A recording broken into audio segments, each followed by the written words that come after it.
The Captive. Marcel Proust. Part 1. Chapter 1. Life with Albertine.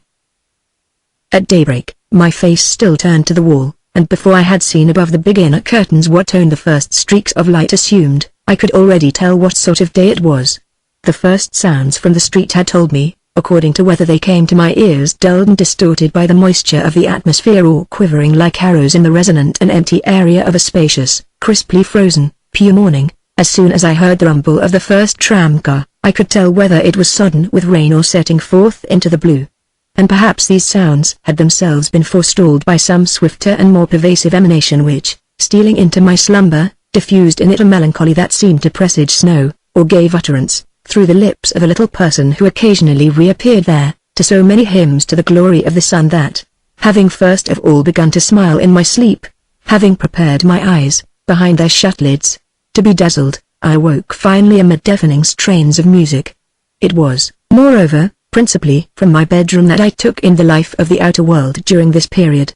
I know that Bloch reported that, when he called to see me in the evenings, he could hear the sound of conversation. As my mother was at Combray and he never found anybody in my room, he concluded that I was talking to myself. When, much later, he learned that Albertine had been staying with me at the time, and realized that I had concealed her presence from all my friends, he declared that he saw at last the reason why, during that episode in my life, I had always refused to go out of doors. He was wrong. His mistake was, however, quite pardonable, for the truth, even if it is inevitable, is not always conceivable as a whole. People who learn some accurate detail of another person's life at once deduce consequences which are not accurate, and see in the newly discovered fact an explanation of things that have no connection with it whatsoever.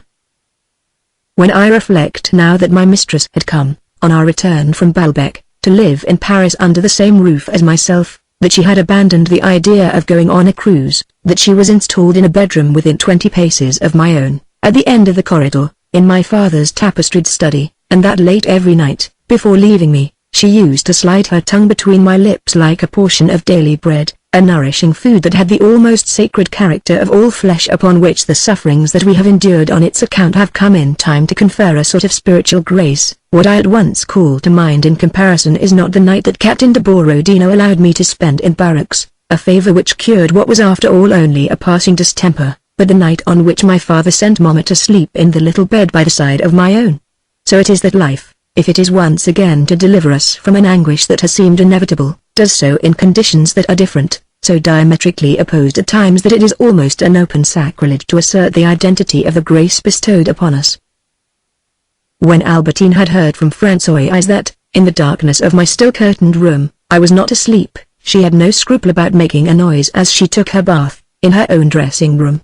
Then, frequently, instead of waiting until later in the day, I would repair to a bathroom adjoining hers, which had a certain charm of its own. Time was, when a stage manager would spend hundreds of thousands of francs to begin with real emeralds the throne upon which a great actress would play the part of an empress. The Russian ballet has taught us that simple arrangements of light will create, if trained upon the right spot, jewels as gorgeous and the more varied. This decoration, itself immaterial, is not so graceful, however, as that which, at 8 o'clock in the morning, the sun substitutes for what we were accustomed to see when we did not arise before noon. The windows of our respective bathrooms, so that their occupants might not be visible from without, were not of clear glass but clouded with an artificial and old-fashioned kind of frost. All of a sudden, the sun would color this drapery of glass, gild it, and discovering in myself an earlier young man whom habit had long concealed, would intoxicate me with memories, as though I were out in the open country gazing at a hedge of golden leaves in which even a bird was not lacking. For I could hear Albertine ceaselessly humming. For melancholy is but folly, and he who heeds it is a fool. I loved her so well that I could spare a joyous smile for her bad taste in music. This song had, as it happened, during the past summer, delighted Bontemps, who presently heard people say that it was silly, with the result that, instead of asking Albertine to sing it, when she had a party, she would substitute a song of farewell rises from troubled springs, which in its turn became an old jingle of Massenet's, "There, child," is always dinning into our ears. A cloud passed, blotting out the sun. I saw extinguished and replaced by a grey monochrome the modest, screening foliage of the glass. The partition that divided our two dressing rooms, Albertine's, identical with my own, was a bathroom which Mama, who had another at the other end of the flat, had never used for fear of disturbing my rest, was so slender that we could talk to each other as we washed in double privacy, carrying on a conversation that was interrupted only by the sound of the water, in that intimacy which, in hotels, is so often permitted by the smallness and proximity of the rooms, but which, in private houses in Paris, is so rare. On other mornings, I would remain in bed, drowsing for as long as I chose, for orders had been given that no one was to enter my room until I had rung the bell, an act which, owing to the awkward position in which the electric bulb had been hung above my bed, took such a time that often, tired of feeling for it and glad to be left alone, I would lie back for some moments and almost fall asleep again. It was not that I was wholly indifferent to Albertine's presence in the house. Her separation from her girlfriends had the effect of sparing my heart any fresh anguish. She kept it in a state of repose, in a semi-immobility which would help it to recover. But after all, this calm which my mistress was procuring for me was a release from suffering rather than a positive joy. Not that it did not permit me to taste many joys, from which too keen a grief had debarred me. But these joys, so far from my owing them to Albertine, in whom for that matter I could no longer see any beauty and who was beginning to bore me, with whom I was now clearly conscious that I was not in love, I tasted on the contrary when Albertine was not with me. And so, to begin the morning, I did not send for her at once, especially if it was a fine day. For some moments, knowing that he would make me happier than Albertine, I remained closeted with the little person inside me, hymning the rising sun, of whom I have already spoken. Of those elements which compose our personality, it is not the most obvious that are most essential.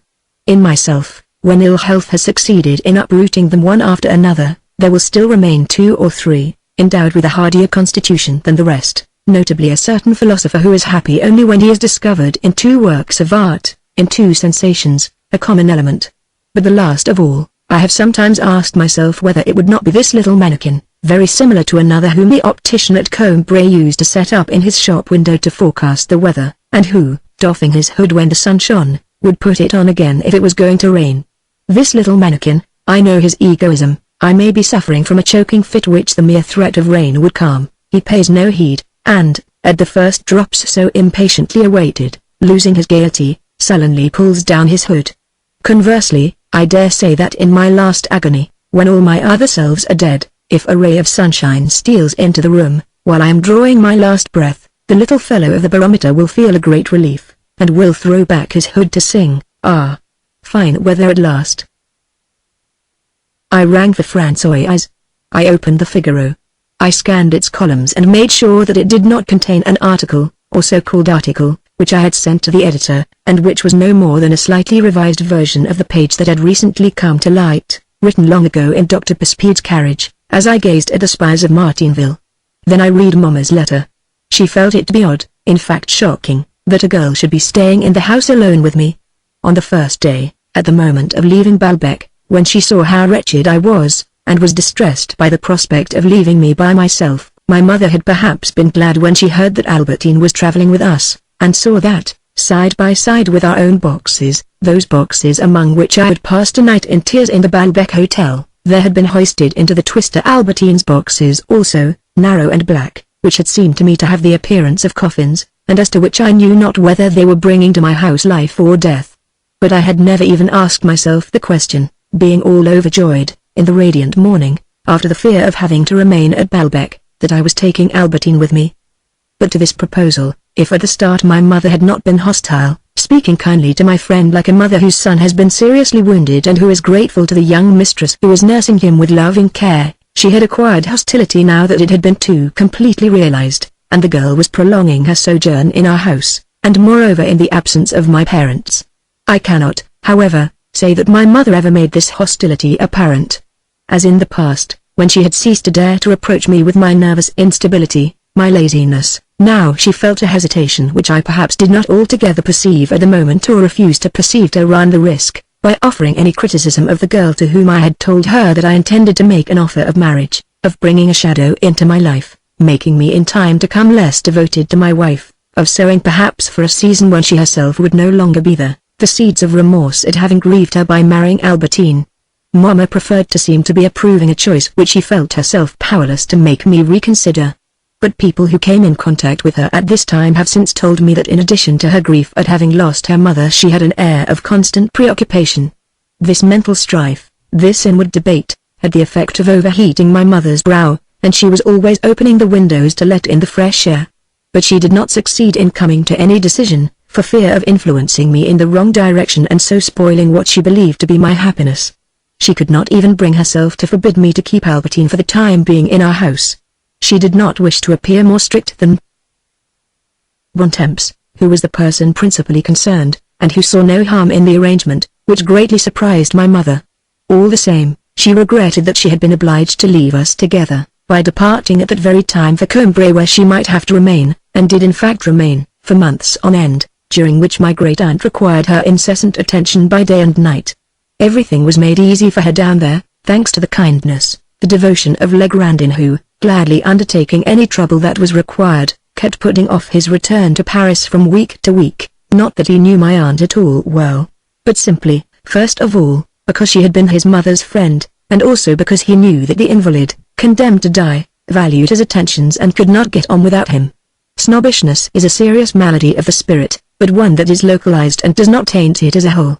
I, on the other hand, unlike Mamma, was extremely glad of her absence at Combray, but for which I should have been afraid, being unable to warn Albertine not to mention it, of her learning of the girl's friendship with me.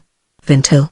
This would have been to my mother an insurmountable obstacle, not merely to a marriage as to which she had, for that matter, begged me to say nothing definite as yet to Albertine, and the thought of which was becoming more and more intolerable to myself, but even to the latter's being allowed to stay for any length of time in the house. Apart from so grave a reason, which in this case did not apply, Mamma, under the dual influence of my grandmother's liberating and edifying example, according to whom, in her admiration of George Sand, virtue consisted in nobility of heart, and of my own corruption, was now indulgent towards women whose conduct she would have condemned in the past, or even now, had they been any of her own middle-class friends in Paris or at Combray, but whose lofty natures I extolled to her and to whom she pardoned much because of their affection for myself. But when all is said, and apart from any question of propriety, I doubt whether Albertine could have put up with Mamma, who had acquired from Combray, from my Aunt Leonie, from all her kindred, habits or punctuality and order of which my mistress had not the remotest conception. She would never think of shutting a door and, on the other hand, would no more hesitate to enter a room if the door stood open than would a dog or a cat. Her somewhat disturbing charm was, in fact, that of taking the place in the household not so much of a girl as of a domestic animal which comes into a room, goes out, is to be found wherever one does not expect to find it, and, in her case, would, bringing me a profound sense of repose, come and lie down on my bed by my side, make a place for herself from which she never stirred, without being in my way as a person would have been. She ended, however, by conforming to my hours of sleep, and not only never attempted to enter my room but would take care not to make a sound until I had rung my bell. It was Françoise who impressed these rules of conduct upon her. She was one of those Combray servants, conscious of their master's place in the world, and that the least that they can do is to see that he is treated with all the respect to which they consider him entitled. When a stranger on leaving after a visit gave Françoise a gratuity to be shared with the kitchen maid, he had barely slipped his coin into her hand before Françoise, with an equal display of speed, discretion and energy, had passed the word to the kitchen maid, who came forward to thank him, not in a whisper, but openly and aloud, as Françoise had told her that she must do. The parish priest of Combray was no genius, but he also knew what was due him. Under his instruction, the daughter of some Protestant cousins of Césaret had been received into the church, and her family had been most grateful to him. It was a question of her marriage to a young nobleman of Marseilles. The young man's relatives wrote to inquire about her in a somewhat arrogant letter, in which they expressed their dislike of her Protestant origin. The Combray priest replied in such a tone that the Marseilles nobleman, crushed and prostrate, wrote a very different letter in which he bade as the most precious favor the award of the girl's hand in marriage. Françoise deserved no special credit for making Albertine respect my slumbers. She was imbued with tradition. From her studied silence, or the peremptory response that she made to a proposal to enter my room, or to send in some message to me, which Albertine had expressed in all innocence, the latter realized with astonishment that she was now living in an alien world, where strange customs prevailed, governed by rules of conduct which one must never dream of infringing. She had already had a foreboding of this at Balbec, but, in Paris, made no attempt to resist, and would wait patiently every morning for the sound of my bell before venturing to make any noise. The training that Françoise gave her was of value also to our old servant herself, for it gradually stilled the lamentations which, ever since our return from Baalbek, she had not ceased to utter. For, just as we were boarding the tram, she remembered that she had forgotten to say goodbye to the housekeeper of the hotel, a whiskered dame who looked after the bedroom floors, barely knew Françoise by sight, but had been comparatively civil to her. Françoise positively insisted upon getting out of the tram, going back to the hotel, saying goodbye properly to the housekeeper, and not leaving for Paris until the following day. Common sense, coupled with my sudden horror of Baalbek, restrained me from granting her this concession, but my refusal had infected her with a feverish distemper which the change of air had not sufficed to cure and which lingered on in Paris. For, according to Françoise's code, as it is illustrated in the carvings of Saint André des Champs, to wish for the death of an enemy, even to inflict it is not forbidden, but it is a horrible sin not to do what is expected of you, not to return a civility, to refrain, like a regular churl, from saying goodbye to the housekeeper before leaving a hotel. Throughout the journey, the continually recurring memory of her not having taken leave of this woman had dyed Françoise's cheeks with a scarlet flush that was quite alarming. And if she refused to taste bite or sup until we reached Paris, it was perhaps because this memory heaped a regular load upon her stomach. Every class of society has a pathology of its own, even more than with the intention of punishing us. Among the reasons which led Mamma to write me a daily letter, and a letter which never failed to include some quotation from de Sévigné, there was the memory of my grandmother.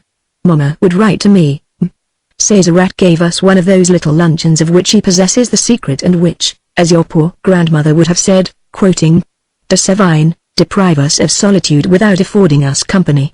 In one of my own earlier letters I was so inept as to write to Mamma, by those quotations, your mother would recognize you at once. Which brought me, 3 days later, the reproof, my poor boy, if it was only to speak to me of my mother, your referencedom de Sévigné was most inappropriate. She would have answered you as she answered me. De Grignan, so she was nothing to you? I had supposed that you were elated. By this time, I could hear my mistress leaving or returning to her room. I rang the bell, for it was time now for André to arrive with the chauffeur, Morel's friend, lent me by the Verdurins, to take Albertine out.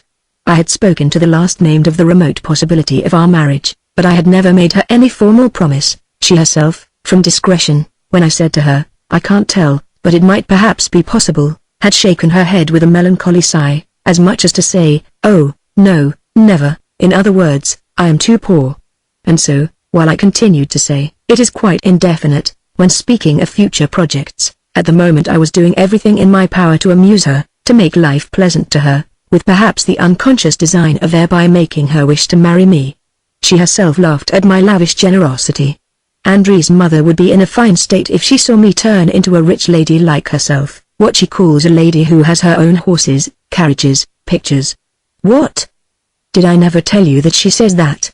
Oh, she's a character. What surprises me is that she seems to think pictures just as important as horses and carriages.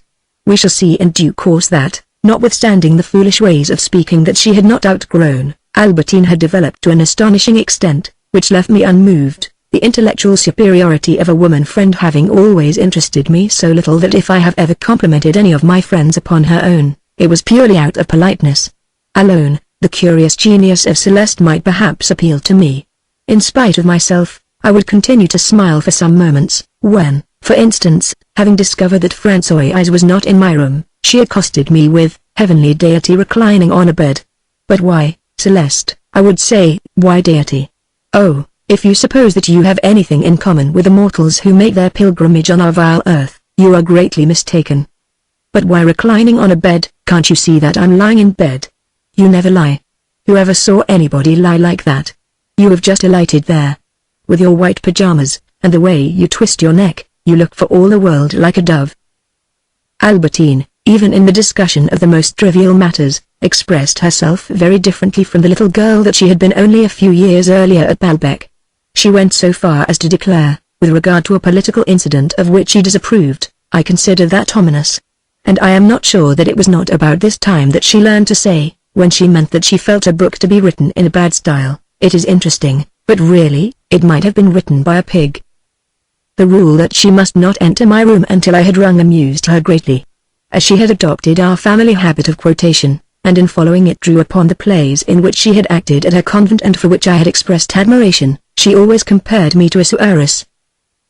And death is the reward of whoso dares to venture in his presence unawares. None is exempt, nor is there any whom or rank or sex can save from such a doom, even I myself. Like all the rest, I by this law am bound, and, to address him, I must first be found by him, or he must call me to his side. Physically, too, she had altered. Her blue, almond-shaped eyes, grown longer, had not kept their form. They were indeed of the same color, but seemed to have passed into a liquid state. So much so that, when she shut them, it was as though a pair of curtains had been drawn to shut out a view of the sea. It was no doubt this one of her features that I remembered most vividly each night after we had parted. For, on the contrary, every morning the ripple of her hair continued to give me the same surprise, as though it were some novelty that I had never seen before. And yet, above the smiling eyes of a girl, what could be more beautiful than that clustering coronet of black violets? The smile offers greater friendship, but the little gleaming tips of blossoming hair, more akin to the flesh, of which they seem to be a transposition into tiny waves, are more provocative of desire. As soon as she entered my room, she sprang upon my bed and sometimes would expatiate upon my type of intellect, would vow in a transport of sincerity that she would sooner die than leave me. This was on mornings when I had shaved before sending for her. She was one of those women who can never distinguish the cause of their sensations. The pleasure that they derive from a smooth cheek they explain to themselves by the moral qualities of the man who seems to offer them a possibility of future happiness, which is capable, however, of diminishing and becoming less necessary the longer he refrains from shaving. I inquired where she was thinking of going. I believe Andrew wants to take me to the Butts-Chamont. I have never been there. Of course it was impossible for me to discern among so many other words whether beneath these a falsehood lay concealed. Besides, I could trust Andrew to tell me of all the places that she visited with Albertine. At Balbec, when I felt that I was utterly tired of Albertine, I had made up my mind to say, untruthfully, to Andrew, my little Andrew, if only I had met you again sooner. It is you that I would have loved. But now my heart is pledged in another quarter. All the same, we can see a great deal of each other, for my love for another is causing me great anxiety, and you will help me to find consolation. And lo, these identical lying words had become true within the space of 3 weeks. Perhaps, Andrew had believed in Paris that it was indeed a lie and that I was in love with her, as she would doubtless have believed at Balbec. For the truth is so variable for each of us, that other people have difficulty in recognizing themselves in it. And as I knew that she would tell me everything that she and Albertine had done, I had asked her, and she had agreed to come and call for Albertine almost every day. In this way I might without anxiety remain at home. Also, Andrew's privileged position as one of the girls of the little band gave me confidence that she would obtain everything that I might require from Albertine. Truly, I could have said to her now in all sincerity that she would be capable of setting my mind at rest. At the same time, my choice of Andrew, who happened to be staying in Paris, having given up her plan of returning to Balbec, as guide and companion to my mistress, was prompted by what Albertine had told me of the affection that her friend had felt for me at Balbec, at a time when, on the contrary, I had supposed that I was boring her. Indeed, if I had known this at the time, it is perhaps with Andrew that I would have fallen in love. What, you never knew, said Albertine, but we were always joking about it. Do you mean to say you never noticed how she used to copy all your ways of talking and arguing? When she had just been with you, it was too obvious. She had no need to tell us whether she had seen you. As soon as she joined us, we could tell at once. We used to look at one another, and laugh. She was like a coaliver who tries to pretend that he isn't one. He is black all over. A miller has no need to say that he is a miller. You can see the flour all over his clothes, and the mark of the sacks he has carried on his shoulder. Andrew was just the same. She would knit her eyebrows the way you do, and stretch out her long neck, and I don't know what all. When I take up a book that has been in your room, even if I'm reading it out of doors, I can tell at once that it belongs to you because it still reeks of your beastly fumigations. It's only a trifle, still it's rather a nice trifle, don't you know? Whenever anybody spoke nicely about you, seemed to think a lot of you, Andrew was in ecstasies. Notwithstanding all this, in case there might have been some secret plan made behind my back, I advised her to give up the Butts-Chamont for that day and to go instead to St. Cloud or somewhere else. It was certainly not, as I was well aware, because I was the least bit in love with Albertine. Love is nothing more perhaps than the stimulation of those eddies which, in the wake of an emotion, stir the soul. Certain such eddies had indeed stirred my soul through and through when Albertine spoke to me at Baalbek about me. Vintil, but these were now stilled. I was no longer in love with Albertine, for I no longer felt anything of the suffering, now healed, which I had felt in the tram at Baalbek, upon learning how Albertine had spent her girlhood, with visits perhaps to Montjuïc. All this, I had too long taken for granted, was healed. But, now and again, certain expressions used by Albertine made me suppose why. I cannot say that she must in the course of her life, short as it had been, have received declarations of affection, and have received them with pleasure, that is to say with sensuality. Thus, she would say, in any connection, "Is that true? Is it really true?" Certainly, if she had said, like an Odette, "Is it really true, that thumping lie?" I should not have been disturbed, for the absurdity of the formula would have explained itself as a stupid inanity of feminine wit. But her questioning air, "Is that true?" gave on the one hand the strange impression of a creature incapable of judging things by herself, who appeals to you for your testimony, as though she were not endowed with the same faculties as yourself. If you said to her, "Why, we've been out for a whole hour, or it is raining," she would ask, "Is that true?" Unfortunately, on the other hand, this want of facility in judging external phenomena for herself could not be the real origin of her "Is that true? Is it really true?" It seemed rather that these words had been, from the dawn of her precocious adolescence, replies to, "You know, I never saw anybody as pretty as you. You know I am madly in love with you, I am most terribly excited." Affirmations that were answered, with a coquettishly consenting modesty, by these repetitions of, "Is that true? Is it really true?" which no longer served Albertine, when in my company, save to reply by a question to some such affirmation as, "You have been asleep for more than an hour. Is that true?" Without feeling that I was the least bit in the world in love with Albertine, without including in the list of my pleasures the moments that we spent together, I was still preoccupied with the way in which she disposed of her time. Had I not, indeed, fled from Baalbek in order to make certain that she could no longer meet this or that person with whom I was so afraid of her misbehaving, simply as a joke at my expense, perhaps, that I had adroitly planned to sever, at one and the same time, by my departure, all her dangerous entanglements? And Albertine was so entirely passive, had so complete a faculty of forgetting things and submitting to pressure, that these relations had indeed been severed and I myself relieved of my haunting dread. But that dread is capable of assuming as many forms as the undefined evil that is its cause. So long as my jealousy was not reincarnate in fresh people, I had enjoyed after the passing of my anguish an interval of calm. But with a chronic malady, the slightest pretext serves to revive it, as also with the vice of the person who is the cause of our jealousy the slightest opportunity may serve her to practice it anew, after a lull of chastity, with different people. I had managed to separate Albertine from her accomplices, and, by so doing, to exorcise my hallucinations, even if it was possible to make her forget people, to cut short her attachments. Her sensual inclination was, itself also, chronic and was perhaps only waiting for an opportunity to afford itself an outlet. Now Paris provided just as many opportunities as Baalbek. In any town whatsoever, she had no need to seek, for the evil existed not in Albertine alone, but in others to whom any opportunity for enjoyment is good. A glance from one, understood at once by the other, brings the two famished souls in contact. And it is easy for a clever woman to appear not to have seen, then 5 minutes later to join the person who has read her glance and is waiting for her in a side street, and, in a few words, to make an appointment. Who'll ever know? And it was so simple for Albertine to tell me, in order that she might continue these practices, that she was anxious to see again some place on the outskirts of Paris that she had liked. And so it was enough that she should return later than usual, that her expedition should have taken an unaccountable time, although it was perfectly easy perhaps to account for it without introducing any sensual reason, for my malady to break out afresh, attached this time to mental pictures which were not of Baalbek, and which I would set to work, as with their predecessors, to destroy, as though the destruction of an ephemeral cause could put an end to a congenital malady. I did not take into account the fact that in these acts of destruction, in which I had as an accomplice, in Albertine, her faculty of changing, her ability to forget, almost to hate the recent object of her love, I was sometimes causing a profound grief to one or other of those persons unknown with whom in turn she had taken her pleasure, and that this grief I was causing them in vain, for they would be abandoned, replaced, and, parallel to the path strewn with all the derelicts of her light-hearted infidelities, there would open for me another, pitiless path broken only by an occasional brief respite, so that my suffering could end only with Albertine's life or with my own.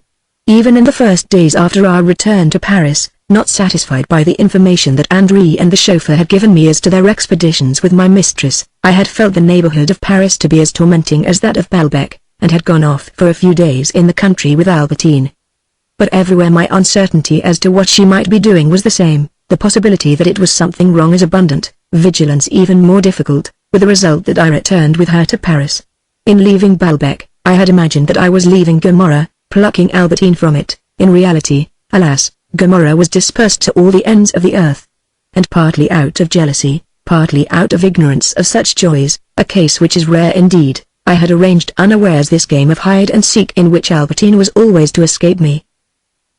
I questioned her point blank. "Oh, by the way, Albertine, am I dreaming, or did you tell me that you knew Gilbert E. Swann?"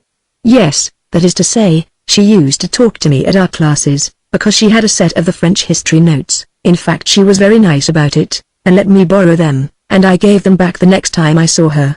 "Is she the kind of woman that I object to?" "Oh, not at all, quite the opposite.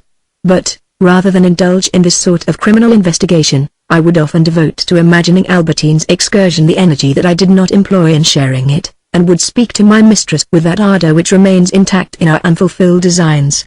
I expressed so keen a longing to see once again some window in the Sainte-Chapelle, so keen a regret that I was not able to go there with her alone, that she said to me lovingly, "Why, my dear boy, since you seem so keen about it, make a little effort, come with us. We can start as late as you like, whenever you're ready. And if you'd rather be alone with me, I have only to send André home, she can come another time."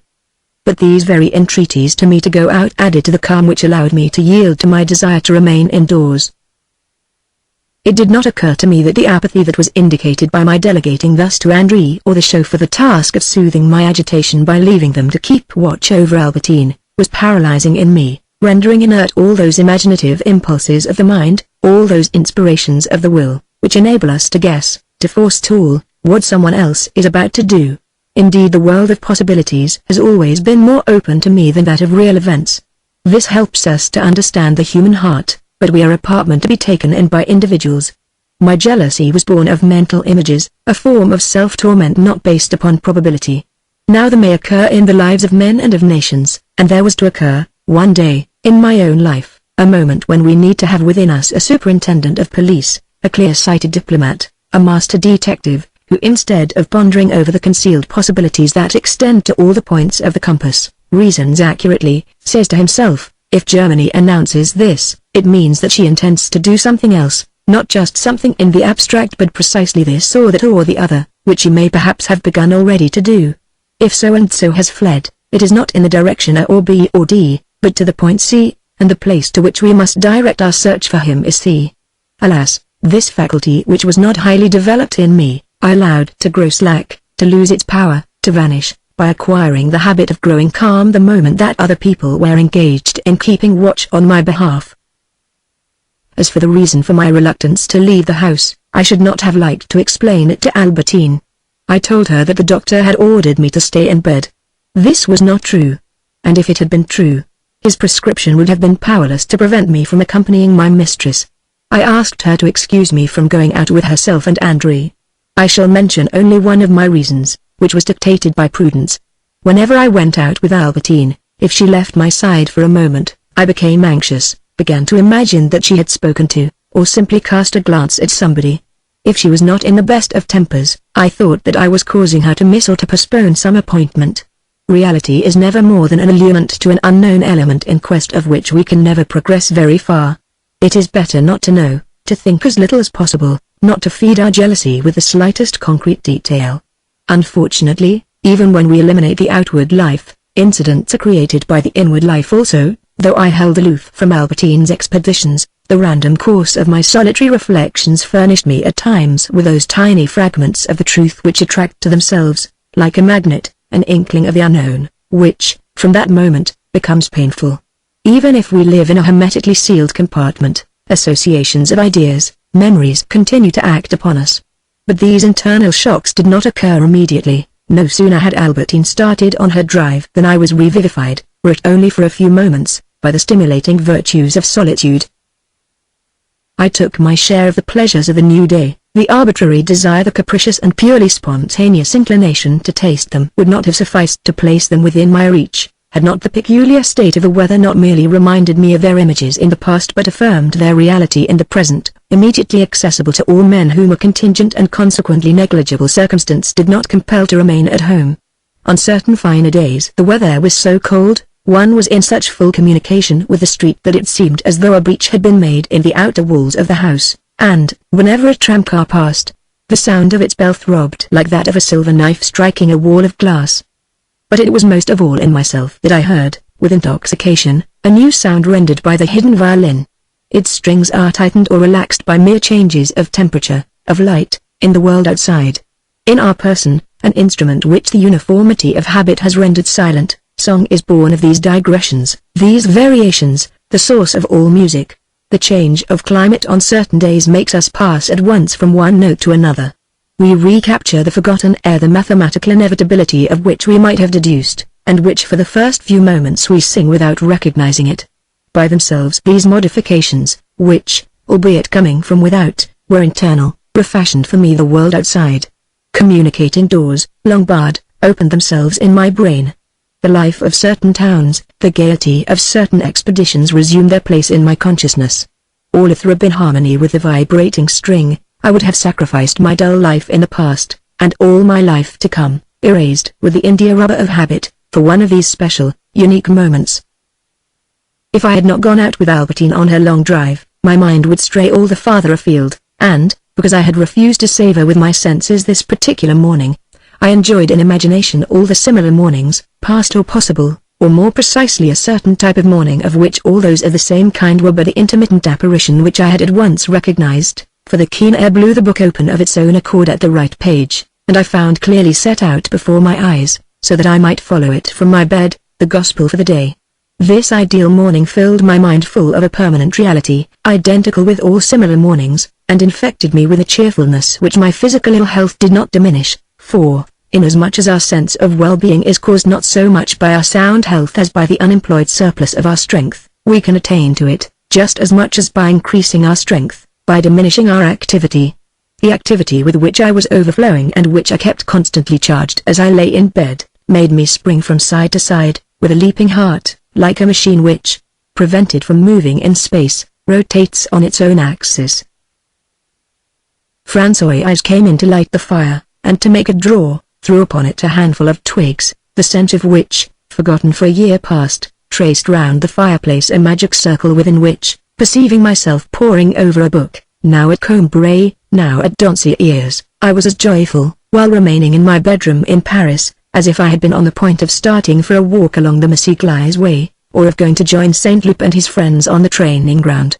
It often happens that the pleasure which everyone takes in turning over the keepsakes that his memory has collected is keenest in those whom the tyranny of bodily ill health and the daily hope of recovery prevent, on the one hand, from going out to seek in nature scenes that resemble those memories, and, on the other hand, leave so convinced that they will shortly be able to do so that they can remain gazing at them in a state of desire, of appetite, and not regard them merely as memories, as pictures. But, even if they were never to be anything more than memories to me, even if I, as I recalled them, saw merely pictures, immediately they recreated in me, of me as a whole, by virtue of an identical sensation, the boy, the youth who had first seen them. There had been not merely a change in the weather outside, or, inside the room, the introduction of a fresh scent. There had been in myself a difference of age, the substitution of another person.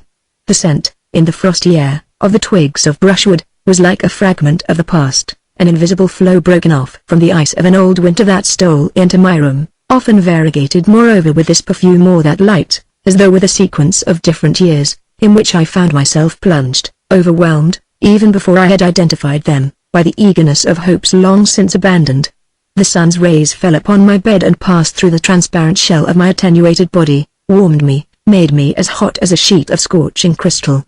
Whereupon, a famished convalescent who has already begun to batten upon all the dishes that are still forbidden him, I asked myself whether marriage with Albertine would not spoil my life, as well by making me assume the burden, too heavy for my shoulders, of consecrating myself to another person, as by forcing me to live in absence from myself because of her continual presence and depriving me, forever, of the delights of solitude. And not of these alone. Even when we ask of the day nothing but desires, there are some those that are excited not by things but by people whose character it is to be unlike any other.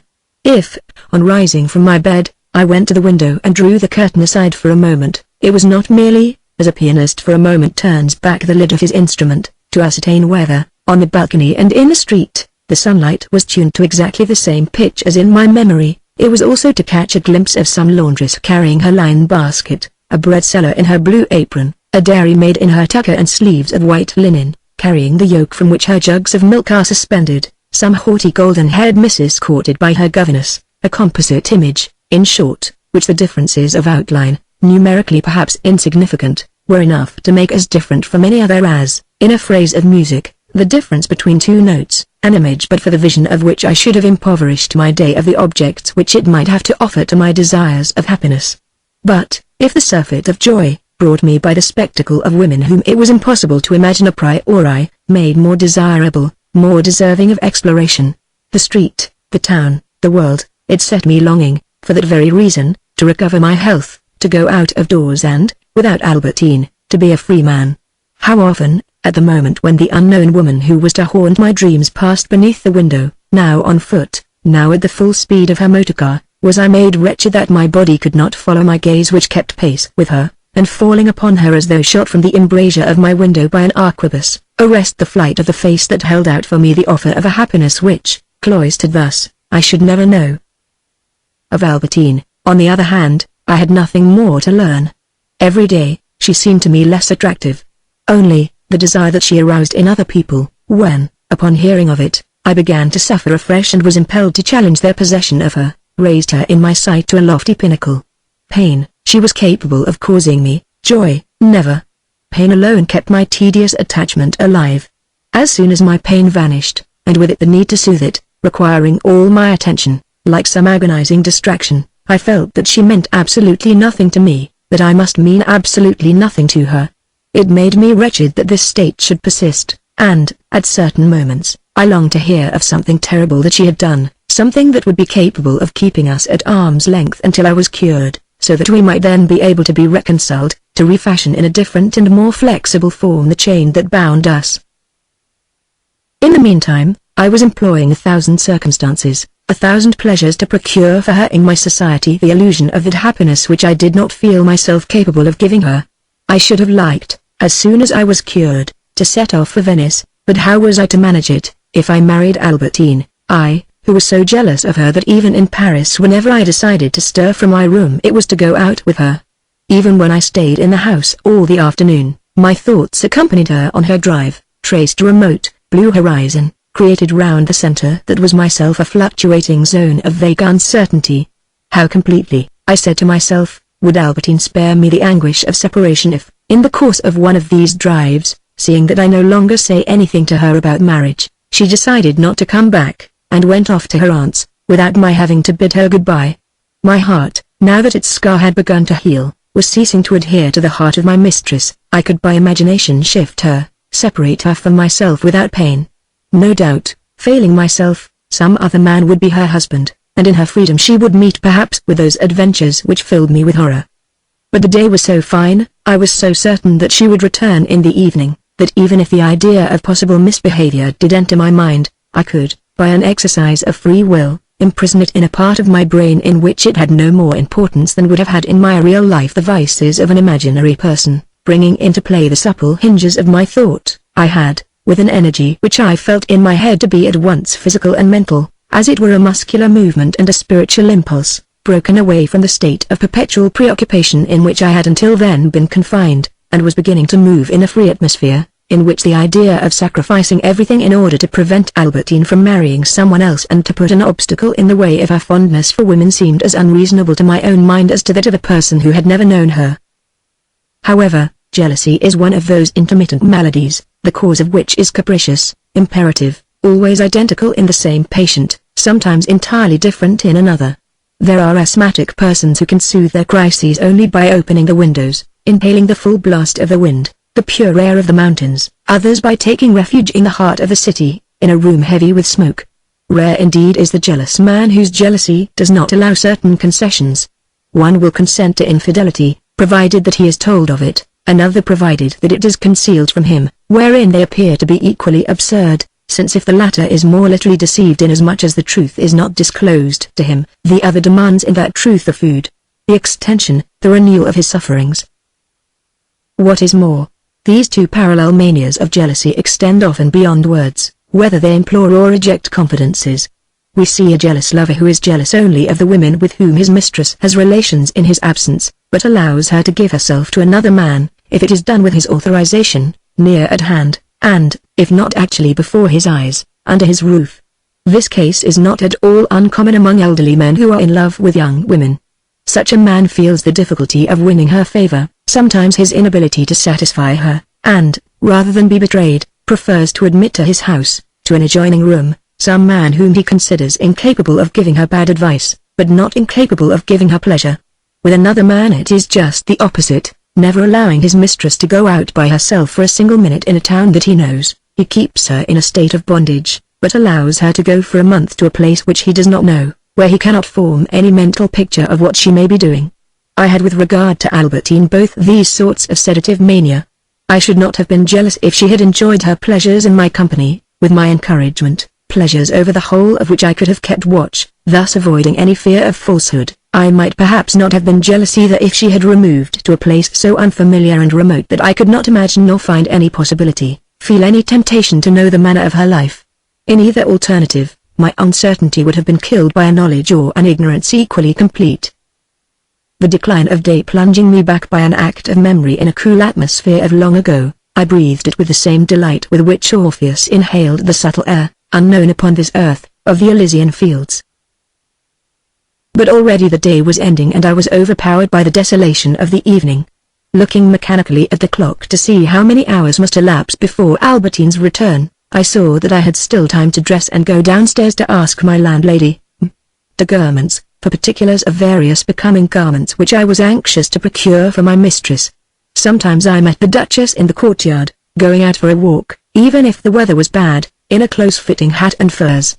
I knew quite well that, to many people of intelligence, she was merely a lady like any other, the name Duchess de Guermantes signifying nothing, now that there are no longer any sovereign duchies or principalities, but I had adopted a different point of view in my method of enjoying people and places.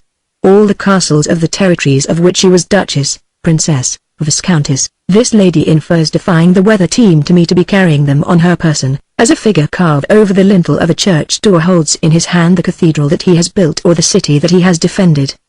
But these castles, these forests, my mind's eye alone could discern them in the left hand of the lady in furs, whom the king called cousin. My bodily eyes distinguished in it only, on days when the sky was threatening, an umbrella with which the Duchess was not afraid to arm herself. One can never be certain, it is wiser, I may find myself miles from home, with a cabman demanding a fare beyond my means.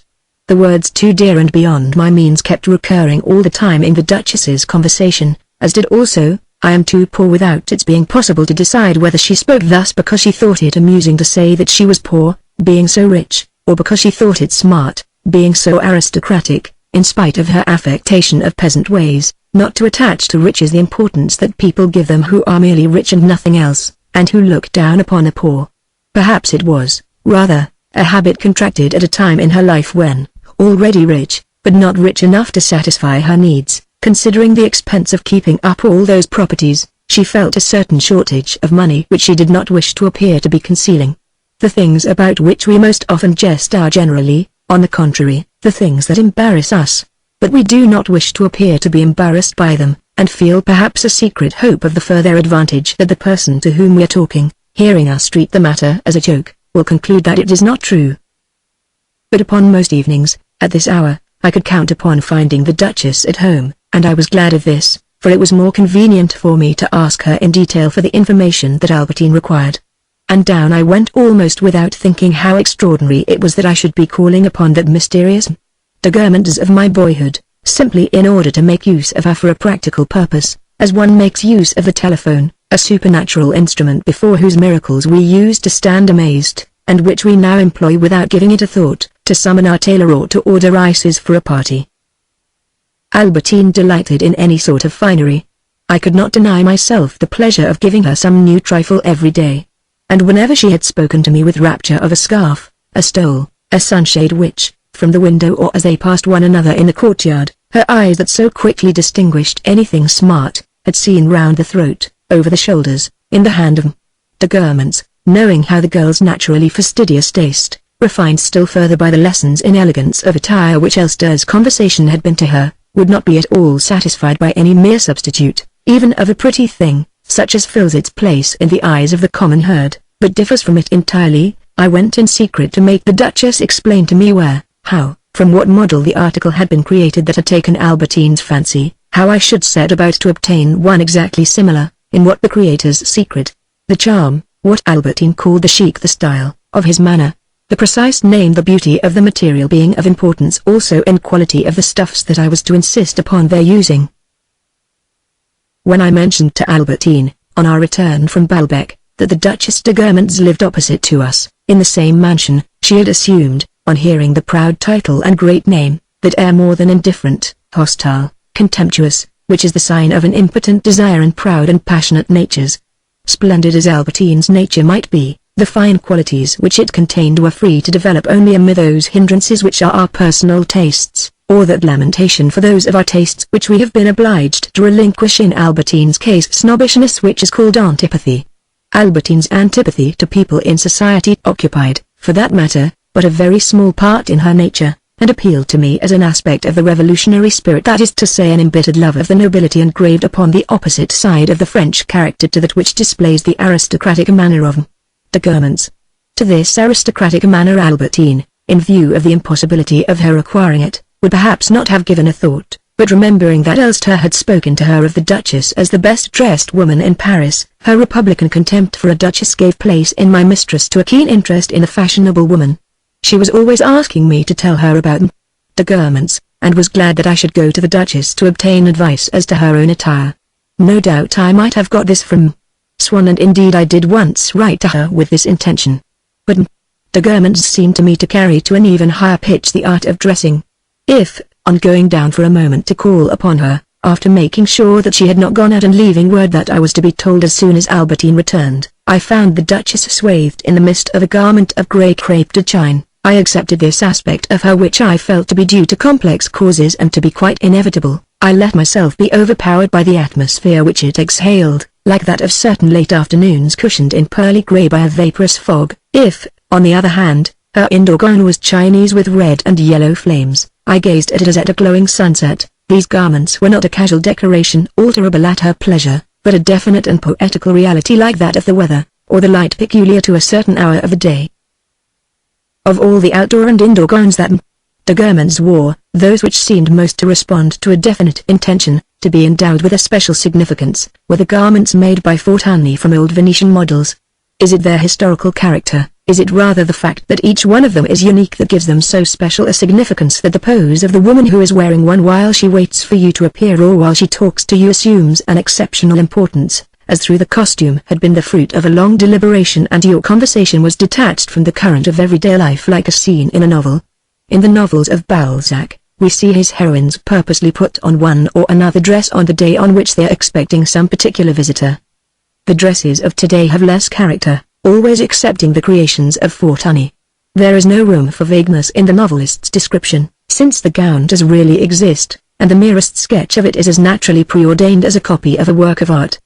Before putting on one or another of them, the woman has had to make a choice between two garments, not more or less alike but each one profoundly individual, and answering to its name. But the dress did not prevent me from thinking of the woman.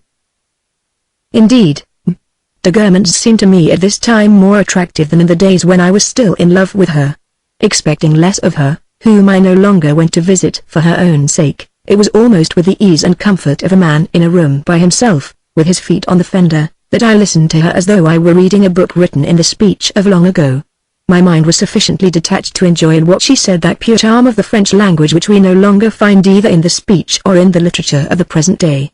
I listened to her conversation as to a folk song deliciously and purely French. I realized that I would have allowed her to belittle Maeterlinck, whom for that matter she now admired, from a feminine weakness of intellect, influenced by those literary fashions whose rays spread slowly, as I realized that Merimee had belittled Baudelaire, Stendhal, Balzac, Paul-Louis Courier, Victor Hugo, Meilhac Mallam.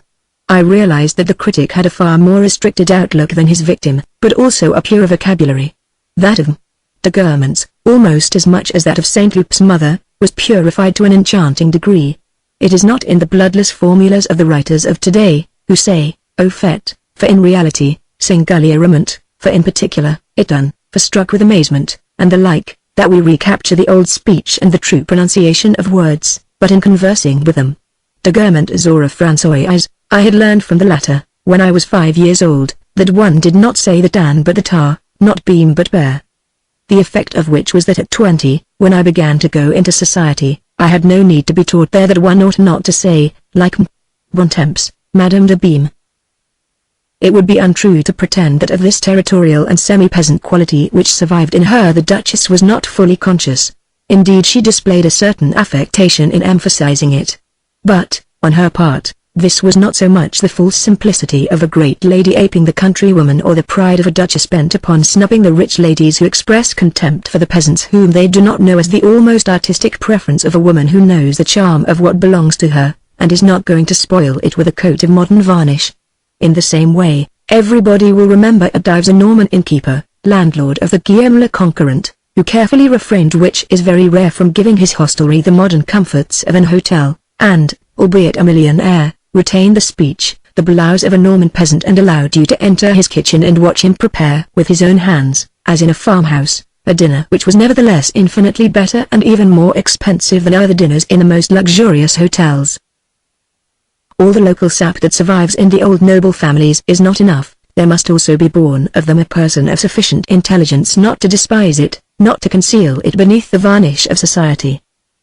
De Guermantes, unfortunately clever and Parisian, who, when I first knew her, retained nothing of her native soil but its accent, had at least, when she wished to describe her life as a girl, found for her speech one of those compromises, between what would have seemed too spontaneously provincial on the one hand or artificially literary on the other, one of those compromises which form the attraction of George Sand's La Petite Fadette or of certain legends preserved by Chateaubriand in his Memoirs d'Outre-Tombe.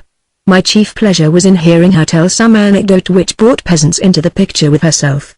The historic names, the old customs gave to these blendings of the castle with the village a distinctly attractive savor. Having remained in contact with the lands over which it once ruled, a certain class of the nobility has remained regional, with the result that the simplest remark unrolls before our eyes a political and physical map of the whole history of France. If there was no affectation, no desire to fabricate a special language, then this manner of pronouncing words was a regular museum of French history displayed in conversation. My great-uncle Fitzjam was not at all surprising, for we knows that the Fitzjames family are proud to boast that they are French nobles, and do not like to hear their name pronounced in the English fashion. One must, incidentally, admire the touching docility of the people who had previously supposed themselves obliged to pronounce certain names phonetically, and who, all of a sudden, after hearing the Duchess de Guermantes pronounce them otherwise, adopted the pronunciation which they could never have guessed. Thus the Duchess, who had had a great-grandfather in the suite of the Comte de Chambord, liked to tease her husband for having turned Orleanist by proclaiming, "We old Frockydorf people." The visitor, who had always imagined that he was correct in saying Frostdorf, at once turned his coat, and ever afterwards might be heard saying Frockydorf. On one occasion when I asked de Guermantes who a young blood was whom she had introduced to me as her nephew but whose name I had failed to catch, I was none the wiser when from the back of her throat the Duchess uttered in a very loud but quite inarticulate voice, "Kerstel. I-E-N-L-B. Frere Robert. He makes out that he has the same shape of skull as the ancient Gauls." Then I realized that she had said, "Curst le Petit Lion," and that this was the Prince de Lion, who was indeed Robert de Saint Loup's brother-in-law. "I know nothing about his skull," she went on, "but the way he dresses, and I must say he does dress quite well, is not at all in the style of those parts. Once when I was staying at Jocelyn, with the Runs, we all went over to one of the pilgrimages, where there were peasants from every part of Brittany. A great hulking fellow from one of the Leon villages stood gaping open-mouthed at Robert's brother-in-law in his beige breeches. "What are you staring at me like that for?" said Leon. "I bet you don't know who I am?" The peasant admitted that he did not. "Very well," said Leon, "I'm your prince." "Oh," said the peasant, taking off his cap and apologizing. "I thought you were an English." And if, taking this opportunity, I led the Germans on to talk about the Runs, with whom her own family had frequently intermarried, her conversation would become impregnated with a hint of the wistful charm of the pardons, and, as that true poet Pamphile would say, with the harsh savor of pancakes of black grain fried over a fire of rushes. Of the Marquis du Lour, whose tragic decline we all know, when, himself deaf, he used to be taken to call on H., who was blind, she would recall the less tragic years when, after the day's sport, at Germans, he would change into slippers before taking tea with the Prince of Wales, to whom he would not admit himself inferior, and with whom, as we see, he stood upon no ceremony. She described all this so picturesquely that she seemed to invest him with the plumed musketeer bonnet of the somewhat vainglorious gentleman of their Périgord. But even in the mere classification of different people, her care to distinguish and indicate their native provinces was in the Germans, when she was her natural self, a great charm which a Parisian-born woman could never have acquired, and those simple names Anjou, Poitou, the Périgord, filled her conversation with pictorial landscapes. To revert to the pronunciation and vocabulary of the Germans, it is in this aspect that the nobility shows itself truly conservative, with everything that the word implies at once somewhat puerile and somewhat perilous, stubborn in its resistance to evolution but interesting also to an artist. I was anxious to know the original spelling of the name Jean. I learnt it when I received a letter from a nephew of de Villeparisis who signs himself as he was christened, as he figures in Gothogien de Villeparisis, with the same handsome, superfluous, heraldic H that we admire, illuminated in vermilion or ultramarine in a book of hours or in a window. Unfortunately, I never had time to prolong these visits indefinitely, for I was anxious, if possible, not to return home after my mistress.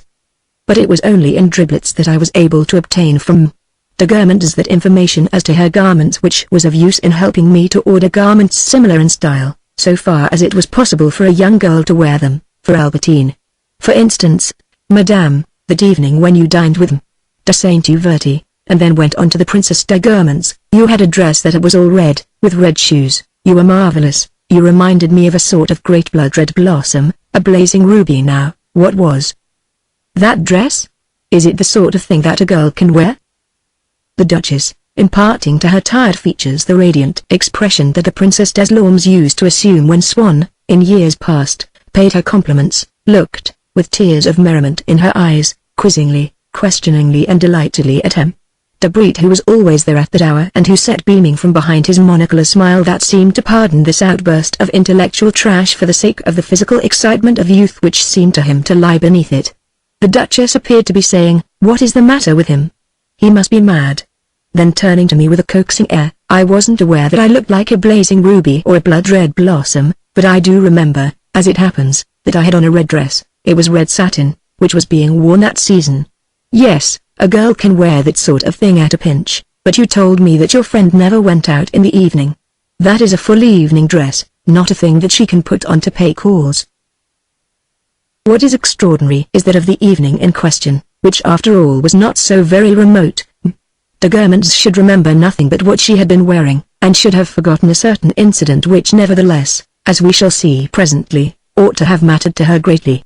It seems that among men and women of action, and people in society are men and women of action on a microscopic scale, but are nevertheless men and women of action, the mind, overcharged by the need of attending to what is going to happen in an hour's time, confides only a very few things to the memory.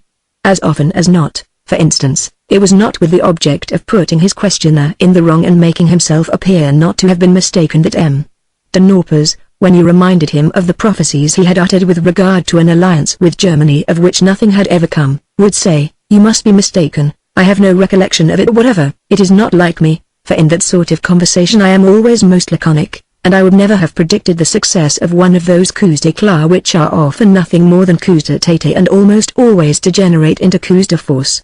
It is beyond question that in the remote future a Franco-German rapprochement might come into being and would be highly profitable to both countries, nor would France have the worse of the bargain, I dare say, but I have never spoken of it because the fruit is not yet ripe, and if you wish to know my opinion, in asking our late enemies to join with us in solemn wedlock, I consider that we should be setting out to meet a severe rebuff, and that the attempt could end only in disaster.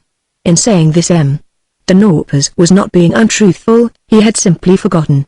We quickly forget what we have not deeply considered, what has been dictated to us by the spirit of imitation, by the passions of our neighbors. These change, and with them our memory undergoes alteration. Even more than diplomats, politicians are unable to remember the point of view which they adopted at a certain moment, and some of their palinodes are due less to a surfeit of ambition than to a shortage of memory. As for people in society, there are very few things that they remember.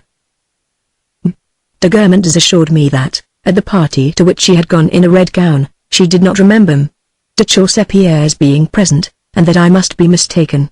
And yet, heaven knows, the Chaussepierres had been present enough in the minds of both Duke and Duchess since then. For the following reason. M. De Guermantes had been the senior vice president of the Jockey, when the president died. Certain members of the club who were not popular in society and whose sole pleasure was to blackball the men who did not invite them to their houses started a campaign against the Duc de Guermantes who, certain of being elected, and relatively indifferent to the presidency which was a small matter for a man in his social position, paid no attention. It was urged against him that the Duchess was a Dreyfusard. The Dreyfus case had long been concluded, but 20 years later people were still talking about it, and so far only 2 years had elapsed, and entertained the Rothschilds, that so much consideration had been shown of late to certain great international magnates like the Duc de Guermantes, who was half German. The campaign found its ground well prepared, clubs being always jealous of men who are in the public eye, and detesting great fortunes. Chaussepierre's own fortune was no mere pittance, but nobody could take offense at it. He never spent a penny. The couple lived in a modest apartment. The wife went about dressed in black serge. A passionate music lover, she did indeed give little afternoon parties to which many more singers were invited than to the Guermantes. But no one ever mentioned these parties, no refreshments were served, the husband did not put in an appearance even, and everything went off quite quietly in the obscurity of the Rue de la Chaise. At the opera, de Chaussepierre passed unnoticed, always among people whose names recalled the most die-hard element of the intimate circle of Charles X, but people quite obsolete, who went nowhere. On the day of the election, to the general surprise, obscurity triumphed over renown. Chaussepierre, the second vice-president, was elected president of the Jockey, and the Duc de Guermantes was left sitting, that is to say, in the senior vice-president's chair. Of course, being president of the Jockey means little or nothing to princes of the highest rank such as the Guermantes. But not to be it when it is your turn, to see preferred to you a Chaussepierre to whose wife Oriane, 2 years earlier, had not merely refused to bow but had taken offense that an unknown scarecrow like that should bow to her. This the Duke did find hard to endure. He pretended to be superior to this rebuff, asserting moreover that it was his long-standing friendship with Swann that was at the root of it. Actually his anger never cooled. One curious thing was that nobody had ever before heard the Duc de Guermantes make use of the quite commonplace expression out and out, but ever since the Jockey election, whenever anybody referred to the Dreyfus case, Pat would come out and out. Dreyfus case, that's soon said, and it's a misuse of the term. It is not a question of religion, it's out and out a political matter.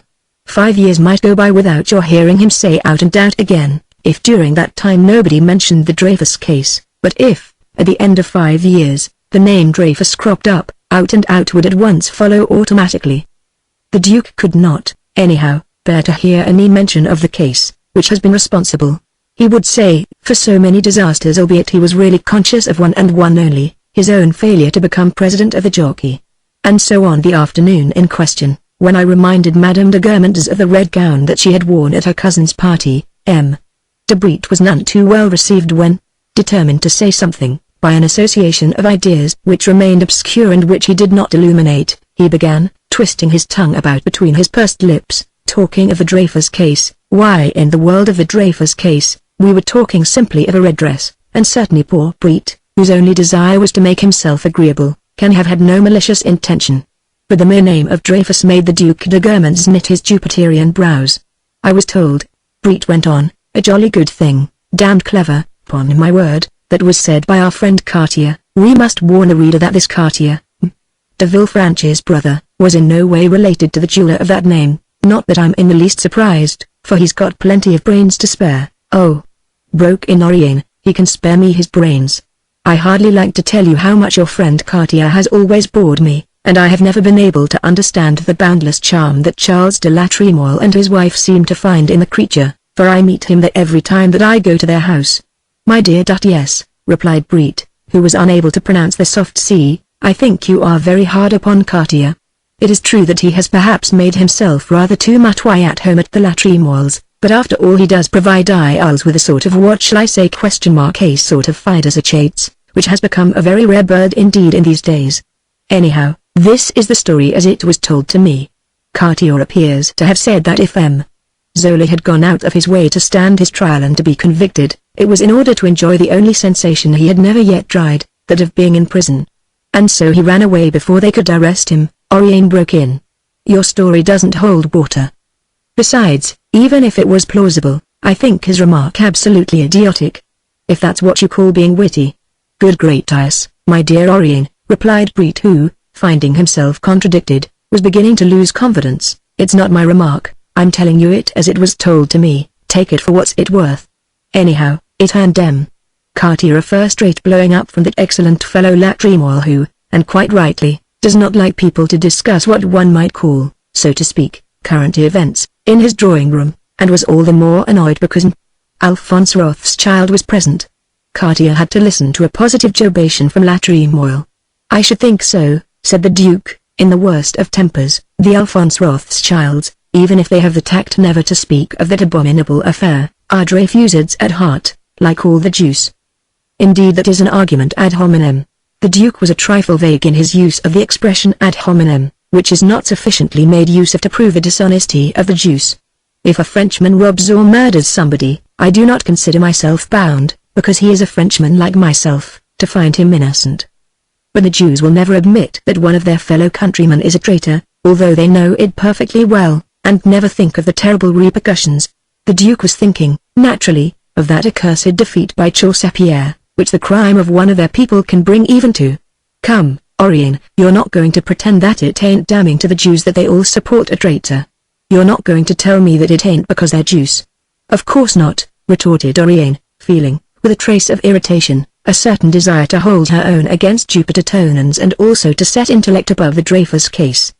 Perhaps it is just because they are Jews and know their own race that they realize that a person can be a Jew and not necessarily a traitor and anti-French, as M. Drumont seems to maintain.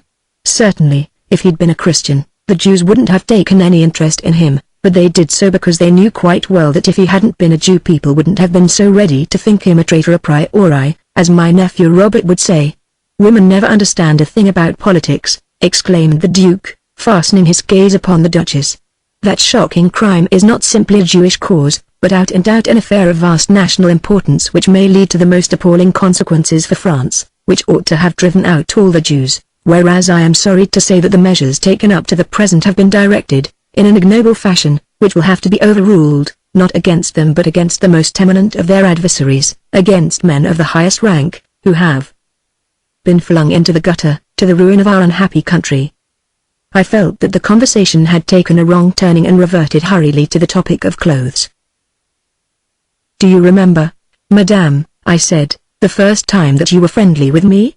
The first time that I was friendly with him, she repeated, turning with a smile to M.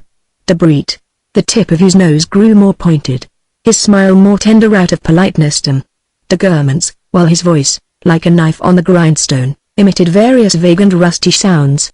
You were wearing a yellow gown with big black flowers. But, my dear boy, that's the same thing, those are evening dresses. And your hat with the cornflowers that I liked so much. Still, those are all things of the past. I should like to order for the girl I mentioned to you a fur cloak like the one you had on yesterday morning. Would it be possible for me to see it? Of course, Hannibal has to be going in a moment. You shall come to my room and my maid will show you anything you want to look at. Only, my dear boy, though I shall be delighted to lend you anything, I must warn you that if you have things from Calots or Doucettes or Pequins copied by some small dressmaker, the result is never the same. But I never dreamed of going to a small dressmaker. I know quite well it wouldn't be the same thing, but I should be interested to hear you explain why. You know quite well I can never explain anything. I am a perfect fool, I talk like a peasant. It is a question of handiwork, of style. As far as furs go, I can at least give you a line to my furrier, so that he shan't rob you. But you realize that even then it will cost you 8 or 9,000 francs.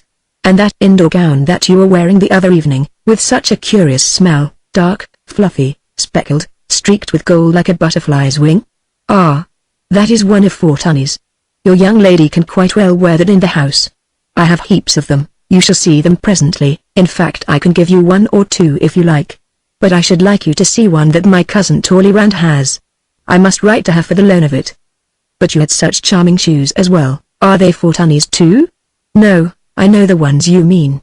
They are made of some gilded kid we came across in London, when I was shopping with Consuelo Manchester. It was amazing. I could never make out how they did it. It was just like a golden skin, simply that with a tiny diamond in front. The poor Duchess of Manchester is dead, but if it's any help to you I can write and ask Lady Warwick or the Duchess of Marlborough to try and get me some more. I wonder, now, if I haven't a piece of the stuff left. You might be able to have a pair made here. I shall look for it this evening, and let you know. As I endeavored as far as possible to leave the Duchess before Albertine had returned, it often happened that I met in the courtyard as I came away from her door de Charlus and Morel on their way to take tea at Jupien's, a supreme favor for the Baron. I did not encounter them every day, but they went there every day. Here we may perhaps remark that the regularity of a habit is generally in proportion to its absurdity. The sensational things, we do as a rule only by fits and starts. But the senseless life, in which the maniac deprives himself of all pleasure and inflicts the greatest discomforts upon himself, is the type that alters least. Every 10 years, if we had the curiosity to inquire, we should find the poor wretch still asleep at the hours when he might be living his life, going out at the hours when there is nothing to do but let oneself be murdered in the streets, sipping iced drinks when he is hot, still trying desperately to cure a cold. A slight impulse of energy, for a single day, would be sufficient to change these habits for good and all. But the fact is that this sort of life is almost always the appanage of a person devoid of energy. Vices are another aspect of these monotonous existences which the exercise of will-power would suffice to render less painful. These 2 aspects might be observed simultaneously when de Charlus came every day with Morel to take tea at Jupien's. A single outburst had marred this daily custom. The tailor's niece having said one day to Morel, "That's all right then, come tomorrow and I'll stand you a tea," the Baron had quite justifiably considered this expression very vulgar on the lips of a person whom he regarded as almost a prospective daughter-in-law, but as he enjoyed being offensive and became carried away by his own anger, instead of simply saying to Morel that he begged him to give her a lesson in polite manners, the whole of their homeward walk was a succession of violent scenes. In the most insolent, the most arrogant tone, so your touch which, I can see, is not necessarily allied to tact, has hindered the normal development of your sense of smell, since you could allow that fetid expression standard tea at 15 centimes, I suppose to waft its stench of sewage to my regal nostrils? When you have come to the end of a violin solo, have you ever seen yourself in my house rewarded with a fart, instead of frenzied applause, or a silence more eloquent still, since it is due to exhaustion from the effort to restrain, not what your young woman lavishes upon you, but the sob that you have brought to my lips? When a public official has had similar reproaches heaped upon him by his chief, he invariably loses his post next day. Nothing, on the contrary, could have been more painful to de Charlus than to dismiss Morel, and, fearing indeed that he had gone a little too far, he began to sing the girl's praises in detailed terms, with an abundance of good taste mingled with impertinence. She is charming, as you are a musician. I suppose that she seduced you by her voice, which is very beautiful in the high notes, where she seems to await the accompaniment of your B-sharp.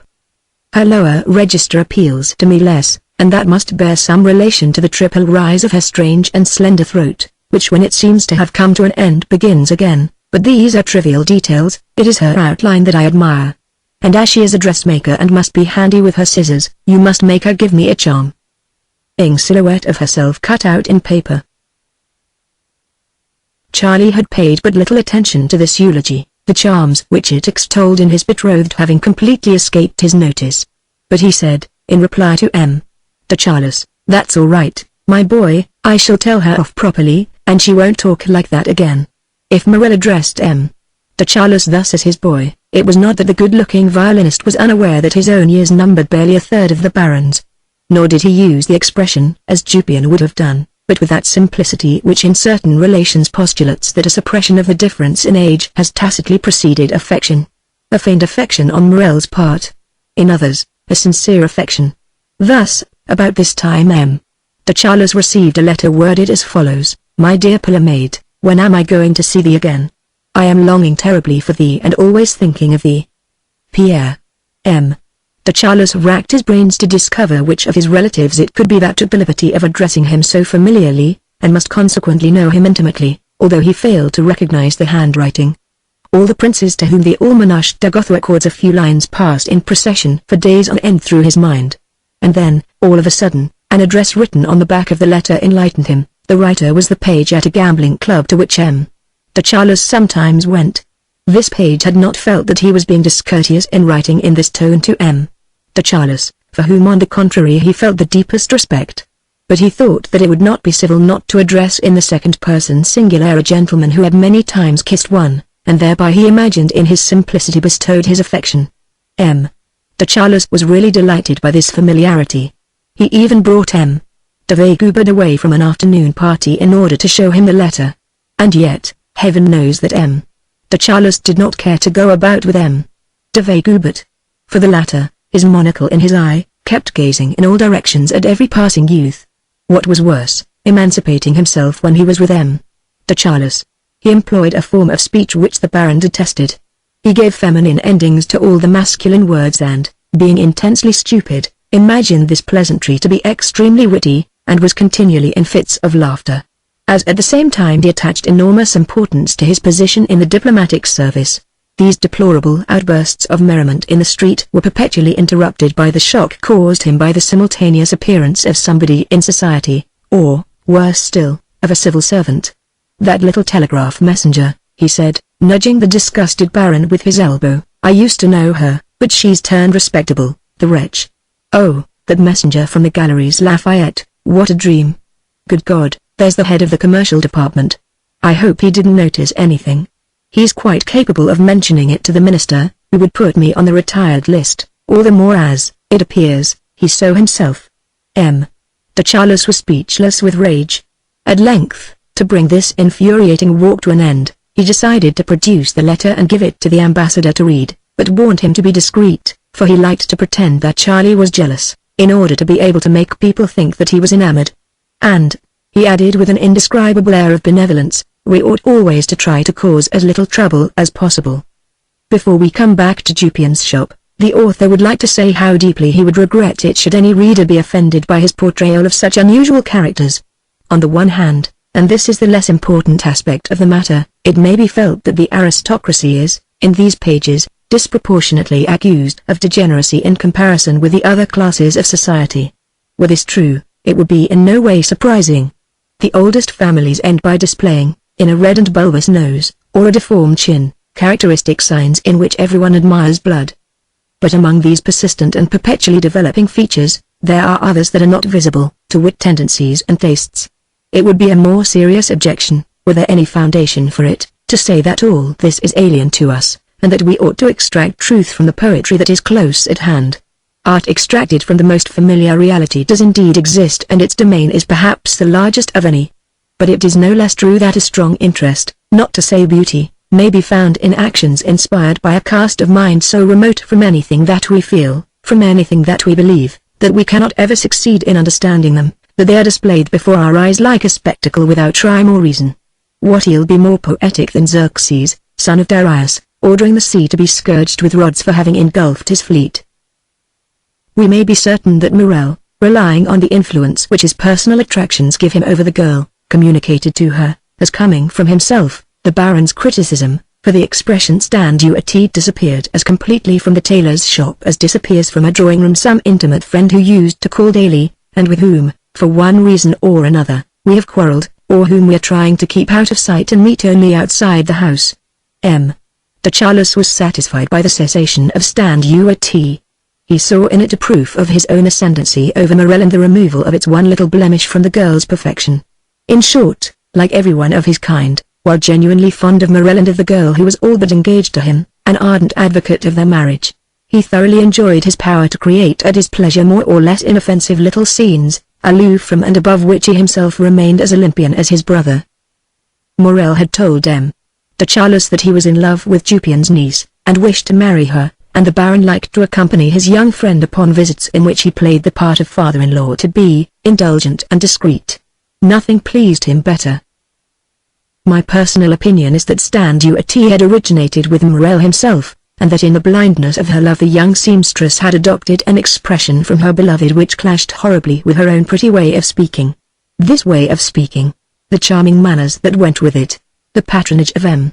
de Charles brought it about that many customers for whom she had worked received her as a friend, invited her to dinner, introduced her to their friends, though the girl accepted their invitations only with the Baron's permission and on the evenings that suited him.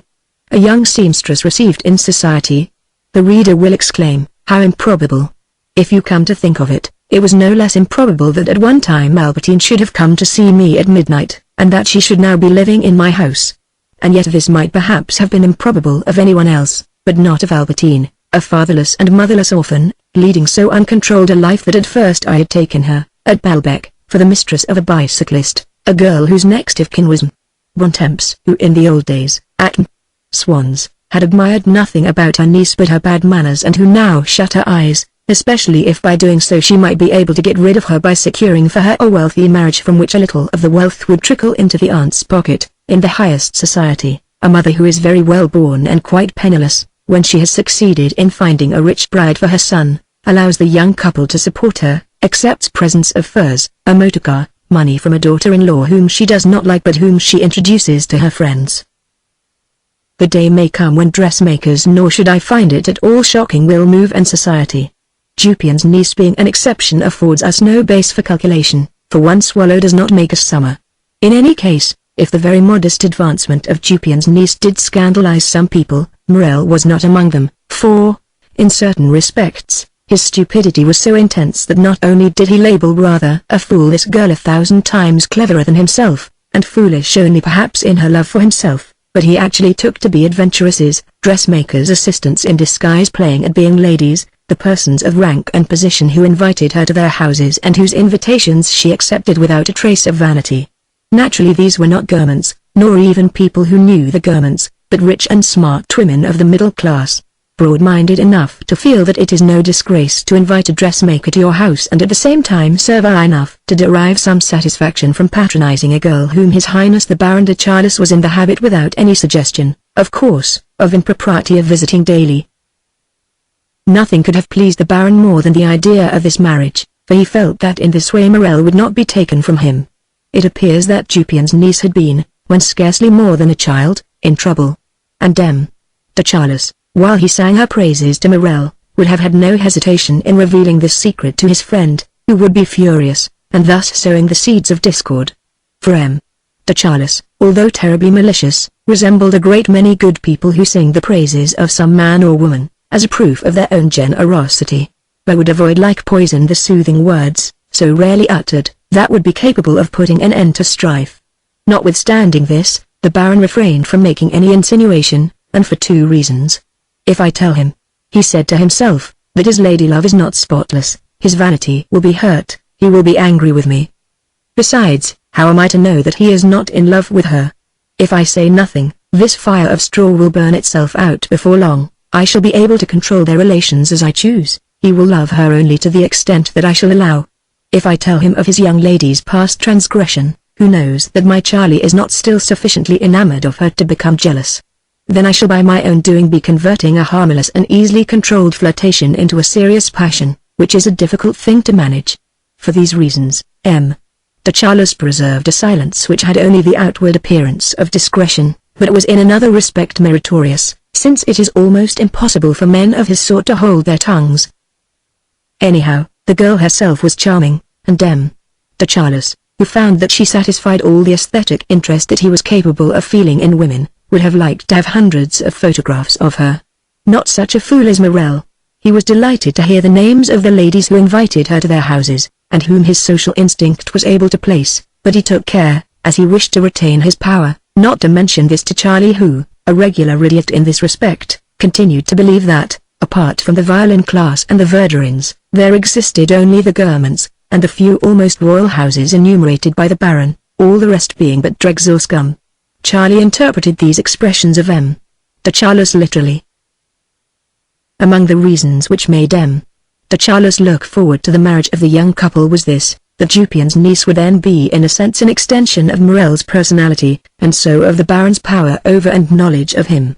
As for betraying in the conjugal sense the violinist's future wife, it would never for a moment have occurred to M. de Charles to feel the slightest scruple about that. But to have a young couple to manage, to feel himself the redoubtable and all-powerful protector of Morel's wife, who if she regarded the Baron as a god would thereby prove that Morel had inculcated this idea into her, and would thus contain in herself something of Morel, added a new variety to the form of M.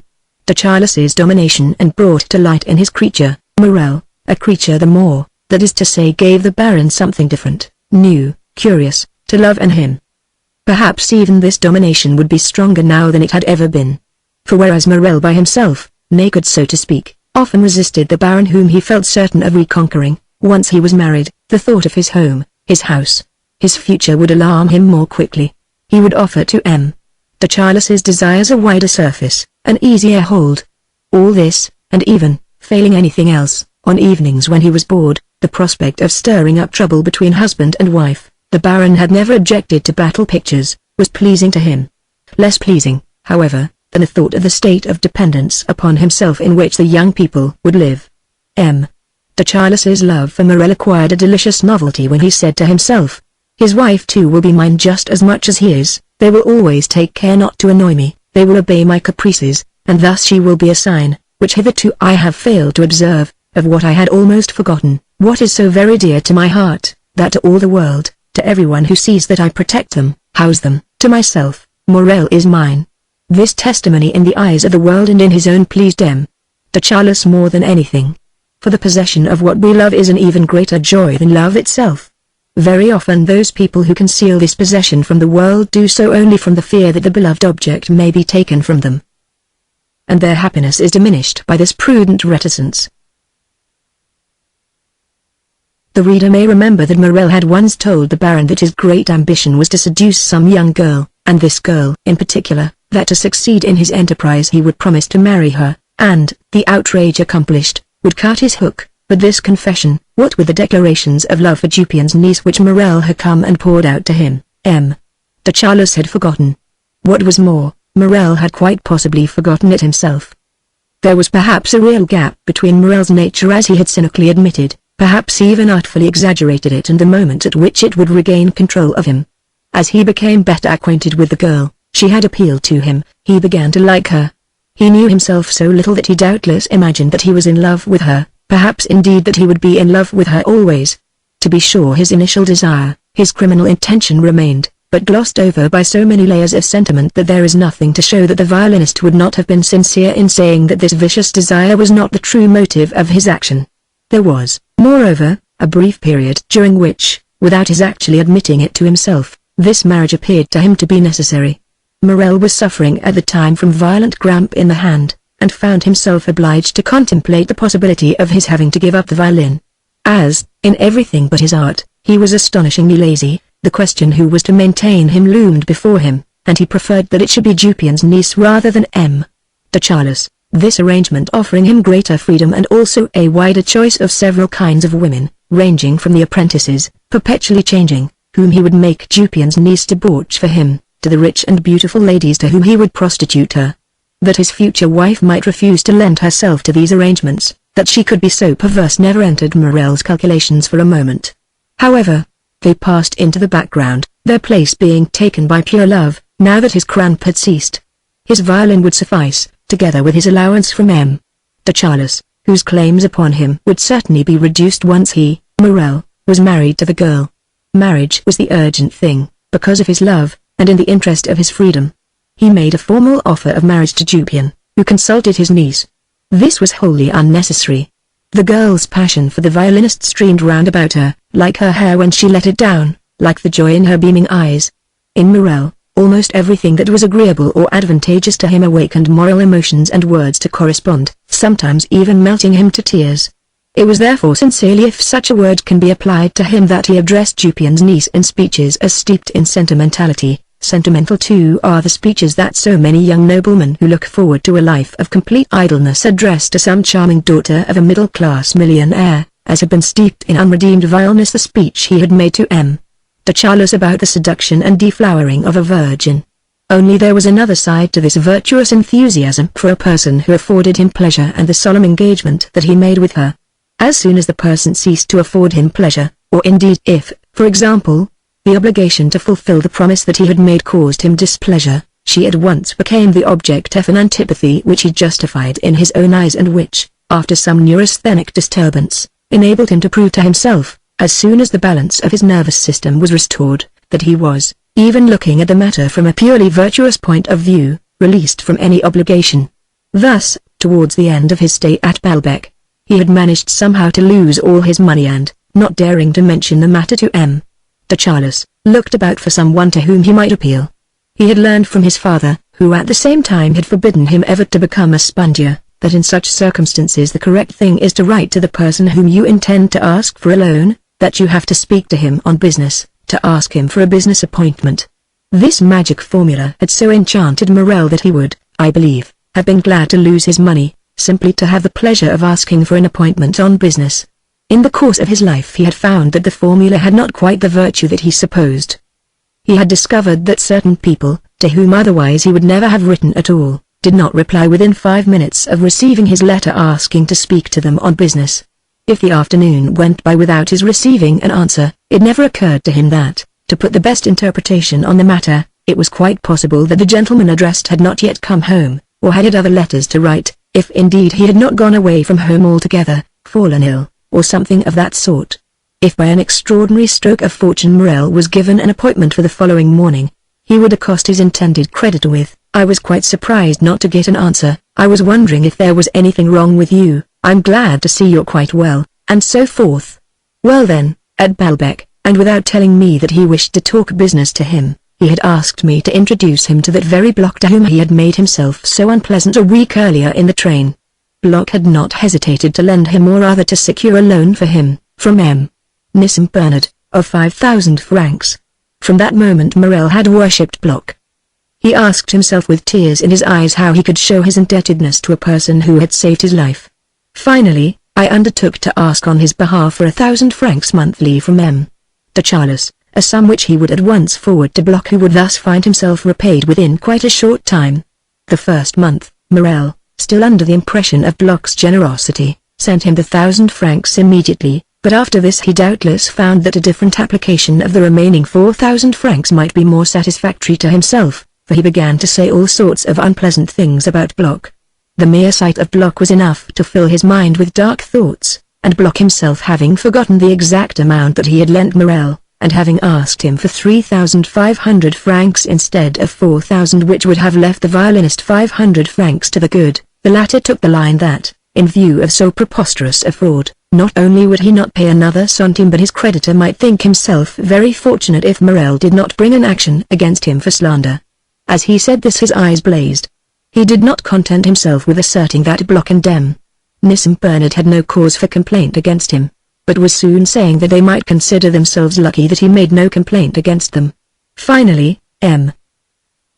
Nissim Bernard having apparently stated that the bout played as well as Morel, the last named decided that he ought to take the matter into court, such a remark being calculated to damage him in his profession. Then, as there was no longer any justice in France, especially against the Jews, antisemitism being in Morel the natural effect of a loan of 5,000 francs from an Israelite, took to never going out without a loaded revolver. A similar nervous reaction, in the wake of keen affection, was soon to occur in Morel with regard to the tailor's niece. It is true that M. de Charles may have been unconsciously responsible, to some extent, for this change, for he was in the habit of saying, without meaning what he said for an instant, and merely to tease them, that, once they were married, he would never set eyes on them again but would leave them to fly upon their own wings. This idea was, in itself, quite insufficient to detach Morel from the girl, but, lurking in his mind, it was ready when the time came to combine with other analogous ideas, capable, once the compound was formed, of becoming a powerful disruptive agent. It was not very often, however, that I was fated to meet M. de Charles and Morel. Often they had already passed into Jupien's shop when I came away from the Duchess, for the pleasure that I found in her society was such that I was led to forget not merely the anxious expectation that preceded Albertine's return, but even the hour of that return. I shall set apart from the other days on which I lingered at de Germans's, one that was distinguished by a trivial incident the cruel significance of which entirely escaped me and did not enter my mind until long afterwards. On this particular afternoon, The governments had given me, knowing that I was fond of them, some branches of syringa which had been sent to her from the south. When I left the Duchess and went upstairs to our flat, Albertine had already returned, and on the staircase I ran into Andrea, who seemed to be distressed by the powerful fragrance of the flowers that I was bringing home. "What, are you back already?" I said. "Only this moment, but Albertine had letters to write, so she sent me away." "You don't think she's up to any mischief?" "Not at all, she's writing to her aunt, I think, but you know how she dislikes strong scents. She won't be particularly pleased to see those syringas." "How stupid of me. I shall tell Françoise to put them out on the service stair." "Do you imagine Albertine won't notice the scent of them on you? Next to tuberoses they've the strongest scent of any flower, I always think. Anyhow, I believe Françoise has gone out shopping. But in that case, as I haven't got my latchkey, how am I to get in?" "Oh, you've only got to ring the bell. Albertine will let you in. Besides, Françoise may have come back by this time." I said goodbye to Andrea. I had no sooner pressed the bell than Albertine came to open the door, which required some doing, as Françoise had gone out and Albertine did not know where to turn on the light. At length she was able to let me in, but the scent of the syringas put her to flight. I took them to the kitchen, with the result that my mistress, leaving her letter unfinished, why, I did not understand, had time to go to my room, from which she called to me, and to lay herself down on my bed. Even then, at the actual moment, I saw nothing in all this that was not perfectly natural, at the most a little confused, but in any case unimportant. She had nearly been caught out with Andrea and had snatched a brief respite for herself by turning out the lights, going to my room so that I should not see the disordered state of her own bed, and pretending to be busy writing a letter. But we shall see all this later on, a situation the truth of which I never ascertained. In general, and apart from this isolated incident, everything was quite normal when I returned from my visit to the Duchess. Since Albertine never knew whether I might not wish to go out with her before dinner, I usually found in the hall her hat, cloak and umbrella, which she had left lying there in case they should be needed.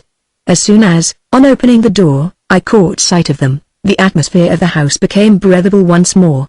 I felt that, instead of a rarefied air, it was happiness that filled it. I was rescued from my melancholy. The sight of these trifles gave me possession of Albertine. I ran to greet her. On the days when I did not go down to the governments, to pass the time somehow, during the hour that preceded the return of my mistress, I would take up an album of Elster's work, one of Bergot's books, Vintel's Sonata. Then, just as those works of art which seem to address themselves to the eye or ear alone require that, if we are to enjoy them, our awakened intelligence shall collaborate closely with those organs, I would unconsciously evoke from myself the dreams that Albertine had inspired in me long ago, before I knew her, dreams that had been stifled by the routine of everyday life. I cast them into the composer's phrase or the painter's image as into a crucible, or used them to enrich the book that I was reading. And no doubt the book appeared all the more vivid in consequence.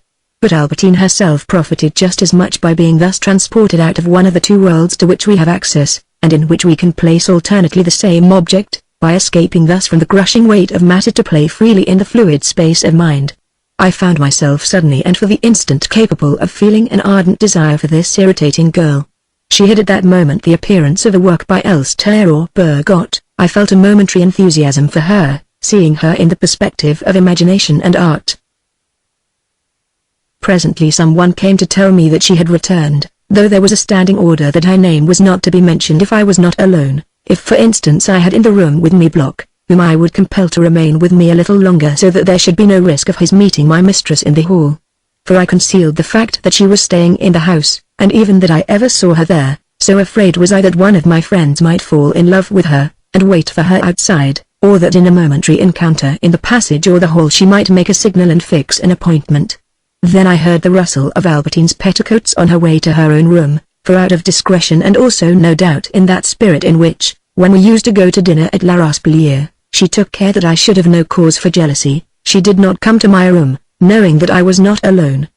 But it was not only for this reason, as I suddenly realized.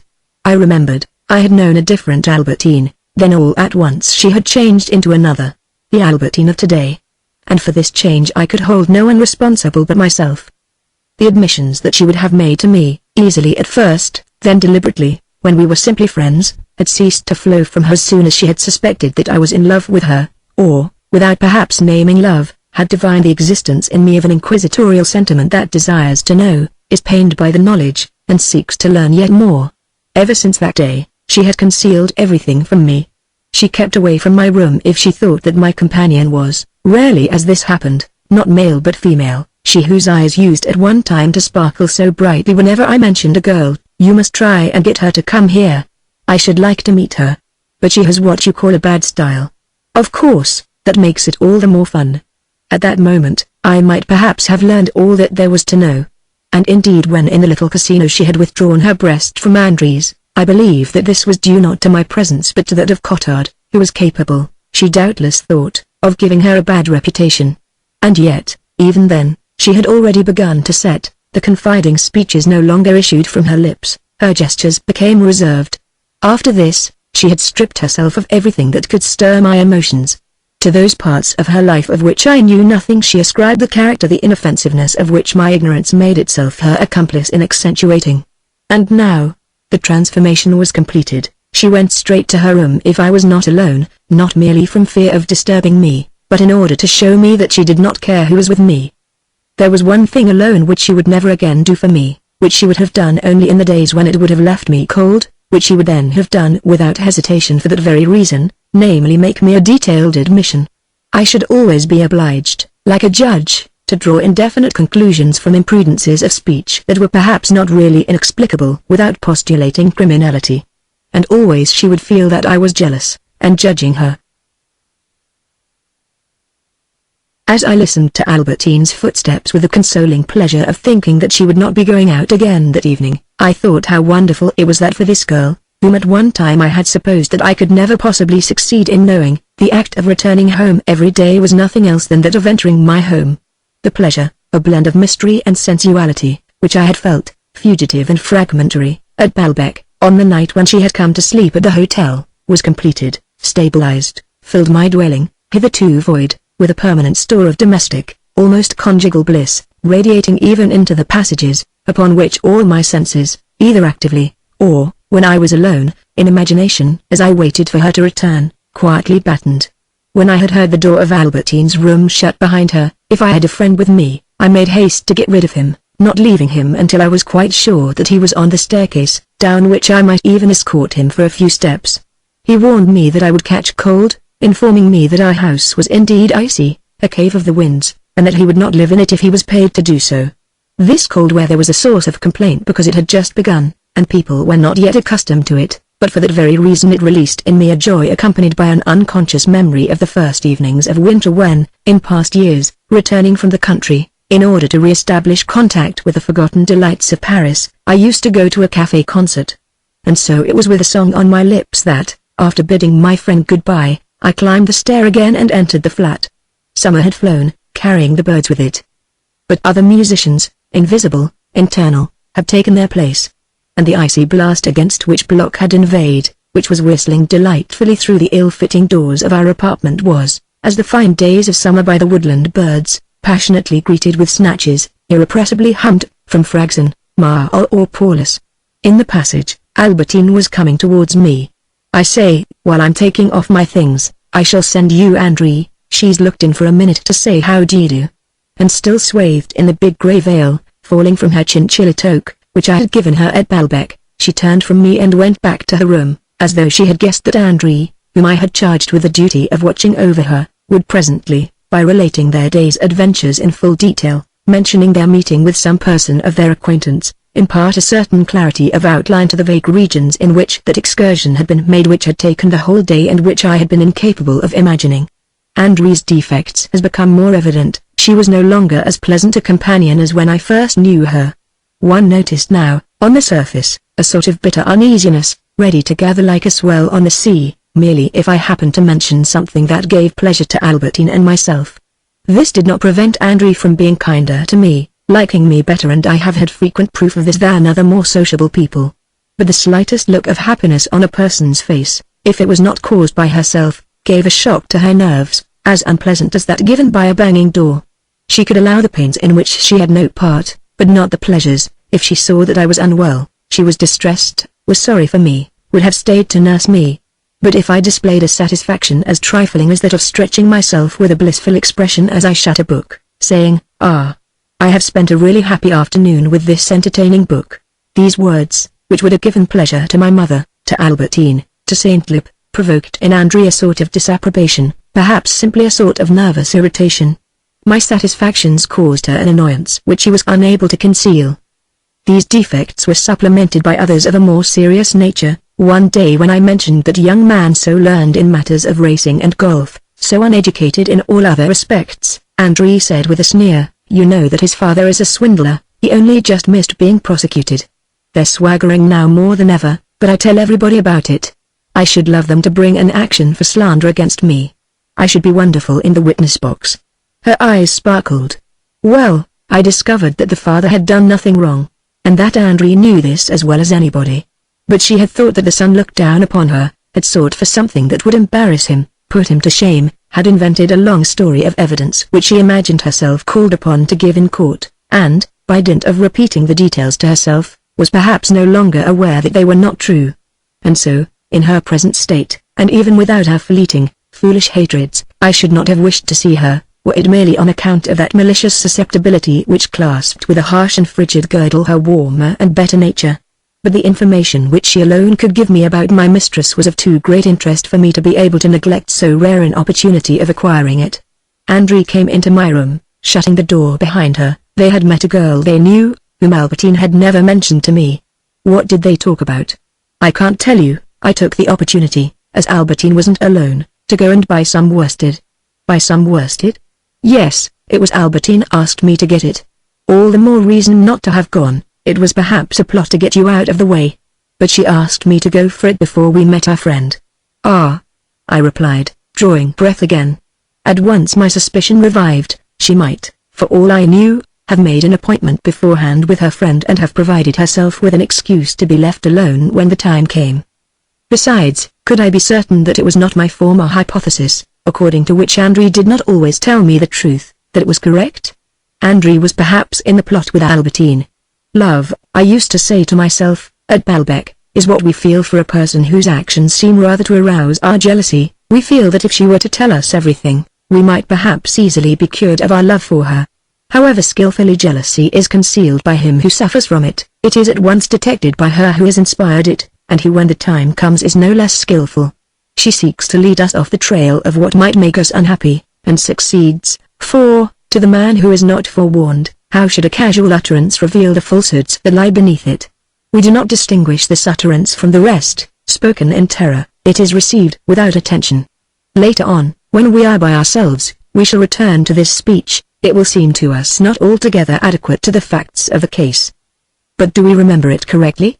It seems as though there arose spontaneously in us, with regard to it and to the accuracy of our memory, an uncertainty of the sort with which, in certain nervous disorders, we can never remember whether we have bolted the door, no better after the 50th time than after the first. It would seem that we can repeat the action indefinitely without its ever being accompanied by a precise and liberating memory. At any rate, we can shut the door again, for the 51st time. Whereas the disturbing speech exists in the past in an imperfect hearing of it which it does not lie in our power to repeat. Then we concentrate our attention upon other speeches which conceal nothing, and the sole remedy which we do not seek is to be ignorant of everything, so as to have no desire for further knowledge. As soon as jealousy is discovered, it is regarded by her who is its object as a challenge which authorizes deception. Moreover, in our endeavor to learn something, it is we who have taken the initiative in lying and deceit. André, Amy may promise us that they will say nothing, but will they keep their promise? Bloch could promise nothing because he knew nothing, and Albertine has only to talk to any of the three in order to learn, with the help of what Saint Loup would have called cross-references, that we are lying to her when we pretend to be indifferent to her actions and morally incapable of having her watched. And so, replacing in this way my habitual boundless uncertainty as to what Albertine might be doing, an uncertainty too indeterminate not to remain painless, which was to jealousy what is to grief that beginning of forgetfulness in which relief is born of vagueness. The little fragment of response which André had brought me at once began to raise fresh questions. The only result of my exploration of one sector of the great zone that extended round me had been to banish further from me that unknowable thing which, when we seek to form a definite idea of it, another person's life invariably is to us. I continued to question André, while Albertine, from discretion and in order to leave me free. Was she conscious of this? To question the other, prolonged her toilet in her own room. I think that Albertine's uncle and aunt both like me, I stupidly said to André, forgetting her peculiar nature. At once I saw her gelatinous features change. Like a syrup that has turned, her face seemed permanently clouded. Her mouth became bitter. Nothing remained in André of that juvenile gaiety which, like all the little band and notwithstanding her feeble health, she had displayed in the year of my first visit to Baalbek, and which now, it is true that André was now several years older, was so speedily eclipsed in her. But I was to make it reappear involuntarily before André left me that evening to go home to dinner. Somebody was singing your praises to me today in the most glowing language, I said to her. Immediately a ray of joy beamed from her eyes. She looked as though she really loved me. She avoided my gaze but smiled at the empty air with a pair of eyes that suddenly became quite round. Who was it? She asked, with an artless, added interest. I told her, and, whoever it was, she was delighted. Then the time came for us to part, and she left me. Albertine came to my room. She had undressed, and was wearing one of the charming crepe de chine wrappers, or one of the Japanese gowns which I had asked the garments to describe to me, and for some of which supplementary details had been furnished me by Swann, in a letter that began, after your long eclipse, I felt as I read your letter about my tea gowns that I was receiving a message from the other world. Albertine had on her feet a pair of black shoes studded with brilliants which Françoise indignantly called patterns, modelled upon the shoes which, from the drawing-room window, she had seen the garments wearing in the evening, just as a little later Albertine took to wearing slippers, some of gilded kid, others of chinchilla, the sight of which was pleasant to me because they were all of them signs, which other shoes would not have been, that she was living under my roof. She had also certain things which had not come to her from me, including a fine gold ring. I admired upon it the outspread wings of an eagle. It was my aunt gave me it, she explained. She can be quite nice sometimes after all. It makes me feel terribly old, because she gave it to me on my 20th birthday. Albertine took a far keener interest in all these pretty things than the Duchess, because, like every obstacle in the way of possession, in my own case the ill health which made travel so difficult and so desirable, poverty, more generous than opulence, gives to women what is better than the garments that they cannot afford to buy, the desire for those garments which is the genuine, detailed, profound knowledge of them. She, because she had never been able to afford these things, I, because in ordering them for her I was seeking to give her pleasure. We were both of us like students who already know all about the pictures which they are longing to go to Dresden or Vienna to see. Whereas rich women, amid the multitude of their hats and gowns, are like those tourists to whom the visit to a gallery, being preceded by no desire, gives merely a sensation of bewilderment, boredom and exhaustion. A particular toque, a particular sable cloak, a particular douce trapper, its sleeves lined with pink, assumed for Albertine, who had observed them, coveted them and, thanks to the exclusiveness and minute nicety that are elements of desire, had at once isolated them from everything else in a void against which the lining or the scarf stood out to perfection, and learned them by heart in every detail. And for myself who had gone to the garments in quest of an explanation of what constituted the peculiar merit, the superiority, the smartness of the garment and the inimitable style of the great designer and importance, a charm which they certainly did not possess for the Duchess, surfeited before she had even acquired an appetite and would not, indeed, have possessed for myself had I beheld them a few years earlier while accompanying some lady of fashion on one of her wearisome tours of the dressmakers' shops. To be sure, a lady of fashion was what Albertine was gradually becoming. For, even if each of the things that I ordered for her was the prettiest of its kind, with all the refinements that had been added to it by the garment zum Swann, she was beginning to possess these things in abundance. But no matter, so long as she admired them from the first, and each of them separately. When we have been smitten by one painter, then by another, we may end by feeling for the whole gallery an admiration that is not frigid, for it is made up of successive enthusiasms, each one exclusive in its day, which finally have joined forces and become reconciled in one whole. She was not, for that matter, frivolous, read a great deal when she was by herself, and used to read aloud when she was with me. She had become extremely intelligent. She would say, though she was quite wrong in saying, I am appalled when I think that but for you I should still be quite ignorant. Don't contradict. You have opened up a world of ideas to me which I never suspected, and whatever I may have become I owe entirely to you. It will be remembered that she had spoken in similar terms of my influence over André. Had either of them a sentimental regard for me? And, in themselves, what were Albertine and Andre? To learn the answer, I should have to immobilize you, to cease to live in that perpetual expectation, ending always in a different presentment of you. I should have to cease to love you, in order to fix you, to cease to know your interminable and ever disconcerting arrival, O girls, O recurrent ray in a swirl wherein we throb with emotion upon seeing you reappear while barely recognizing you, in the dizzy velocity of light. That velocity, we should perhaps remain unaware of it and everything would seem to us motionless, did not a sexual attraction set us in pursuit of you, drops of gold always different, and always passing our expectation. On each occasion a girl so little resembles what she was the time before, shattering in fragments as soon as we catch sight of her, the memory that we had retained of her and the desire that we were proposing to gratify, that the stability of nature which we ascribe to her is purely fictitious and a convenience of speech. We have been told that some pretty girl is tender, loving, full of the most delicate sentiments. Our imagination accepts this assurance, and when we behold for the first time, within the woven girdle of her golden hair, the rosy disk of her face, we are almost afraid that this too virtuous sister may chill our ardor by her very virtue, that she can never be to us the lover for whom we have been longing. What secrets, at least, we confide in her from the first moment, on the strength of that nobility of heart, what plans we discuss together. But a few days later, we regret that we were so confiding, for the rose-leaf girl, at our second meeting, addresses us in the language of a lascivious fury. As for the successive portraits which after a pulsation lasting for some days the renewal of the rosy light presents to us, it is not even certain that a momentum external to these girls has not modified their aspect, and this might well have happened with my band of girls at Balbec. People extol to us the gentleness, the purity of a virgin. But afterwards they feel that something more seasoned would please us better, and recommend her to show more boldness. In herself was she one more than the other? Perhaps not, but capable of yielding to any number of different possibilities in the headlong current of life.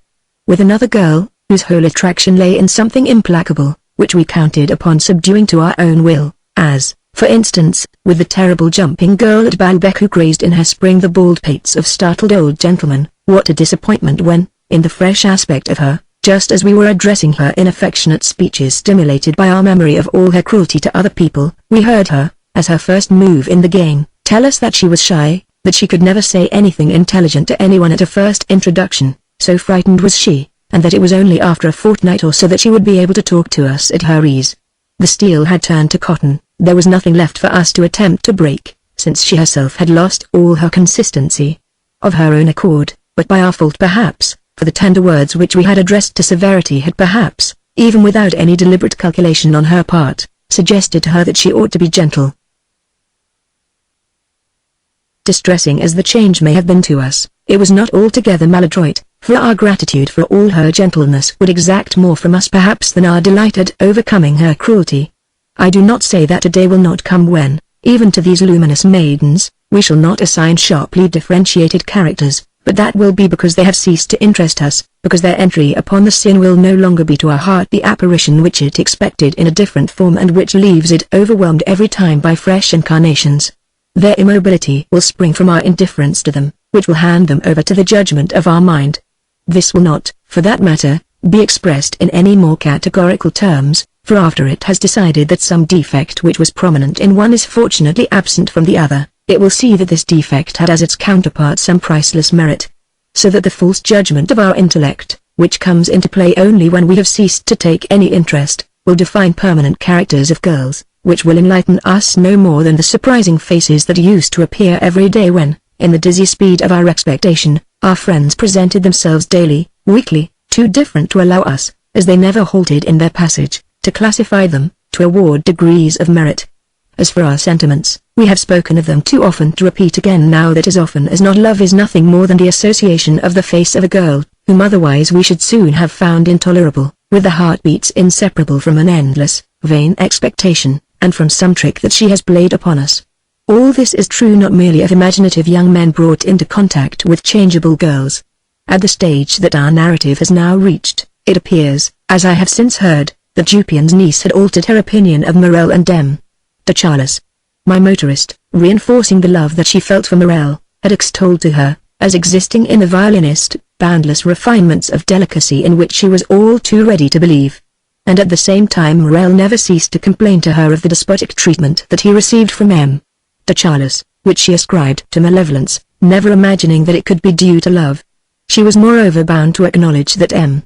de Charles was tyrannically present at all their meetings. In corroboration of all this, she had heard women in society speak of the Baron's terrible spite. Now, quite recently, her judgment had been completely reversed. She had discovered in Marcel, without ceasing for that reason to love him, depths of malevolence and perfidy, compensated it was true by frequent kindness and genuine feeling, and in M. de Charles an unimaginable and immense generosity blended with asperities of which he knew nothing. And so she had been unable to arrive at any more definite judgment of what, each in himself, the violinist and his protector really were, than I was able to form of André, whom nevertheless I saw every day, or of Albertine who was living with me. On the evenings when the latter did not read aloud to me, she would play to me or begin a game of draughts, or a conversation, either of which I would interrupt with kisses. The simplicity of our relations made them soothing. The very emptiness of her life gave Albertine a sort of eagerness to comply with the only requests that I made of her. Behind this girl, as behind the purple light that used to filter beneath the curtains of my room at Balbec, while outside the concert blared, were shining the blue-green undulations of the sea. Was she not, after all, she in whose heart of hearts there was now regularly installed an idea of myself so familiar that, next to her aunt, I was perhaps the person whom she distinguished least from herself, the girl whom I had seen the first time at Balbec, in her flat polo cap, with her insistent laughing eyes, a stranger still, exiguous as a silhouette projected against the waves? These effigies preserved intact in our memory, when we recapture them, we are astonished at their unlikeness to the person whom we know, and we begin to realize what a task of remodeling is performed every day by habit. In the charm that Albertine had in Paris, by my fireside, there still survived the desire that had been aroused in me by that insolent and blossoming parade along the beach, and just as Rachel retained in St. Luke's eyes, even after he had made her abandon it, the prestige of her life on the stage, so in this Albertine cloistered in my house, far from Balbec, from which I had hurried her away, there persisted the emotion, the social confusion, the uneasy vanity, the roving desires of life by the seaside. She was so effectively caged that on certain evenings I did not even ask her to leave her room for mine, her to whom at one time all the world gave chase, whom I had found it so hard to overtake as she sped past on her bicycle, whom the lift boy himself was unable to capture for me, leaving me with scarcely a hope of her coming, although I sat up waiting for her all the night. Had not Albertine been out there in front of the hotel like a great actress of the blazing beach, arousing jealousy when she advanced upon that natural stage, not speaking to anyone, thrusting past its regular frequenters, dominating the girls, her friends, and was not this so greatly coveted actress the same who, withdrawn by me from the stage, shut up in my house, was out of reach now of the desires of all the rest, who might hereafter seek for her in vain, sitting now in my room, now in her own, and engaged in tracing or cutting out some pattern. No doubt, in the first days at Balbec, Albertine seemed to be on a parallel plane to that upon which I was living, but one that had drawn closer, after my visit to Elster, and had finally become merged in it, as my relations with her, at Balbec, in Paris, then at Balbec again, grew more intimate. Besides, between the two pictures of Balbec, at my first visit and at my second, pictures composed of the same villas from which the same girls walked down to the same sea, what a difference! In Albertine's friends at the time of my second visit, whom I knew so well, whose good and bad qualities were so clearly engraved on their features, how was I to recapture those fresh, mysterious strangers who at first could not, without making my heart throb, thrust open the door of their bungalow over the grinding sand and set the tamarisks shivering as they came down the path?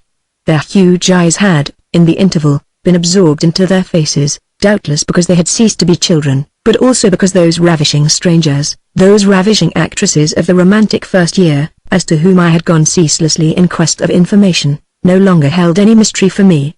They had become obedient to my caprices, a mere grove of budding girls, from among whom I was quite distinctly proud of having plucked, and carried off from them all, their fairest rose. Between the two Balbec scenes, so different one from the other, there was the interval of several years in Paris, the long expanse of which was dotted with all the visits that Albertine had paid me. I saw her in successive years of my life occupying, with regard to myself, different positions, which made me feel the beauty of the interposed gaps, that long extent of time in which I never set eyes on her, and against the diaphanous background of which the rosy person that I saw before me was modelled with mysterious shadows and in bold relief. This was due also to the superimposition not merely of the successive images which Albertine had been for me, but also of the great qualities of brain and heart, the defects of character, all alike unsuspected by me, which Albertine, in a germination, a multiplication of herself, a carnal efflorescence in sombre colours, had added to a nature that formerly could scarcely have been said to exist, but it was now deep beyond plumbing. For other people, even those of whom we have so often dreamed that they have become nothing more than a picture, a figure by Benozzo Gozzoli standing out upon a background of verdure, as to whom we were prepared to believe that the only variations depended upon the point of view from which we looked at them, their distance from us, the effect of light and shade. These people, while they change in relation to ourselves, change also in themselves. And there had been an enrichment, a solidification and an increase of volume in the figure once so simply outlined against the sea. Moreover, it was not only the sea at the close of day that came to life for me in Albertine, but sometimes the drowsy murmur of the sea upon the shore on moonlit nights. Sometimes, indeed, when I rose to fetch a book from my father's study, and had given my mistress permission to lie down while I was out of the room, she was so tired after her long outing in the morning and afternoon in the open air that, even if I had been away for a moment only, when I returned I found Albertine asleep and did not rouse her. Stretched out at full length upon my bed, in an attitude so natural that no art could have designed it, she reminded me of a long blossoming stem that had been laid there, and so indeed she was. The faculty of dreaming which I possessed only in her absence I recovered at such moments in her presence, as though by falling asleep she had become a plant. In this way her sleep did to a certain extent make love possible. When she was present, I spoke to her, but I was too far absent from myself to be able to think. When she was asleep, I no longer needed to talk to her. I knew that she was no longer looking at me. I had no longer any need to live upon my own outer surface. By shutting her eyes, by losing consciousness, Albertine had stripped off, one after another, the different human characters with which she had deceived me ever since the day when I had first made her acquaintance. She was animated now only by the unconscious life of vegetation, of trees, a life more different from my own, more alien, and yet one that belonged more to me. Her personality did not escape at every moment, as when we were talking, by the channels of her unacknowledged thoughts and of her gaze. She had called back into herself everything of her that lay outside, had taken refuge, enclosed, reabsorbed, in her body. In keeping her before my eyes, in my hands, I had that impression of possessing her altogether, which I never had when she was awake. Her life was submitted to me, exhaled towards me its gentle breath. I listened to this murmuring, mysterious emanation, soft as a breeze from the sea, fairy-like as the moonlight which was her sleep. So long as it lasted, I was free to think about her and at the same time to look at her, and, when her sleep grew deeper, to touch, to kiss her. What I felt then was love in the presence of something as pure, as immaterial in its feelings, as mysterious, as if I had been in the presence of those inanimate creatures which are the beauties of nature. And indeed, as soon as her sleep became at all heavy, she ceased to be merely the plant that she had been. Her sleep, on the margin of which I remained musing, with a fresh delight of which I never tired, but could have gone on enjoying indefinitely, was to me an undiscovered country. Her sleep brought within my reach something as calm, as sensually delicious as those nights of full moon on the Bay of Baalbek, turned quiet as a lake over which the branches barely stir, where stretched out upon the sand one could listen for hours on end to the waves breaking and receding. When I entered the room, I remained standing in the doorway, not venturing to make a sound, and hearing none but that of her breath rising to expire upon her lips at regular intervals, like the reflux of the sea, but drowsier and more gentle. And at the moment when my ear absorbed the divine sound, I felt that there was, condensed in it, the whole person, the whole life of the charming captive, outstretched before my eyes. Carriages went rattling past in the street, her features remained as motionless, as pure, her breath as light, reduced to the simplest expulsion of the necessary quantity of air. Then, seeing that her sleep would not be disturbed, I advanced cautiously, sat down upon the chair that stood by the bedside, then upon the bed itself. I have spent charming evenings talking, playing games with Albertine, but never any so pleasant as when I was watching her sleep. Granted that she might have, as she chatted with me, or played cards, that spontaneity which no actress could have imitated, it was a spontaneity carried to the second degree that was offered me by her sleep. Her hair, falling all along her rosy face, was spread out beside her on the bed, and here and there a separate straight tress gave the same effect of perspective as those moonlit trees, lank and pale, which one sees standing erect and stiff in the backgrounds of Elster's Raphaelesque pictures.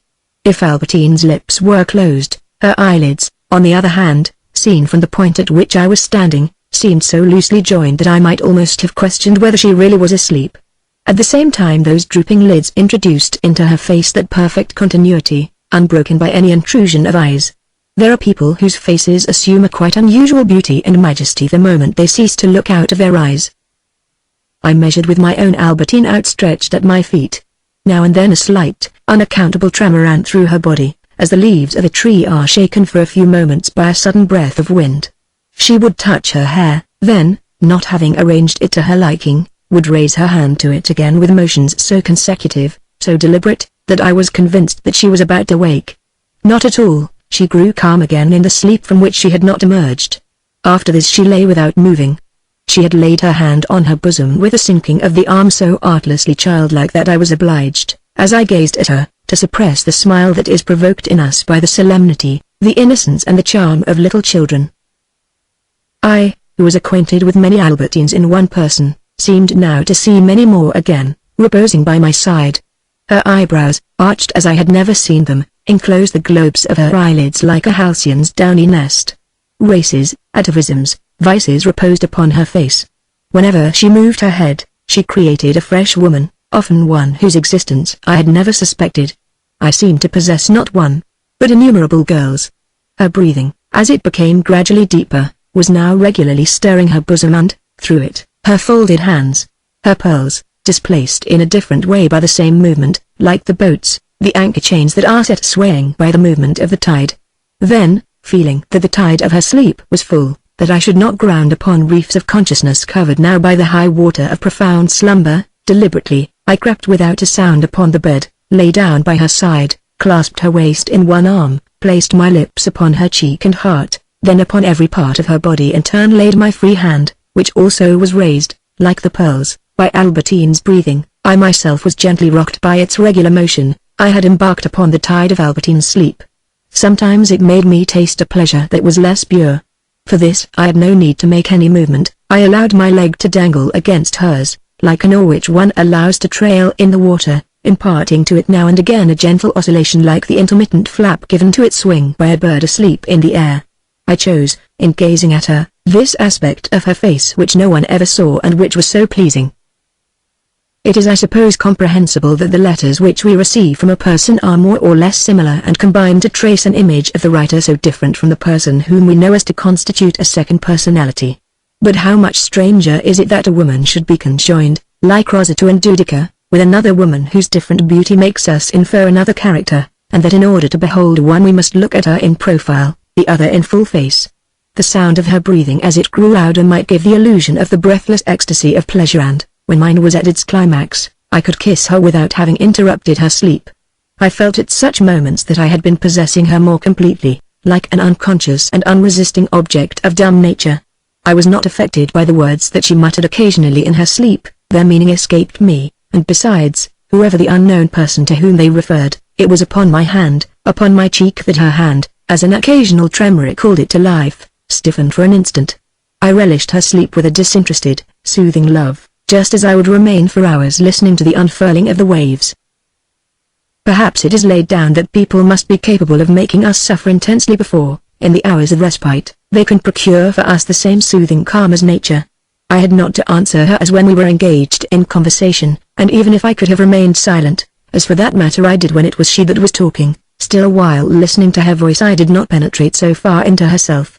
As I continued to hear, to gather from moment to moment the murmur, soothing as a barely perceptible breeze, of her breath, it was a whole physiological existence that was spread out before me, for me, as I used to remain for hours lying on the beach, in the moonlight, so long could I have remained there gazing at her, listening to her. Sometimes one would have said that the sea was becoming rough, that the storm was making itself felt even inside the bay, and like the bay I lay listening to the gathering roar of her breath. Sometimes, when she was too warm, she would take off, already half asleep, her kimono which she flung over my armchair. While she was asleep I would tell myself that all her correspondence was in the inner pocket of this kimono, into which she always thrust her letters. A signature, a written appointment would have sufficed to prove a lie or to dispel a suspicion. When I could see that Albertine was sound asleep, leaving the foot of the bed where I had been standing motionless in contemplation of her, I took a step forward, seized by a burning curiosity, feeling that the secret of this other life lay offering itself to me, flaccid and defenseless, in that armchair. Perhaps I took this step forward also because to stand perfectly still and watch her sleeping became tiring after a while. And so, on tiptoe, constantly turning round to make sure that Albertine was not waking, I made my way to the armchair. There I stopped short, stood for a long time gazing at the kimono, as I had stood for a long time gazing at Albertine. But, and here perhaps I was wrong, never once did I touch the kimono, put my hand in the pocket, examine the letters. In the end, realizing that I would never make up my mind, I started back, on tiptoe, returned to Albertine's bedside and began again to watch her sleeping, her who would tell me nothing, whereas I could see lying across an arm of the chair the kimono which would have told me much. And just as people pay 100 francs a day for a room at the hotel at Baalbek in order to breathe the sea air, I felt it to be quite natural that I should spend more than that upon her since I had her breath upon my cheek, between her lips which I parted with my own, through which her life flowed against my tongue. But this pleasure of seeing her sleep, which was as precious as that of feeling her live, was cut short by another pleasure, that of seeing her wake. It was, carried to a more profound and more mysterious degree, the same pleasure that I felt in having her under my roof. It was gratifying, of course, in the afternoon, when she alighted from the carriage, that it should be to my address that she was returning. It was even more so to me that when from the underworld of sleep she climbed the last steps of the stair of dreams, it was in my room that she was reborn to consciousness and life, that she asked herself for an instant, "Where am I?" And, seeing all the things in the room round about her, the lamp whose light scarcely made her blink her eyes, was able to assure herself that she was at home, as soon as she realized that she was waking in my home. In that first delicious moment of uncertainty, it seemed to me that once again I took a more complete possession of her since, whereas after an outing it was to her own room that she returned, it was now my room that, as soon as Albertine should have recognized it, was about to enclose, to contain her, without any sign of misgiving in the eyes of my mistress, which remained as calm as if she had never slept at all. The uncertainty of awakening revealed by her silence was not at all revealed in her eyes. As soon as she was able to speak she said, my dearest," followed by my Christian name, which, if we give the narrator the same name as the author of this book, would be my Marcel, or my dearest Marcel. After this I would never allow my relatives, by calling me dearest, to rob of their priceless uniqueness the delicious words that Albertine uttered to me. As she uttered them, she pursed her lips in a little pout which she herself transformed into a kiss. As quickly as, earlier in the evening, she had fallen asleep, so quickly had she awoken. No more than my own progression in time, no more than the act of gazing at a girl seated opposite to me beneath the lamp, which shed upon her a different light from that of the sun when I used to behold her striding along the seashore, was this material enrichment, this autonomous progress of Albertine the determining cause of the difference between my present view of her and my original impression of her at Baalbek. A longer term of years might have separated the two images without effecting so complete a change. It had come to pass, essential and sudden, when I learned that my mistress had been virtually brought up by Vintel's friend. If at one time I had been carried away by excitement when I thought that I saw a trace of mystery in Albertine's eyes, now I was happy only at the moments when from those eyes, from her cheeks even, as mirroring as her eyes, so gentle now but quickly turning sullen, I succeeded in expelling every trace of mystery. The image for which I sought, upon which I reposed, against which I would have liked to lean and die, was no longer that of Albertine leading a hidden life, it was that of an Albertine as familiar to me as possible, and for this reason my love could not be lasting unless it was unhappy, for in its nature it did not satisfy my need of mystery, an Albertine who did not reflect a distant world, but desired nothing else. There were moments when this did indeed appear to be the case than to be with me, a person like myself, an Albertine the embodiment of what belonged to me and not of the unknown. When it is in this way, from an hour of anguish caused by another person, when it is from uncertainty whether we shall be able to keep her or she will escape, that love is born, such love bears the mark of the revolution that has created it. It recalls very little of what we had previously seen when we thought of the person in question. And my first impressions at the sight of Albertine, against a background of sea, might to some small extent persist in my love of her. Actually, these earlier impressions occupy but a tiny place in a love of this sort, in its strength, in its agony, in its need of comfort and its return to a calm and soothing memory with which we would prefer to abide and to learn nothing more of her whom we love, even if there be something horrible that we ought to know, would prefer still more to consult only these earlier memories. Such a love is composed of very different material. Sometimes I put out the light before she came in. It was in the darkness, barely guided by the glow of a smouldering log, that she lay down by my side. My hands, my cheeks alone identified her without my eyes beholding her, my eyes that often were afraid of finding her altered. With the result that by virtue of this unseeing love she may have felt herself bathed in a warmer affection than usual. On other evenings, I undressed, I lay down, and, with Albertine perched on the side of my bed, we resumed our game or our conversation interrupted by kisses, and, in the desire that alone makes us take an interest in the existence and character of another person, we remain so true to our own nature, even if, at the same time, we abandon successively the different people whom we have loved in turn, that on one occasion, catching sight of myself in the glass at the moment when I was kissing Albertine and calling her my little girl, the sorrowful, passionate expression on my own face, similar to the expression it had assumed long ago with Gilberty, whom I no longer remembered, and would perhaps assume one day with another girl, if I was fated ever to forget Albertine, made me think that over and above any personal considerations, instinct requiring that we consider the person of the moment as the only true person, I was performing the duties of an ardent and painful devotion dedicated as an oblation to the youth and beauty of woman. And yet with this desire, honoring youth with an ex voto, with my memories also of Balbec, there was blended, in the need that I felt of keeping Albertine in this way every evening by my side, something that had hitherto been unknown, at least in my amorous existence, if it was not entirely novel in my life. It was a soothing power the like of which I had not known since the evenings at Combray long ago, when my mother, stooping over my bed, brought me repose in a kiss. To be sure, I should have been greatly astonished at that time, had anyone told me that I was not wholly virtuous, and more astonished still to be told that I would ever seek to deprive someone else of a pleasure. I must have known myself very slightly, for my pleasure in having Albertine to live with me was much less a positive pleasure than that of having withdrawn from the world, where everyone was free to enjoy her in turn, the blossoming damsel who, if she did not bring me any great joy, was at least withholding joy from others. Ambition, fame would have left me unmoved. Even more was I incapable of feeling hatred. And yet to me to love in a carnal sense was at any rate to enjoy a triumph over countless rivals. I can never repeat it often enough, it was first and foremost a sedative. For all that I might, before Albertine returned, have doubted her loyalty, have imagined her in the room at Montjuvin, once she was in her dressing gown and seated facing my chair, or, if, as was more frequent, I had remained in bed, at the foot of my bed, I would deposit my doubts in her, hand them over for her to relieve me of them, with the abnegation of a worshipper uttering his prayer.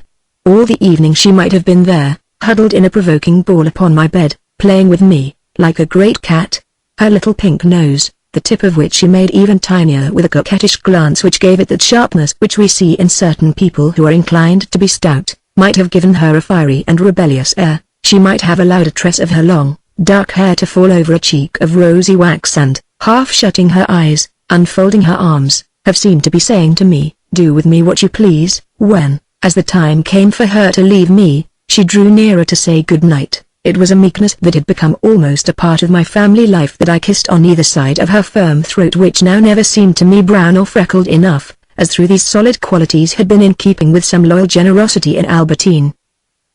When it was Albertine's turn to bid me good night, kissing me on either side of my throat, her hair caressed me like a wing of softly bristling feathers.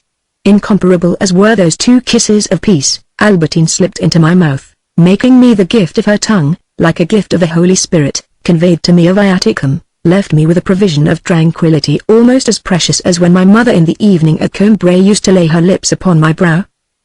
"Are you coming with us tomorrow, you naughty man?" she asked before leaving me. "Where are you going?" "That will depend on the weather and on yourself. But have you written anything today, my little darling?" "No?" "Then it was hardly worth your while, not coming with us. Tell me, by the way, when I came in, you knew my step, you guessed at once who it was." "Of course. Could I possibly be mistaken? Couldn't I tell my little sparrows hop among 1,000? She must let me take her shoes off, before she goes to bed. It will be such a pleasure to me. You are so nice and pink in all that white lace." Such was my answer, among the sensual expressions, we may recognize others that were peculiar to my grandmother and mother, for, little by little, I was beginning to resemble all my relatives, my father who in a very different fashion from myself, no doubt, for if things do repeat themselves, it is with great variations, took so keen an interest in the weather, and not my father only. I was becoming more and more like my Aunt Leonie. Otherwise, Albertine could not but have been a reason for my going out of doors, so as not to leave her by herself, beyond my control. My Aunt Leonie, wrapped up in her religious observances, with whom I could have sworn that I had not a single point in common, I so passionately keen on pleasure, apparently worlds apart from that maniac who had never known any pleasure in her life and lay mumbling her rosary all day long, I who suffered from my inability to embark upon a literary career, whereas she had been the one person in the family who could never understand that reading was anything more than an amusing pastime, which made reading, even at the Paschal season, lawful upon Sunday, when every serious occupation is forbidden, in order that the day may be hallowed by prayer alone.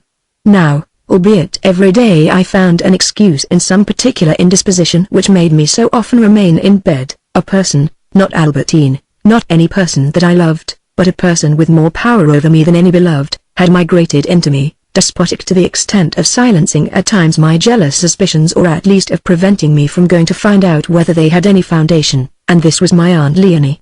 It was quite enough that I should bear an exaggerated resemblance to my father, to the extent of not being satisfied like him with consulting the barometer, but becoming an animated barometer myself. It was quite enough that I should allow myself to be ordered by my Aunt Leonie to stay at home and watch the weather, from my bedroom window or even from my bed. Yet here I was talking now to Albertine, at one moment as the child that I had been at Combray used to talk to my mother, at another as my grandmother used to talk to me.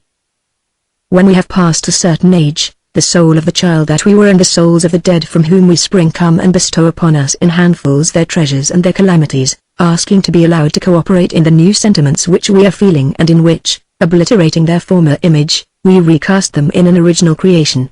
Thus my whole past from my earliest years, and earlier still the past of my parents and relatives, blended with my impure love for Albertine, the charm of an affection at once filial and maternal.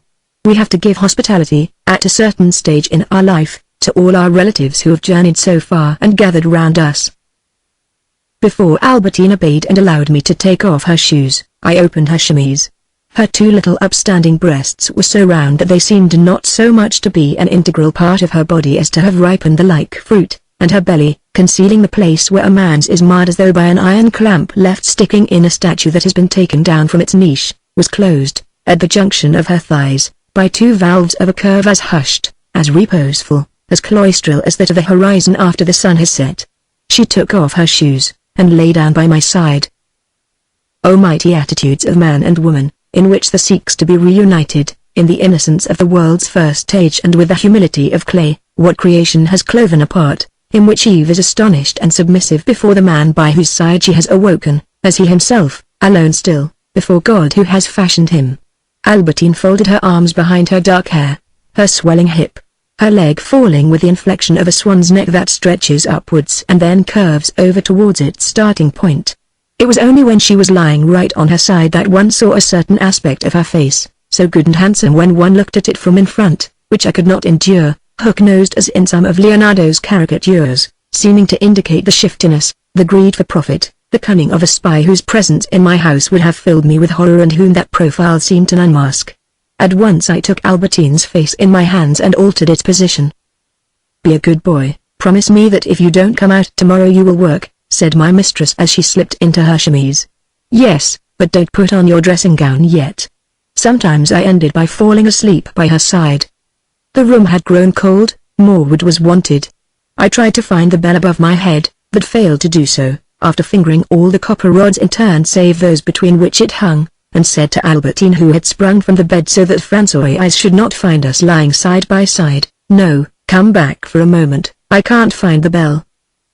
Comforting moments, gay, innocent to all appearance, and yet moments in which there accumulates in us the never suspected possibility of disaster, which makes the amorous life the most precarious of all, that in which the incalculable rain of sulphur and brimstone falls after the most radiant moments, after which, without having the courage to derive its lesson from our mishap, we set to work immediately to rebuild upon the slopes of the crater from which nothing but catastrophe can emerge. I was as careless as everyone who imagines that his happiness will endure.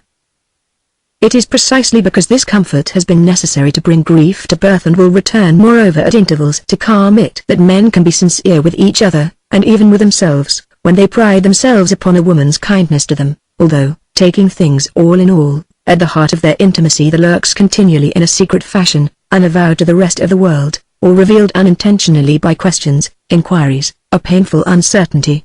But as this could not have come to birth without the preliminary comfort, as even afterwards the intermittent comfort is necessary to make suffering endurable and to prevent ruptures, their concealment of the secret held that life can be when shared with the woman in question, carried to the pitch of an ostentatious display of an intimacy which, they pretend, is precious, expresses a genuine point of view, a universal process of cause and effect, one of the modes in which the production of grief is rendered possible. It no longer surprised me that Albertine should be in the house, and would not be going out tomorrow save with myself or in the custody of André. These habits of a life shared in common, this broad outline which defined my existence and within which nobody might penetrate but Albertine, also, in the future plan, of which I was still unaware, of my life to come, like the plan traced by an architect for monumental structures which will not be erected until long afterwards. The remoter lines, parallel to the others but vaster, that sketched in me, like a lonely hermitage, the somewhat rigid and monotonous formula of my future loves, had in reality been traced that night at Balbec when, in the little tram, after Albertine had revealed to me who it was that had brought her up, I had decided at any cost to remove her from certain influences and to prevent her from straying out of my sight for some days to come. Day after day had gone by. These habits had become mechanical, but, like those primitive rites the meaning of which historians seek to discover, I might, but would not, have said to anybody who asked me what I meant by this life of seclusion which I carried so far as not to go any more to the theatre, that its origin was the anxiety of a certain evening, and my need to prove to myself, during the days that followed, that the girl whose unfortunate childhood I had learned should not find it possible, if she wished, to expose herself to similar temptations. I no longer thought, save very rarely, of these possibilities, but they were nevertheless to remain vaguely present in my consciousness. The fact that I was destroying or trying to destroy them day by day was doubtless the reason why it comforted me to kiss those cheeks which were no more beautiful than many others. Beneath any carnal attraction which is at all profound, there is the permanent possibility of danger.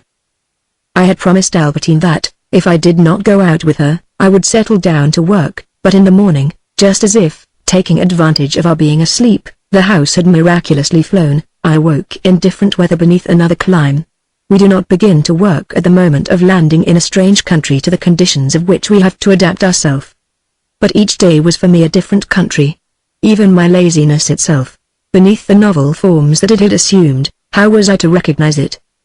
Sometimes, on days when the weather was, according to everyone, past praying for, the mere act of staying in the house, situated in the midst of a steady and continuous rain, had all the gliding charm, the soothing silence, the interest of a sea voyage. At another time, on a bright day, to lie still in bed was to let the lights and shadows play around me as round a tree trunk.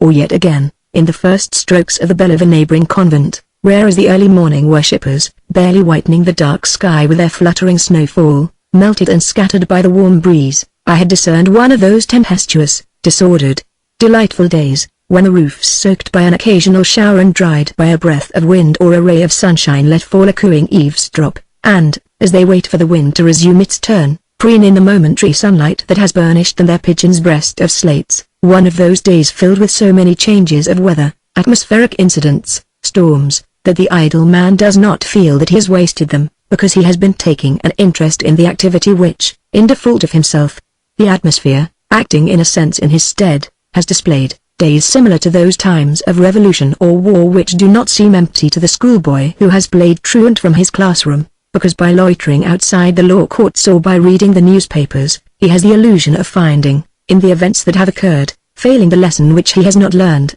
an intellectual profit and an excuse for his idleness, days to which we may compare those on which there occurs in our life some exceptional crisis from which the man who has never done anything imagines that he is going to acquire, if it comes to a happy issue, laborious habits, for instance, the morning on which he sets out for a duel which is to be fought under particularly dangerous conditions, then he is suddenly made aware, at the moment when it is perhaps about to be taken from him, of the value of a life of which he might have made use to begin some important work, or merely to enjoy pleasures, and of which he has failed to make any use at all.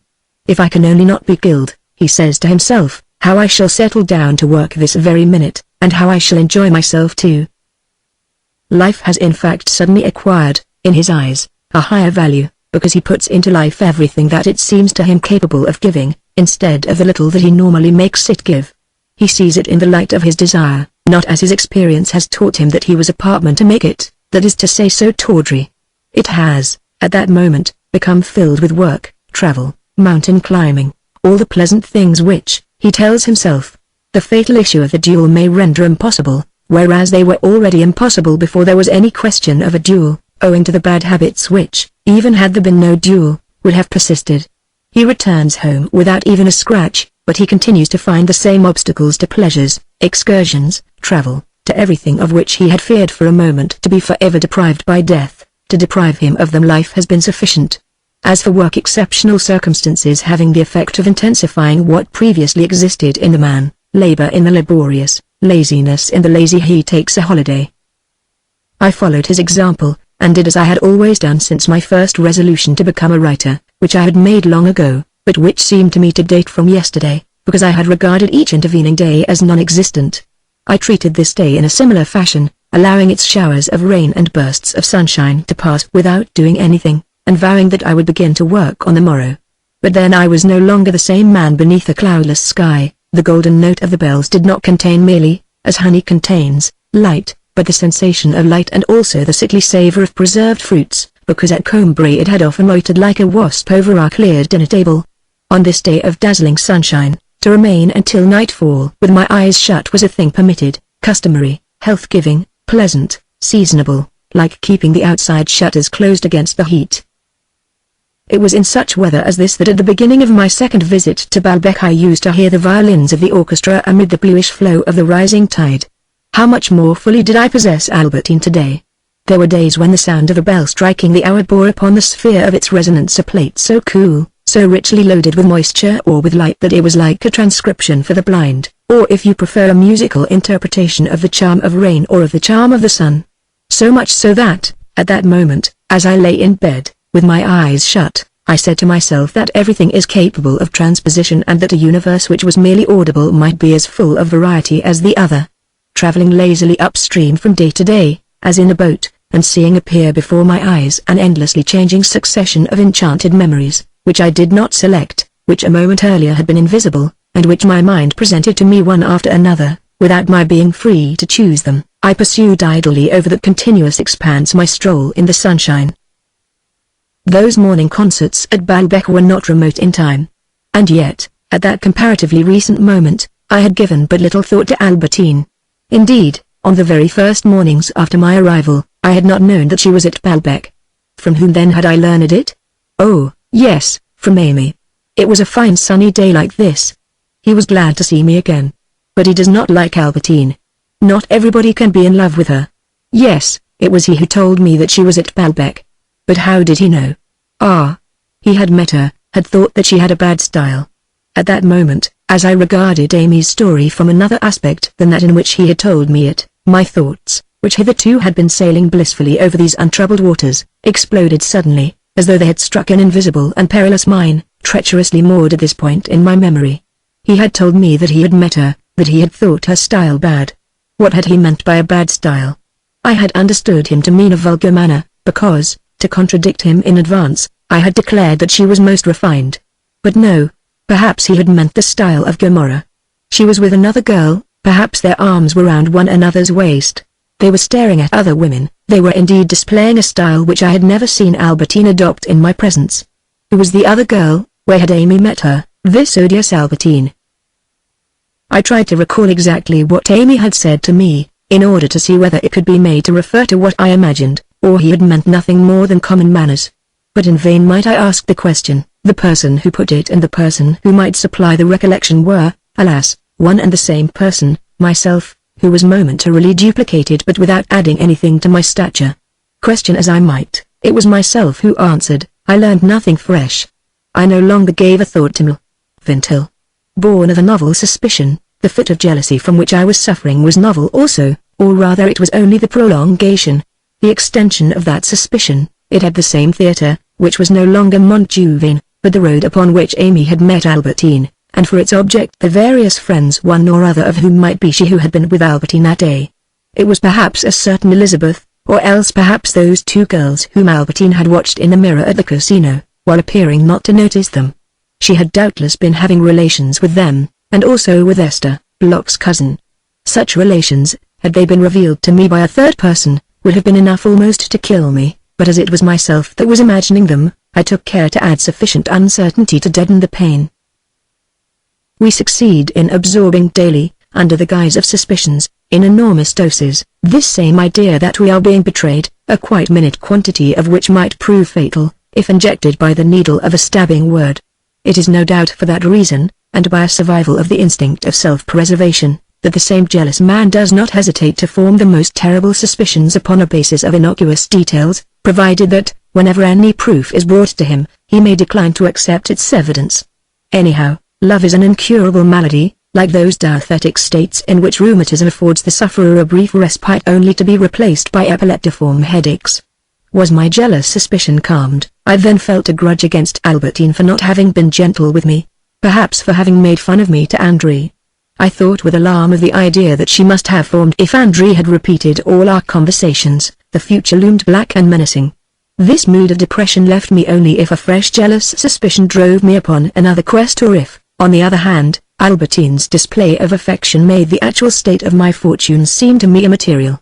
Whoever this girl might be, I should have to write to Amy, to try to see him, and then I should check his statement by talking to Albertine, hearing her confession. In the meantime, convinced that it must be Bloch's cousin, I asked Bloch himself, who had not the remotest idea of my purpose, simply to let me see her photograph, or, better still, to arrange if possible for me to meet her. How many persons, cities, roads does not jealousy make us eager thus to know? It is a thirst for knowledge thanks to which, with regard to various isolated points, we end by acquiring every possible notion in turn except those that we require. We can never tell whether a suspicion will not arise, for, all of a sudden, we recall a sentence that was not clear, an alibi that cannot have been given us without a purpose. And yet, we have not seen the person again, but there is such a thing as a posthumous jealousy, that is born only after we have left her, a jealousy of the doorstep.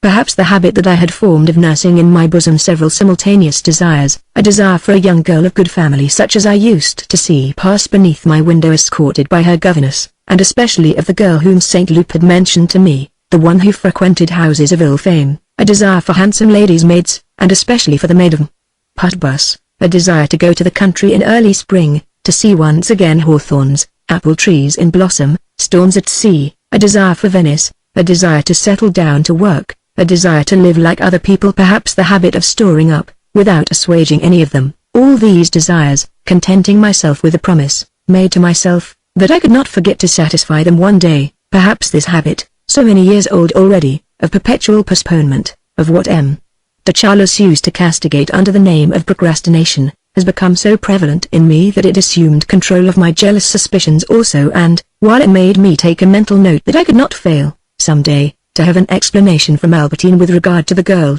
possibly the girls, this part of the story was confused, rubbed out, that is to say obliterated, in my memory, with whom Amy had met her, made me also postpone this explanation. In any case, I would not mention it this evening to my mistress for fear of making her think me jealous and so offending her. And yet when, on the following day, Bloch had sent me the photograph of his cousin Esther, I made haste to forward it to Amy. And at the same moment I remember that Albertine had that morning refused me a pleasure which might indeed have tired her. Was that in order to reserve it for someone else? This afternoon, perhaps? For whom? Thus it is that jealousy is endless, for even if the beloved object, by dying for instance, can no longer provoke it by her actions, it so happens that posthumous memories, of later origin than any event, take shape suddenly in our minds as though they were events also, memories which hitherto we have never properly explored, which had seemed to us unimportant, and to which our own meditation upon them has been sufficient, without any external action, to give a new and terrible meaning. We have no need of her company, it is enough to be alone in our room, thinking, for fresh betrayals of us by our mistress to come to light, even though she be dead. And so we ought not to fear in love, as in everyday life, the future alone, but even the past, which often we do not succeed in realizing until the future has come and gone, and we are not speaking only of the past which we discover long afterwards, but of the past which we have long kept stored up in ourselves and learned suddenly how to interpret. No matter, I was very glad, now that afternoon was turning to evening, that the hour was not far off when I should be able to appeal to Albertine's company for the consolation of which I stood in need. Unfortunately, the evening that followed was one of those on which this consolation was not afforded me, on which the kiss that Albertine would give me when she left me for the night, very different from her ordinary kiss, would no more soothe me than my mother's kiss had soothed me long ago, on days when she was vexed with me and I dared not send for her, but at the same time knew that I should not be able to sleep. Such evenings were now those on which Albertine had formed for the morrow some plan of which she did not wish me to know. Had she confided in me, I would have employed, to assure its successful execution, an ardor which none but Albertine could have inspired in me. But she told me nothing, nor had she any need to tell me anything. As soon as she came in, before she had even crossed the threshold of my room, as she was still wearing her hat or toque, I had already detected the unknown, restive, desperate, indomitable desire. Now, these were often the evenings when I had awaited her return with the most loving thoughts, and looked forward to throwing my arms round her neck with the warmest affection. Alas, those misunderstandings that I had often had with my parents, whom I found cold or cross at the moment when I was running to embrace them, overflowing with love, are nothing in comparison with these that occur between lovers.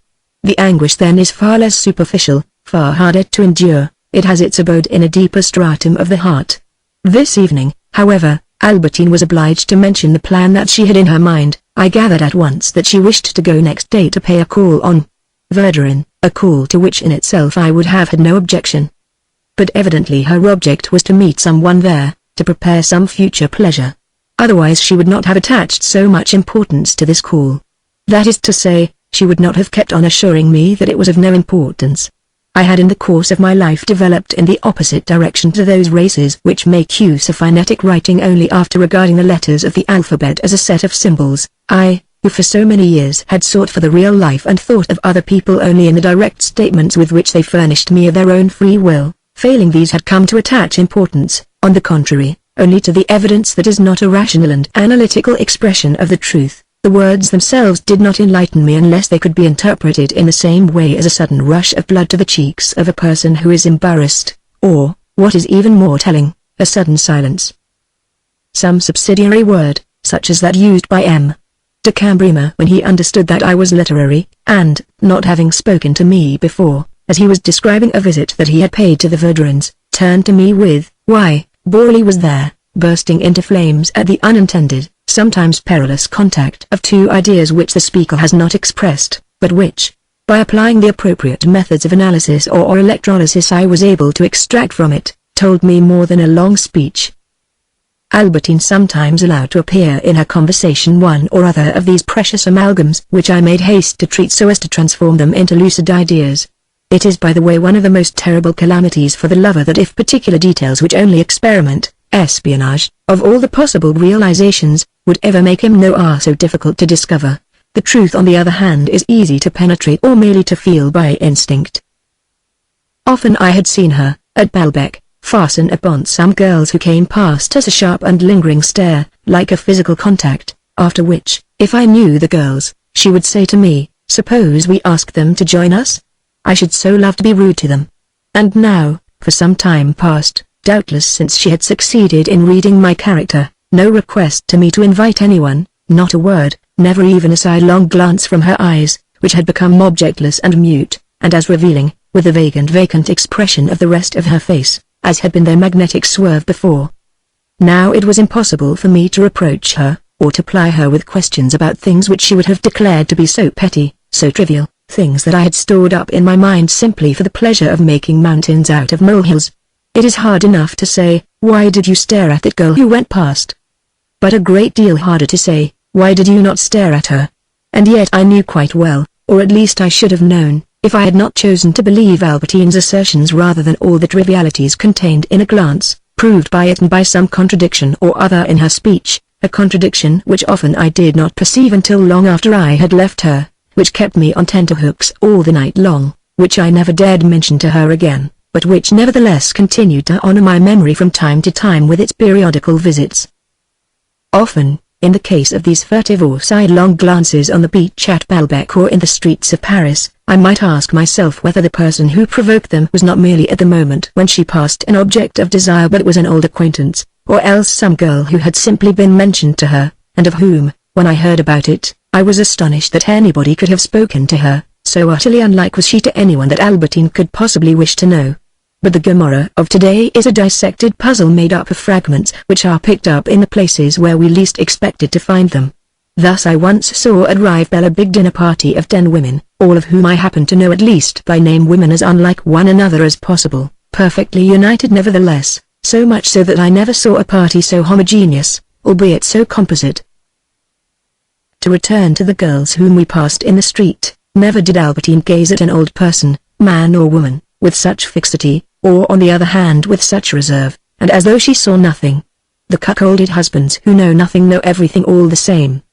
But it requires more accurate and abundant evidence to create a scene of jealousy.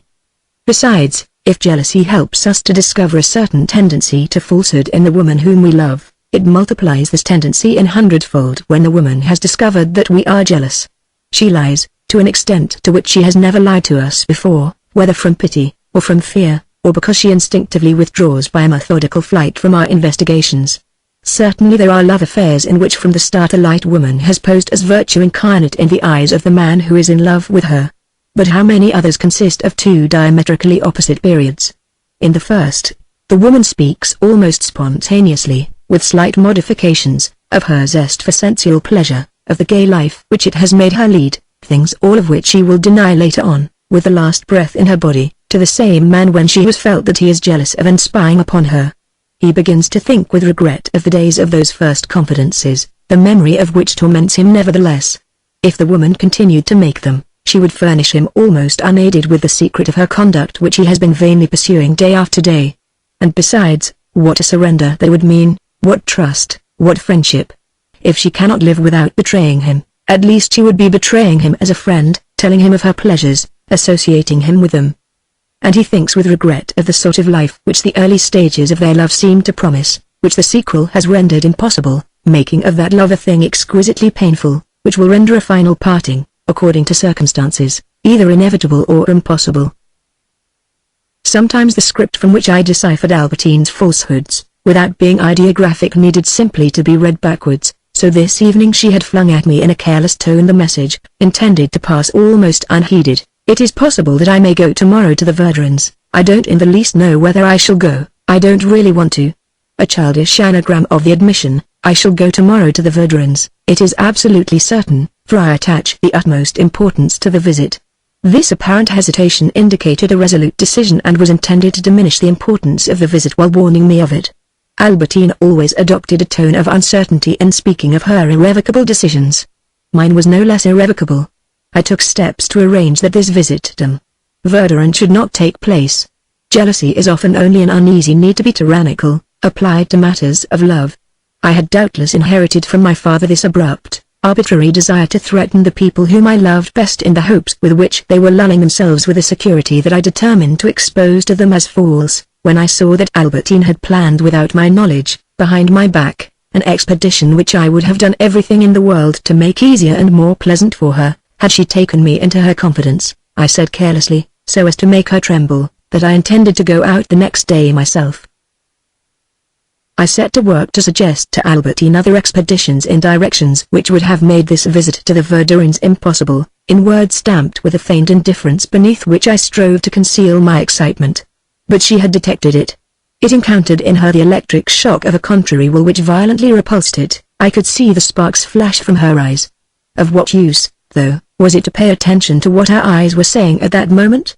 How had I failed to observe long ago that Albertine's eyes belonged to the class which even in a quite ordinary person seemed to be composed of a number of fragments, because of all the places which the person wishes to visit and to conceal her desire to visit that day.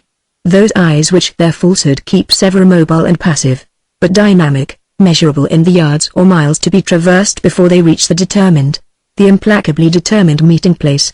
Eyes that are not so much smiling at the pleasure which tempts them as they are shadowed with melancholy and discouragement because there may be a difficulty in their getting to the meeting place. Even when you hold them in your hands, these people are fugitives. To understand the emotions which they arouse, and which other people, even better looking, do not arouse. We must take into account that they are not immobile but in motion, and add to their person a sign corresponding to what in physics is the sign that indicates velocity. If you upset their plans for the day, they confess to you the pleasure that they had hidden from you. I did so want to go to tea at 5 o'clock with so-and-so, my dearest friend. Very well, if, 6 months later, you come to know the person in question, you will learn that the girl whose plans you upset, who, caught in the trap, in order that you might set her free, confessed to you that she was in the habit of taking tea like this with a dear friend, every day at the hour at which you did not see her, has never once been inside this person's house, that they have never taken tea together, and that the girl used to explain that her whole time was taken up by none other than yourself. And so the person with whom she confessed that she had gone to tea, with whom she begged you to allow her to go to tea, that person, the excuse that necessity made her plead, was not the real person. There was somebody, something else. Something else, what? Someone, who? Alas, the kaleidoscopic eyes starting off into the distance and shadowed with melancholy might enable us perhaps to measure distance, but do not indicate direction. The boundless field of possibilities extends before us, and if by any chance the reality presented itself to our gaze, it would be so far beyond the bounds of possibility that, dashing suddenly against the boundary wall, we should fall over backwards. It is not even essential that we should have proof of her movement and flight, it is enough that we should guess them. She had promised us a letter, we were calm, we were no longer in love. The letter has not come, no messenger appears with it. What can have happened? Anxiety is born afresh, and love. It is such people more than any others who inspire love in us, for our destruction. For every fresh anxiety that we feel on their account strips them in our eyes of some of their personality. We were resigned to suffering, thinking that we loved outside ourselves, and we perceive that our love is a function of our sorrow, that our love perhaps is our sorrow, and that its object is, to a very small extent only, the girl with the raven dresses. But, when all is said, it is these people more than any others who inspire love. Generally speaking, love has not as its object a human body, except when an emotion, the fear of losing it, the uncertainty of finding it again have been infused into it. This sort of anxiety has a great affinity for bodies. It adds to them a quality which surpasses beauty even, which is one of the reasons why we see men who are indifferent to the most beautiful women fall passionately in love with others who appear to us ugly. To these people, these fugitives, their own nature, our anxiety fastens wings. And even when they are in our company the look in their eyes seems to warn us that they are about to take flight. The proof of this beauty, surpassing the beauty added by the wings, is that very often the same person is, in our eyes, alternately wingless and winged. Afraid of losing her, we forget all the others. Sure of keeping her, we compare her with those others whom at once we prefer to her. And as these emotions and these certainties may vary from week to week, a person may one week see sacrificed to her everything that gave us pleasure, in the following week be sacrificed herself, and so for weeks and months on end.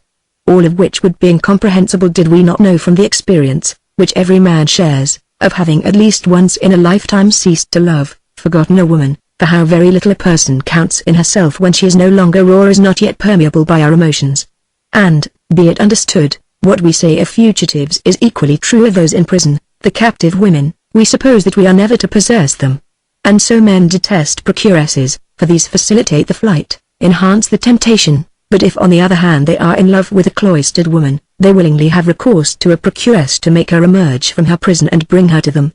In so far as relations with women whom we abduct are less permanent than others, the reason is that the fear of not succeeding in procuring them or the dread of seeing them escape is the whole of our love for them, and that once they have been carried off from their husbands, torn from their footlights, cured of the temptation to leave us, dissociated in short from our emotion whatever it may be, they are only themselves, that is to say almost nothing, and, so long desired, are soon forsaken by the very man who is so afraid of their forsaking him. How, I have asked, did I not guess this? But had I not guessed it from the first day at Baalbek? Had I not detected in Albertine one of those girls beneath whose envelope of flesh more hidden persons are stirring, than in, I do not say a pack of cards still in its box, a cathedral or a theatre before we enter it, but the whole, vast, ever-changing crowd? Not only all these persons, but the desire, the voluptuous memory, the desperate quest of all these persons. At Baalbek I had not been troubled because I had never even supposed that one day I should be following a trail, even a false trail. No matter. This had given Albertine, in my eyes, the plenitude of a person filled to the brim by the superimposition of all these persons, and desires and voluptuous memories of persons. And now that she had one day let fall the words Vintil, I would have wished not to tear off her garments so as to see her body but through her body to see and read that memorandum block of her memories and her future, passionate engagements. How suddenly do the things that are probably the most insignificant assume an extraordinary value when a person whom we love, or who has lacked only this duplicity to make us love her, conceals them from us. In itself, suffering does not of necessity inspire in us sentiments of love or hatred towards the person who causes it. A surgeon can hurt our body without arousing any personal emotion. But a woman who has continued for some time to assure us that we are everything in the world to her, without being herself everything in the world to us, a woman whom we enjoy seeing, kissing, taking upon our knee, we are astonished if we merely feel from a sudden resistance that we are not free to dispose of her life.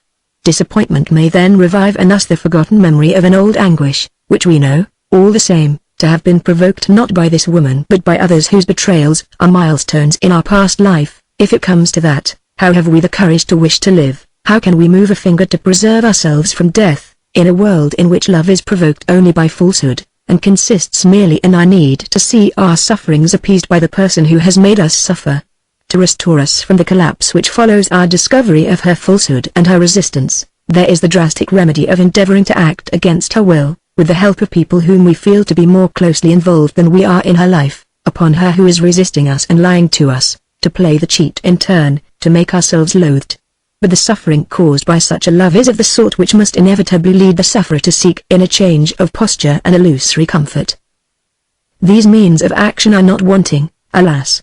And the horror of the kind of love which uneasiness alone has engendered lies in the fact that we turn over and over incessantly in our cage the most trivial utterances, not to mention that rarely do the people for whom we feel this love appeal to us physically in a complex fashion, since it is not our deliberate preference, but the chance of a minute of anguish, a minute indefinitely prolonged by our weakness of character, which repeats its experiments every evening until it yields to sedatives, that chooses for us.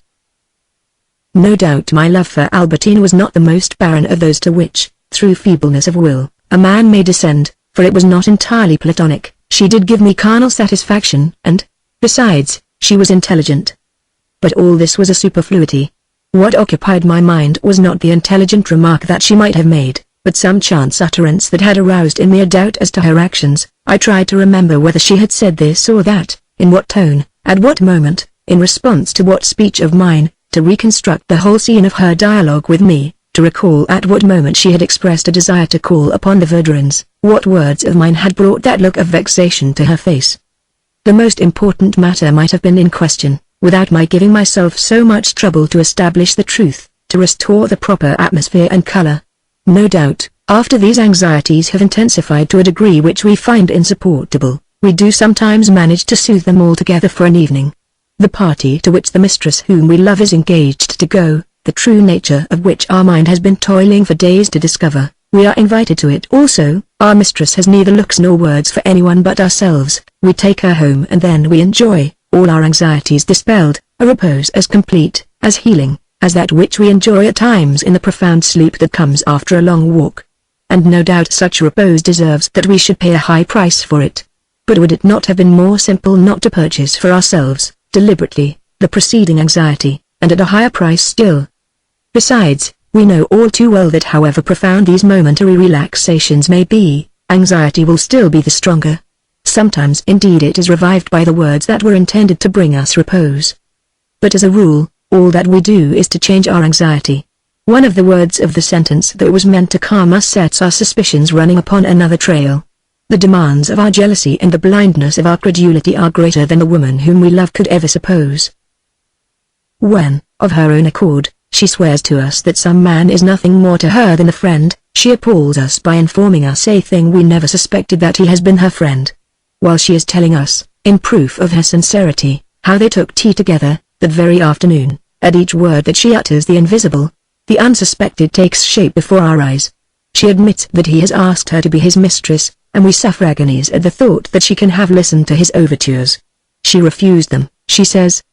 But presently, when we recall what she told us, we shall ask ourselves whether her story is really true, for there is wanting, between the different things that she said to us, that logical and necessary connection which, more than the facts related, is a sign of the truth. Besides, there was that terrible note of scorn in her. I said to him no, absolutely, which is to be found in every class of society, when a woman is lying.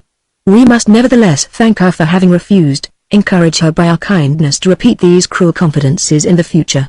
At the most, we may remark, but if he had already made advances to you, why did you accept his invitation to tea? So that he should not be angry with me and say that I hadn't been nice to him. And we dare not reply that by refusing she would perhaps have been nicer to us. Albertine alarmed me further when she said that I was quite right to say, out of regard for her reputation, that I was not her lover, since for that matter, she went on, it's perfectly true that you aren't. I was not her lover perhaps in the full sense of the word, but then, was I to suppose that all the things that we did together she did also with all the other men whose mistress she swore to me that she had never been? The desire to know at all costs what Albertine was thinking, whom she was seeing, with whom she was in love, how strange it was that I should be sacrificing everything to this need, since I had felt the same need to know, in the case of Gilberty, names, facts, which now left me quite indifferent. I was perfectly well aware that in themselves Albertine's actions were of no greater interest. It is curious that a first love, if by the frail state in which it leaves our heart it opens the way to our subsequent loves, does not at least provide us, in view of the identity of symptoms and sufferings, with a means of curing them. After all, is there any need to know a fact? Are we not aware beforehand, in a general fashion, of the mendacity and even the discretion of those women who have something to conceal?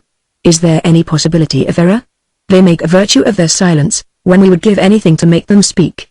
And we feel certain that they have assured their accomplice, I never tell anything. It won't be through me that anybody will hear about it, I never tell anything.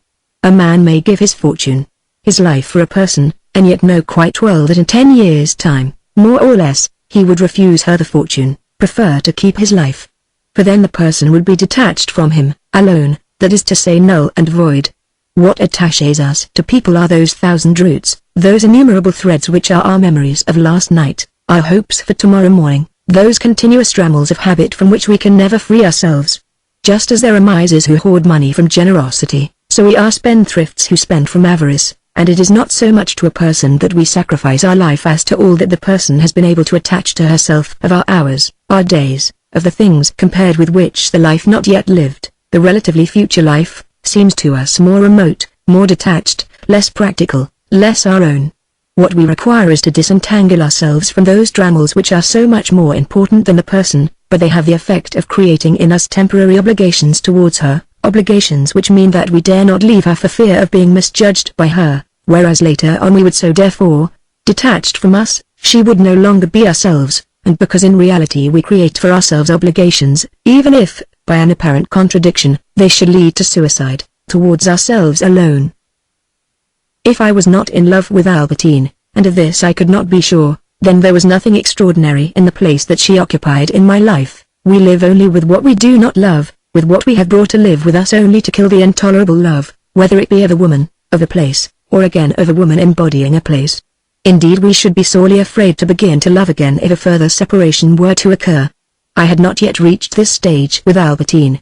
Her falsehoods, her admissions, left me to complete the task of elucidating the truth, her innumerable falsehoods because she was not content with merely lying, like everyone who imagines that he or she is loved, but was by nature, quite apart from this, a liar, and so inconsistent moreover that, even if she told me the truth every time, told me what, for instance, she thought of other people, she would say each time something different. Her admissions, because, being so rare, so quickly cut short, they left between them, in so far as they concerned the past, huge intervals quite blank over the whole expanse of which I was obliged to retrace and for that first of all to learn her life. As for the present, so far as I could interpret the Sibylline utterances of Françoise, it was not only in particular details, it was as a whole that Albertine was lying to me, and one fine day I would see what Françoise made a pretense of knowing, what she refused to tell me, what I dared not ask her.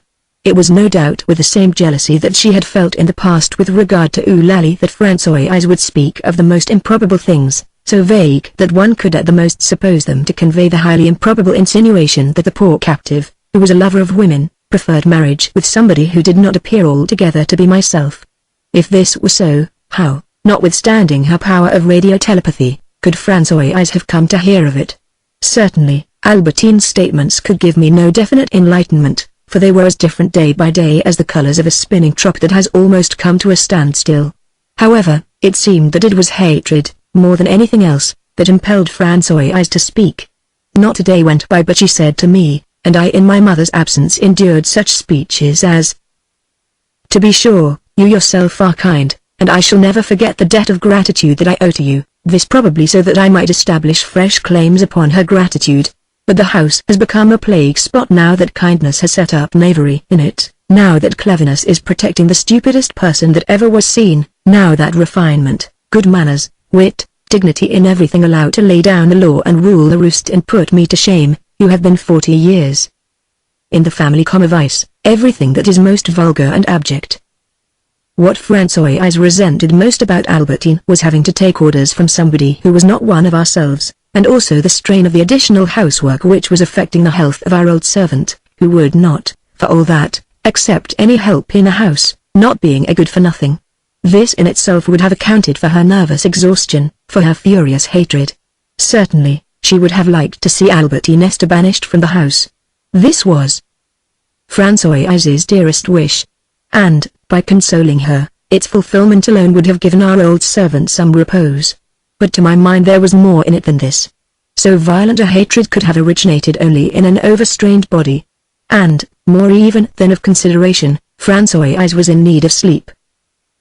Albertine went to take off her things and, so as to lose no time in finding out what I wanted to know, I attempted to telephone to André. I took hold of the receiver, invoked the implacable deities, but succeeded only in arousing their fury which expressed itself in a single word: engaged. André was indeed engaged in talking to someone else.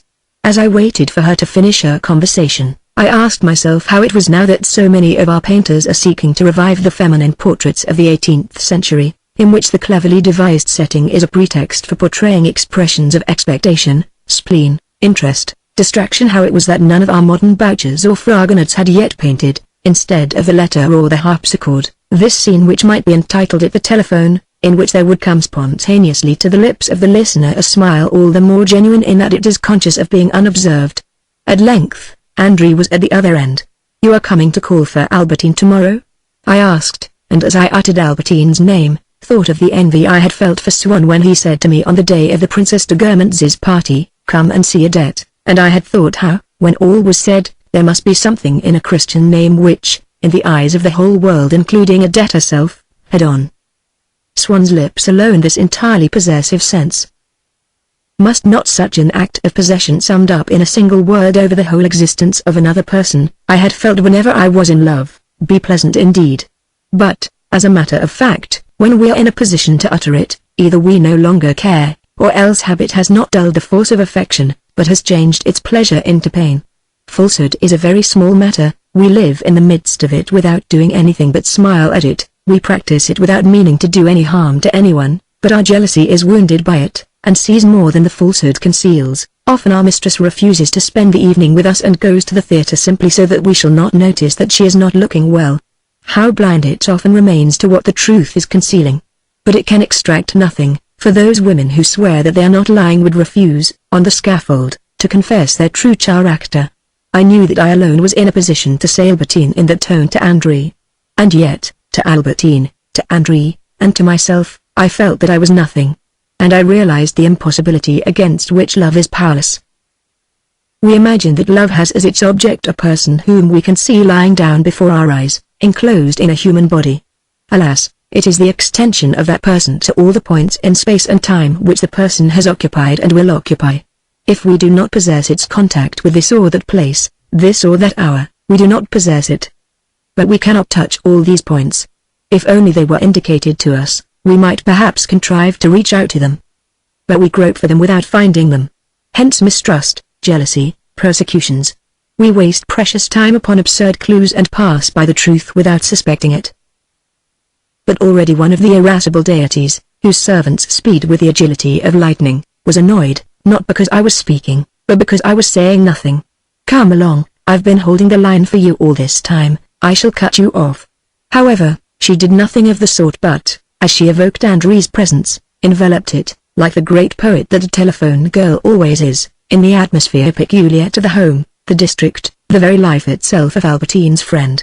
"Is that you?" asked André, whose voice was projected towards me with an instantaneous speed by the goddess whose privilege it is to make sound more swift than light. "Listen," I replied, "go wherever you like, anywhere, except them. Verdurins. Whatever happens, you simply must keep Albertine away from the tomorrow." "Why, that's where she promised to go tomorrow."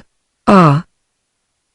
But I was obliged to break off the conversation for a moment and to make menacing gestures, for if Françoise continued as though it had been something as unpleasant as vaccination or as dangerous as the aeroplane to refuse to learn to telephone, whereby she would have spared us the trouble of conversations which she might intercept without any harm, on the other hand she would at once come into the room whenever I was engaged in a conversation so private that I was particularly anxious to keep it from her ears. When she had left the room, not without lingering to take away various things that had been lying there since the previous day and might perfectly well have been left there for an hour longer, and to place in the grate a log that was quite unnecessary in view of my burning fever at the intruder's presence and my fear of finding myself cut off by the operator. "I beg your pardon," I said to André. I was interrupted. "Is it absolutely certain that she has to go to the Verdurins tomorrow?" "Absolutely, but I can tell her that you don't like it." "No, not at all, but it is possible that I may come with you." "Ah," said André, in a tone of extreme annoyance and as though alarmed by my audacity, which was all the more encouraged by her opposition. "Then I shall say good night, and please forgive me for disturbing you for nothing." "Not at all," said André, "and, since nowadays, the telephone having come into general use, a decorative ritual of polite speeches has grown up round it, as round the tea tables of the past. It has been a great pleasure to hear your voice." I might have said the same, and with greater truth than André, for I had been deeply touched by the sound of her voice, having never before noticed that it was so different from the voices of other people.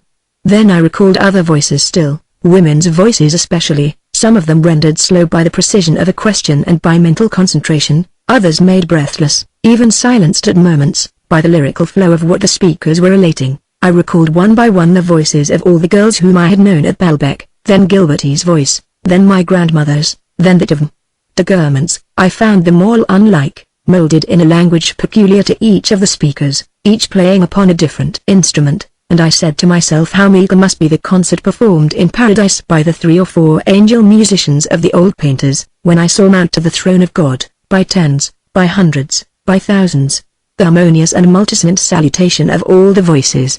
I did not leave the telephone without thanking, in a few propitiatory words, her who reigns over the swiftness of sounds for having kindly employed on behalf of my humble words a power which made them 100 times more rapid than thunder. By my thanksgiving received no other response than that of being cut off. When Albertine returned to my room, she was wearing a garment of black satin which had the effect of making her seem paler, of turning her into the pallid, ardent Parisian, etiolated by want of fresh air, by the atmosphere of crowds and perhaps by vicious habits, whose eyes seemed more restless because they were not brightened by any color in her cheeks. "Guess," I said to her, to whom I've just been talking on the telephone. "André." "André?" exclaimed Albertine in a harsh tone of astonishment and emotion, which so simple a piece of intelligence seemed hardly to require. "I hope she remembered to tell you that we met Verdurins the other day." "Verdurins? I don't remember," I replied, as though I were thinking of something else, so as to appear indifferent to this meeting and not to betray André who had told me where Albertine was going on the morrow. But how could I tell that André was not herself betraying me, and would not tell Albertine tomorrow that I had asked her to prevent her at all costs from going to the Verdurins, and had not already revealed to her that I had many times made similar appeals? She had assured me that she had never repeated anything, but the value of this assertion was counterbalanced in my mind by the impression that for some time past Albertine's face had ceased to show that confidence which she had for so long reposed in me. What is remarkable is that, a few days before this dispute with Albertine, I had already had a dispute with her, but in André's presence.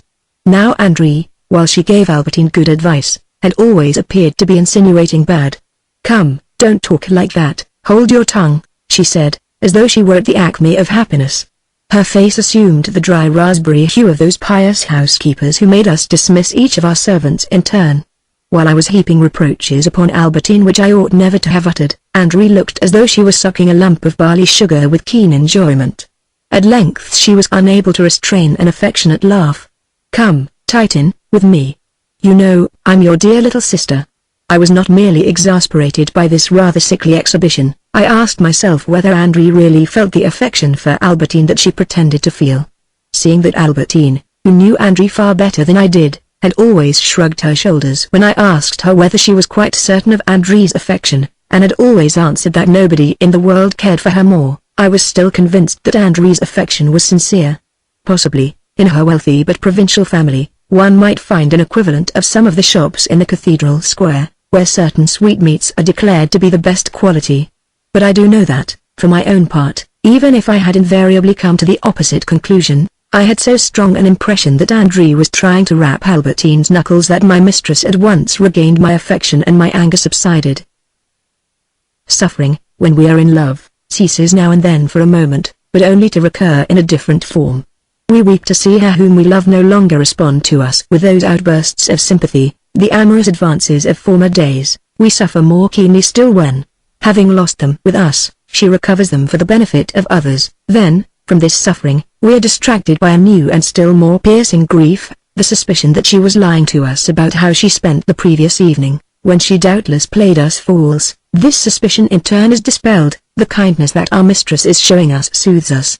But then a word that we had forgotten comes back to our mind. Someone has told us that she was ardent in moments of pleasure, whereas we have always found her calm. We try to picture to ourselves what can have been these frenzies with other people. We feel how very little we are to her. We observe an air of boredom, longing, melancholy. While we are talking, we observe like a black sky the unpretentious clothes which she puts on when she is with us, keeping for other people the garments with which she used to flatter us at first.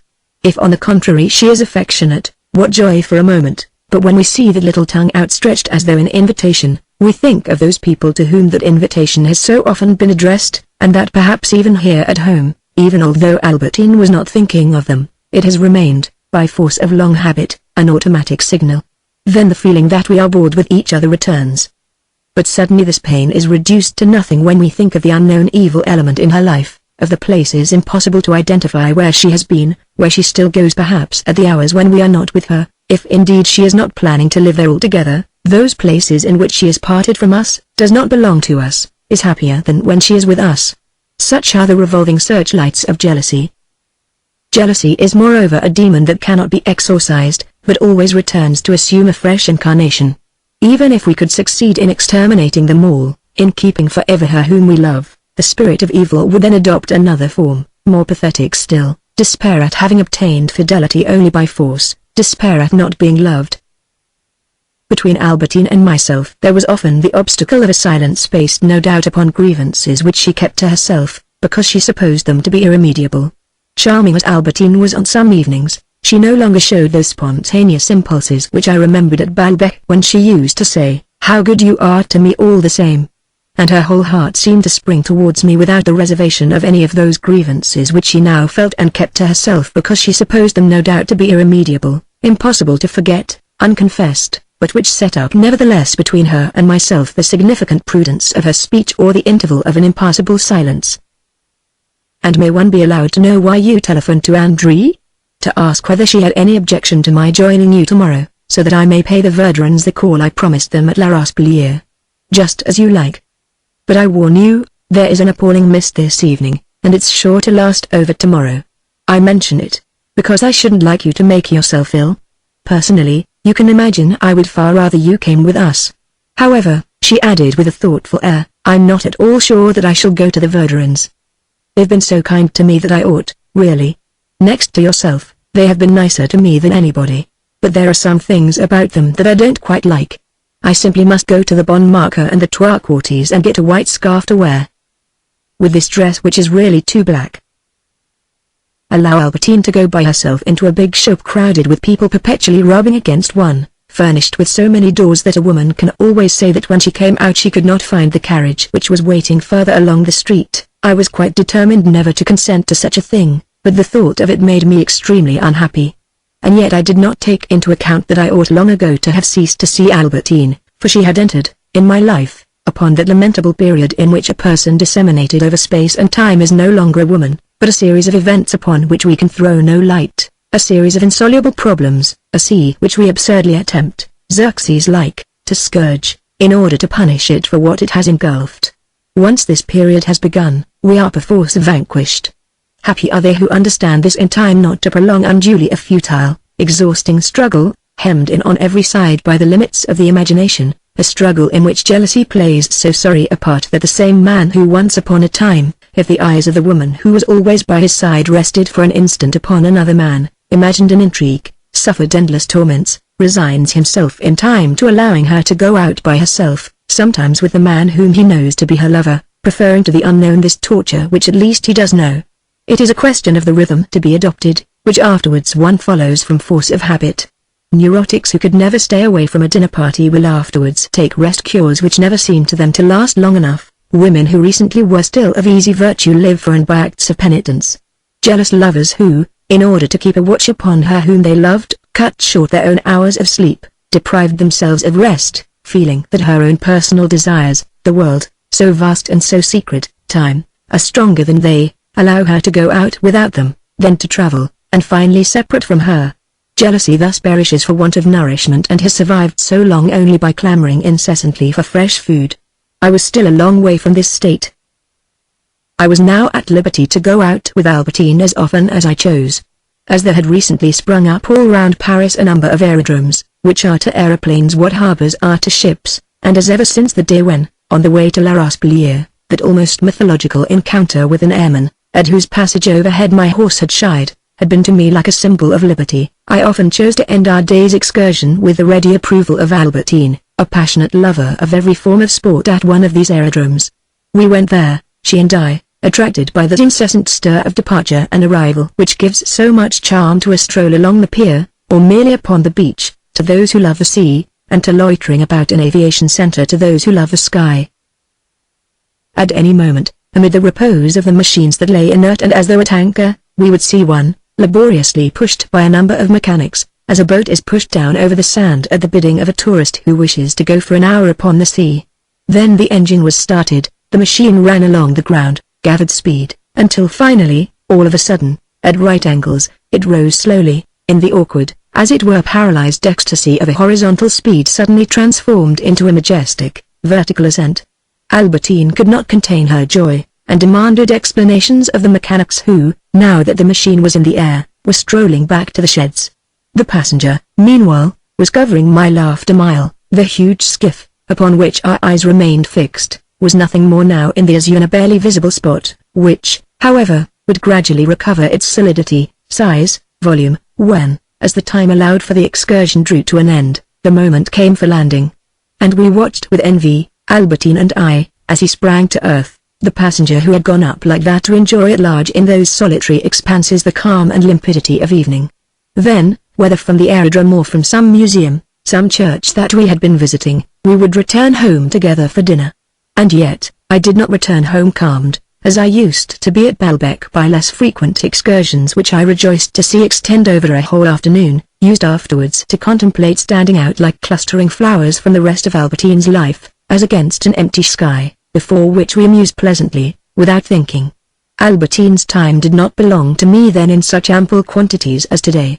And yet, it had seemed to me then to be much more my own, because I took into account only my love rejoicing in them as in the bestowal of a favor the hours that she spent with me, now my jealousy searching anxiously among them for the possibility of a betrayal only those hours that she spent apart from me. Well, on the morrow she was looking forward to some such hours. I must choose, either to cease from suffering, or to cease from loving. For, just as in the beginning it is formed by desire, so afterwards love is kept in existence only by painful anxiety. I felt that part of Albertine's life was escaping me. Love, in the painful anxiety as in the blissful desire, is the insistence upon a whole. It is born, it survives only if some part remains for it to conquer. We love only what we do not wholly possess. Albertine was lying when she told me that she probably would not go to the Verdurins, as I was lying when I said that I wished to go there. She was seeking merely to dissuade me from accompanying her, and I, by my abrupt announcement of this plan, which I had no intention of putting into practice, to touch what I felt to be her most sensitive spot, to track down the desire that she was concealing and to force her to admit that my company on the morrow would prevent her from gratifying it. She had virtually made this admission by ceasing at once to wish to go to see the Verdurins. If you don't want to go to the Verdurins, I told her, there is a splendid charity show at the Trocadero. She listened to my urging her to attend it with a sorrowful air. I began to be harsh with her as at Baalbek, at the time of my first jealousy. Her face reflected a disappointment, and I employed, to reproach my mistress, the same arguments that had been so often advanced against myself by my parents when I was little, and had appeared unintelligent and cruel to my misunderstood childhood. "No, for all your melancholy air," I said to Albertine, "I cannot feel any pity for you. I should feel sorry for you if you were ill, if you were in trouble, if you had suffered some bereavement. Not that you would mind that in the least, I dare say, since you pour out false sentiment over every trifle. Anyhow, I have no opinion of the feelings of people who pretend to be so fond of us and are quite incapable of doing us the slightest service, and whose minds wander so that they forget to deliver the letter we have entrusted to them, on which our whole future depends." These words, a great part of what we say being no more than a recitation from memory, I had heard spoken, all of them, by my mother, who was ever ready to explain to me that we ought not to confuse true feeling. What, she said, the Germans, whose language she greatly admired notwithstanding my father's horror of their nation, called Empfindung, and affectation or Empfindelei. She had gone so far, once when I was in tears, as to tell me that Nero probably suffered from his nerves and was none the better for that. Indeed, like those plants which bifurcate as they grow, side by side with a sensitive boy, which was all that I had been, there was now a man of the opposite sort, full of common sense, of severity towards the morbid sensibility of others, a man resembling what my parents had been to me. No doubt, as each of us is obliged to continue in himself the life of his forebears, the balanced, cynical man who did not exist in me at the start had joined forces with the sensitive one, and it was natural that I should become in my turn what my parents had been to me. What is more, at the moment when this new personality took shape in me, he found his language ready-made in the memory of the speeches, ironical and scolding, that had been addressed to me, that I must now address to other people, and which came so naturally to my lips, whether I evoked them by mimicry and association of memories, or because the delicate and mysterious enchantments of the reproductive power had traced in me unawares, as upon the leaf of a plant, the same intonations, the same gestures, the same attitudes as had been adopted by the people from whom I sprang. For sometimes, as I was playing the wise counselor in conversation with Albertine, I seemed to be listening to my grandmother. Had it not, moreover, occurred to my mother, so many obscure unconscious currents inflected everything in me down to the tiniest movements of my fingers, even, to follow the same cycles as those of my parents, to imagine that it was my father at the door, so similar was my knock to his. On the other hand, the coupling of contrary elements is the law of life, the principle of fertilization, and, as we shall see, the cause of many disasters. As a general rule, we detest what resembles ourselves, and our own faults when observed in another person infuriate us.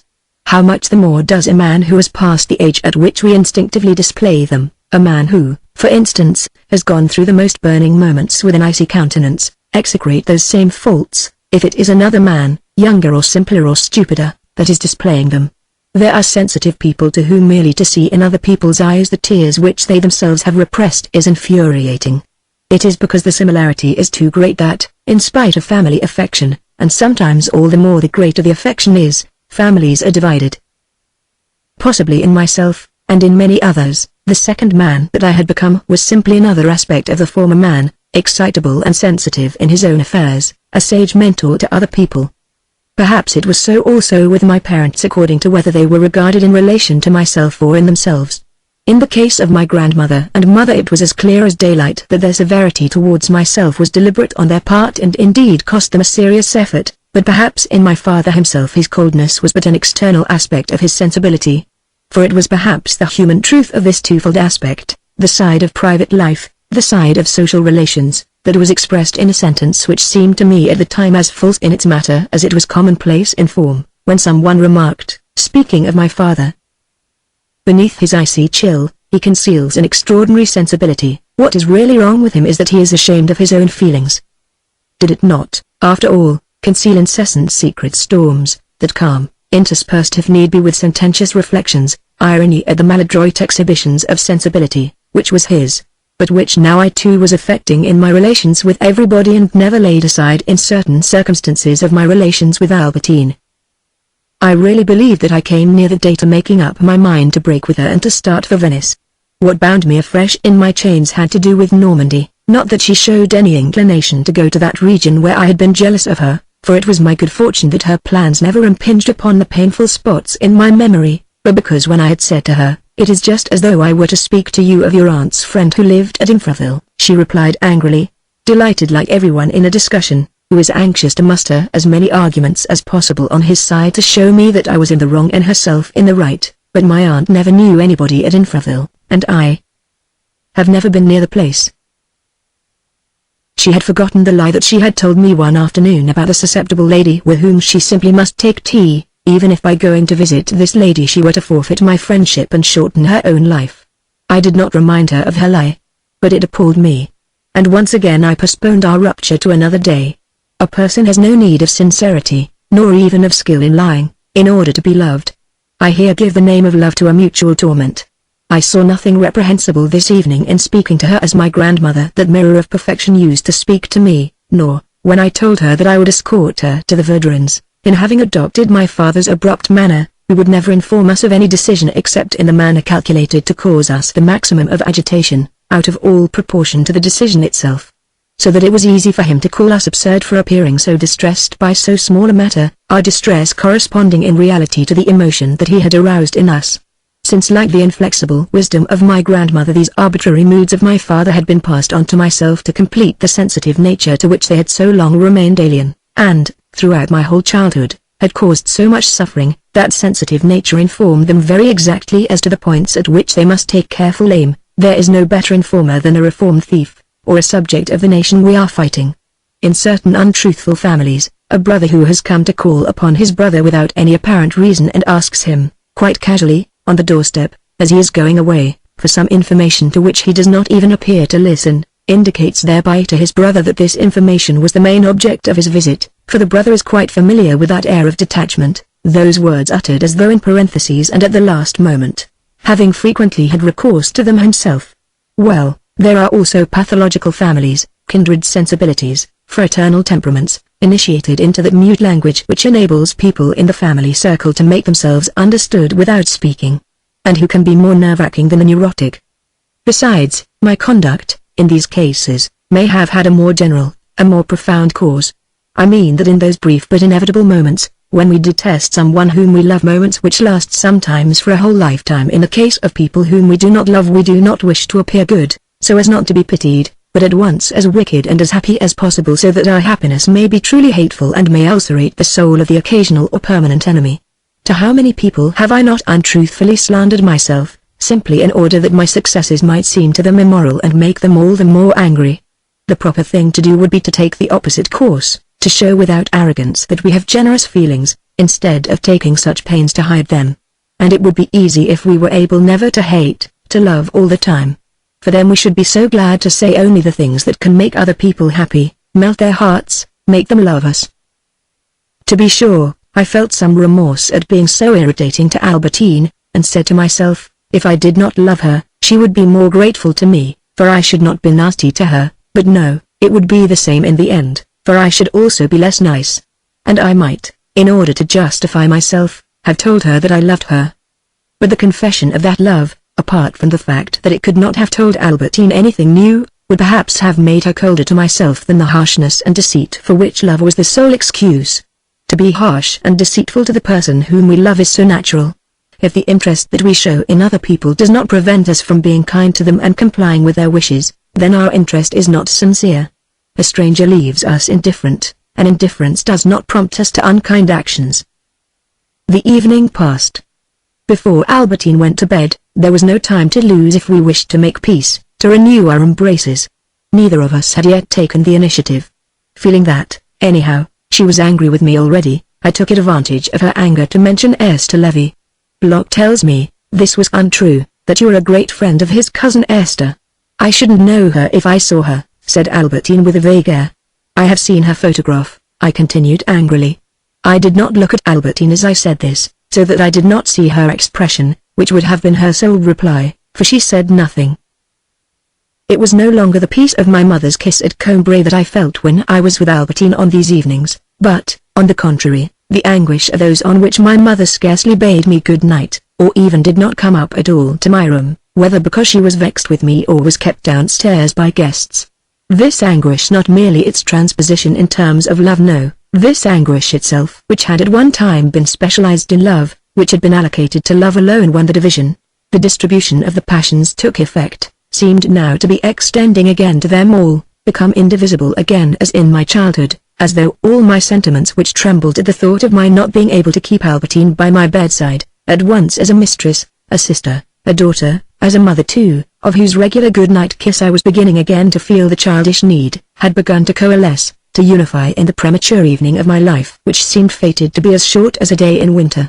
But if I felt the anguish of my childhood, the change of person that made me feel it, the difference of the sentiment that it inspired in me, the very transformation in my character, made it impossible for me to demand the soothing of that anguish from Albertine as in the old days from my mother. I could no longer say, I am unhappy. I confined myself, with death at my heart, to speaking of unimportant things which afforded me no progress towards a happy solution. I waded knee-deep in painful platitudes. And with that intellectual egoism which, if only some insignificant fact has a bearing upon our love, makes us pay great respect to the person who has discovered it, as fortuitously perhaps as the fortune-teller who has foretold some trivial event which has afterwards come to pass, I came near to regarding Françoise as more inspired than Bergot and Elster because she had said to me at Balbec, that girl will only land you in trouble. Every minute brought me nearer to Albertine's good night, which at length she said. But this evening her kiss, from which she herself was absent, and which did not encounter myself, left me so anxious that, with a throbbing heart, I watched her make her way to the door, thinking, if I am to find a pretext for calling her back, keeping her here, making peace with her, I must make haste. Only a few steps and she will be out of the room, only two, now one. She is turning the handle, she is opening the door, it is too late, she has shut it behind her. Perhaps it was not too late, all the same. As in the old days at Combray when my mother had left me without soothing me with her kiss, I wanted to dart in pursuit of Albertine. I felt that there would be no peace for me until I had seen her again, that this next meeting was to be something immense which no such meeting had ever yet been, and that if I did not succeed by my own efforts in ridding myself of this melancholy I might perhaps acquire the shameful habit of going to beg from Albertine. I sprang out of bed when she was already in her room. I paced up and down the corridor, hoping that she would come out of her room and call me. I stood without breathing outside her door for fear of failing to hear some faint summons. I returned for a moment to my own room to see whether my mistress had not by some lucky chance forgotten her handkerchief, her bag, something which I might have appeared to be afraid of her wanting during the night, and which would have given me an excuse for going to her room. No, there was nothing. I returned to my station outside her door, but the crack beneath it no longer showed any light. Albertine had put out the light, she was in bed. I remained there motionless, hoping for some lucky accident, but none occurred, and long afterwards, frozen, I returned to bestow myself between my own sheets and cried all night long. But there were certain evenings also when I had recourse to a ruse which won me Albertine's kiss. Knowing how quickly sleep came to her as soon as she lay down, she knew it also, for, instinctively, before lying down, she would take off her slippers, which I had given her, and her ring which she placed by the bedside, as she did in her own room when she went to bed. Knowing how heavy her sleep was, how affectionate her awakening, I would plead the excuse of going to look for something and make her lie down upon my bed.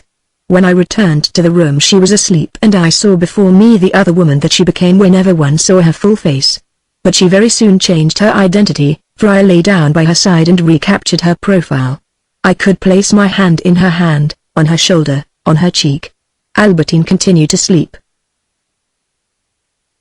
I might take her head, turn it round, press it to my lips, encircle my neck in her arms. She continued to sleep like a watch that does not stop, like an animal that goes on living whatever position you assign to it, like a climbing plant, a convolvulus which continues to thrust out its tendrils whatever support you give it. Only her breathing was altered by every touch of my fingers, as though she had been an instrument on which I was playing and from which I extracted modulations by drawing from first one, then another of its strings different notes. My jealousy grew calm, for I felt that Albertine had become a creature that breathes, that is nothing else besides, as was indicated by that regular breathing in which is expressed that pure physiological function which, wholly fluid, has not the solidity either of speech or of silence, and, in its ignorance of all evil, her breath, drawn, it seemed, rather from a hollowed reed than from a human being, was truly paradisal, was the pure song of the angels to me who, at these moments, felt Albertine to be withdrawn from everything, not only materially but morally. and yet in that breathing, I said to myself of a sudden that perhaps many names of people born on the stream of memory must be playing. Sometimes indeed to that music the human voice was added. Albertine uttered a few words. How I longed to catch their meaning. It happened that the name of a person of whom we had been speaking and who had aroused my jealousy came to her lips, but without making me unhappy, for the memory that it brought with it seemed to be only that of the conversations that she had had with me upon the subject. This evening, however, when with her eyes still shut she was half awake, she said, addressing myself, André. I concealed my emotion. You are dreaming, I am not André, I said to her, smiling. She smiled also. Of course not, I wanted to ask you what André was saying to you. I should have supposed that you were used to lying like this by her side. Oh no, never, she said. Only, before making this reply, she had hidden her face for a moment in her hands. So her silences were merely screens, her surface affection merely kept beneath the surface a thousand memories which would have rent my heart. Her life was full of those incidents the derisive account, the comic history of which form our daily gossip at the expense of other people, people who do not matter, but which, so long as a person remains lost in the dark forest of our heart, seem to us so precious a revelation of her life that, for the privilege of exploring that subterranean world, we would gladly sacrifice our own. Then her sleep appeared to me a marvelous and magic world in which at certain moments there rises from the depths of the barely translucent element the confession of a secret which we shall not understand. But as a rule, when Albertine was asleep, she seemed to have recovered her innocence. In the attitude which I had imposed upon her, but which in her sleep she had speedily made her own, she looked as though she were trusting herself to me. Her face had lost any expression of cunning or of vulgarity, and between herself and me, towards whom she was raising her arm, upon whom her hand was resting, there seemed to be an absolute surrender, an indissoluble attachment. Her sleep moreover did not separate her from me and allowed her to retain her consciousness of our affection. Its effect was rather to abolish everything else. I embraced her, told her that I was going to take a turn outside. She half opened her eyes, said to me with an air of astonishment, indeed the hour was late, but where are you off to, my darling, calling me by my Christian name, and at once fell asleep again. Her sleep was only a sort of obliteration of the rest of her life, a continuous silence over which from time to time would pass in their flight words of intimate affection. By putting these words together, you would have arrived at the unalloyed conversation, the secret intimacy of a pure love. This calm slumber delighted me, as a mother is delighted, reckoning it among his virtues, by the sound sleep of her child. And her sleep was indeed that of a child. Her waking also, and so natural, so loving, before she even knew where she was, that I sometimes asked myself with terror whether she had been in the habit, before coming to live with me, of not sleeping by herself but of finding, when she opened her eyes, someone lying by her side. But her childish charm was more striking. Like a mother again, I marveled that she should always awake in so good a humor. After a few moments she recovered consciousness, uttered charming words, unconnected with one another, mere bird pipings.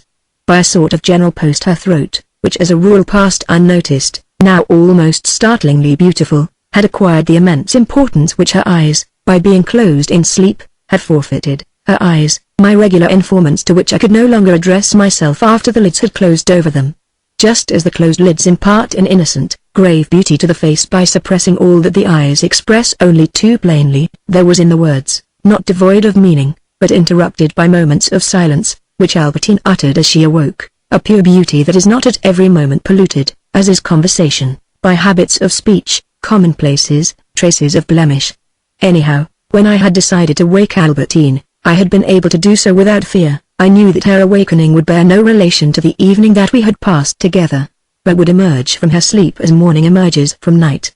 As soon as she had begun to open her eyes with a smile, she had offered me her lips, and before she had even uttered a word, I had tasted their fresh savor, as soothing as that of a garden still silent before the break of day. On the morrow of that evening, when Albertine had told me that she would perhaps be going, then that she would not be going to see the Verdurins, I awoke early, and, while I was still half asleep, my joy informed me that there was, interpolated in the winter, a day of spring. Outside, popular themes skillfully transposed for various instruments, from the horn of the mender of porcelain, or the trumpet of the chair weaver, to the flute of the goat driver who seemed, on a fine morning, to be a Sicilian goat herd, were lightly orchestrating the matutinal air, with an overture for a public holiday. Our hearing, the delicious sense, brings us the company of the street, every line of which it traces for us, sketches all the figures that pass along it, showing us their colors. The iron shutters of the baker's shop, of the dairy, which had been lowered last night over every possibility of feminine bliss, were rising now like the canvas of a ship which is setting sail and about to proceed, crossing the transparent sea, over a vision of young female assistants. This sound of the iron curtain being raised would perhaps have been my sole pleasure in a different part of the town. In this quarter 100 other sounds contributed to my joy, of which I would not have lost a single one by remaining too long asleep. It is the magic charm of the old aristocratic quarters that they are at the same time plebeian. Just as, sometimes, cathedrals used to have them within a stone's throw of their porches, which have even preserved the name, like the porch of Rouen style the booksellers, because these latter used to expose their merchandise in the open air against its walls, so various minor trades, but peripatetic, used to pass in front of the noble Hotel des Gourmands, and made one think at times of the ecclesiastical France of long ago. For the appeal which they launched at the little houses on either side had, with rare exceptions, nothing of a song. It differed from song as much as the declamation barely colored by imperceptible modulations of Boris Godunov and Perles, but on the other hand recalled the psalmody of a priest chanting his office, of which these street scenes are but the good-humored, secular, and yet half-liturgical counterpart. Never had I so delighted in them as since Albertine had come to live with me. They seemed to me a joyous signal of her awakening, and by interesting me in the life of the world outside made me all the more conscious of the soothing virtue of a beloved presence, as constant as I could wish. Several of the foodstuffs cried in the street, which personally I detested, were greatly to Albertine's liking, so much so that François used to send her young footman out to buy them, slightly humiliated perhaps at finding himself mingled with the plebeian crowd. Very distinct in this peaceful quarter, where the noise was no longer a cause of lamentation to François and had become a source of pleasure to myself, there came to me, each with its different modulation, recitatives declaimed by those humble folk as they would be in the music so entirely popular of Boris, where an initial intonation is barely altered by the inflection of one note which rests upon another, the music of the crowd which is more a language than a music. It was Le Bighorn, Dersus Le Bighorn, which brought people running to the cornets in which were sold those horrid little shellfish, which, if Albertine had not been there, would have disgusted me, just as the snails disgusted me which I heard cried for sale at the same hour. Here again it was of the barely lyrical declamation of Mussorgsky that the vendor reminded me, but not of it alone. For after having almost spoken, les escargots, ils sont frais, ils sont beaux, il was with the vague melancholy of Matelinck, transposed into music by Debussy, that the snail vendor, in one of those pathetic finales in which the composer of Belles shows his kinship with Rame, if vanquished I must be, is it for thee to be my vanquisher? Added with a sing-song melancholy, on les 26 sous la douzaine. I have always found it difficult to understand why these perfectly simple words were sighed in a tone so far from appropriate, mysterious, like the secret which makes everyone look sad in the old palace to which Melisande has not succeeded in bringing joy, and profound as one of the thoughts of the aged uncle who seeks to utter, in the simplest words, the whole law of wisdom and destiny. The very notes upon which rises with an increasing sweetness the voice of the old king of Alimand or that of Goland, to say, we know not what is happening here, it may seem strange, maybe naught that happens is in vain, or else, no cause here for alarm, 'twas a poor little mysterious creature, like all the world, were those which served the snail vendor to resume, in an endless cadenza, on les 26 sous la douzaine. But this metaphysical lamentation had not time to expire upon the shore of the infinite, it was interrupted by a shrill trumpet. This time, it was no question of victuals, the words of the libretto were, tand les chiens, coupe les chats, les cusettes les ors. It was true that the fantasy, the spirit of each vendor or vendress frequently introduced variations into the words of all these chants that I used to hear from my bed. And yet a ritual suspension interposing a silence in the middle of a word, especially when it was repeated a second time, constantly reminded me of some old church. In his little cart drawn by a she-ass which he stopped in front of each house before entering the courtyard, the old clothesman, brandishing a whip, intoned, habits, marquand habits, bits with the same pause between the final syllables as if he had been intoning in plain chant, per omnia secula seculo. Rum moric quiscat in pa. Albeit he had no reason to believe in the immortality of his clothes, nor did he offer them as cerements for the supreme repose and peace. And similarly, as the motives were beginning, even at this early hour, to become confused, a vegetable woman, pushing her little hand cart, was using for her litany the Gregorian division. A la tendresse, et la verduresse, Artichauts tendres et beaux, arti. Chorts.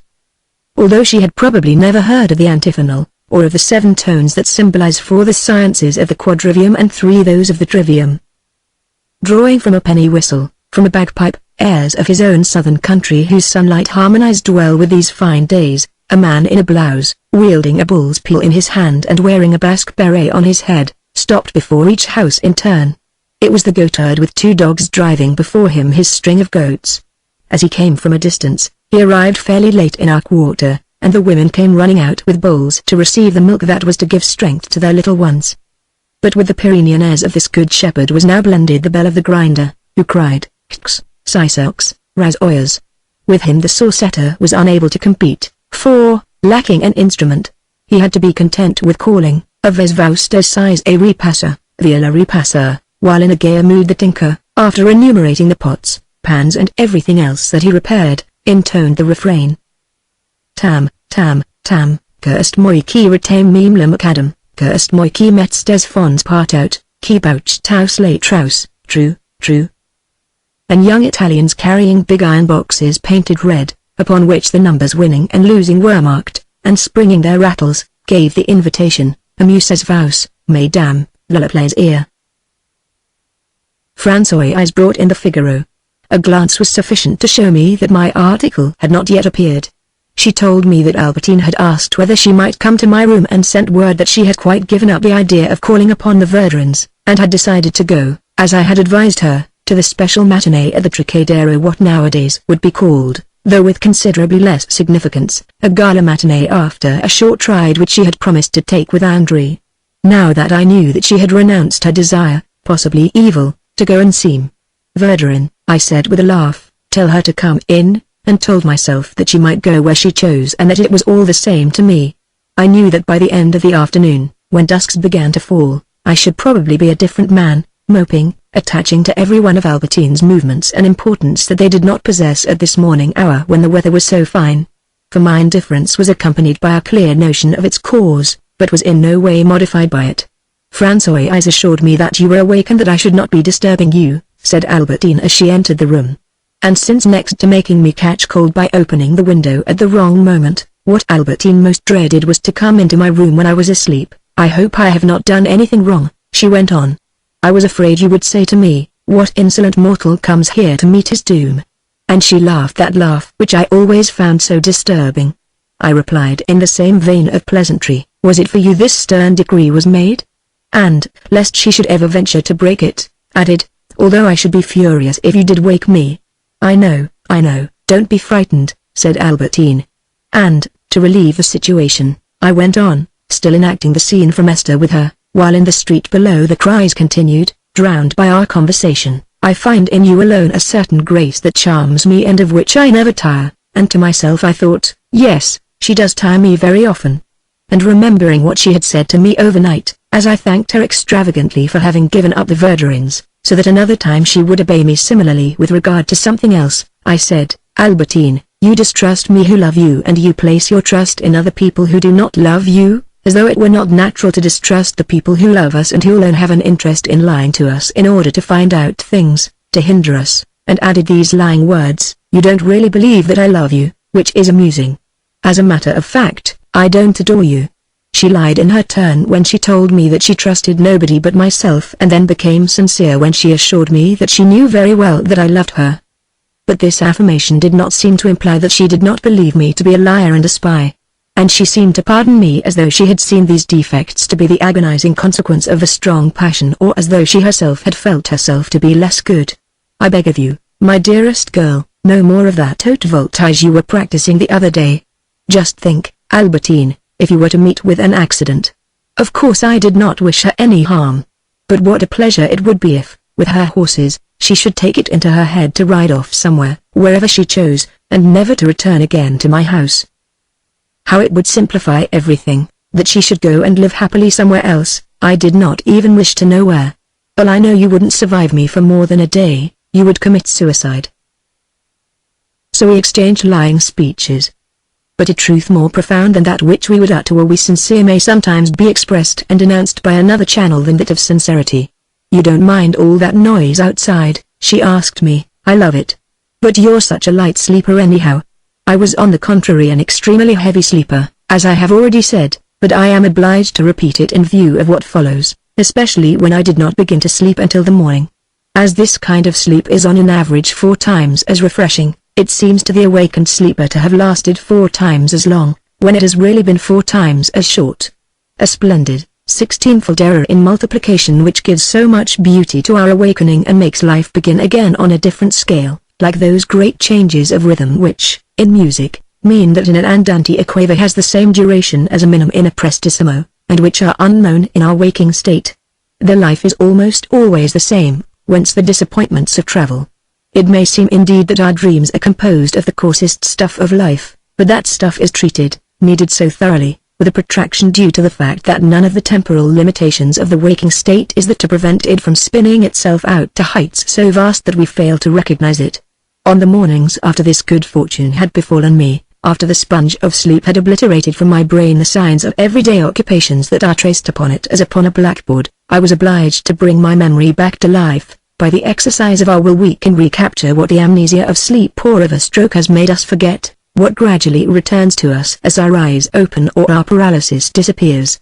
I had lived through so many hours in a few minutes that, wishing to address Françoise, for whom I had rung, in language that corresponded to the facts of real life and was regulated by the clock, I was obliged to exert all my power of internal repression in order not to say, "Well, Françoise, here we are at 5 o'clock in the evening and I haven't set eyes on you since yesterday afternoon." And seeking to dispel my dreams, giving them the lie and lying to myself as well, I said boldly, compelling myself with all my might to silence, the direct opposite, "Françoise, it must be at least 10. I did not even say 10 o'clock in the morning, but simply 10, so that this incredible hour might appear to be uttered in a more natural tone. And yet to say these words, instead of those that continued to run in the mind of the half-awakened sleeper that I still was, demanded the same effort of equilibrium that a man requires when he jumps out of a moving train and runs for some yards along the platform, if he is to avoid falling. He runs for a moment because the environment that he has just left was one animated by great velocity, and utterly unlike the inert soil upon which his feet find it difficult to keep their balance. Because the dream world is not the waking world, it does not follow that the waking world is less genuine, far from it. In the world of sleep, our perceptions are so overcharged, each of them increased by a counterpart which doubles its bulk and blinds it to no purpose, that we are not able even to distinguish what is happening in the bewilderment of awakening. Was it Françoise that had come to me, or I that, tired of waiting, went to her? Silence at that moment was the only way not to reveal anything, as at the moment when we are brought before a magistrate cognizant of all the charges against us, when we have not been informed of them ourselves. Was it Françoise that had come? Was it I that had summoned her?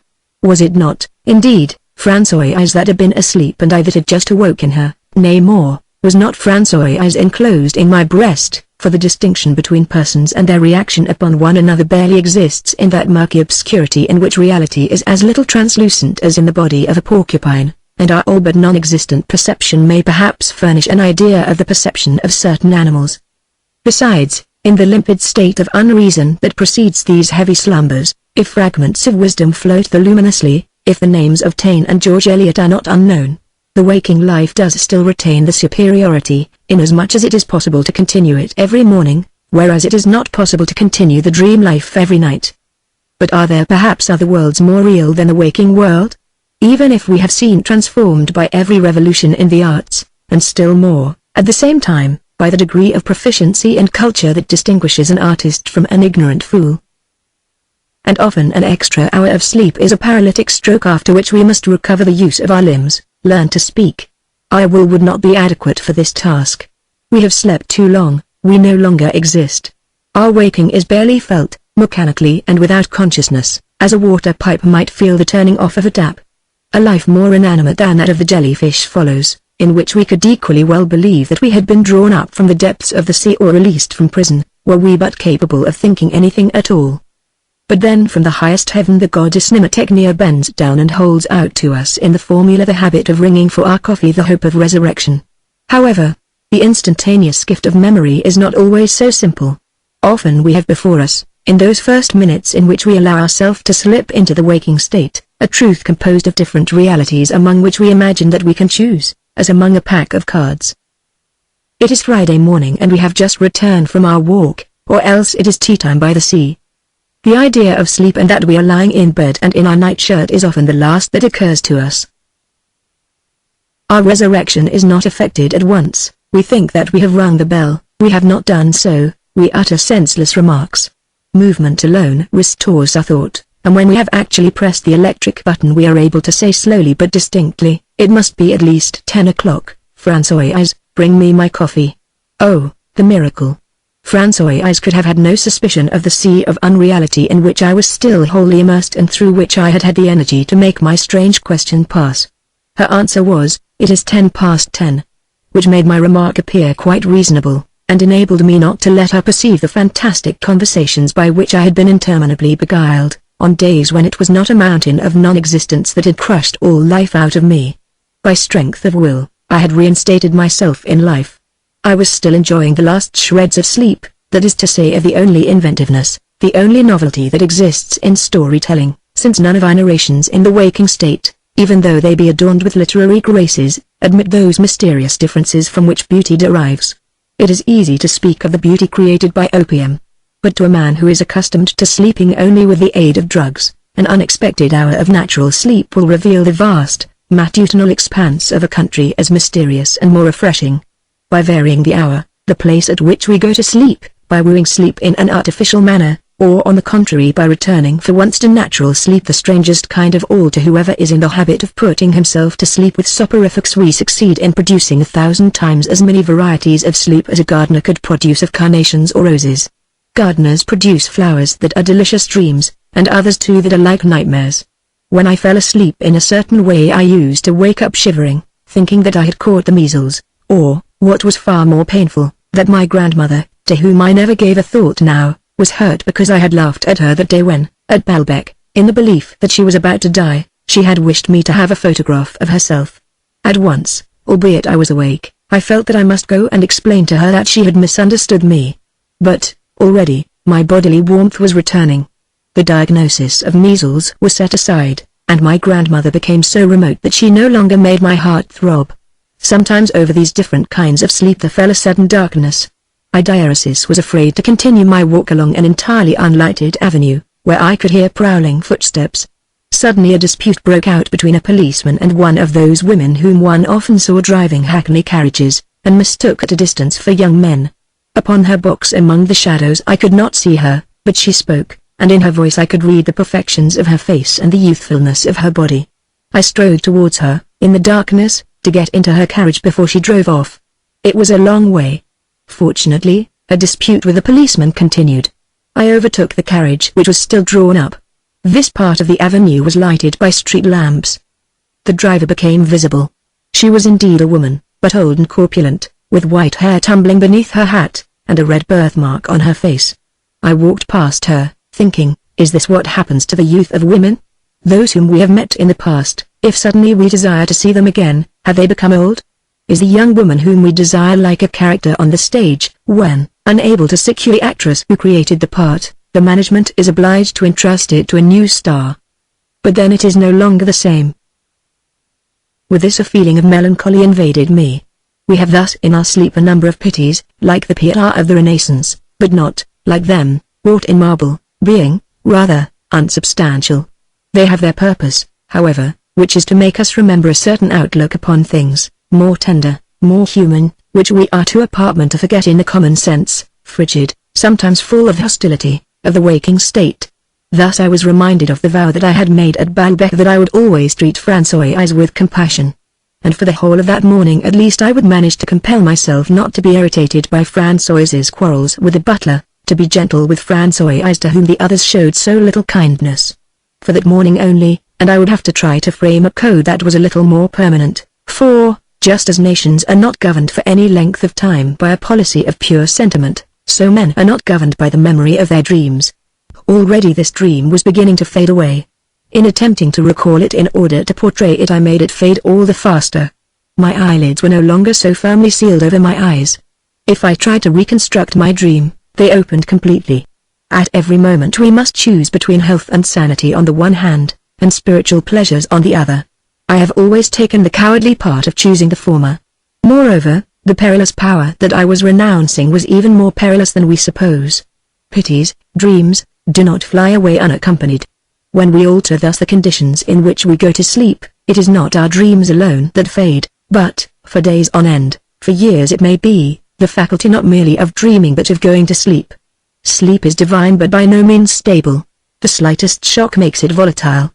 A lover of habits, they retain it every night, being more fixed than itself, in the place set apart for it, they preserve it from all injury, but if we displace it, if it is no longer subordinated, it melts away like a vapor. It is like youth and love, never to be recaptured. In these various forms of sleep, as likewise in music, it was the lengthening or shortening of the interval that created beauty. I enjoyed this beauty, but, on the other hand, I had lost in my sleep, however brief, a good number of the cries which render perceptible to us the peripatetic life of the tradesmen, the victuallers of Paris. And so, as a habit, without, alas, foreseeing the drama in which these late awakenings and the draconian, Mido-Persian laws of Aracinian Suarez were presently to involve me, I made an effort to awaken early so as to lose none of these cries. And, more than the pleasure of knowing how fond Albertine was of them and of being out of doors myself without leaving my bed, I heard in them as it were the symbol of the atmosphere of the world outside, of the dangerous stirring life through the veins of which I did not allow her to move save under my tutelage, from which I withdrew her at the hour of my choosing to make her return home to my side. And so it was with the most perfect sincerity that I was able to say in answer to Albertine, on the contrary, they give me pleasure because I know that you like them. A la barque, les huîtres, a la barque. Oh, oysters. I've been simply longing for some. Fortunately Albertine, partly from inconsistency, partly from docility, quickly forgot the things for which she had been longing, and before I had time to tell her that she would find better oysters at Prunia's, she wanted in succession all the things that she heard cried by the fish hawker, a la crevette, a la bonne crevette, Jai de la raie tout envie, Melons a fryer, Il arrive le maquilleur frais, maquilleur nouveau. Voilà le maquilleur, mesdames, il est beau le maquilleur. A la moule fraîche et bonne, a la moule. In spite of myself, the warning, il arrive le maquilleur made me shudder. But as this warning could not, I felt, apply to our chauffeur, I thought only of the fish of that name, which I detested, and my uneasiness did not last. Ah! Mussels, said Albertine, I should so like some mussels. My darling. They were all very well at Balbec, here they're not worth eating. Besides, I implore you, remember what Cottard told you about mussels. But my remark was all the more ill-chosen in that the vegetable woman who came next announced a thing that Cottard had forbidden even more strictly. A la romaine, on ne la vend pas, on la promine. Albertine consented, however, to sacrifice her lettuces, on the condition that I would promise to buy for her in a few days' time from the woman who cried, Jai de la belle aspage d'argentil, Jai de la belle aspage. A mysterious voice, from which one would have expected some stranger utterance, insinuated, Tunks.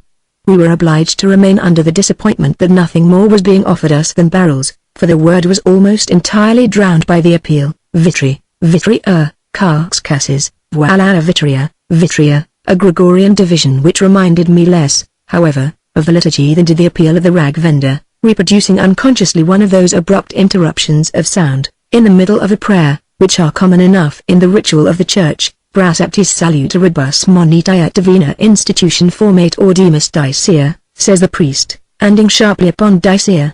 Without irreverence, as the populace of the Middle Ages used to perform plays and farces within the consecrated ground of the church, it is of that dicea that this rag vendor makes one think when, after drawling the other words, he utters the final syllable with a sharpness befitting the accentuation laid down by the great Pope of the 7th century, chiffons, ferials a vendera, all this chanted slowly, as are the two syllables that follow, whereas the last concludes more briskly than dicea, pxt lapins.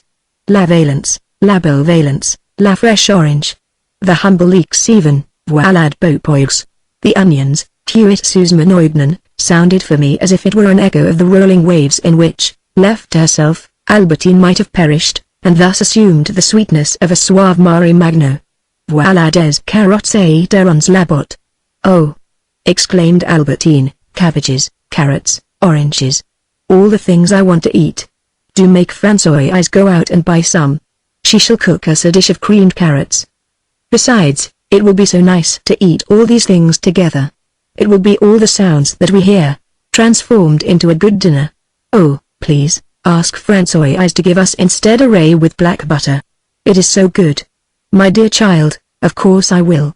But don't wait, if you do, you'll be asking for all the things on the vegetable barrows. Very well, I'm off, but I never want anything again for our dinners except what we've heard cried in the street. It is such fun. And to think that we shall have to wait 2 whole months before we hear. Haricots verts et tendres, haricots, la larica vert. How true that is, tender haricots, you know I like them as soft, dripping with vinegar sauce. You wouldn't think you were eating, they melt in the mouth like drops of dew. Oh dear, it's the same with the little hearts of cream cheese, such a long time to wait. Bon fromage à l'acre, bon fromage. And the water grapes from Fontainebleau, Jai du bon chasselas. And I thought with dismay of all the time that I should have to spend with her before the water grapes were in season. Listen, I said that I wanted only the things that we had heard cried, but of course I make exceptions. And so it's by no means impossible that I may look in at Rebatet's and order a nice for the 2 of us. You will tell me that it's not the season for them, but I do so want one. I was disturbed by this plan of going to Rebatet's, rendered more certain and more suspicious in my eyes by the words "it's by no means impossible." It was the day on which the Verdurins were at home, and, ever since Swan had informed them that Rebatet's was the best place, it was there that they ordered their ices and pastry. I have no objection to an ice, my darling Albertine, but let me order it for you. I don't know myself whether it will be from Poya Blanche's, or Rebatet's, or the Ritz. Anyhow I shall see. Then you're going out? She said with an air of distrust. She always maintained that she would be delighted if I went out more often, but if anything that I said could make her suppose that I could not be staying indoors, her uneasy air made me think that the joy that she would feel in seeing me go out every day was perhaps not altogether sincere. I may perhaps go out, perhaps not, you know quite well that I never make plans beforehand. In any case ices are not a thing that is cried, that people hawk in the streets. Why do you want one? And then she replied in words which showed me what a fund of intelligence and latent taste had developed in her since Balbec, in words akin to those which, she pretended, were due entirely to my influence, to living continually in my company, words which, however, I should never have uttered, as though I had been in some way forbidden by some unknown authority ever to decorate my conversation with literary forms. Perhaps the future was not destined to be the same for Albertine as for myself. I had almost a presentiment of this when I saw her eagerness to employ in speech images so written, which seemed to me to be reserved for another, more sacred use, of which I was still ignorant. She said to me, and I was, in spite of everything, deeply touched, for I thought to myself, certainly I would not speak as she does, and yet, all the same, but for me she would not be speaking like this. She has come profoundly under my influence, she cannot therefore help loving me, she is my handiwork. What I like about these foodstuffs that are cried is that a thing which we hear like a rhapsody changes its nature when it comes to our table and addresses itself to my palate. As for ices, for I hope that you won't order me one that isn't cast in one of those old-fashioned molds which have every architectural shape imaginable. Whenever I take one, temples, churches, obelisks, rocks, it is like an illustrated geography book which I look at first of all and then convert its raspberry or vanilla monuments into coolness in my throat. I thought that this was a little too well expressed, but she felt that I thought that it was well expressed, and went on, pausing for a moment when she had brought off her comparison to laugh, that beautiful laugh of hers which was so painful to me because it was so voluptuous. Oh dear, at the Ritz I'm afraid you'll find Vendome columns of ice, chocolate ice or raspberry, and then you will need a lot of them so that they may look like votive pillars or pylons erected along an avenue to the glory of coolness.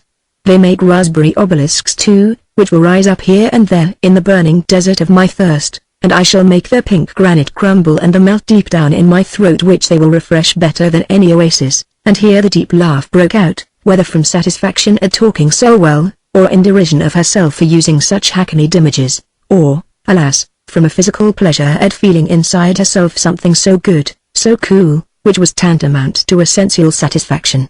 Those mountains of ice at the Ritz sometimes suggest Monte Rosa, and indeed, if it is a lemon ice, I do not object to its not having a monumental shape, its being irregular, abrupt, like one of Elster's mountains. It ought not to be too white then, but slightly yellowish, with that look of dull, dirty snow that Elster's mountains have. The ice need not be at all big, only half an ice if you like, Those lemon ices are still mountains, reduced to a tiny scale, but our imagination restores their dimensions, like those little Japanese dwarf trees which, one knows quite well, are still cedars, oaks, manchineel, so much so that if I arranged a few of them beside a little trickle of water in my room I should have a vast forest stretching down to a river, in which children would be lost. In the same way, at the foot of my yellowish lemon ice, I can see quite clearly postilions, travelers, post-chaises over which my tongue sets to work to roll down freezing avalanches that will swallow them up. The cruel delight with which she said this excited my jealousy, just as, she went on, I set my lips to work to destroy, pillar after pillar, those Venetian churches of a porphyry that is made with strawberries, and send what I spare of them crashing down upon the worshippers. Yes, all those monuments will pass from their stony state into my inside which throbs already with their melting coolness. But, you know, even without ices, nothing is so exciting or makes one so thirsty as the advertisements of mineral springs.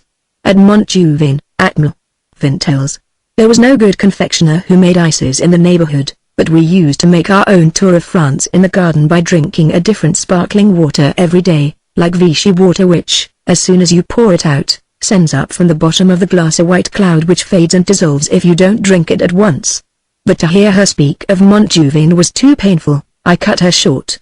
I am boring you. Goodbye, my dear boy. What a change from Balbec, where I would defy Elster himself to have been able to divine in Albertine this wealth of poetry, a poetry less strange, less personal than that of Celeste Albaret, for instance. Albertine would never have thought of the things that Celeste used to say to me. But love, even when it seems to be nearing its end, is partial. I preferred the illustrated geography book of her Isis, the somewhat facile charm of which seemed to me a reason for loving Albertine and a proof that I had an influence over her, that she was in love with me.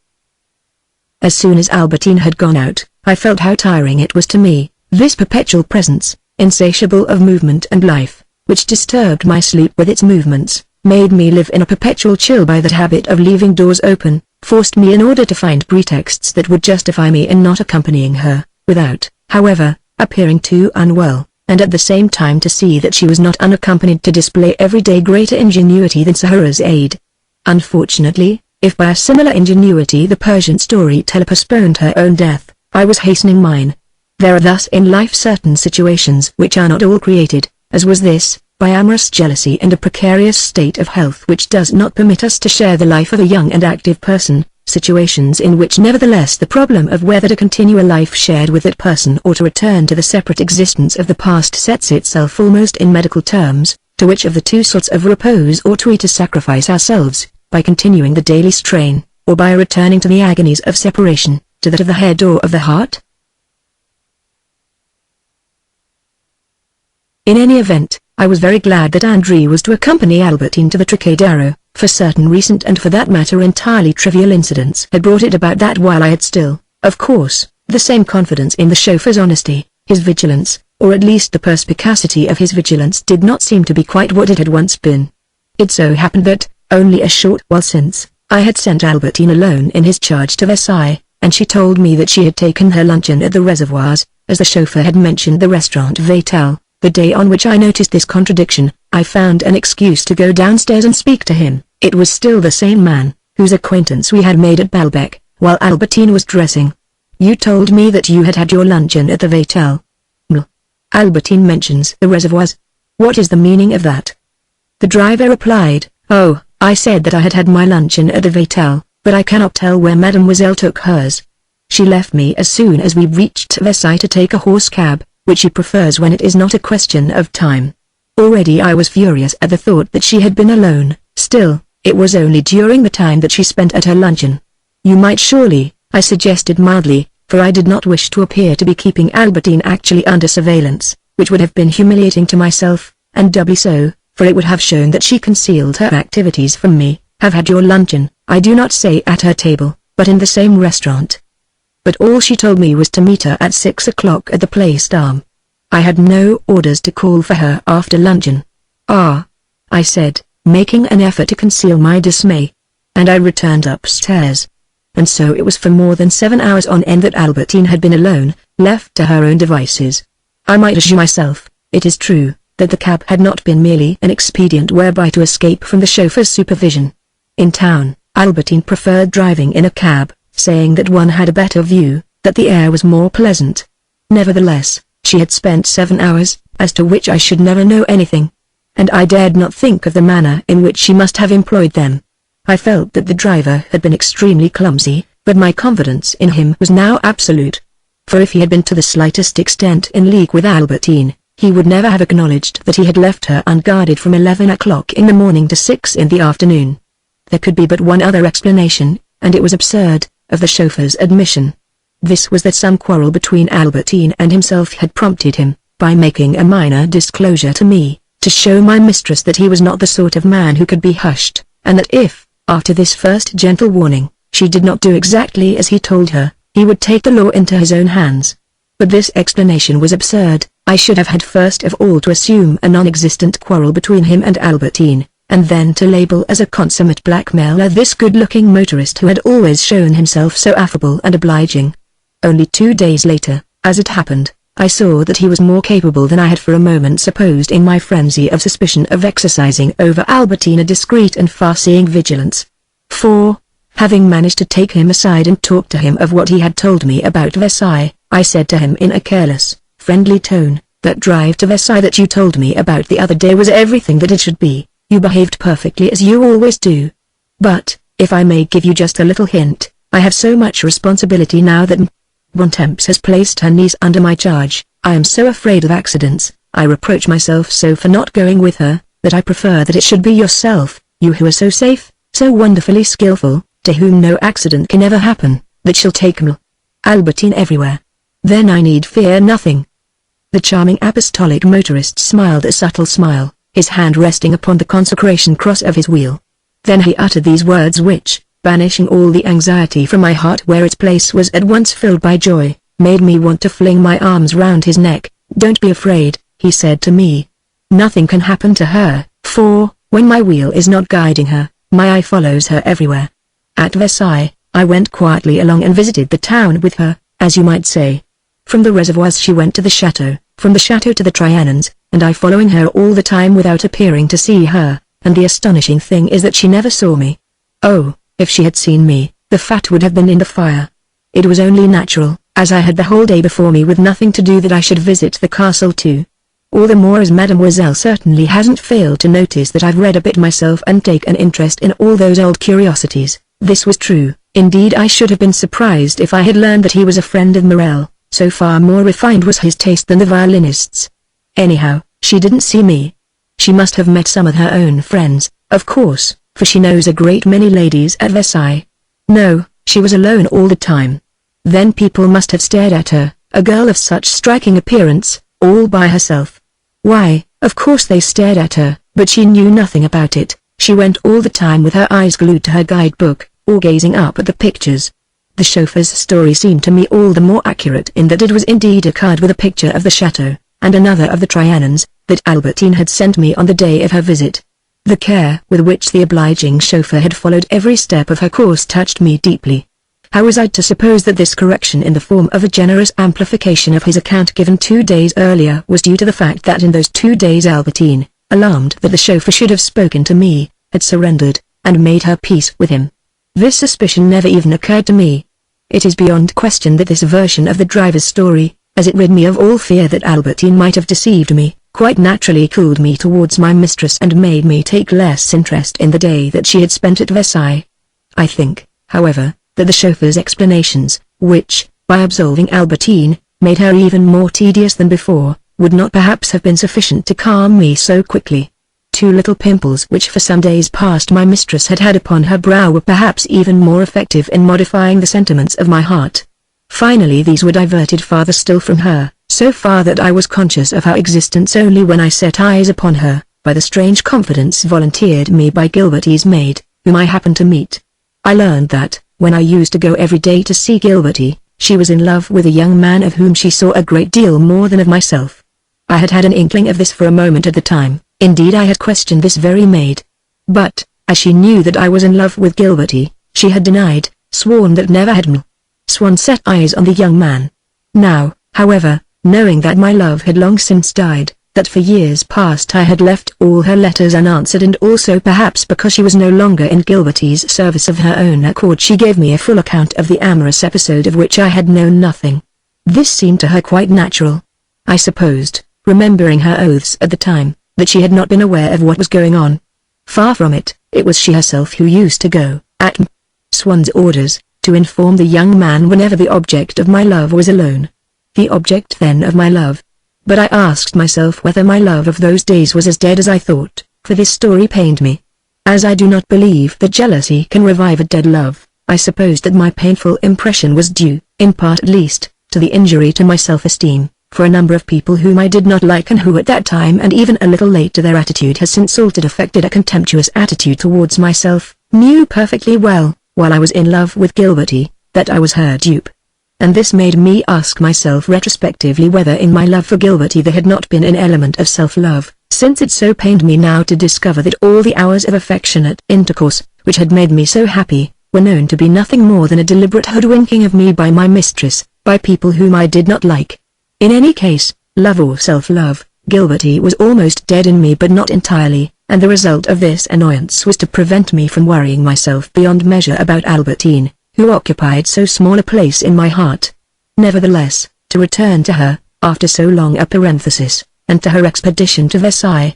The postcards of Versailles. Is it possible, then, to have one's heart caught in a noose like this by two simultaneous and interwoven jealousies, each inspired by a different person? Gave me a slightly disagreeable impression whenever, as I tidied my papers, my eye fell upon them. And I thought that if the driver had not been such a worthy fellow, the harmony of his second narrative with Albertine's cards would not have mounted to much, for what are the first things that people send you from Versailles but the chateau and the Trianons, unless that is to say the card has been chosen by some person of refined taste who adores a certain statue, or by some idiot who selects as a view of Versailles the station of the horse tramway or the goods depot. Even then I am wrong in saying an idiot, such postcards not having always been bought by a person of that sort at random, for their interest is coming from Versailles. For 2 whole years men of intelligence, artists, used to find Siena, Venice, Grenade a bore, and would say of the humblest omnibus, of every railway carriage, there you have true beauty.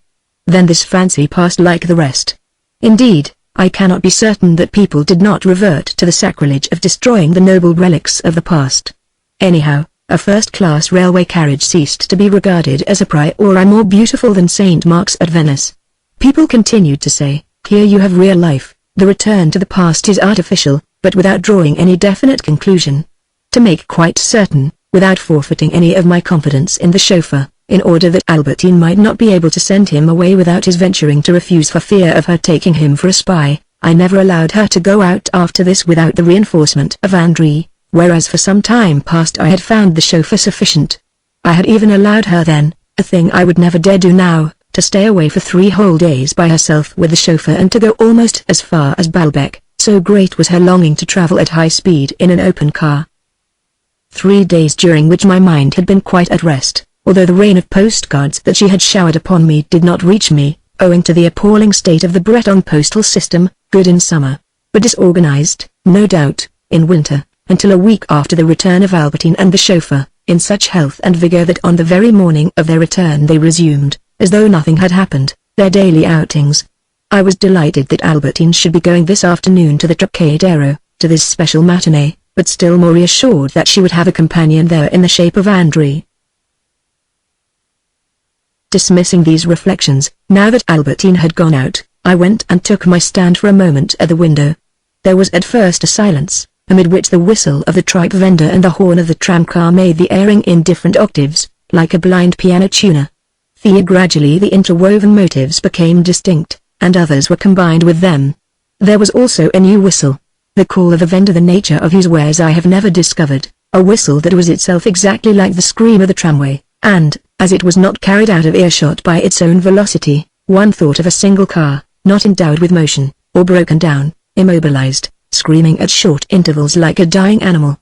And I felt that, should I ever have to leave this aristocratic quarter unless it were to move to one that was entirely plebeian, the streets and boulevards of central Paris, where the fruit, fish and other trades, stabilized in huge stores, rendered superfluous the cries of the street hawkers, who for that matter would not have been able to make themselves heard, would seem to me very dreary, quite uninhabitable, stripped, drained of all these litanies of the small trades and peripatetic victuals, deprived of the orchestra that returned every morning to charm me.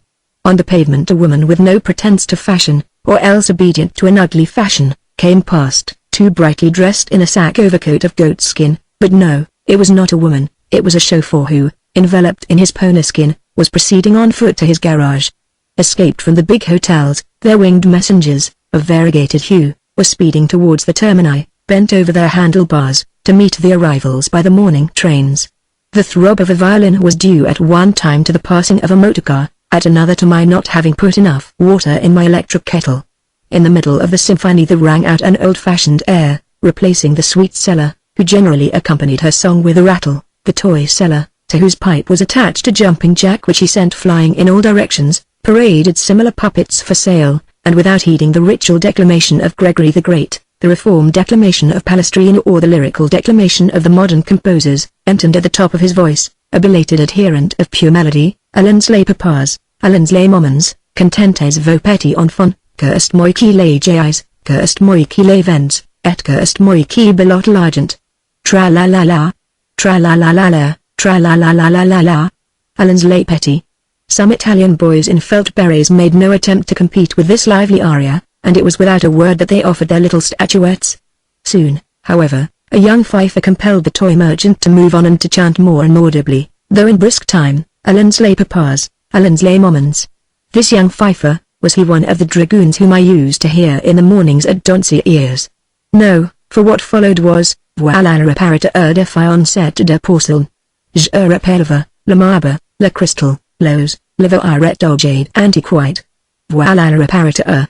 In a butcher's shop, between an aureole of sunshine on the left and a whole ox suspended from a hook on the right, an assistant, very tall and slender, with fair hair and a throat that escaped above his sky-blue collar, was displaying a lightning speed and a religious conscientiousness in putting on one side the most exquisite fillets of beef, on the other the coarsest parts of the rump, placed them upon glittering scales surmounted by a cross, from which hung down a number of beautiful chains, and albeit he did nothing afterwards but arrange in the window a display of kidneys, steaks, ribs, was really far more suggestive of a handsome angel who, on the day of the last judgment, will prepare for God, according to their quality, the separation of the good and the evil and the weighing of souls.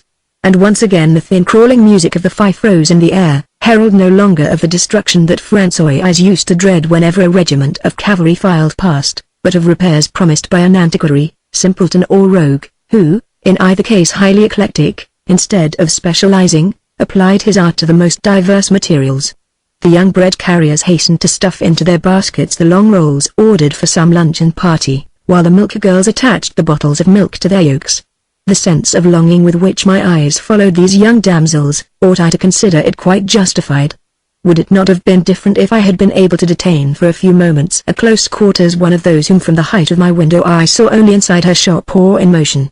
To estimate the loss that I suffered by my seclusion, that is to say the wealth that the day held in store for me, I should have had to intercept in the long unrolling of the animated frieze some girl carrying her linen or her milk, make her pass for a moment, like a silhouette from some mobile scheme of decoration, from their wings to the stage, within the proscenium of my bedroom door, and keep her there under my eye, not without eliciting some information about her which would enable me to find her again some day, like the inscribed ring which ornithologists or ichthyologists attach before setting them free to the legs or bellies of the birds or fishes whose migrations they are anxious to trace.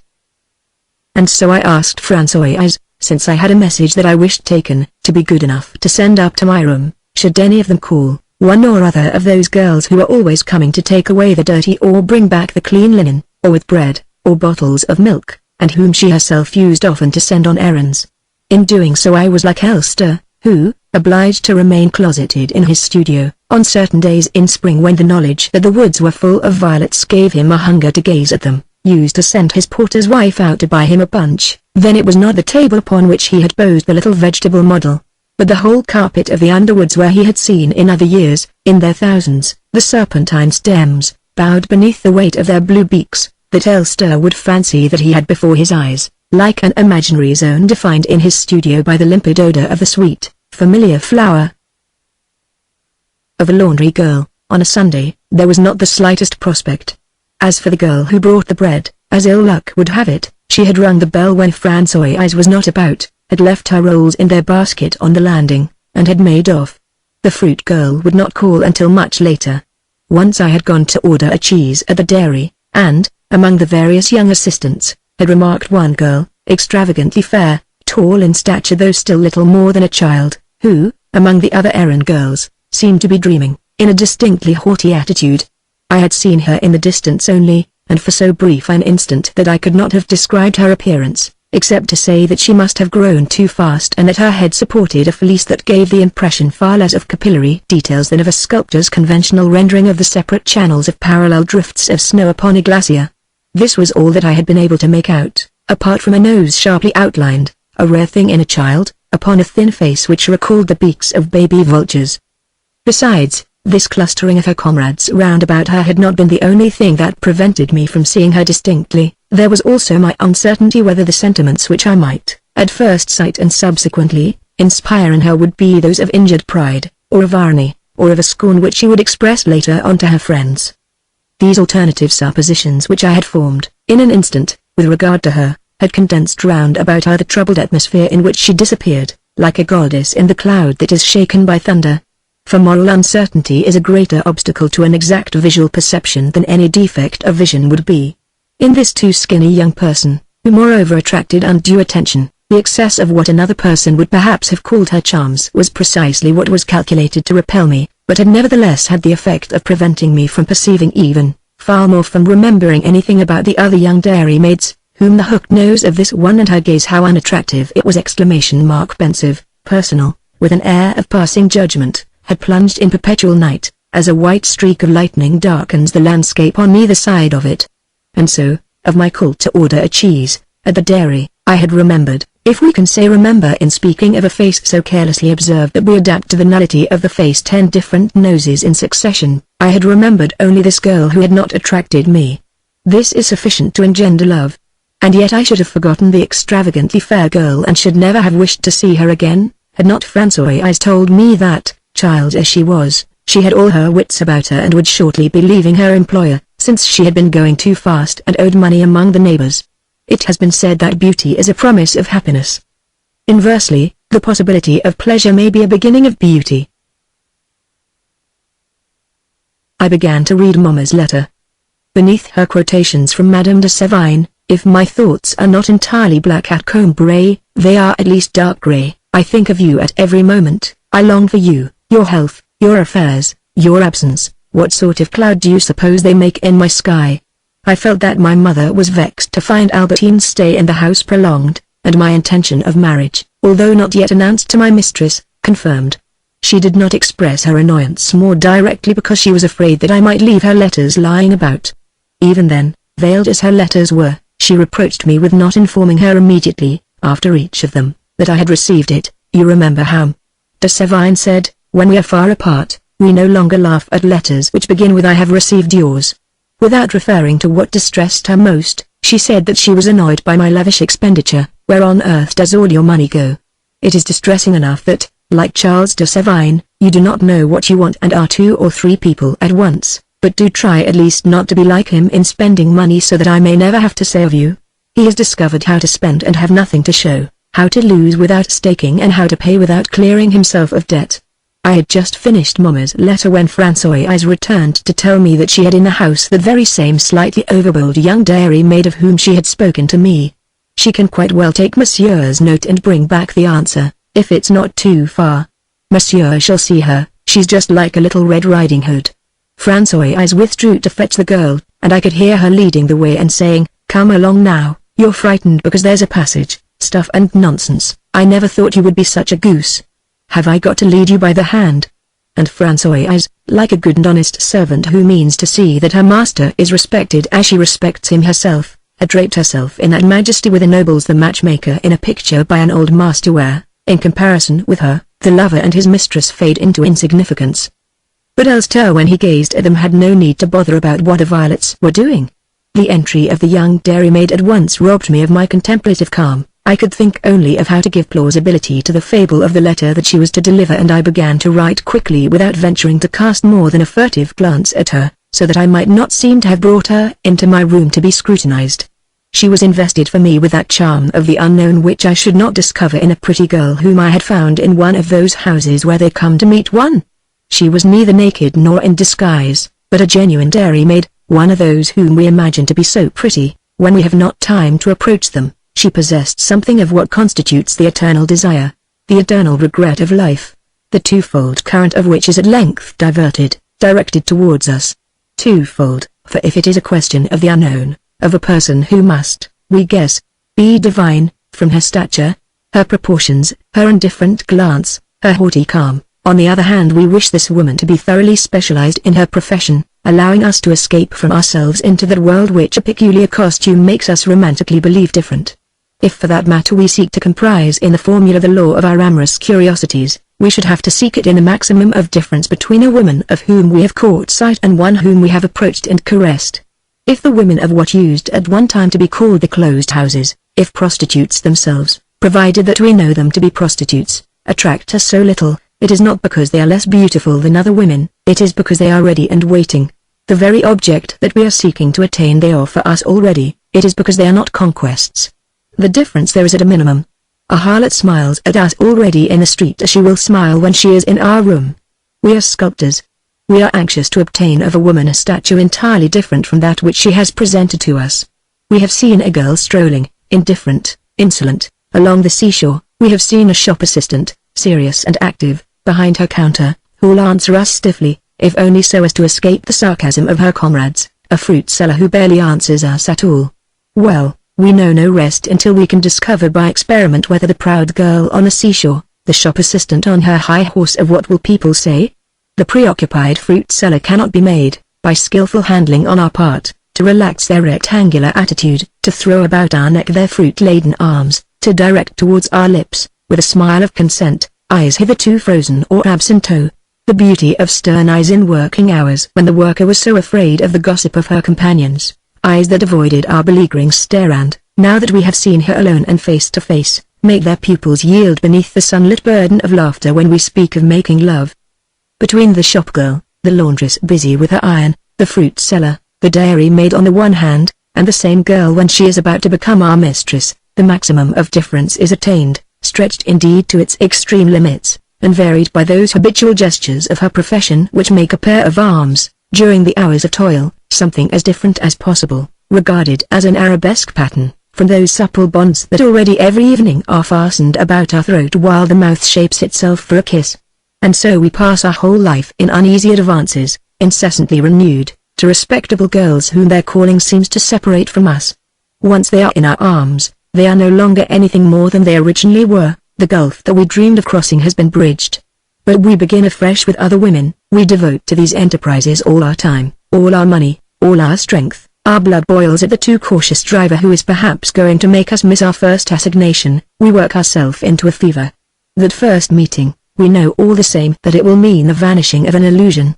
It does not so much matter that the illusion still persists. We wish to see whether we can convert it into reality, and then we think of the laundress whose coldness we remarked. Amorous curiosity is like that which is aroused in us by the names of places, perpetually disappointed, it revives and remains forever insatiable. Alas!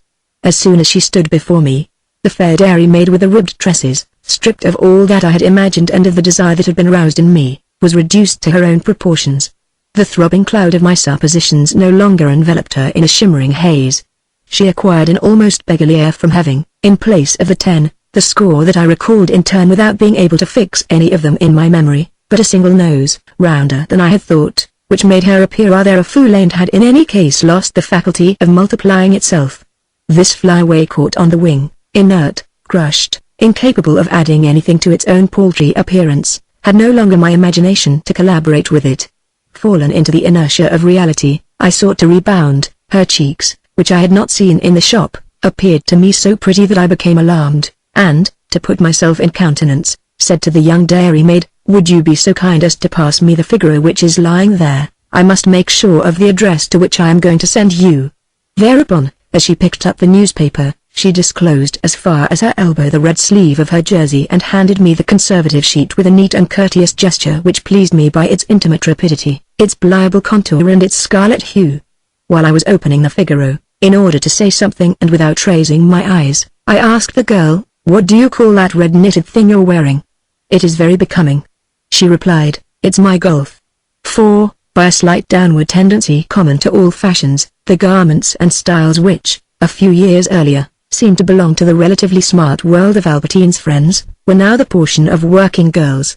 "Are you quite sure it won't be giving you too much trouble?" I said, while I pretended to be searching the columns of the Figaro, "if I send you rather a long way?" As soon as I myself appeared to find the service at all arduous that she would be performing by taking a message for me, she began to feel that it would be a trouble to her.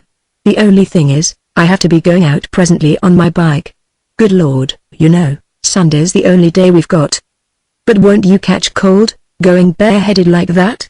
"Oh, I shan't be bareheaded, I shall have my polo, and I could get on without it with all the hair I have." I raised my eyes to the blaze of curling tresses and felt myself caught in their swirl and swept away, with a throbbing heart, amid the lightning and the blasts of a hurricane of beauty. I continued to study the newspaper, but albeit this was only to keep myself in countenance and to gain time, while I merely pretended to read, I took in nevertheless the meaning of the words that were before my eyes, and my attention was caught by the following: "To the program already announced for this afternoon in the Great Hall of the Trocadero must be added the name of M. Lee, who has consented to appear in Les Fourberies de Nerine. She will of course sustain the part of Nerine, in which she is astounding in her display of spirit and bewitching gaiety." It was as though a hand had brutally torn from my heart the bandage beneath which its wound had begun since my return from Balbec to heal. The flood of my anguish escaped endurance. Lee, that was the actress friend of the two girls at Balbec whom Albertine, without appearing to see them, had, one afternoon at the casino, watched in a mirror. It was true that at Balbec Albertine, at the name of Lee, had adopted a special tone of compunction in order to say to me, almost shocked that anyone could suspect such a pattern of virtue, "Oh no, she is not in the least that sort of woman, she is a very respectable person." Unfortunately for me, when Albertine made a statement of this sort, it was never anything but the first stage towards other, divergent statements. Shortly after the first, came this second, "I don't know her." In the third phase, after Albertine had spoken to me of somebody who was above suspicion and whom, in the second place, she did not know, she first of all forgot that she had said that she did not know her and then, in a speech in which she contradicted herself unawares, informed me that she did know her. This first act of oblivion completed, and the fresh statement made, a second oblivion began, to wit that a person was above suspicion. "Isn't so-and-so," I would ask, "one of those women?" "Why, of course, everybody knows that." Immediately the note of compunction was sounded afresh to utter a statement which was a vague echo, greatly reduced, of the first statement of all. "I'm bound to say that she has always behaved perfectly properly with me. Of course, she knows that I would send her about her business if she tried it on. Still, that makes no difference. I am obliged to give her credit for the genuine respect she has always shown for me. It is easy to see she knew the sort of person she had to deal with. We remember the truth because it has a name, is rooted in the past, but a makeshift lie is quickly forgotten. Albertine forgot this latest lie, her fourth, and, one day when she was anxious to gain my confidence by confiding in me, went so far as to tell me, with regard to the same person who at the outset had been so respectable and whom she did not know. She took quite a fancy to me at one time. She asked me, 3 or 4 times, to go home with her and to come upstairs to her room. I saw no harm in going home with her, where everybody could see us, in broad daylight, in the open air. But when we reached her front door I always made some excuse and I never went upstairs. Shortly after this, Albertine made an allusion to the beautiful things that this lady had in her room.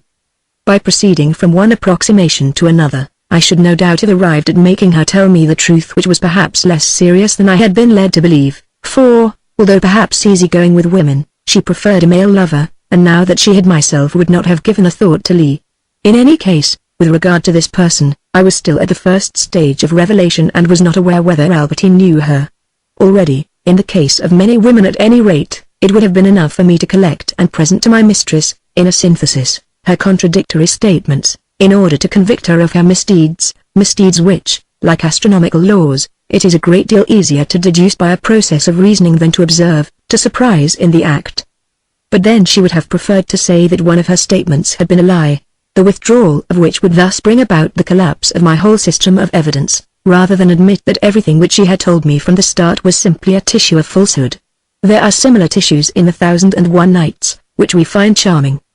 They pain us, coming from a person whom we love, and thereby enable us to penetrate a little deeper in our knowledge of human nature instead of being content to play upon the surface. Grief penetrates into us and forces us out of painful curiosity to penetrate other people. When submerged truths which we feel that we have no right to keep hidden, so much so that a dying atheist who has discovered them, certain of his own extinction, indifferent to fame, will nevertheless devote his last hours on earth to an attempt to make them known. Of course, I was still at the first stage of enlightenment with regard to Lee. I was not even aware whether Albertine knew her. No matter, it all came to the same thing. I must at all costs prevent her from at the Trocadero renewing this acquaintance or making the acquaintance of this stranger. I have said that I did not know whether she knew Lee. I ought, however, to have learned it at Balbec, from Albertine herself. For defective memory obliterated from my mind as well as from Albertine's a great many of the statements that she had made to me. Memory, instead of being a duplicate always present before our eyes of the various events of our life, is rather an abyss from which at odd moments a chance resemblance enables us to draw up, restored to life, dead impressions, but even then there are innumerable little details which have not fallen into the potential reservoir of memory, and which will remain forever beyond our control. To anything that we do not know to be related to the real life of the person whom we love we pay but scant attention. We forget immediately what she has said to us about some incident or people that we do not know, and her expression while she was saying it.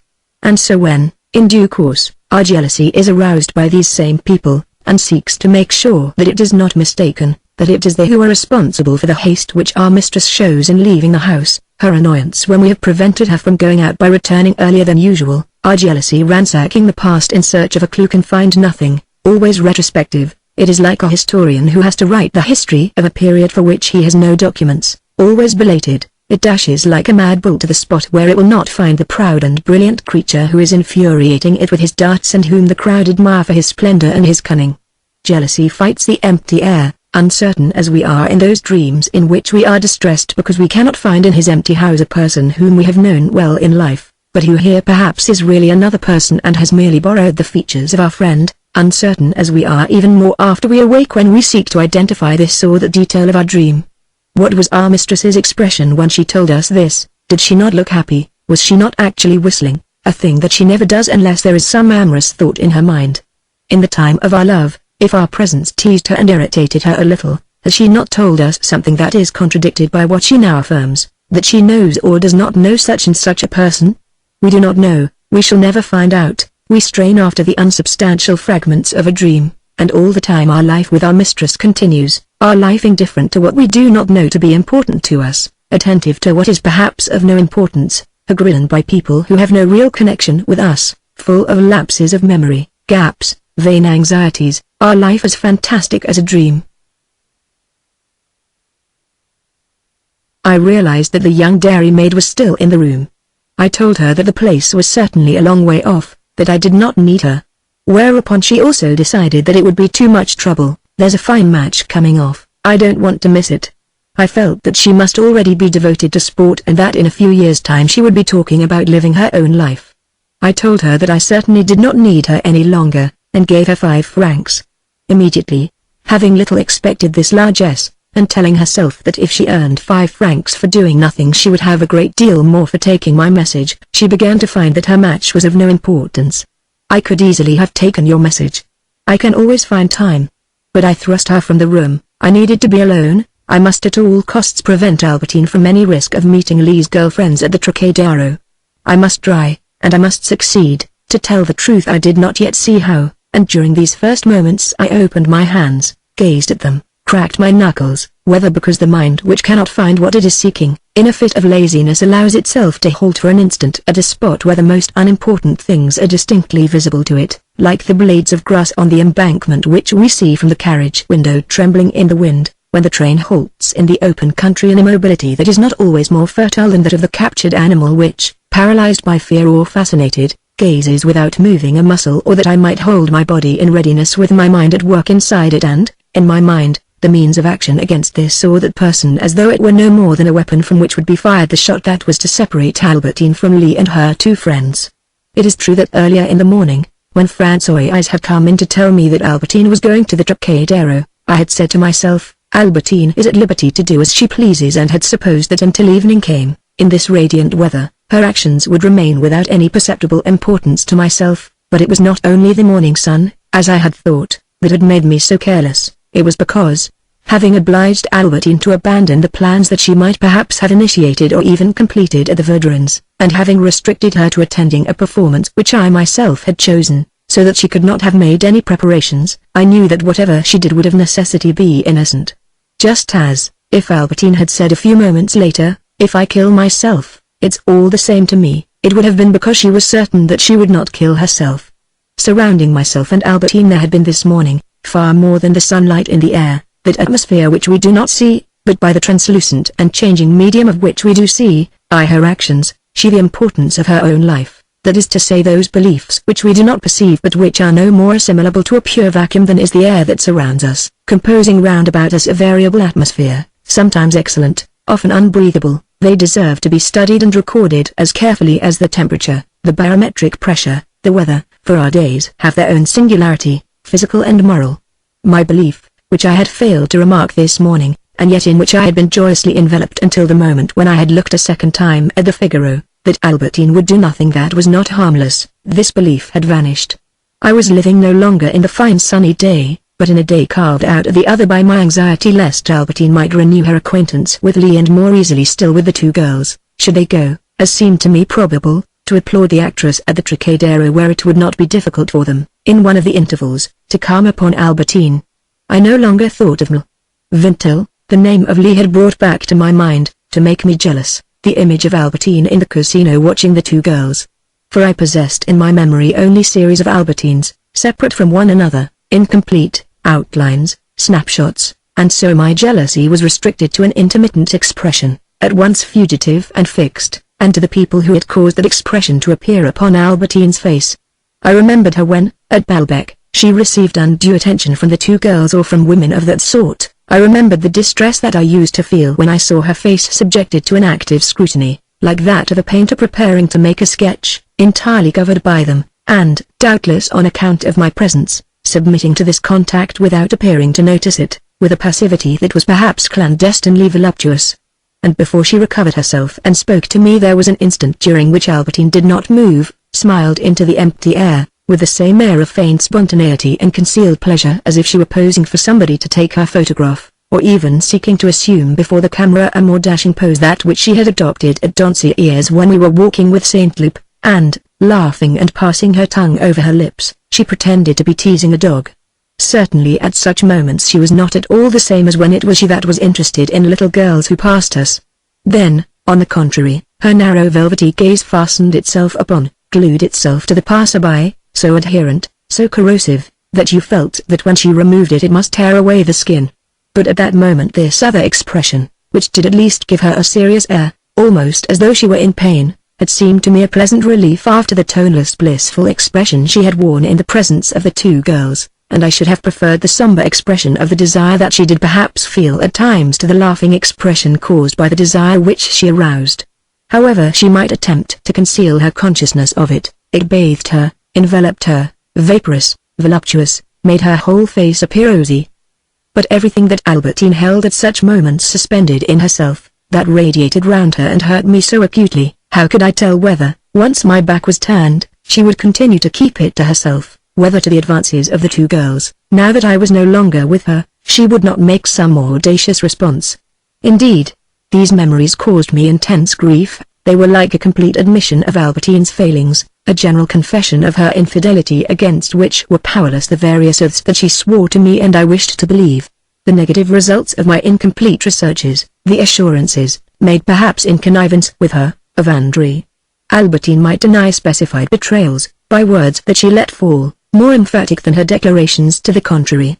By that searching gaze alone, she had made confession of what she would fain have concealed, far more than any specified incident, what she would have let herself be killed sooner than admit, her natural tendency. For there is no one who will willingly deliver up his soul. Notwithstanding the grief that these memories were causing me, could I have denied that it was the program of the matinee at the Trocadero that had revived my need of Albertine? She was one of those women in whom the misdeeds may at a pinch take the place of absent charms, and no less than the misdeeds the kindness that follows them and restores to us that sense of comfort which in their company, like an invalid who is never well for 2 days in succession, we are incessantly obliged to recapture. And then, even more than the misdeeds while we are in love with them, there are the misdeeds before we made their acquaintance, and first and foremost, their nature. What makes this sort of love painful is, in fact, that there preexists a sort of original sin of woman, a sin which makes us love them, so that, when we forget it, we feel less need of them, and to begin to love afresh we must begin to suffer afresh.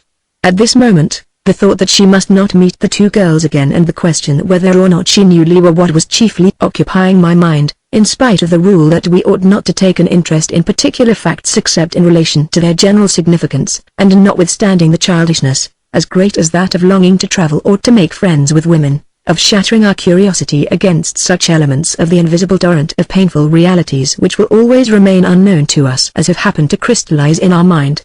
But, even if we should succeed in destroying that crystallization, it would at once be replaced by another. Yesterday I was afraid lest Albertine should go to Seam Verderin. Now my only thought was of Lee. Jealousy, which wears a bandage over its eyes, is not merely powerless to discover anything in the darkness that enshrouds it, it is also one of those torments where the task must be incessantly repeated, like that of the Danards, or of Ixen.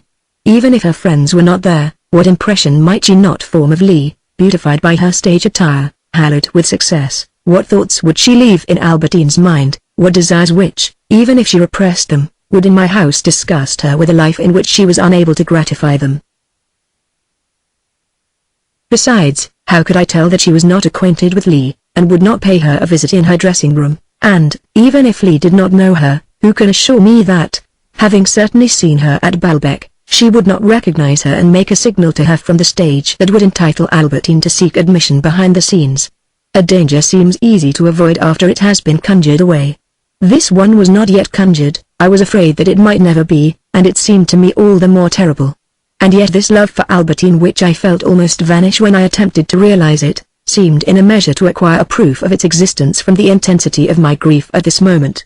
I no longer cared about anything else, I thought only of how I was to prevent her from remaining at the Trocadero. I would have offered any sum in the world to Lee to persuade her not to go there. If then we prove our choice by the action that we perform rather than by the idea that we form, I must have been in love with Albertine. But this renewal of my suffering gave no further consistency to the image that I beheld of Albertine. She caused my calamities, like a deity that remains invisible. Making endless conjectures, I sought to shield myself from suffering without thereby realizing my love. First of all, I must make certain that Lee was really going to perform at the Trocadero. After dismissing the dairymaid, I telephoned to Bloch, whom I knew to be on friendly terms with Lee, in order to ask him. He knew nothing about it and seemed surprised that the matter could be of any importance to me. I decided that I must set to work immediately, remembered that Françoise was ready to go out and that I was not, and as I rose and dressed made her take a motorcar. She was to go to the Trocadero, engage a seat, look high and low for Albertine and give her a note from myself. In this note I told her that I was greatly upset by a letter which I had just received from that same lady on whose account she would remember that I had been so wretched one night at Balbec. I reminded her that, on the following day, she had reproached me for not having sent for her. And so I was taking the liberty, I informed her, of asking her to sacrifice her matinee and to join me at home so that we might take a little fresh air together, which might help me to recover from the shock. But as I should be a long time in getting ready, she would oblige me, seeing that she had Françoise as an escort, by calling at the Trois Quartiers. This shop, being smaller, seemed to me less dangerous than the Bon Marché, to buy the scarf of white tulle that she required.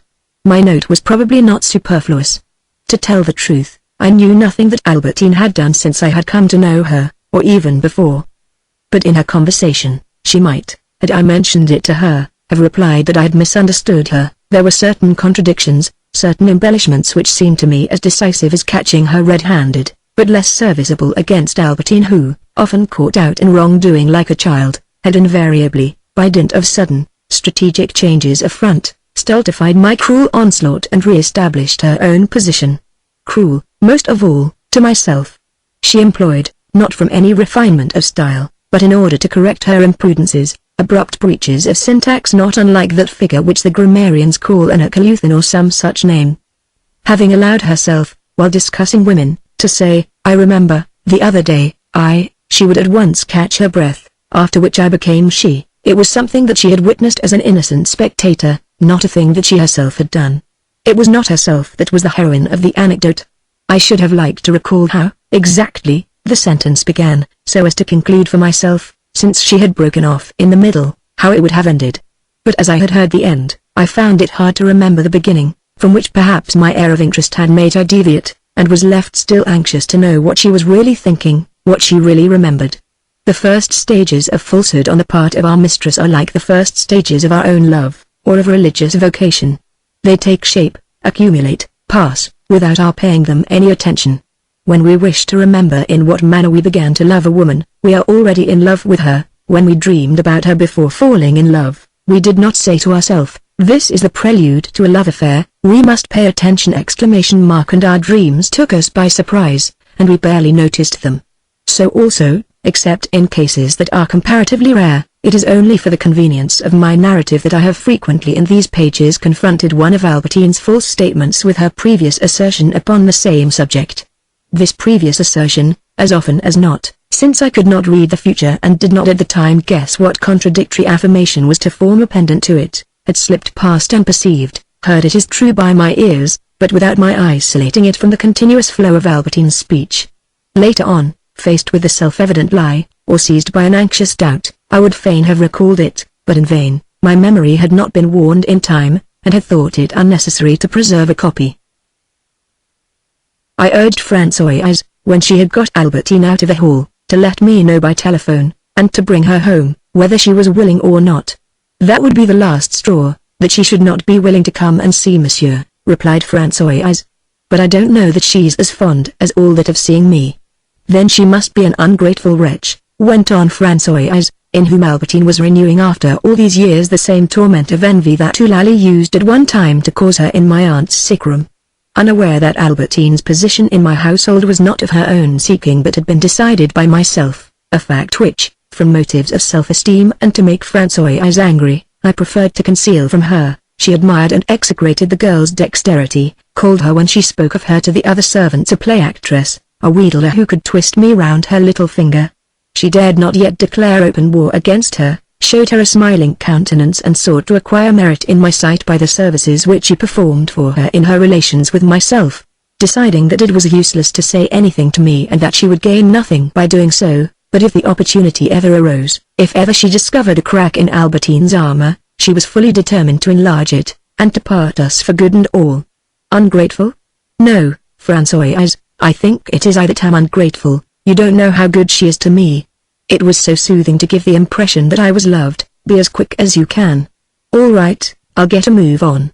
Her daughter's influence was beginning to contaminate Françoise's vocabulary. So it is that all languages lose their purity by the admission of new words.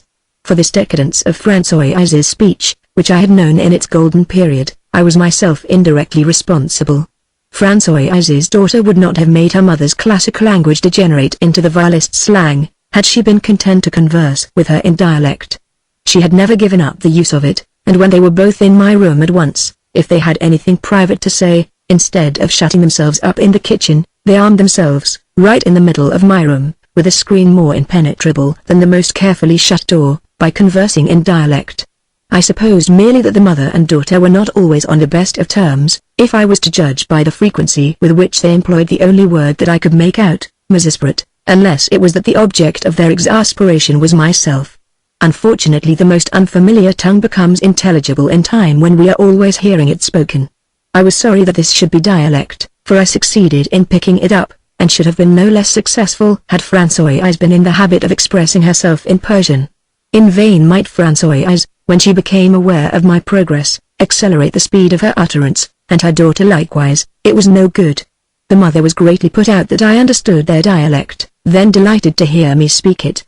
I'm bound to admit that her delight was a mocking delight, for albeit I came in time to pronounce the words more or less as she herself did, she found between our two ways of pronunciation an abyss of difference which gave her infinite joy, and she began to regret that she no longer saw people to whom she had not given a thought for years but who, it appeared, would have rocked with a laughter which it would have done her good to hear, if they could have heard me speaking their dialect so badly. In any case, no joy came to mitigate her sorrow that, However badly I might pronounce it, I understood well. Keys become useless when the person whom we seek to prevent from entering can avail himself of a skeleton key or a jemmy. Dialect having become useless as a means of defense, she took to conversing with her daughter in a French which rapidly became that of the most debased epochs. I was now ready, but Françoise had not yet telephoned. I ought perhaps to go out without waiting for a message. But how could I tell that she would find Albertine, that the latter would not have gone behind the scenes, that even if Françoise did find her, she would allow herself to be taken away? Half an hour later the telephone bell began to tinkle and my heart throbbed tumultuously with hope and fear. There came, at the bidding of an operator, a flying squadron of sounds which with an instantaneous speed brought me the words of the telephonist, not those of Françoise whom an inherited timidity and melancholy, when she was brought face to face with any object unknown to her fathers, prevented from approaching a telephone receiver, although she would readily visit a person suffering from a contagious disease.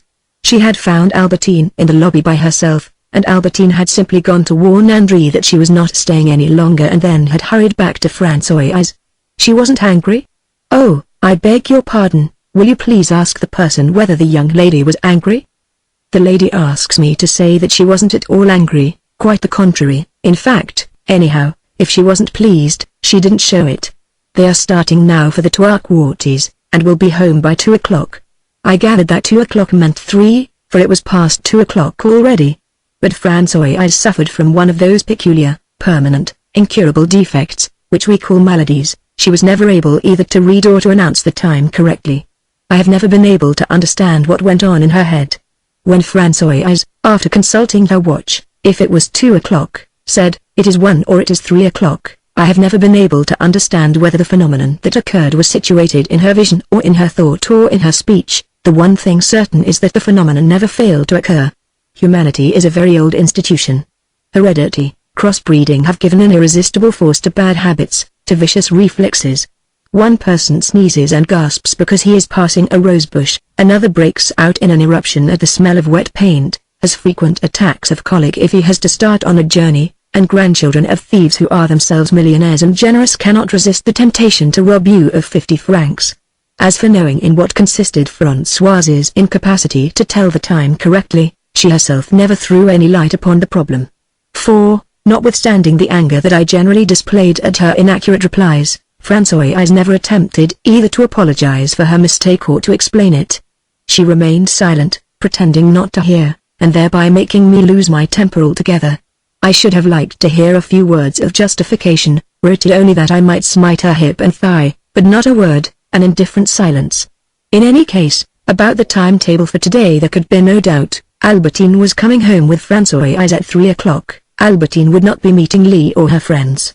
Whereupon the danger of her renewing relations with them, having been averted, at once began to lose its importance in my eyes, and I was amazed, seeing with what ease it had been averted, that I should have supposed that I could not succeed in averting it.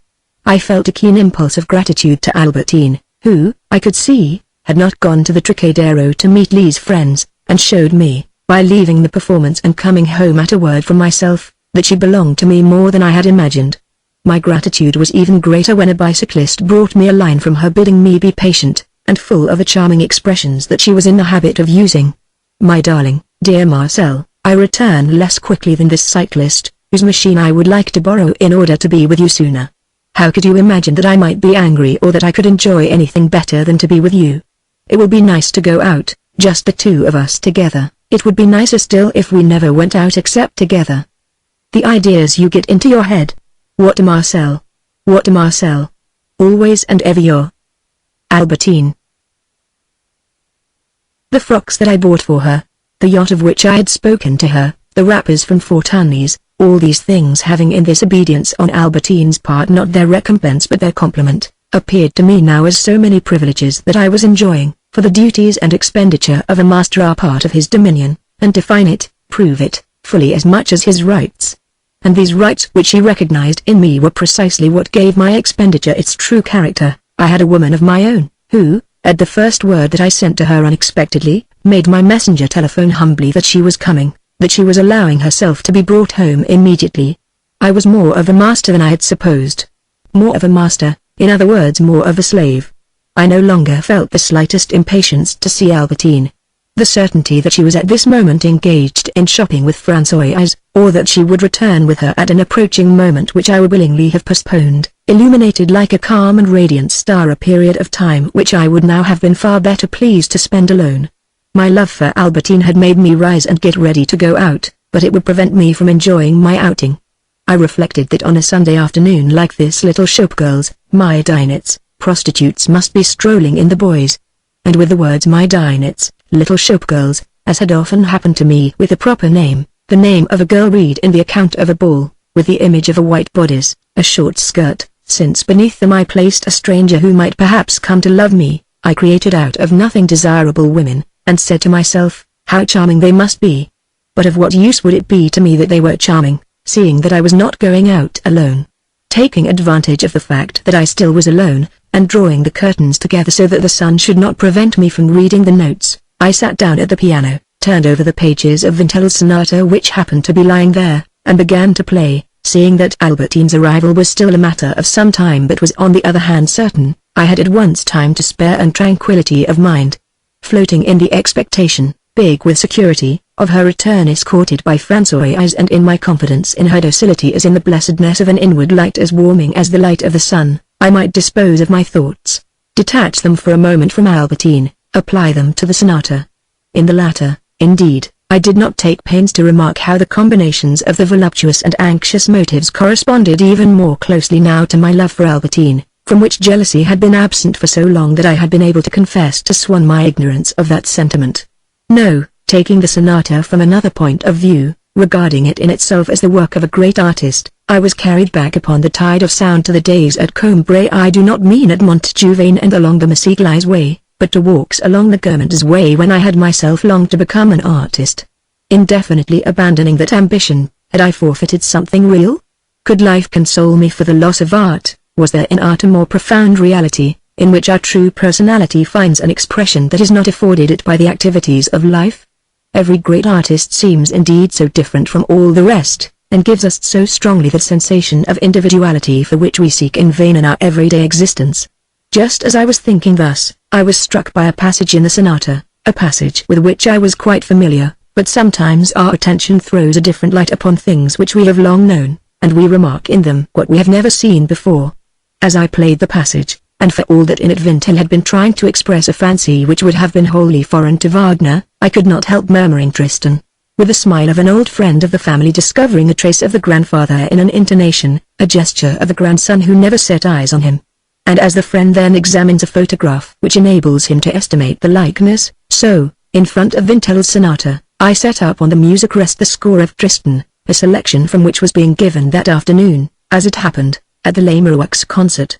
I had not, in admiring the Bayreuth master, any of the scruples of those people whom, like Nietzsche, their sense of duty bids to shun in art as in life the beauty that tempts them, and who, tearing themselves from Tristan as they renounce Parsifal, and, in their spiritual asceticism, progressing from one mortification to another, arrive, by following the most bloody of vie cruets, at exalting themselves to the pure cognition and perfect adoration of leur postil and de longium.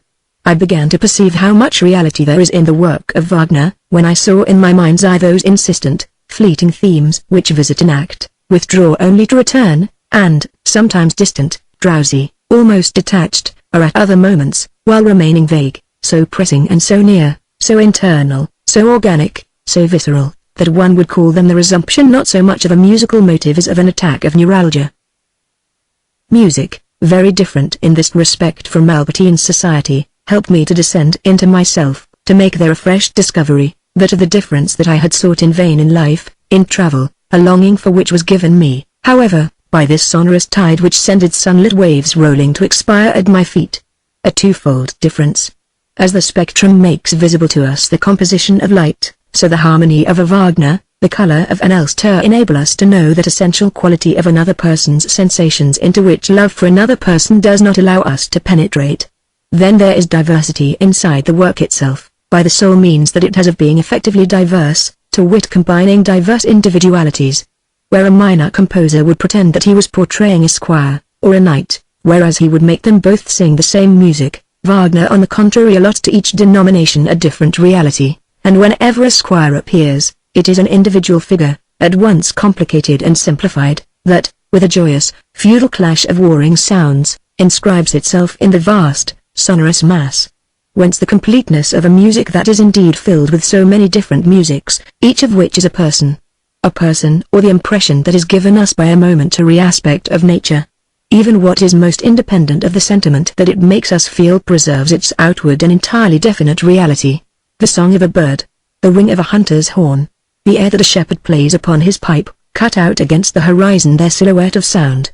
It is true that Wagner had still to bring these together, to make use of them, to introduce them into an orchestral whole, to make them subservient to the highest musical ideals, but always respecting their original nature, as a carpenter respects the grain, the peculiar essence of the wood that he is carving. But notwithstanding the richness of these works in which the contemplation of nature has its place by the side of action, by the side of persons who are something more than proper names, I thought how markedly, all the same, these works participate in that quality of being albeit marvelously always incomplete, which is the peculiarity of all the great works of the 19th century, with which the greatest writers of that century have stamped their books, but, watching themselves at work as though they were at once author and critic, have derived from this self-contemplation a novel beauty, exterior and superior to the work itself, imposing upon it retrospectively a unity, a greatness which it does not possess.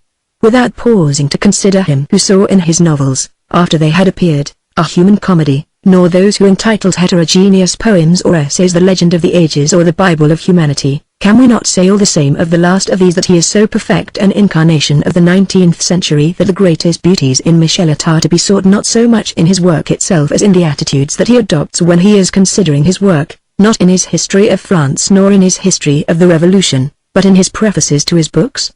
Prefaces, that is to say pages written after the books themselves, in which he considers the books, and with which we must include here and the certain phrases beginning as a rule with a, shall I say? Which is not a scholar's precaution but a musician's cadence.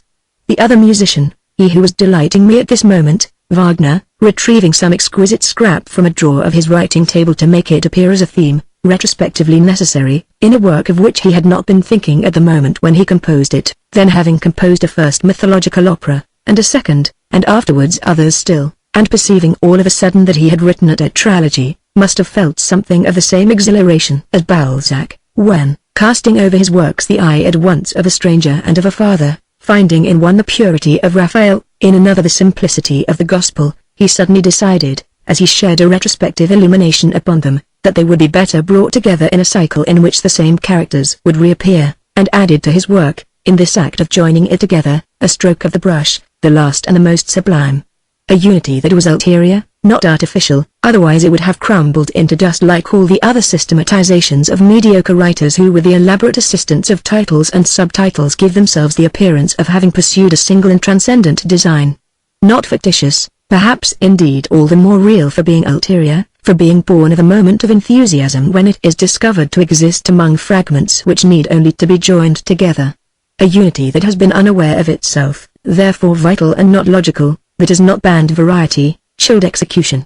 It emerges, only applying itself this time to the work as a whole, like a fragment composed separately, born of an inspiration, not required by the artificial development of a theme, which comes in to form an integral part of the rest. Before the great orchestral movement that precedes the return of Salt, it is the work itself that is attracted to it, the half-forgotten air of a shepherd's pipe. And, no doubt, just as the swelling of the orchestra at the approach of the ship, when it takes hold of these notes on the pipe, transforms them, infects them with its own intoxication, breaks their rhythm, clarifies their tone, accelerates their movement, multiplies their instrumentation, so no doubt Wagner himself was filled with joy when he discovered in his memory a shepherd's air, incorporated it in his work, gave it its full wealth of meaning. This joy moreover never forsakes him. In him, however great the melancholy of the poet, it is consoled, surpassed, that is to say destroyed, alas, too soon, by the delight of the craftsman. But then, no less than by the similarity I had remarked just now between Vinteuil's phrase and Wagner's, I was troubled by the thought of this Vulcan-like craftsmanship. Could it be this that gave to great artists the illusory appearance of a fundamental originality, incommensurable with any other, the reflection of a more than human reality, actually the result of industrious toil?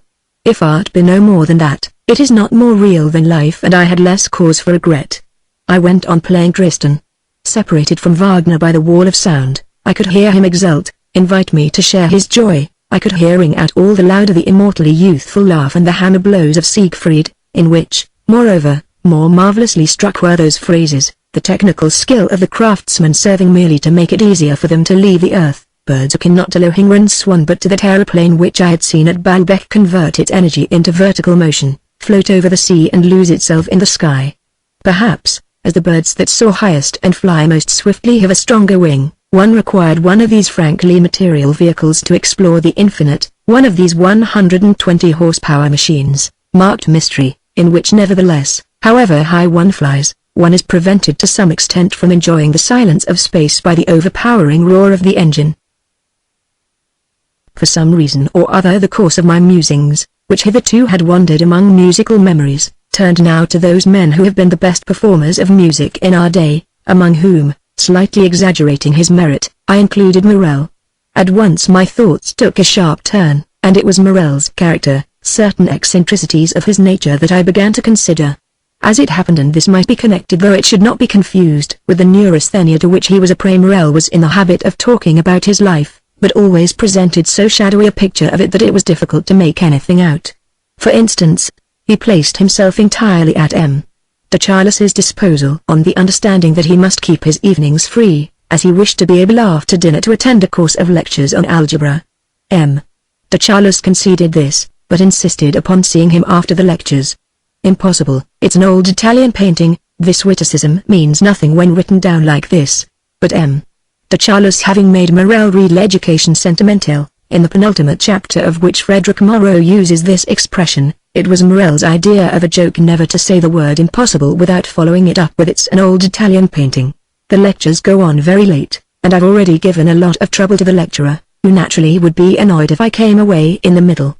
But there's no need to attend lectures. Algebra is not a thing like swimming, or even English. You can learn it equally well from a book, replied M.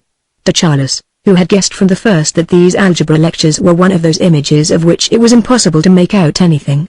It was perhaps some affair with a woman, or, if Morel was seeking to earn money in shady ways and had attached himself to the secret police, a nocturnal expedition with detectives, or possibly, what was even worse, an engagement as one of the young men whose services may be required in a brothel.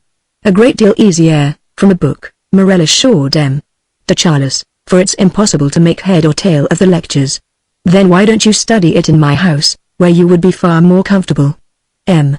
de Charles might have answered, but took care not to do so, knowing that at once, preserving only the same essential element that the evening hours must be set apart. The imaginary algebra course would change to a compulsory lesson in dancing or in drawing. In which M. de Charles might have seen that he was mistaken, partially at least, for Morel did often spend his time at the Baron's in solving equations. M. de Charles did raise the objection that algebra could be of little use to a violinist. Morel replied that it was a distraction which helped him to pass the time and to conquer his neurasthenia. No doubt M. de Charles might have made inquiries, have tried to find out what actually were these mysterious and ineluctable lectures on algebra that were delivered only at night. But M. de Charles was not qualified to unravel the tangled skein of Morel's occupations, being himself too much caught in the toils of social life. The visits he received or paid, the time he spent at his club, dinner parties, evenings at the theatre prevented him from thinking about the problem, or for that matter about the violent and vindictive animosity which Morel had, it was reported, indulged and at the same time sought to conceal in the various environments, the different towns in which his life had been spent, and where people still spoke of him with a shudder, with bated breath, never venturing to say anything definite about him. It was unfortunately one of the outbursts of this neurotic irritability that I was privileged to hear that day when, rising from the piano, I went down to the courtyard to meet Albertine, who still did not appear. As I passed by Jupien's shop, in which Morel and the girl who, I supposed, was shortly to become his wife were by themselves, Morel was screaming at the top of his voice, thereby revealing an accent that I had never heard in his speech, a rustic tone, suppressed as a rule, and very strange indeed. His words were no less strange, faulty from the point of view of the French language, but his knowledge of everything was imperfect. "Will you get out of here, Grandpa de Grue, Grandpa de Grue, Grandpa de Grue," he repeated to the poor girl who at first had certainly not understood what he meant, and now, trembling and indignant, stood motionless before him. "Didn't I tell you to get out of here, Grandpa de Grue, Grandpa de Grue?" Go and fetch your uncle till I tell him what you are, you whore.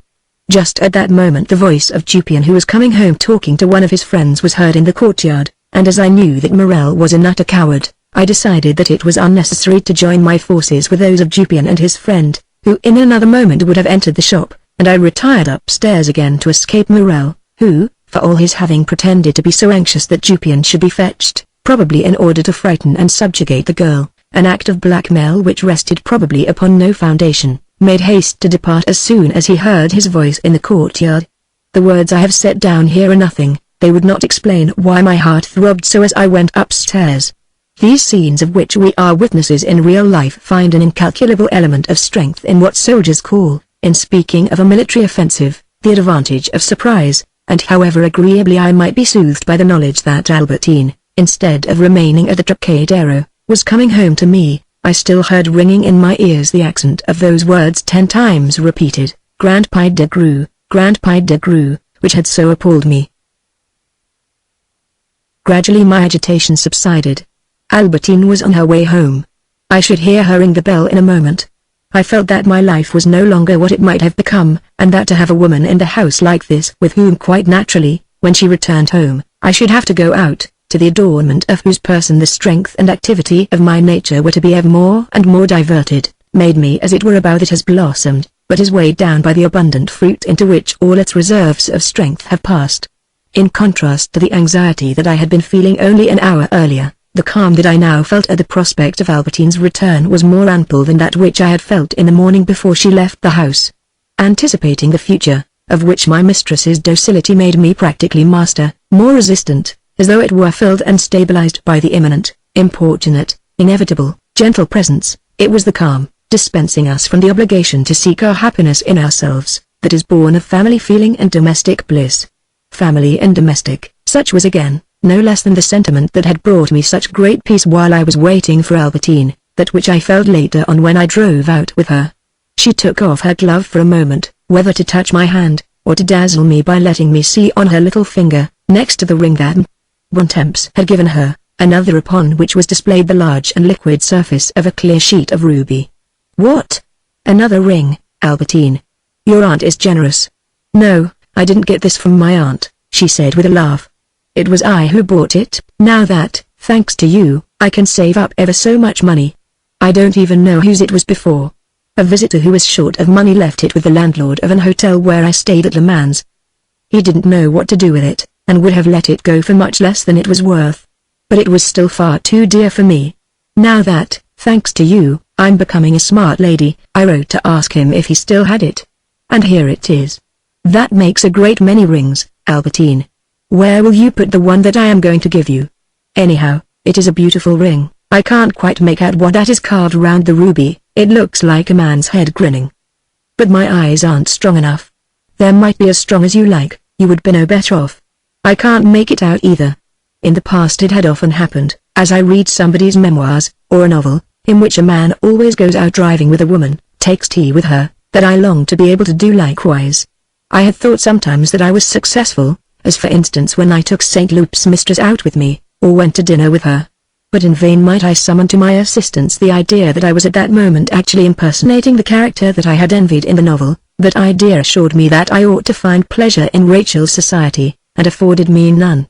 For, whenever we attempt to imitate something that has really existed, we forget that this something was brought about not by the desire to imitate but by an unconscious force which itself also is real. But this particular impression which I had been unable to derive from all my desire to taste a delicate pleasure in going out with Rachel, behold I was now tasting it without having made the slightest effort to procure it, but for quite different reasons, sincere, profound, to take a single instance, for the reason that my jealousy prevented me from letting Albertine go out of my sight, and, the moment that I was able to leave the house, from letting her go anywhere without me.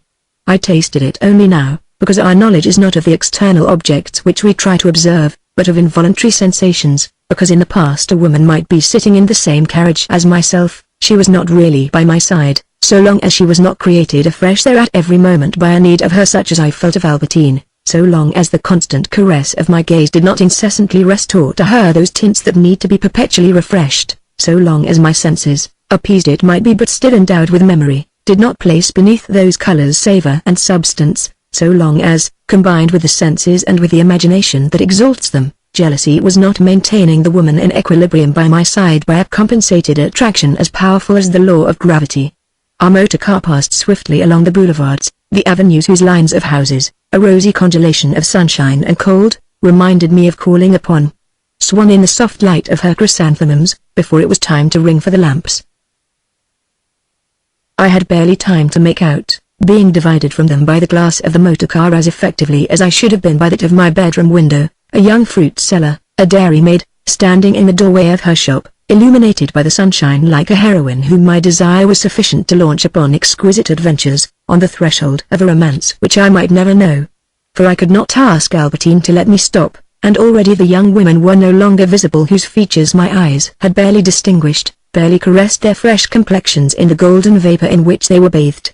The emotion that I felt grip me when I caught sight of a wine merchant's girl at her desk or a laundress chatting in the street was the emotion that we feel on recognizing a goddess.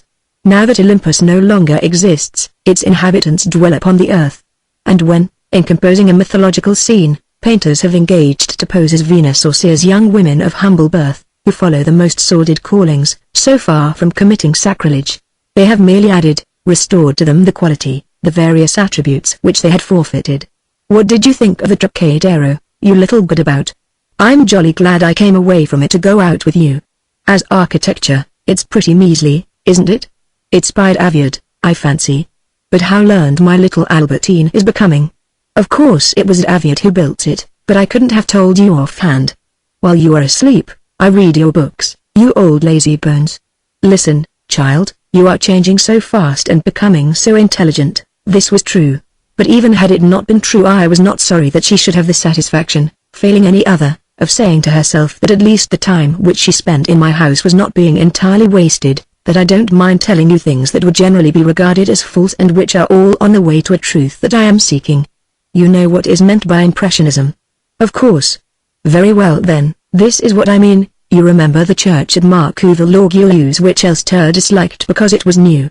Isn't it rather a denial of his own impressionism when he subtracts such buildings from the general impression in which they are contained to bring them out of the light in which they are dissolved and scrutinize like an archaeologist their intrinsic merit? When he begins to paint, have not a hospital, a school, a poster upon a hoarding the same value as a priceless cathedral which stands by their side in a single indivisible image? Remember how the facade was baked by the sun, how that carved frieze of saints swam upon the sea of light. What does it matter that a building is new, if it appears to be old, or even if it does not? All the poetry that the old quarters contain has been squeezed out to the last drop, but if you look at some of the houses that have been built lately for rich tradesmen, in the new districts, where the stone is all freshly cut and still quite white, don't they seem to rend the torrid air of noon in July, at the hour when the shopkeepers go home to luncheon in the suburbs, with a cry as harsh as the odor of the cherries waiting for the meal to begin in the darkened dining room, where the prismatic glass knife rests project a multicolored fire as beautiful as the windows of Chartres. How wonderful you are. If I ever do become clever, it will be entirely owing to you. Why on a fine day tear your eyes away from the Trocadero, whose giraffe-neck towers remind one of the Charterhouse of Pavia?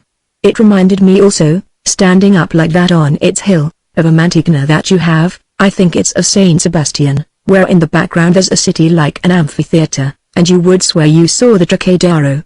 There, you see. But how did you come across my Mantegna? You are amazing.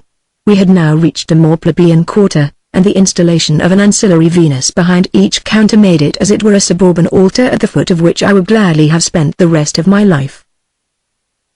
As one does on the eve of a premature death, I drew up a mental list of the pleasures of which I was deprived by Albertine's setting a full stop to my freedom. At Passy it was in the open street, so crowded were the footways, that a group of girls, their arms encircling one another's waist, left me marveling at their smile. I had not time to see it clearly, but it is hardly probable that I exaggerated it. In any crowd after all, in any crowd of young people, it is not unusual to come upon the effigy of a noble profile. So that these assembled masses on public holidays are to the voluptuary as precious as is to the archaeologist the congested state of a piece of ground in which digging will bring to light ancient medals. We arrived at the Bois.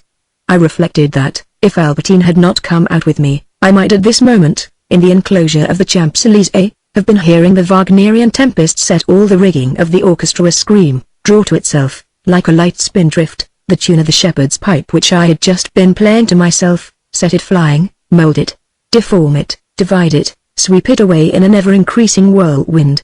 I was determined, at any rate, that our drive should be short, and that we should return home early, for, without having mentioned it to Albertine, I had decided to go that evening to the Verdurins. They had recently sent me an invitation which I had flung into the waste paper basket with all the rest. But I changed my mind for this evening, for I meant to try to find out who the people were that Albertine might have been hoping to meet there in the afternoon. To tell the truth, I had reached that stage in my relations with Albertine when, if everything remains the same, if things go on normally, a woman ceases to serve us except as a starting point towards another woman. She still retains a corner in our heart, but a very small corner. We hasten out every evening in search of unknown women, especially unknown women who are known to her and can tell us about her life. Herself, after all, we have possessed, have exhausted everything that she has consented to yield to us of herself. Her life is still herself, but that part of herself which we do not know, the things as to which we have questioned her in vain and which we shall be able to gather from fresh lips. If my life with Albertine was to prevent me from going to Venice, from traveling, at least I might in the meantime, had I been alone, have made the acquaintance of the young Maidainites scattered about in the sunlight of this fine Sunday, in the sum total of whose beauty I gave a considerable place to the unknown life that animated them. The eyes that we see, are they not shot through by a gaze as to which we do not know what images, memories, expectations, disdains it carries, a gaze from which we cannot separate them? The life that the person who passes by is living, will it not impart, according to what it is, a different value to the knitting of those brows, to the dilatation of those nostrils? Albertine's presence debarred me from going to join them and perhaps also from ceasing to desire them. The man who would maintain in himself the desire to go on living, and his belief in something more delicious than the things of daily life, must go out driving, for the streets, the avenues are full of goddesses. But the goddesses do not allow us to approach them.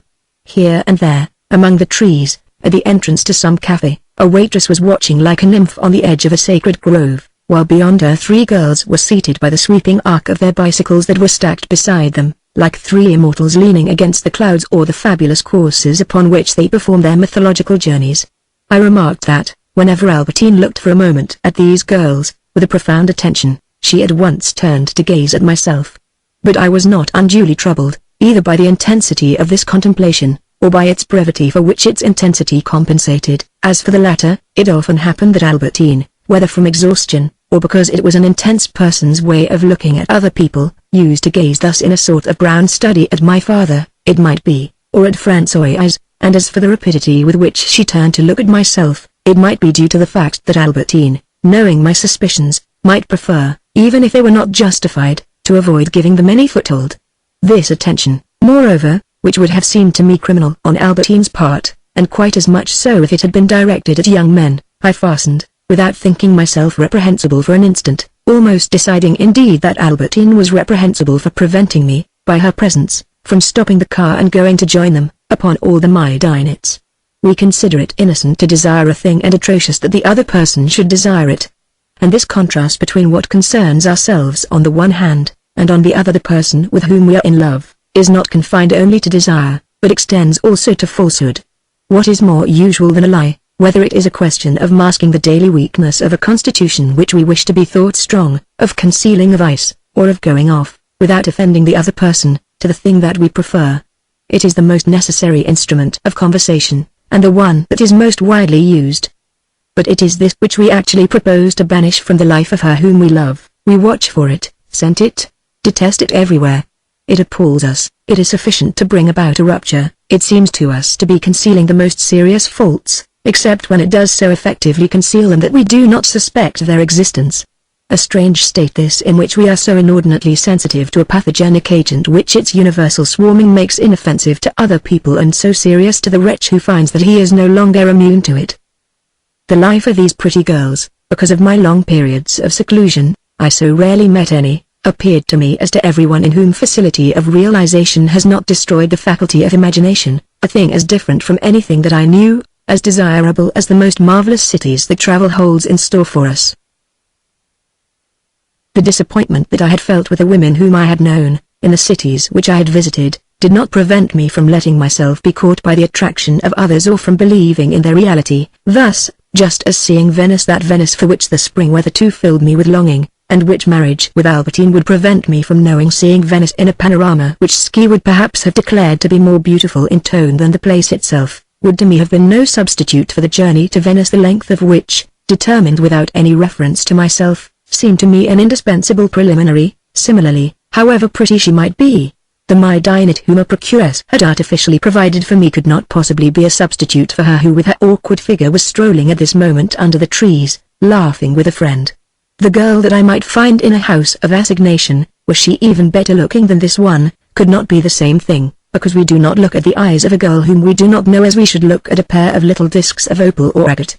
We know that the little ray which colors them or the diamond dust that makes them sparkle is all that we can see of a mind, a will, a memory in which is contained the home life that we do not know, the intimate friends whom we envy. The enterprise of taking possession of all this, which is so difficult, so stubborn, is what gives its value to the gaze far more than its merely physical beauty, which may serve to explain why the same young man can awaken a whole romance in the imagination of a woman who has heard somebody say that he is the Prince of Wales, whereas she pays no more attention to him after learning that she is mistaken. To find the Marionette in the house of assignation is to find her emptied of that unknown life which permeates her and which we aspire to possess with her. It is to approach a pair of eyes that have indeed become mere precious stones, a nose whose quivering is as devoid of meaning as that of a flower.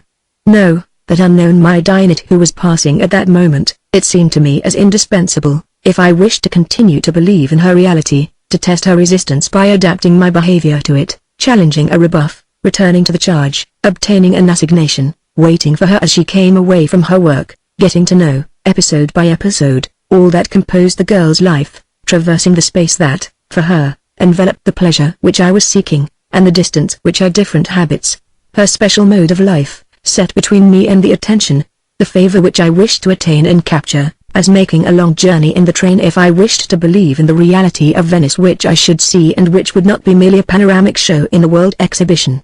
But this very parallel between desire and travel made me vow to myself that one day I would grasp a little more closely the nature of this force, invisible but as powerful as any faith, or as, in the world of physics, atmospheric pressure, which exalted to such a height cities and women so long as I did not know them, and slipped away from beneath them as soon as I had approached them, made them at once collapse and fall flat upon the dead level of the most commonplace reality. Further along another girl was kneeling beside her bicycle, which she was putting to rights. The repair finished, the young racer mounted her machine, but without straddling it as a man would have done. For a moment the bicycle swerved, and the young body seemed to have added to itself a sail, a huge wing, and presently we saw dart away at full speed the young creature, half human, half winged, angel or peri, pursuing her course. This was what a life with Albertine prevented me from enjoying. Prevented me, did I say? Should I not have thought rather, what it provided for my enjoyment? If Albertine had not been living with me, had been free, I should have imagined, and with reason, every woman to be a possible, a probable object of her desire, of her pleasure. They would have appeared to me like those dancers who, in a diabolical ballet, representing the temptations to one person, plunge their darts in the heart of another. Marionettes, schoolgirls, actresses, how I should have hated them all. Objects of horror, I should have accepted them from the beauty of the universe. My bondage to Albertine, by permitting me not to suffer any longer on their account, restored them to the beauty of the world. Inoffensive. Having lost the needle that stabs the heart with jealousy, I was able to admire them, to caress them with my eyes, another day more intimately perhaps. By secluding Albertine, I had at the same time restored to the universe all those rainbow wings which sweep past us in public gardens, ballrooms, theaters, and which became tempting once more to me because she could no longer succumb to their temptation. They composed the beauty of the world. They had at one time composed that of Albertine. It was because I had beheld her as a mysterious bird, then as a great actress of the beach, desired, perhaps one, that I had thought her wonderful. As soon as she was a captive in my house, the bird that I had seen one afternoon advancing with measured step along the front, surrounded by the congregation of the other girls like seagulls alighted from who knows whence, Albertine had lost all her colors, with all the chances that other people had of securing her for themselves. Gradually she had lost her beauty. It required excursions like this, in which I imagined her, but for my presence, accosted by some woman, or by some young man, to make me see her again amid the splendor of the beach, albeit my jealousy was on a different plane from the decline of the pleasures of my imagination. but notwithstanding these abrupt reversions in which, desired by other people, she once more became beautiful in my eyes, I might very well divide her visit to me in two periods, an earlier in which she was still, although less so every day, the glittering actress of the beach, and a later period in which, become the grey captive, reduced to her dreary self, I require those flashes in which I remembered the past to make me see her again in colour. Sometimes, in the hours in which I felt most indifferent towards her, there came back to me the memory of a far-off moment when upon the beach, before I had made her acquaintance, a lady being near her with whom I was on bad terms and with whom I was almost certain now that she had relations, she burst out laughing, staring me in the face in an insolent fashion. All round her hissed the blue and polished sea. In the sunshine of the beach, Albertine, in the midst of her friends, was the most beautiful of them all. She was a splendid girl, who in her familiar setting of boundless waters, had precious in the eyes of the lady who admired her inflicted upon me this unpardonable insult. It was unpardonable, for the lady would perhaps return to Balbec, would notice perhaps, on the luminous and echoing beach, that Albertine was absent. But she would not know that the girl was living with me, was wholly mine. The vast expanse of blue water, her forgetfulness of the fondness that she had felt for this particular girl and would divert to others, had closed over the outrage that Albertine had done me, enshrining it in a glittering and unbreakable casket. Then hatred of that woman gnawed my heart, of Albertine also, but a hatred mingled with admiration of the beautiful, courted girl, with her marvelous hair, whose laughter upon the beach had been an insult. Shame, jealousy, the memory of my earliest desires and of the brilliant setting had restored to Albertine the beauty, the intrinsic merit of other days. And thus there alternated with the somewhat oppressive boredom that I felt in her company a throbbing desire, full of splendid storms and of regrets, according to whether she was by my side in my bedroom or I set her at liberty in my memory upon the front, in her gay seaside frocks, to the sound of the musical instruments of the sea. Albertine, now extracted from that environment, possessed and of no great value, now plunged back into it, escaping from me into a past which I should never be able to know, hurting me, in her friend's presence, as much as the splash of the wave or the heat of the sun. Albertine restored to the beach or brought back again to my room, in a sort of amphibious love. Farther on, a numerous band were playing ball. All these girls had come out to make the most of the sunshine, for these days in February, even when they are brilliant, do not last long and the splendor of their light does not postpone the hour of its decline.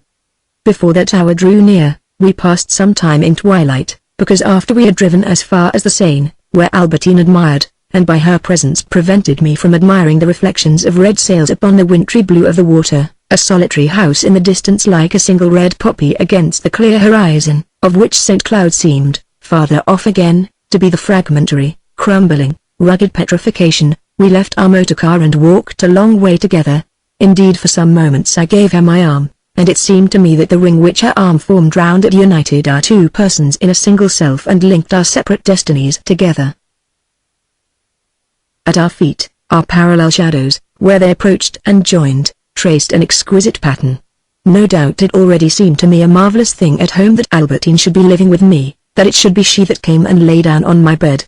But it was so to speak the transportation of that marvel out of doors, into the heart of nature, that by the shore of that lake in the Bois, of which I was so fond, beneath the trees, it should be her and none but her shadow, the pure and simplified shadow of her leg, of her bust, that the sun had to depict in monochrome by the side of mine upon the gravel of the path. And I found a charm that was more immaterial doubtless, but no less intimate, than in the drawing together, the fusion of our bodies, in that of our shadows. Then we returned to our car. And it chose, for our homeward journey, a succession of little winding lanes along which the wintry trees, clothed, like ruins, in ivy and brambles, seemed to be pointing the way to the dwelling of some magician.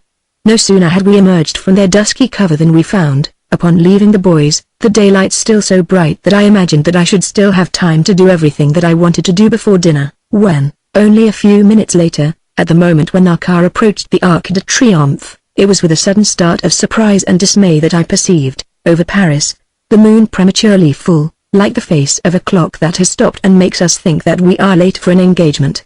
We had told the driver to take us home. To Albertine, this meant also coming to my home. The company of those women, however dear to us, who are obliged to leave us and return home, does not bestow that peace which I found in the company of Albertine seated in the car by my side, a company that was conveying us not to the void in which lovers have to part but to an even more stable and more sheltered union in my home, which was also hers, the material symbol of my possession of her.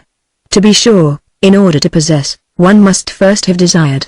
We do not possess a line, a surface, a mass unless it is occupied by our love. But Albertine had not been for me during our drive, as Rachel had been in the past, a futile dust of flesh and clothing. The imagination of my eyes, my lips, my hands had at Balbec so solidly built, so tenderly polished her body that now in this car, to touch that body, to contain it, I had no need to press my own body against Albertine, nor even to see her. It was enough to hear her, and if she was silent to know that she was by my side. My interwoven senses enveloped her altogether, and when, as we arrived at the front door, she quite naturally alighted, I stopped for a moment to tell the chauffeur to call for me later on, but my gaze enveloped her still while she passed ahead of me under the arch, and it was still the same inert, domestic calm that I felt as I saw her thus, solid, flushed, opulent and captive, returning home quite naturally with myself, as a woman who was my own property, and, protected by its walls, disappearing into our house. Unfortunately, she seemed to feel herself a prisoner there, and to share the opinion of that de la Rochefoucauld who, when somebody asked her whether she was not glad to live in so beautiful a home as Liancourt, replied, "There is no such thing as a beautiful prison." If I was to judge by her miserable, weary expression that evening as we dined together in my room, I did not notice it at first, and it was I that was made wretched by the thought that, if it had not been for Albertine, for with her I should have suffered too acutely from jealousy in an hotel where all day long she would have been exposed to contact with a crowd of strangers, I might at that moment be dining in Venice in one of those little restaurants, barrel-vaulted like the hold of a ship, from which one looks out on the Grand Canal through arched windows framed in Moorish mouldings.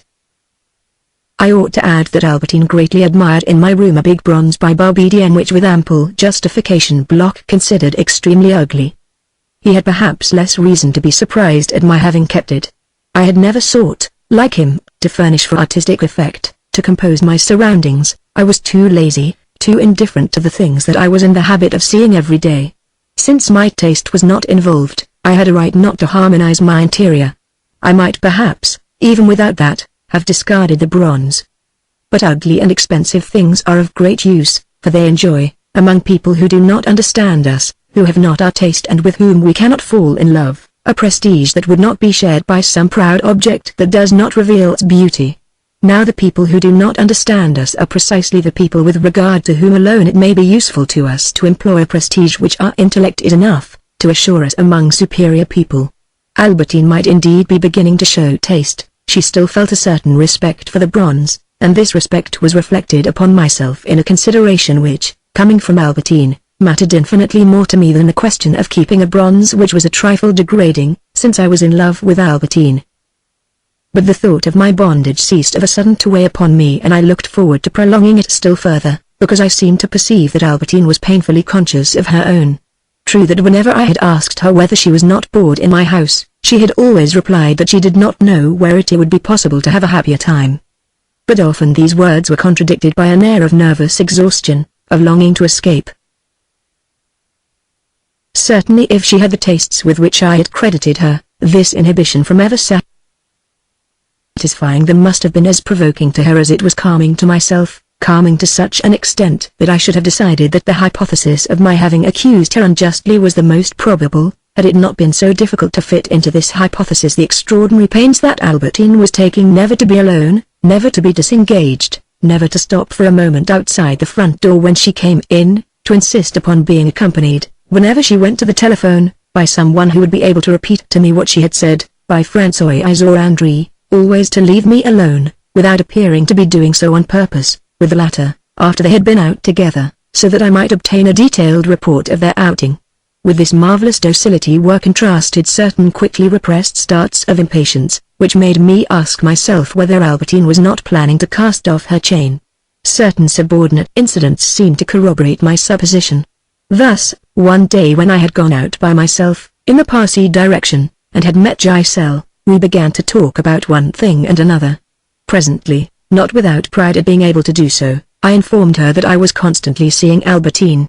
Giselle asked me where she could find her, since there was something that she simply must tell her. Why, what is it? Something to do with some young friends of hers. What friends? I may perhaps be able to tell you, though that need not prevent you from seeing her. Oh, girls she knew years ago, I don't remember their names, Giselle replied vaguely, and beat a retreat. She left me, supposing herself to have spoken with such prudence that the whole story must seem to me perfectly straightforward. But falsehood is so unexacting, needs so little help to make itself manifest. If it had been a question of friends of long ago, whose very names she no longer remembered, why must she speak about them to Albertine? This must, akin to an expression dietum, cotard, in the nick of time, could be applicable only to something particular, opportune, perhaps urgent, relating to definite persons. Besides, something about her way of opening her mouth, as though she were going to yawn, with a vague expression, as she said to me, almost drawing back her body, as though she began to reverse her engine at this point in our conversation. "Oh, I don't know, I don't remember their names," made her face, and in harmony with it her voice, as clear a picture of falsehood as the wholly different air, tense, excited, of her previous muster was of truth. I did not question Giselle. Of what use would it have been to me? Certainly, she was not lying in the same fashion as Albertine. And certainly Albertine's lies pained me more. But they had obviously a point in common, the fact of the lie itself, which in certain cases is self-evident. Not evidence of the truth that the lie conceals. We know that each murderer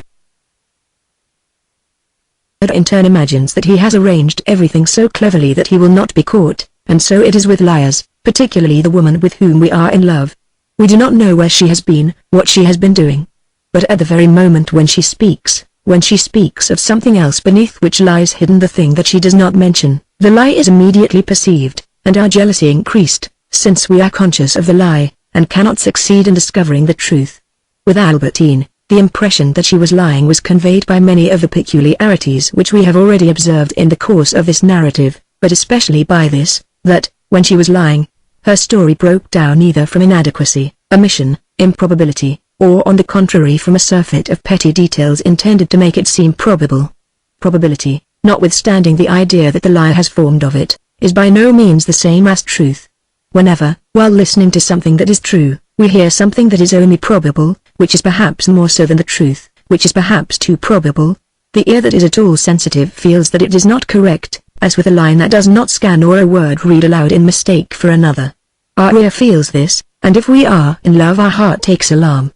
Why do we not reflect at the time, when we change the whole course of our life because we do not know whether a woman went along the Rue de Berry or the Rue Washington, why do we not reflect that these few hundred yards of difference, and the woman herself, will be reduced to the 100,000,000th part of themselves, that is to say to dimensions far beneath our perception, if we only have the wisdom to remain for a few years without seeing the woman, and that she who has out-Gullivered Gulliver in our eyes will shrink to a Lilliputian whom no microscope of the heart,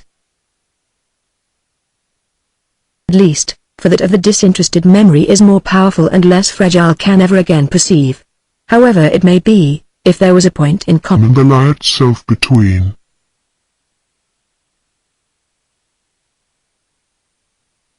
Albertine's lies and Giselle's, still Giselle did not lie in the same fashion as Albertine, nor indeed in the same fashion as André, but their respective lies dovetailed so neatly into one another, while presenting a great variety, that the little band had the impenetrable solidity of certain commercial houses, booksellers for example, or printing presses, where the wretched author will never succeed, notwithstanding the diversity of the persons employed in them, in discovering whether he is being swindled or not. The editor of the newspaper or review lies with an attitude of sincerity all the more solemn in that he is frequently obliged to conceal the fact that he himself does exactly the same things and indulges in the same commercial practices that he denounced in other editors or theatrical managers, in other publishers, when he chose as his battle cry, when he raised against them the standard of sincerity. The fact of a man's having proclaimed, as leader of a political party, or in any other capacity, that it is wicked to lie, obliges him as a rule to lie more than other people, without on that account abandoning the solemn mask, doffing the august tiara of sincerity.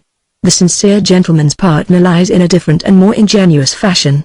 He deceives his author as he deceives his wife, with tricks from the vaudeville stage. The secretary of the firm, a blunt and honest man, lies quite simply, like an architect who promises that your house will be ready at a date when it will not have been begun. The head reader, an angelic soul, flutters from one to another of the three, and without knowing what the matter is, gives them, by a brotherly scruple and out of affectionate solidarity, the precious support of a word that is above suspicion. These four persons live in a state of perpetual dissension to which the arrival of the author puts a stop. Over and above their private quarrels, each of them remembers the paramount military duty of rallying to the support of the threatened corps. Without realizing it, I had long been playing the part of this author among the little band. If Giselle had been thinking, when she used the word must, of some one of Albertine's friends who was proposing to go abroad with her as soon as my mistress should have found some pretext or other for leaving me, and had meant to warn Albertine that the hour had now come or would shortly strike, she, Giselle, would have let herself be torn to pieces rather than tell me so. It was quite useless therefore to ply her with questions. Meetings such as this with Giselle were not alone in accentuating my doubts. For instance, I admired Albertine's sketches. Albertine's sketches, the touching distractions of the captive, moved me so that I congratulated her upon them. No, they're dreadfully bad, but I've never had a drawing lesson in my life. But one evening at Balbec you sent word to me that you had stayed at home to have a drawing lesson. I reminded her of the day and told her that I had realized at the time that people did not have drawing lessons at that hour in the evening. Albertine blushed. It is true, she said, I was not having drawing lessons. I told you a great many lies at first, that I admit. But I never lie to you now. I would so much have liked to know what were the many lies that she had told me at first, but I knew beforehand that her answers would be fresh lies. And so I contented myself with kissing her.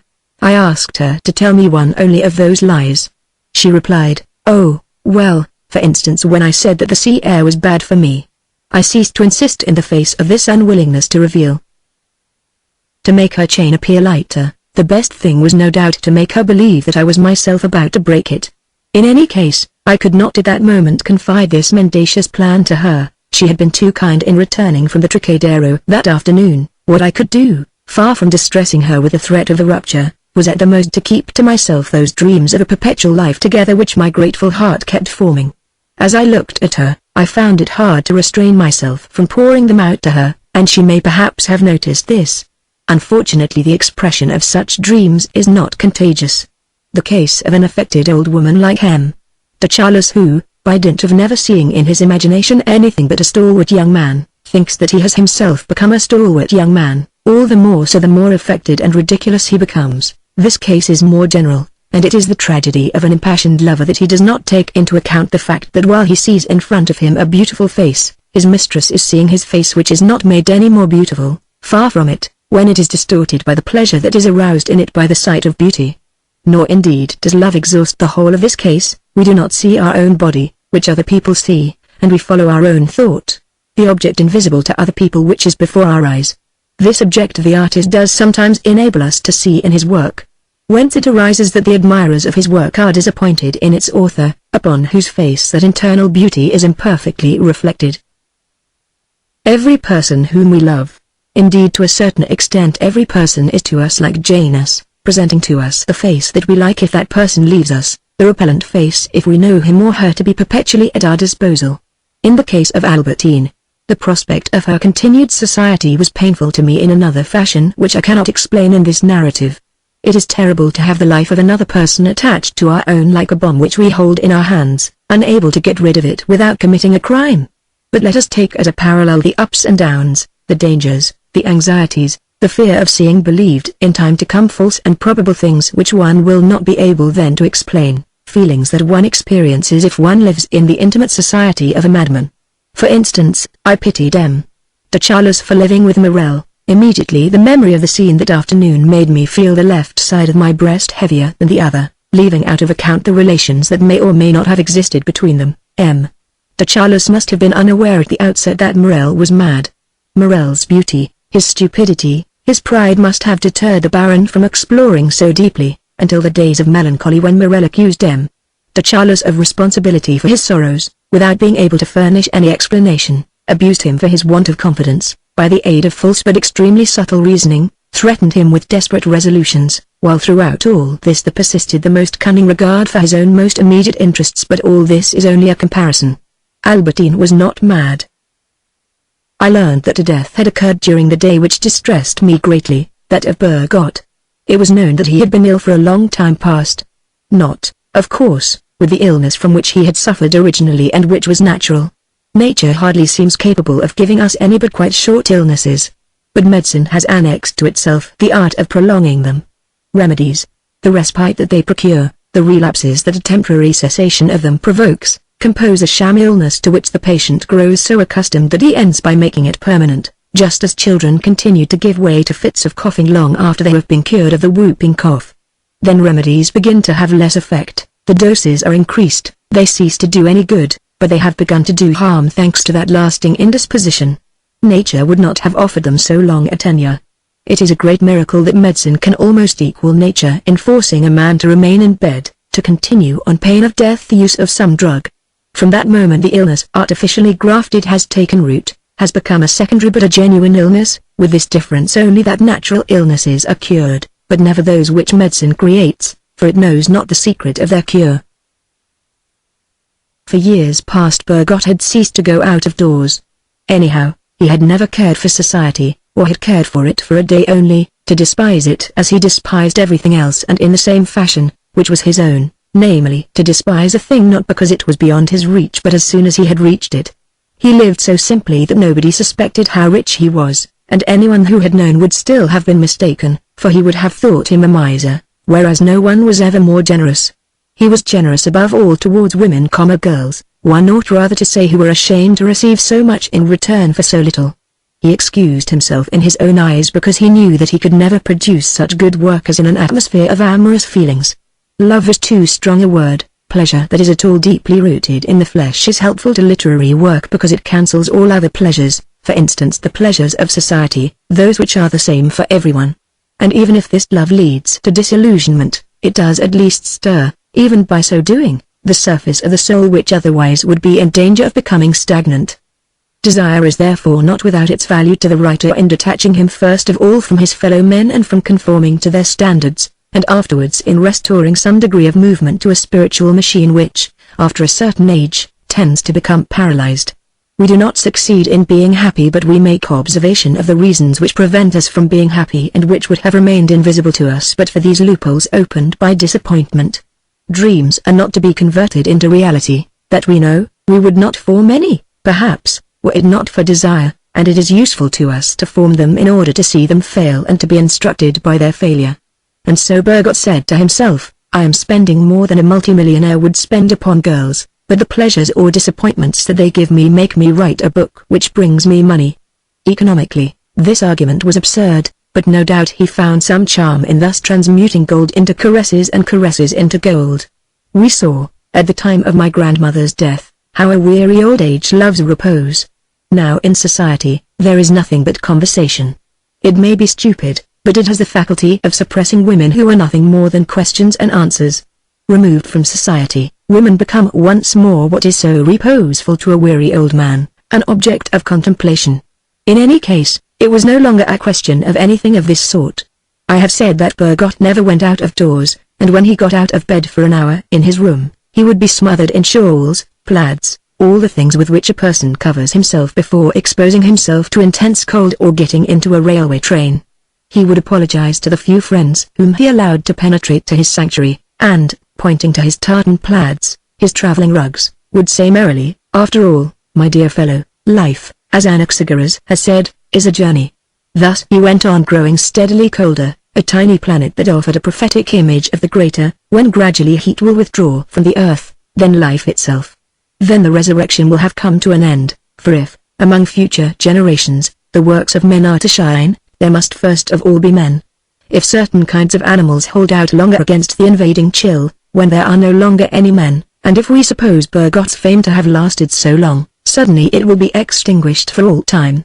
It will not be the last animals that will read him, for it is scarcely probable that, like the apostles on the day of Pentecost, they will be able to understand the speech of the various races of mankind without having learned it.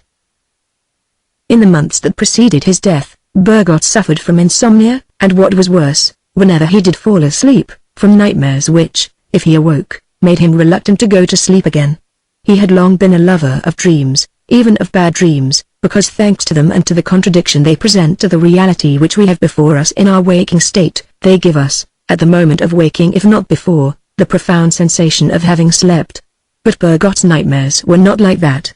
When he spoke of nightmares, he used in the past to mean unpleasant things that passed through his brain.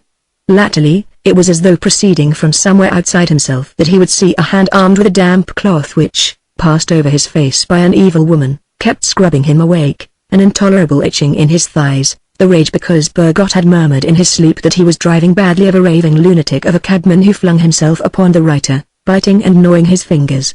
Finally, as soon as in his sleep it had grown sufficiently dark, nature arranged a sort of undress rehearsal of the apoplectic stroke that was to carry him off. Bergot arrived in a carriage beneath the porch of Swan's new house, and tried to alight.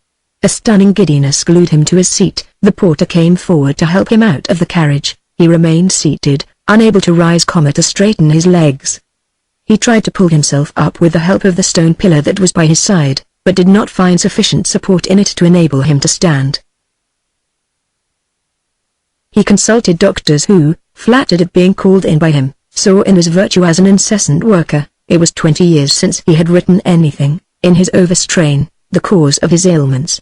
They advised him not to read thrilling stories. He never read anything, to benefit more by the sunshine, which was indispensable to life. He had owed a few years of comparative health only to his rigorous seclusion indoors, to take nourishment, which made him thinner, and nourished nothing but his nightmares. One of his doctors was blessed with the spirit of contradiction, and whenever Bergot consulted him in the absence of the others, and, in order not to offend him, suggested to him as his own ideas what the others had advised, this doctor, thinking that Bergot was seeking to have prescribed for him something that he himself liked, at once forbade it, and often for reasons invented so hurriedly to meet the case that in face of the material objections which Bergot raised, this argumentative doctor was obliged in the same sentence to contradict himself, but, for fresh reasons, repeated the original prohibition. Bergot returned to one of the first of these doctors, a man who prided himself on his cleverness, especially in the presence of one of the leading men of letters, and who, if Bergot insinuated, I seem to remember, though, that Dr. Rex told me long ago, of course that might congest my kidneys and brain, would smile sardonically, raise his finger and announce, I said use, I did not say abuse. Naturally every remedy, if one takes it in excess, becomes a two-edged sword. There is in the human body a certain instinct for what is beneficial to us, as there is in the heart for what is our moral duty, an instinct which no authorization by a doctor of medicine or divinity can replace. We know that cold baths are bad for us, we like them, we can always find a doctor to recommend them, not to prevent them from doing us harm. From each of these doctors Bergot took something which, in his own wisdom, he had forbidden himself for years past. After a few weeks, his old troubles had reappeared. The new had become worse. Maddened by an unintermittent pain, to which was added insomnia broken only by brief spells of nightmare, Bergot called in no more doctors and tried with success, but to excess, different narcotics, hopefully reading the prospectus that accompanied each of them, a prospectus which proclaimed the necessity of sleep but hinted that all the preparations which induce it, except that contained in the bottle round which the prospectus was wrapped, which never produced any toxic effect, were toxic, and therefore made the remedy worse than the disease. Bergot tried them all. Somewhat of a different family from those to which we are accustomed, preparations for instance of myelin ethyl. When we absorb a new drug, entirely different in composition, it is always with a delicious expectancy of the unknown. Our heart beats as at a first assignation. To what unknown forms of sleep, of dreams, is the newcomer going to lead us? He is inside us now, he has the control of our thoughts. In what fashion are we going to fall asleep? And, once we are asleep, by what strange paths, up to what peaks, into what unfathomed gulfs is he going to lead us? With what new grouping of sensations are we to become acquainted on this journey? Will it bring us in the end to illness? To blissful happiness? To death? Bergot's death had come to him overnight, when he had thus entrusted himself to one of these friends, a friend. Or an enemy, rather, who proved too strong for him. The circumstances of his death were as follows. An attack of uremia, by no means serious, had led to his being ordered to rest. But one of the critics having written somewhere that in Vermeer's Street in Delft, lent by the gallery at The Hague for an exhibition of Dutch painting, a picture which he adored and imagined that he knew by heart, a little patch of yellow wall, which he could not remember, was so well painted that it was, if one looked at it by itself, like some priceless specimen of Chinese art, of a beauty that was sufficient in itself. Bergot ate a few potatoes, left the house, and went to the exhibition. At the first few steps that he had to climb he was overcome by giddiness. He passed in front of several pictures and was struck by the stiffness and futility of so artificial a school, nothing of which equaled the fresh air and sunshine of a Venetian palazzo, or of an ordinary house by the sea. At last he came to the Vermeer which he remembered as more striking, more different from anything else that he knew, but in which, thanks to the critic's article, he remarked for the first time some small figures in blue, that the ground was pink, and finally the precious substance of the tiny patch of yellow wall. His giddiness increased. He fixed his eyes, like a child upon a yellow butterfly which it is trying to catch, upon the precious little patch of wall. "That is how I ought to have written," he said. "My last books are too dry, I ought to have gone over them with several coats of paint, made my language exquisite in itself, like this little patch of yellow wall." Meanwhile he was not unconscious of the gravity of his condition.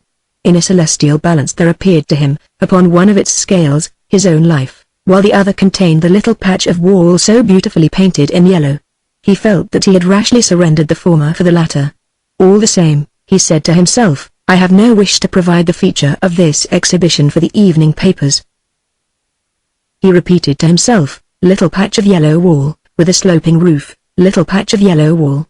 While doing so he sank down upon a circular divan, and then at once he ceased to think that his life was in jeopardy and, reverting to his natural optimism, told himself, "It is just an ordinary indigestion from those potatoes, they weren't properly cooked, it is nothing." A fresh attack beat him down, he rolled from the divan to the floor, as visitors and attendants came hurrying to his assistance. He was dead. Permanently dead? Who shall say? Certainly our experiments in spiritualism prove no more than the dogmas of religion that the soul survives death. All that we can say is that everything is arranged in this life as though we entered it carrying the burden of obligations contracted in a former life. There is no reason inherent in the conditions of life on this earth that can make us consider ourselves obliged to do good, to be fastidious, to be polite even, nor make the talented artist consider himself obliged to begin over again a score of times a piece of work the admiration aroused by which will matter little to his body devoured by worms, like the patch of yellow wall painted with so much knowledge and skill by an artist who must forever remain unknown and is barely identified under the name Vermeer. All these obligations which have not their sanction in our present life seem to belong to a different world, founded upon kindness, scrupulosity, self-sacrifice, a world entirely different from this, which we leave in order to be born into this world, before perhaps returning to the other to live once again beneath the sway of those unknown laws which we have obeyed because we bore their precepts in our hearts, knowing not whose hand had traced them, those laws to which every profound work of the intellect brings us nearer and which are invisible only and still exclamation mark to fools. So that the idea that Bergot was not wholly and permanently dead is by no means improbable. They buried him, but all through the night of mourning, in the lighted windows, his books arranged 3 by 3 kept watch like angels with outspread wings and seemed, for him who was no more, the symbol of his resurrection. I learned, I have said, that day that Bergot was dead.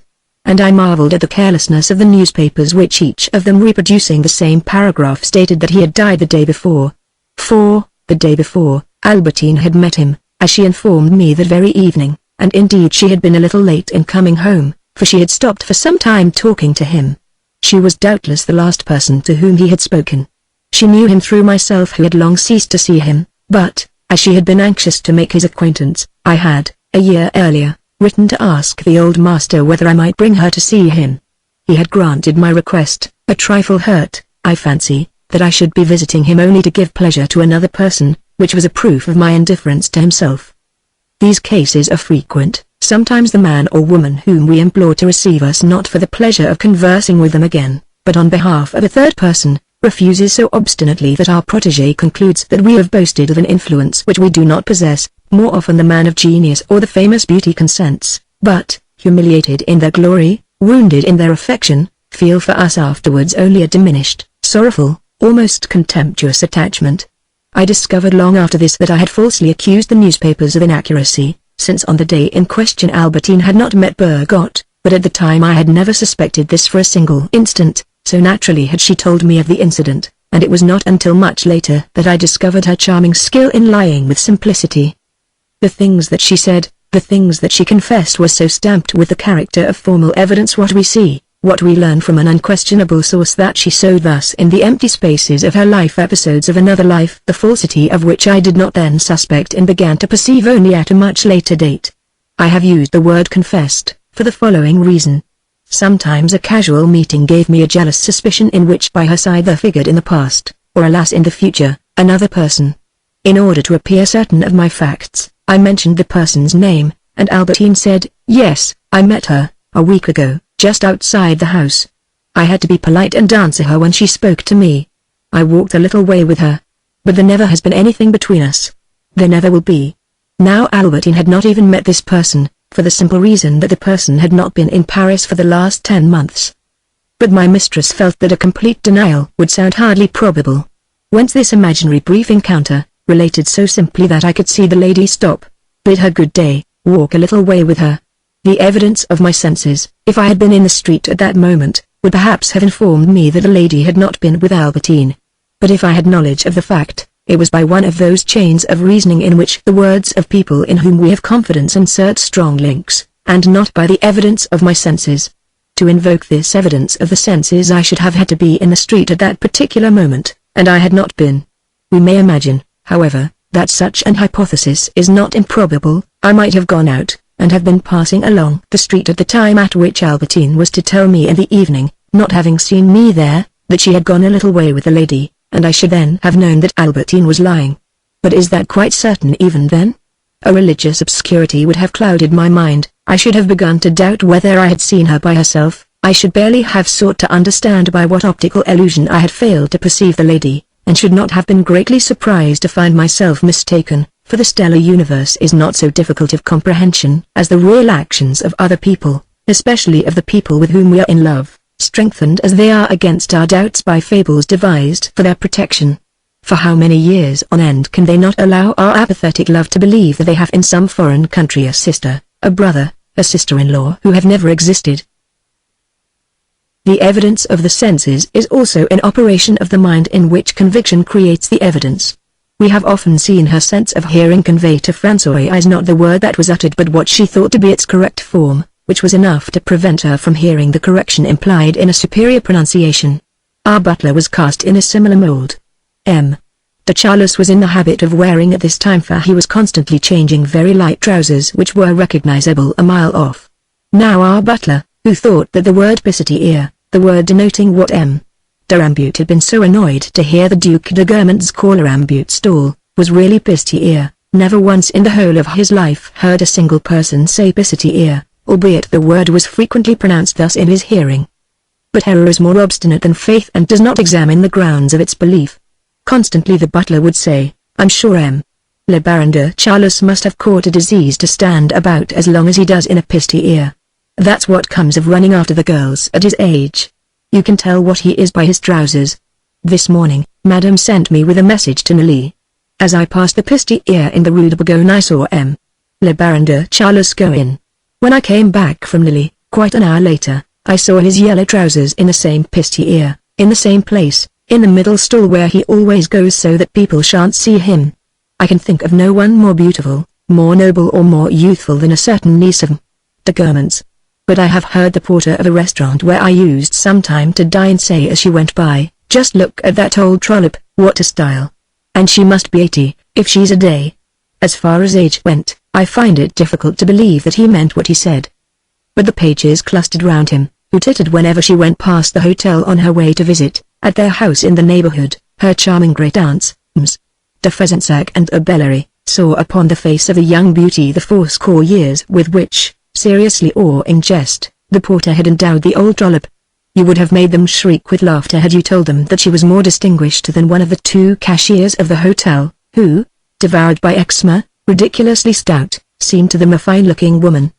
Perhaps sexual desire alone would have been capable of preventing their error from taking form, if it had been brought to bear upon the passage of the alleged old trollop, and if the pages had suddenly begun to covet the young goddess. But for reasons unknown, which were most probably of a social nature, this desire had not come into play. There is moreover ample room for discussion.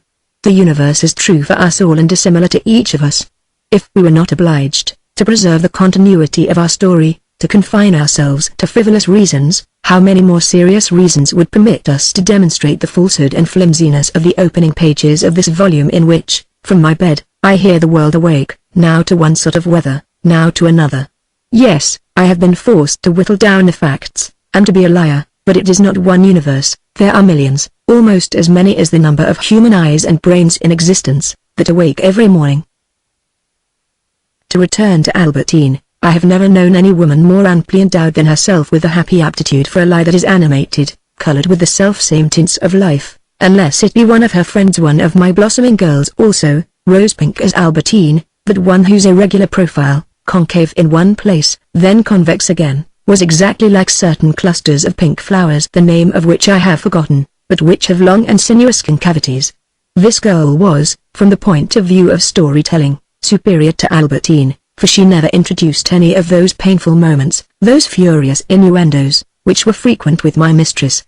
I have said, however, that she was charming when she invented a story which left no room for doubt, for one saw then in front of her the thing albeit imaginary which she was saying, using it as an illustration of her speech. Probability alone inspired Albertine, never the desire to make me jealous. For Albertine, without perhaps any material interest, liked people to be polite to her. And if in the course of this work I have had and shall have many occasions to show how jealousy intensifies love, it is the lover's point of view that I have adopted. But if that lover be only the least bit proud, and though he were to die of a separation, he will not respond to a supposed betrayal with a courteous speech, he will turn away, or without going will order himself to assume a mask of coldness. And so it is entirely to her own disadvantage that his mistress makes him suffer so acutely.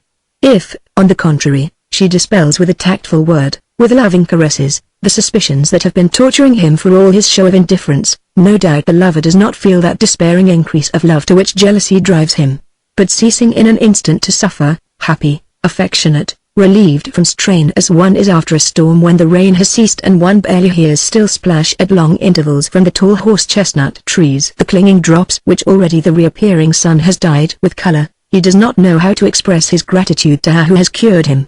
Albertine knew that I liked to reward her for her kindnesses, and this perhaps explained why she used to invent, to exculpate herself, confessions as natural as these stories, the truth of which I never doubted, one of them being that of her meeting with Bergot when he was already dead. Previously I had never known any of Albertine's lies save those that, at Balbec for instance, Françoise used to report to me, which I have omitted from these pages albeit they hurt me so sorely. As she didn't want to come, she said to me, "Couldn't you say to Monsieur that you didn't find me, that I had gone out?"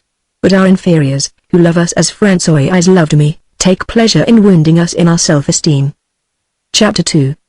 The Verdurins quarrel with M. de Charles. After dinner, I told Albertine that, since I was out of bed, I might as well take the opportunity to go and see some of my friends. De Villeparisis, de Guermantes, the Cambrimas, anyone in short whom I might find at home. I omitted to mention only the people whom I did intend to see, the Verdurins. I asked her if she would not come with me. She pleaded that she had no suitable clothes. Besides, my hair is so awful. Do you really wish me to go on doing it like this? And by way of farewell she held out her hand to me in that abrupt fashion, the arm outstretched, the shoulders thrust back, which she used to adopt on the beach at Balbec and had since then entirely abandoned. This forgotten gesture retransformed the body which it animated into that of the Albertine who as yet scarcely knew me. It restored to Albertine, ceremonious beneath an air of rudeness, her first novelty, her strangeness, even her setting. I saw the sea behind this girl whom I had never seen shake hands with me in this fashion since I was at the seaside. My aunt thinks it makes me older, she added with a sullen air. Oh, that her aunt may be right. Thought I. That Albertine by looking like a child should make Bontemps appear younger than she is all that her aunt would ask, and also that Albertine shall cost her nothing between now and the day when, by marrying me, she will repay what has been spent on her. But that Albertine should appear less young, less pretty, should turn fewer heads in the street, that is what I, on the contrary, hoped. For the age of a duenna is less reassuring to a jealous lover than the age of the woman's face whom he loves. I regretted only that the style in which I had asked her to do her hair should appear to Albertine an additional bolt on the door of her prison. And it was henceforward this new domestic sentiment that never ceased, even when I was parted from Albertine, to form a bond attaching me to her. I said to Albertine, who was not dressed, or so she told me, to accompany me to the Guermantes or the Cambrimas, that I could not be certain where I should go, and set off for the Verdurins.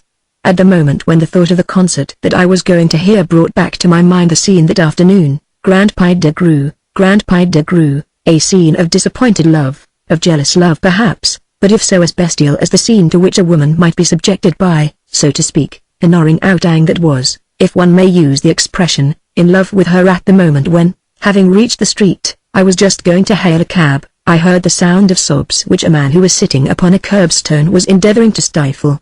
I came nearer. The man, who had buried his face in his hands, appeared to be quite young, and I was surprised to see, from the gleam of white in the opening of his cloak, that he was wearing evening clothes and a white tie. As he heard my step he uncovered a face bathed in tears, but at once, having recognized me, turned away. It was Marcel. He guessed that I had recognized him and, checking his tears with an effort, told me that he had stopped to rest for a moment, he was in such pain. I have grossly insulted, only today, he said, a person for whom I had the very highest regard. It was a cowardly thing to do, for she loves me. She will forget perhaps, as time goes on, I replied, without realizing that by speaking thus I made it apparent that I had overheard the scene that afternoon. But he was so much absorbed in his own grief that it never even occurred to him that I might know something about the affair. She may forget, perhaps, he said. But I myself can never forget. I am too conscious of my degradation, I am disgusted with myself. However, what I have said, and nothing can unsay it. When people make me lose my temper, I don't know what I am doing. And it is so bad for me, my nerves are all on edge, for, like all neurasthenics, he was keenly interested in his own health. If, during the afternoon, I had witnessed the amorous rage of an infuriated animal, this evening, within a few hours, centuries had elapsed into fresh sentiment, a sentiment of shame, regret, grief, showed that a great stage had been passed in the evolution of the beast destined to be transformed into a human being. Nevertheless, I still heard ringing in my ears his grand pas de deux and dreaded an imminent return to the savage state. I had only a very vague impression, however, of what had been happening, and this was but natural, for de Charles himself was totally unaware that for some days past, and especially that day, even before the shameful episode which was not a direct consequence of the violinist's condition, Marcel had been suffering from a recurrence of his neurasthenia. As a matter of fact, he had, in the previous month, proceeded as rapidly as he had been able, a great deal less rapidly than he would have liked, towards the seduction of Jupien's niece with whom he was at liberty, now that they were engaged, to go out whenever he chose. But whenever he had gone a trifle far in his attempts at violation, and especially when he suggested to his betrothed that she might make friends with other girls whom she would then procure for himself, he had met with a resistance that made him furious. All at once, whether she would have proved too chaste, or on the contrary would have surrendered herself, his desire had subsided. He had decided to break with her, but feeling that the Baron, vicious as he might be, was far more moral than himself, he was afraid lest, in the event of a rupture, de Charles might turn him out of the house. And so he had decided, a fortnight ago, that he would not see the girl again, would leave de Charles and Jupien to clean up the mess, he employed a more realistic term, by themselves, and, before announcing the rupture, to be off to an unknown destination. For all that his conduct towards Jupien's niece coincided exactly, in its minutest details, with the plan of conduct which he had outlined to the Baron as they were dining together at St. Mars-le-Vertu, it is probable that his intention was entirely different, and that sentiments of a less atrocious nature, which he had not foreseen in his theory of conduct, had tinged it with sentiment in practice. The sole point in which, on the contrary, the practice was worse than the theory is this, that in theory it had not appeared to him possible that he could remain in Paris after such an act of betrayal. Now, on the contrary, actually to be off for so small a matter seemed to him quite unnecessary. It meant leaving the Baron, who would probably be furious, and forfeiting his own position. He would lose all the money that the Baron was now giving him. The thought that this was inevitable made his nerves give away altogether. He cried for hours on end, and in order not to think about it any more dosed himself cautiously with morphine. Then suddenly he hit upon an idea which no doubt had gradually been taking shape in his mind and gaining strength for some time, and this was that a rupture with the girl would not inevitably mean a complete break with de Charles. To lose all the Baron's money was a serious thing in itself. Marcel in his uncertainty remained for some days a prey to dark thoughts, such as came to him at the sight of Bloch. Then he decided that Jupien and his niece had been trying to set a trap for him, that they might consider themselves lucky to be rid of him so cheaply. He found in short that the girl had been in the wrong in being so clumsy, in not having managed to keep him attached to her by a sensual attraction. Not only did the sacrifice of his position with de Charles seem to him absurd, He even regretted the expensive dinners he had given the girl since they became engaged, the exact cost of which he knew by heart, being a true son of the valley who used to bring his book every month for my uncle's inspection. For the word book, in the singular, which means a printed volume to humanity in general, loses that meaning among royal princes and servants. To the latter it means their housekeeping book, to the former the register in which we inscribe our names. At Baalbek one day when the Princess de Luxembourg told me that she had not brought a book with her, I was about to offer her Le Peche de l'Inde and Tartarin de Tarascon, when I realized that she had meant not that she would pass the time less agreeably, but that I should find it more difficult to pay a call upon her.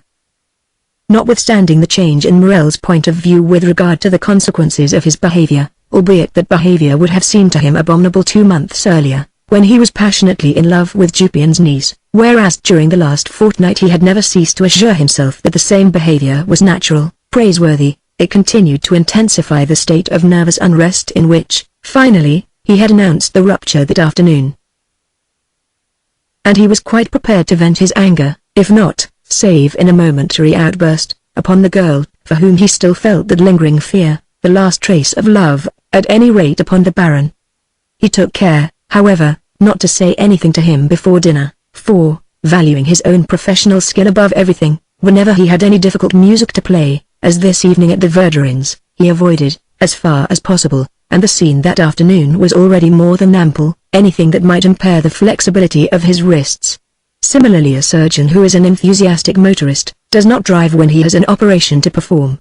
This accounts to me for the fact that, while he was speaking to me, he kept bending his fingers gently one after another to see whether they had regained their suppleness.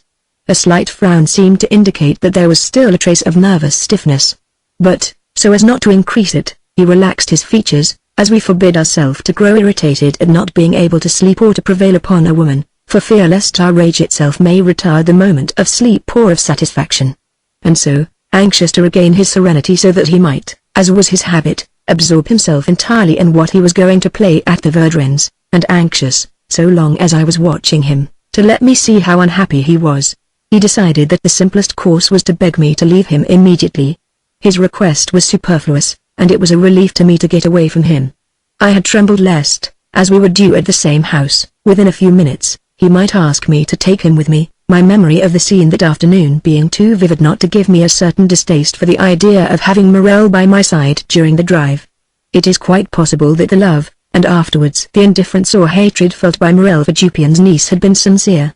Unfortunately, it was not the first time that he had behaved thus, that he had suddenly dropped a girl to whom he had sworn undying love, going so far as to produce a loaded revolver, telling her that he would blow out his brains if ever he was mean enough to desert her.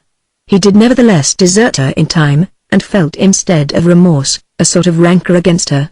It was not the first time that he had behaved thus, it was not to be the last, with the result that the heads of many girls less forgetful of him than he was of them suffered, as Jupien's niece's head continued long afterwards to suffer, still in love with Morel although she despised him, suffered, ready to burst with the shooting of an internal pain, because in each of them, like a fragment of a Greek carving, an aspect of Morel's face, hard as marble and beautiful as an antique sculpture, was embedded in her brain, with his blossoming hair, his fine eyes, his straight nose, forming a protuberance in a cranium not shaped to receive it, upon which no operation was possible.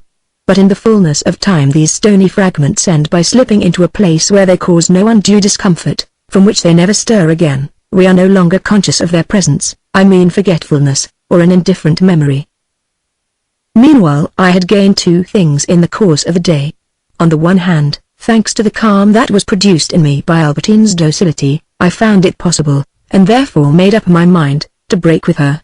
There was on the other hand, the fruit of my reflections during the interval that I had spent waiting for her, at the piano, the idea that art, to which I would try to devote my reconquered liberty, was not a thing that justified one in making a sacrifice, a thing above and beyond life, that did not share in its fatuity and futility, the appearance of real individuality obtained in works of art being due merely to the illusion created by the artist's technical skill. If my afternoon had left behind it other deposits, possibly more profound, they were not to come to my knowledge until much later. As for the two which I was able thus to weigh, they were not to be permanent, for, from this very evening my ideas about art were to rise above the depression to which they had been subjected in the afternoon, while on the other hand my calm, and consequently the freedom that would enable me to devote myself to it, was once again to be withdrawn from me. As my cab, following the line of the embankment, was coming near the Verdurins' house, I made the driver pull up. I had just seen Bricot alighting from the tram at the foot of the Rue Bonaparte, after which he dusted his shoes with an old newspaper and put on a pair of pearl grey gloves. I went up to him on foot. For some time past, his sight having grown steadily weaker, he had been endowed as richly as an observatory with new spectacles of a powerful and complicated kind, which, like astronomical instruments, seemed to be screwed into his eyes. He focused their exaggerated blaze upon myself and recognized me. The spectacles were in marvelous condition. But behind them I could see, minute, pallid, convulsive, expiring, a remote gaze placed under this powerful apparatus, as, in a laboratory equipped out of all proportion to the work that is done in it, you may watch the last throes of some insignificant animalcule through the latest and the most perfect type of microscope. I offered him my arm to guide him on his way. "This time it is not by Great Cherbourg that we meet," he said to me, "but by Little Dunkirk," a remark which I found extremely tiresome, as I failed to understand what he meant, and yet I dared not ask Bricot, dreading not so much his scorn as his explanations. I replied that I was longing to see the room in which Swann used to meet Odette every evening. "What, so you know that old story, do you?" he said. "And yet from those days to the death of Swann is what the poet rightly calls, ranspatium mortale sevi." The death of Swann had been a crushing blow to me at the time. The death of Swann. Swann, in this phrase, is something more than a noun in the possessive case. I mean by it his own particular death, the death allotted by destiny to the service of Swann.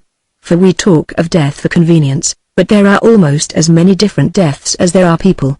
We are not equipped with a sense that would enable us to see, moving at every speed in every direction, these deaths, the active deaths aimed by destiny at this person or that.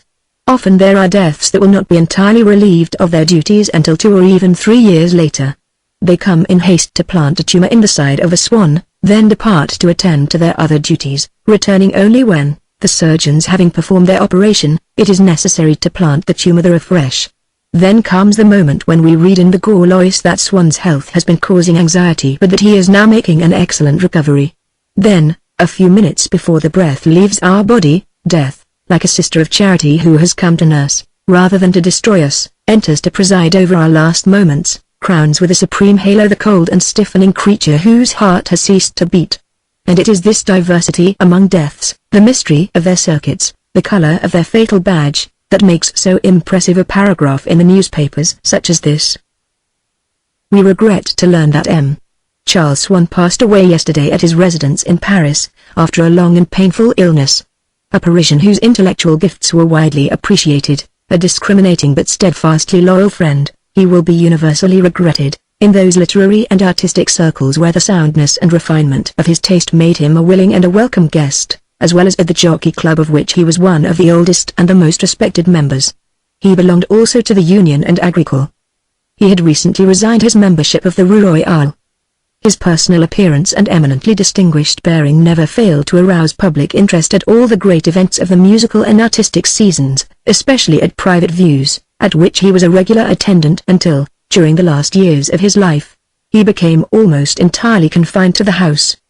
The funeral will take place, etc. Greater than. From this point of view, if one is not somebody, the absence of a well-known title makes the process of decomposition even more rapid. No doubt it is more or less anonymously, without any personal identity, that a man still remains Duke d'Uzes. But the ducal coronet does for some time hold the elements together, as their molds keep together those artistically designed ices which Albertine admired, whereas the names of ultra-fashionable commoners, as soon as they are dead, dissolve and lose their shape. We have seen M.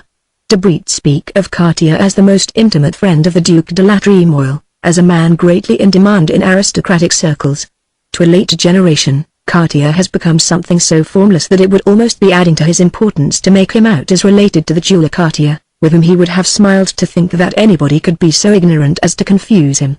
Swann on the contrary was a remarkable personality, in both the intellectual and the artistic worlds, and even although he had produced nothing, still he had a chance of surviving a little longer. And yet, my dear Charles, whom I used to know when I was still so young and you were nearing your grave, it is because he whom you must have regarded as a little fool has made you the hero of one of his volumes that people are beginning to speak of you again and that your name will perhaps live. If in Tissot's picture representing the balcony of the Rue Royale Club, where you figure with Galliffet, Edmund Polignac and St. Maurice, people are always drawing attention to yourself, it is because they know that there are some traces of you in the character of Swann. To return to more general realities, it was of this foretold and yet unforeseen death of Swann that I had heard him speak himself to the Duchess de Guermantes, on the evening of her cousin's party. It was the same death whose striking and specific strangeness had recurred to me one evening when, as I ran my eye over the newspaper, my attention was suddenly arrested by the announcement of it, as though traced in mysterious lines interpolated there out of place. They had sufficed to make of a living man someone who can never again respond to what you say to him, to reduce him to a mere name, a written name, that has passed in a moment from the real world to the realm of silence. It was they that even now made me anxious to make myself familiar with the house in which the Verdurin's had lived, and where Swann, who at that time was not merely a row of 5 letters printed in a newspaper, had dined so often with a debt. I must add also, and this is what for a long time made Swann's death more painful than any other, albeit these reasons bore no relation to the individual strangeness of his death, that I had never gone to see Gilberty, as I promised him at the Princess de Guermantes', that he had never told me what the other reason was, to which he alluded that evening, for his selecting me as the recipient of his conversation with the prince, that 1,000 questions occurred to me, as bubbles rise from the bottom of a pond, which I longed to ask him about the most different subjects, Vermeer, M. de Mouchy, Swann himself, a Boucher tapestry, Combray, questions that doubtless were not very vital since I had put off asking them from day to day, but which seemed to me of capital importance now that, his lips being sealed, no answer would ever come. No, Bricot went on, it was not here that Swann met his future wife, or rather it was here only in the very latest period, after the disaster that partially destroyed Verdurin's former home. Unfortunately, in my fear of displaying before the eyes of Bricot an extravagance which seemed to me out of place, since the professor had no share in its enjoyment, I had alighted too hastily from the carriage and the driver had not understood the words I had flung at him over my shoulder in order that I might be well clear of the carriage before Bricot caught sight of me. The consequence was that the driver followed us and asked me whether he was to call for me later. I answered hurriedly in the affirmative, and was regarded with a vastly increased respect by the professor who had come by omnibus. "Ah, so you were in a carriage," he said in solemn tones. "Only by the purest accident. I never take one as a rule. I always travel by omnibus or on foot. However, it may perhaps entitle me to the great honor of taking you home tonight if you will oblige me by consenting to enter that rattletrap. We shall be packed rather tight. But you are always so considerate to me."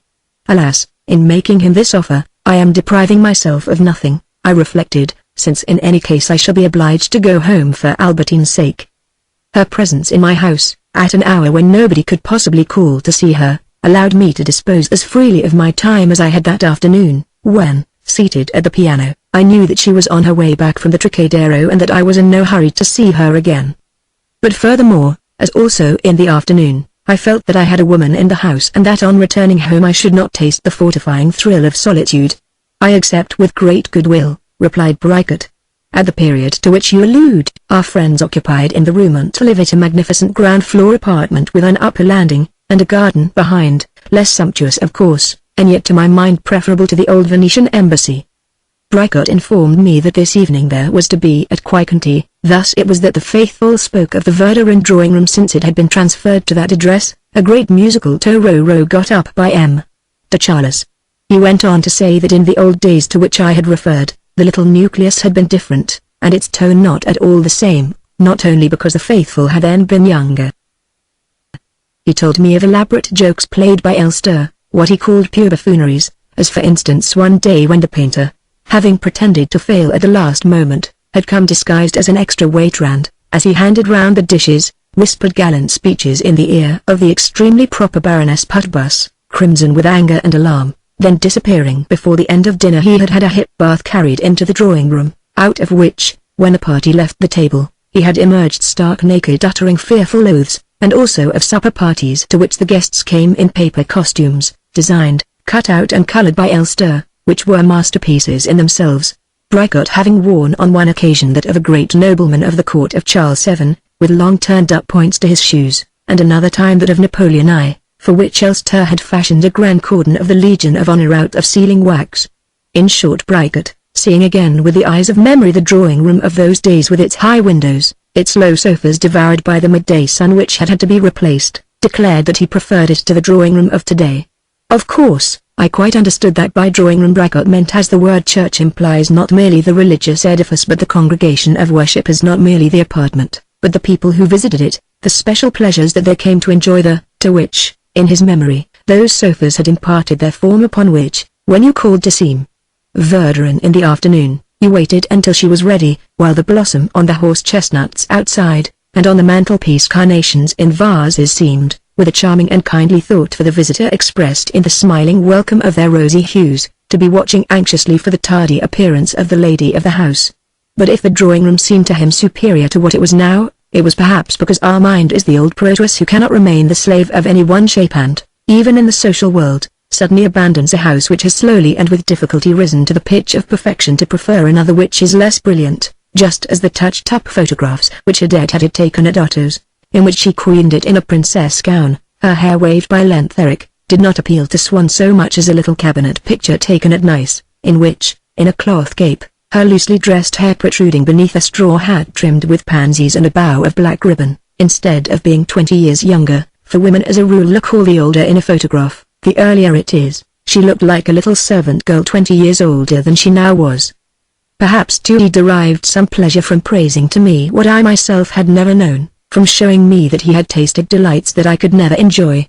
If so, he was successful, for merely by mentioning the names of 2 or 3 people who were no longer alive, and to each of whom he imparted something mysterious by his way of referring to them, to that delicious intimacy, he made me ask myself what it could have been like. I felt that everything that had been told me about the Verdurins was far too coarse, and indeed, in the case of Swann whom I had known, I reproached myself with not having paid him sufficient attention, with not having paid attention to him in a sufficiently disinterested spirit, with not having listened to him properly when he used to entertain me while we waited for his wife to come home for luncheon and he showed me his treasures, now that I knew that he was to be classed with the most brilliant talkers of the past. Just as we were coming to Verdurin's doorstep, I caught sight of M.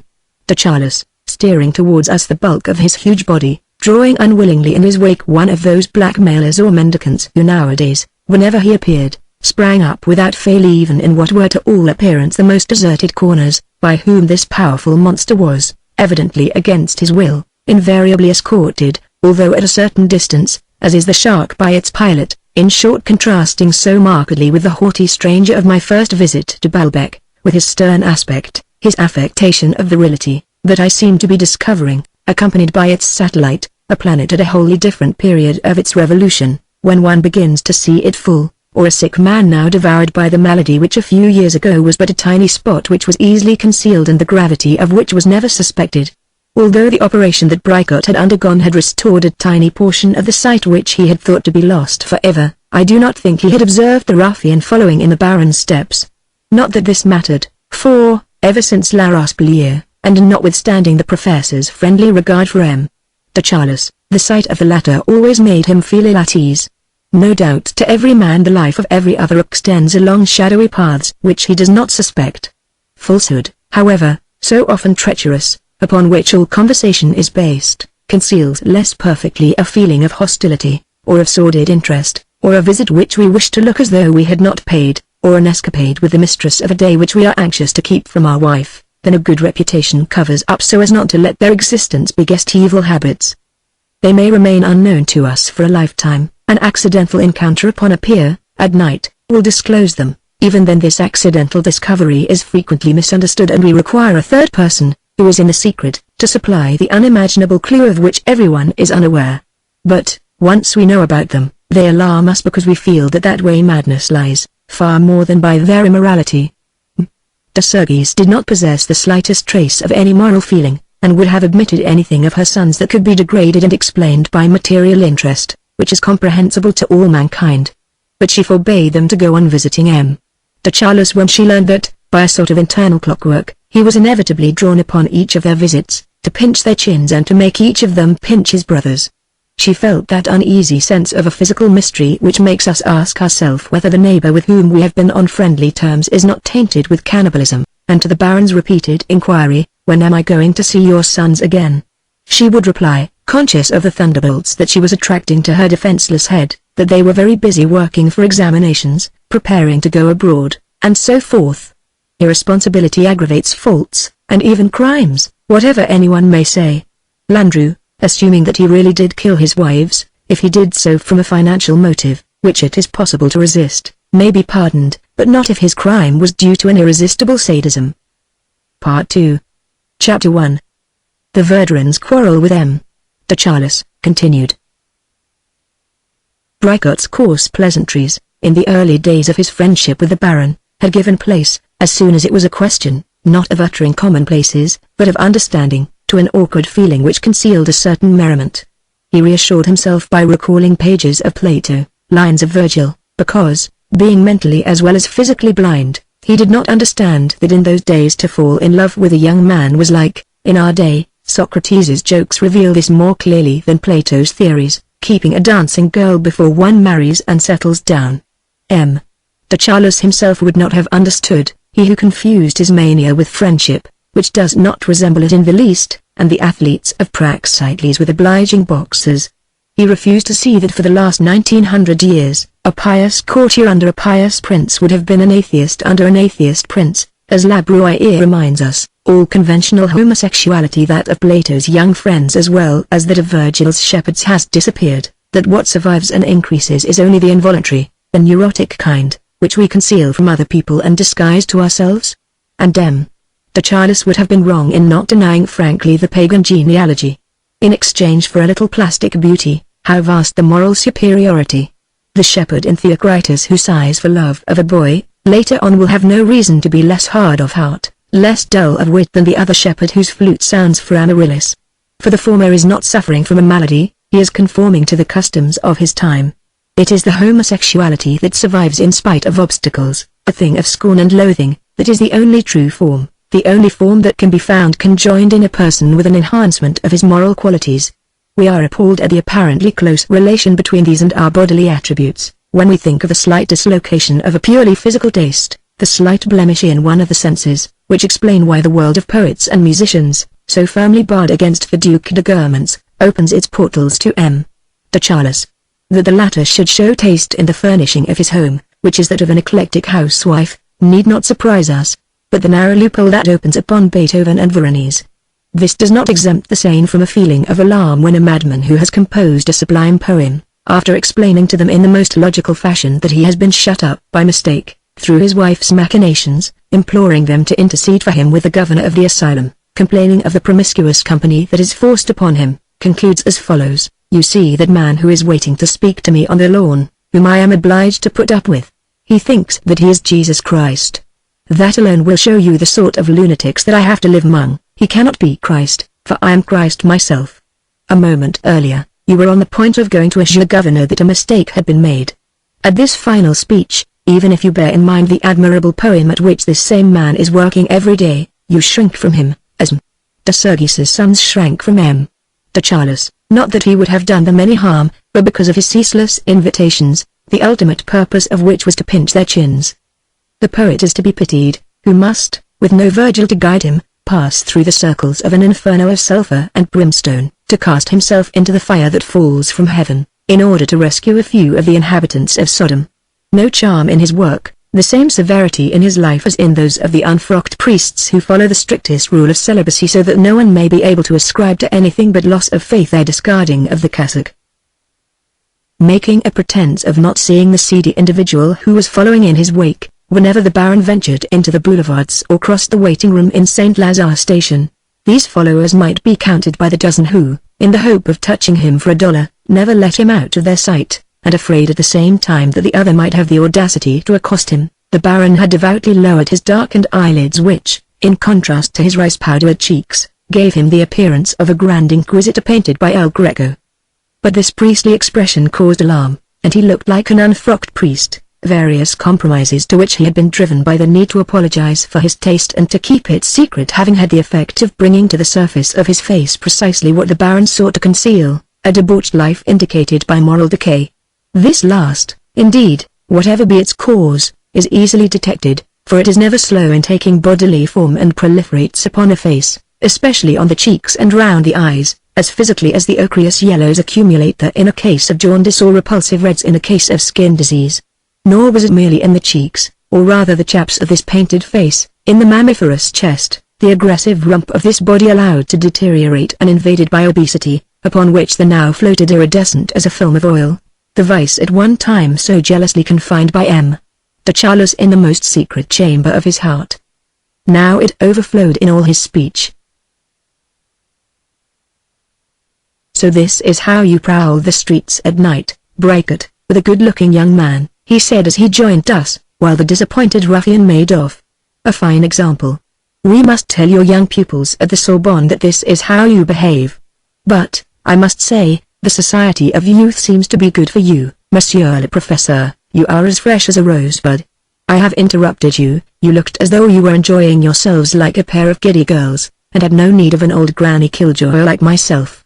I shan't take it to the confessional, since you are almost at your destination." The Baron's mood was all the more blithe since he knew nothing whatever about the scene that afternoon, Dupin having decided that it was better to protect his niece against a repetition of the onslaught than to inform de Charlus. And so the Baron was still looking forward to the marriage, and delighting in the thought of it. One would suppose that it is a consolation to these great solitaries to give their tragic celibacy the relief of a fictitious fatherhood. "But, upon my word, Brackett," he went on, turning with a laugh to gaze at us, "I feel quite awkward when I see you in such gallant company. You are like a pair of lovers, going along arm in arm. I say, Brackett, you do go the pace." Ought one to ascribe this speech to the senility of a particular state of mind, less capable than in the past of controlling its reflexes, which in moments of automatism lets out a secret that has been so carefully hidden for 40 years? Or rather to that contempt for plebeian opinion which all the gourmands felt in their hearts, and of which de Charlus's brother, the Duke, was displaying a variant form when, regardless of the fact that my mother could see him, he used to shave standing by his bedroom window in his unbuttoned nightshirt. De Charlus contracted, during the roasting journeys between Onciers and Deauville, the dangerous habit of making himself at ease, and, just as he would push back his straw hat in order to cool his huge forehead, of unfastening at first, for a few moments only the mask that for too long had been rigorously imposed upon his true face. His conjugal attitude towards Morel might well have astonished anyone who had observed it in its full extent. But de Charlus had reached the stage when the monotony of the pleasures that his vice has to offer became wearying. He had sought instinctively for novel displays, and, growing tired of the strangers whom he picked up, had passed to the opposite pole, to what he used to imagine that he would always loathe, the imitation of family life, or of fatherhood. Sometimes even this did not suffice him. He required novelty, and would go and spend the night with a woman, just as a normal man may, once in his life, have wished to go to bed with a boy, from a curiosity similar though inverse, and in either case equally unhealthy. The Baron's existence as one of the faithful, living, for Charlie's sake, entirely among the little clan, had, in stultifying the efforts that he had been making for years to keep up lying appearances, the same influence that a voyage of exploration or residence in the colonies has upon certain Europeans who discard the ruling principles by which they were guided at home.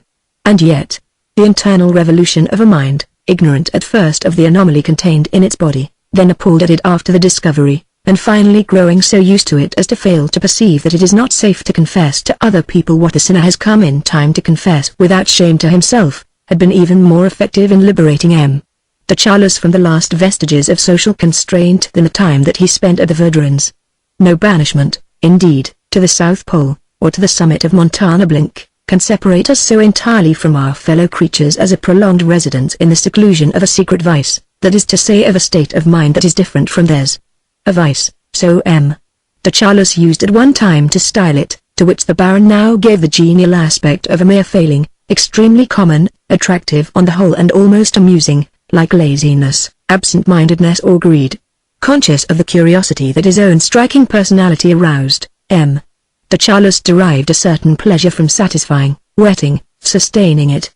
Just as a Jewish journalist will come forward day after day as the champion of Catholicism, not, probably, with any hope of being taken seriously, but simply in order not to disappoint the good-natured amusement of his readers, de Charlus would genially denounce evil habits among the little clan, as he would have mimicked a person speaking English or imitated Mount Sully, without waiting to be asked, so as to pay his scot with a good grace, by displaying an amateur talent in society, so that M.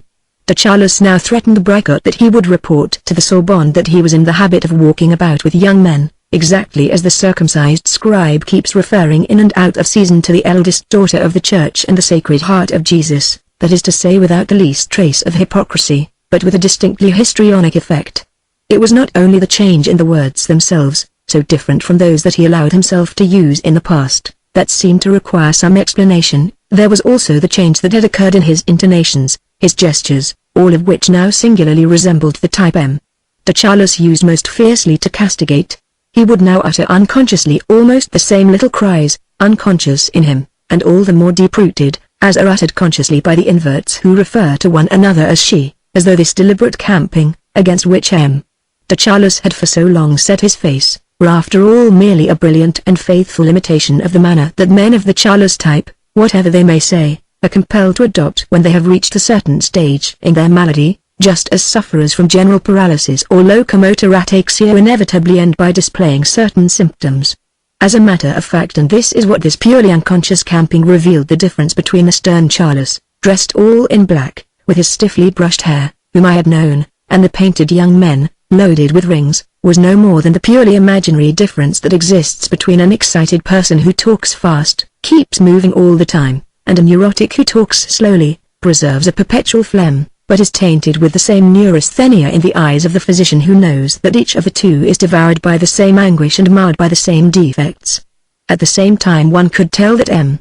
de Charlus had aged from wholly different signs, such as the extraordinary frequency in his conversation of certain expressions that had taken root in it and used now to crop up at every moment, for instance, the chain of circumstances, upon which the Baron's speech leaned in sentence after sentence as upon a necessary prop. "Is Charlie here yet?" Bricot asked M. de Charlus as we came in sight of the door. "Oh, I don't know," said the Baron, raising his arms and half shutting his eyes with the air of a person who does not wish anyone to accuse him of being indiscreet, all the more so as he had probably been reproached by Morel for things which he had said and which the other, as timorous as he was vain, and as ready to deny M. de Charlus as he was to boast of his friendship, had considered serious, albeit they were quite unimportant. "You know, he never tells me what he's going to do." If the conversations of two people bound by a tie of intimacy are full of falsehood, this occurs no less spontaneously in the conversations that a third person holds with a lover on the subject of the person with whom the latter is in love, whatever be the sex of that person. "Have you seen him lately?" I asked M. de Charlus, with the object of seeming at once not to be afraid of mentioning Morel to him and not to believe that they were actually living together. "He came in, as it happened, for 5 minutes this morning while I was still half asleep, and sat down on the side of my bed, as though he wanted to ravish me." I guessed at once that M. de Charlus had seen Charlie within the last hour, for if we ask a woman when she last saw the man whom we know to be and whom she may perhaps suppose that we suspect of being her lover, if she has just taken tea with him, she replies, "I saw him for an instant before luncheon." Between these two incidents the only difference is that one is false and the other true, but both are equally innocent, or, if you prefer it, equally culpable. And so we should be unable to understand why the mistress, in this case, M.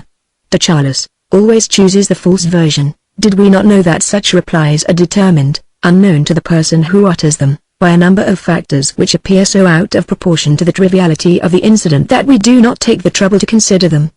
But to a physicist the space occupied by the tiniest ball of pith is explained by the harmony of action, the conflict or equilibrium, of laws of attraction or repulsion which govern far greater worlds. Just as many different laws acting in opposite directions dictate the more general responses with regard to the innocence, the Platonism, or on the contrary the carnal reality of the relations that one has with the person whom one says one saw in the morning when one has seen him or her in the evening. Here we need merely record, without pausing to consider them, the desire to appear natural and fearless, the instinctive impulse to conceal a secret assignation, a blend of modesty and ostentation, the need to confess what one finds so delightful and to show that one is loved, a divination of what the other person knows or guesses but does not say, a divination which, exceeding or falling short of the other person's, makes one now exaggerate, now underestimate it, the spontaneous longing to play with fire and the determination to rescue something from the blaze. At the same time, speaking generally, let us say that M. de Charlus, notwithstanding the aggravation of his malady which perpetually urged him to reveal, to insinuate, sometimes boldly to invent compromising details, did intend, during this period in his life, to make it known that Charlie was not a man of the same sort as himself and that they were friends and nothing more. This did not prevent him, even though it may quite possibly have been true, from contradicting himself at times, as with regard to the hour at which they had last met, whether he forgot himself at such moments and told the truth, or invented a lie, boastingly or from a sentimental affectation or because he thought it amusing to baffle his questioner. You know that he is to me, the Baron went on, the best of comrades, for whom I have the greatest affection, as I am certain. Was he uncertain of it, then, that he felt the need to say that he was certain? He was for me, but there is nothing at all between us, nothing of that sort, you understand, nothing of that sort, said the Baron, as naturally as though he had been speaking of a woman. Yes, he came in this morning to pull me out of bed. Though he knows that I hate anybody to see me in bed. You don't mind? Oh, it's horrible, it's so disturbing, one looks so perfectly hideous. Of course I'm no longer 25, they won't choose me to be Queen of the May. Still one does like to feel that one is looking one's best.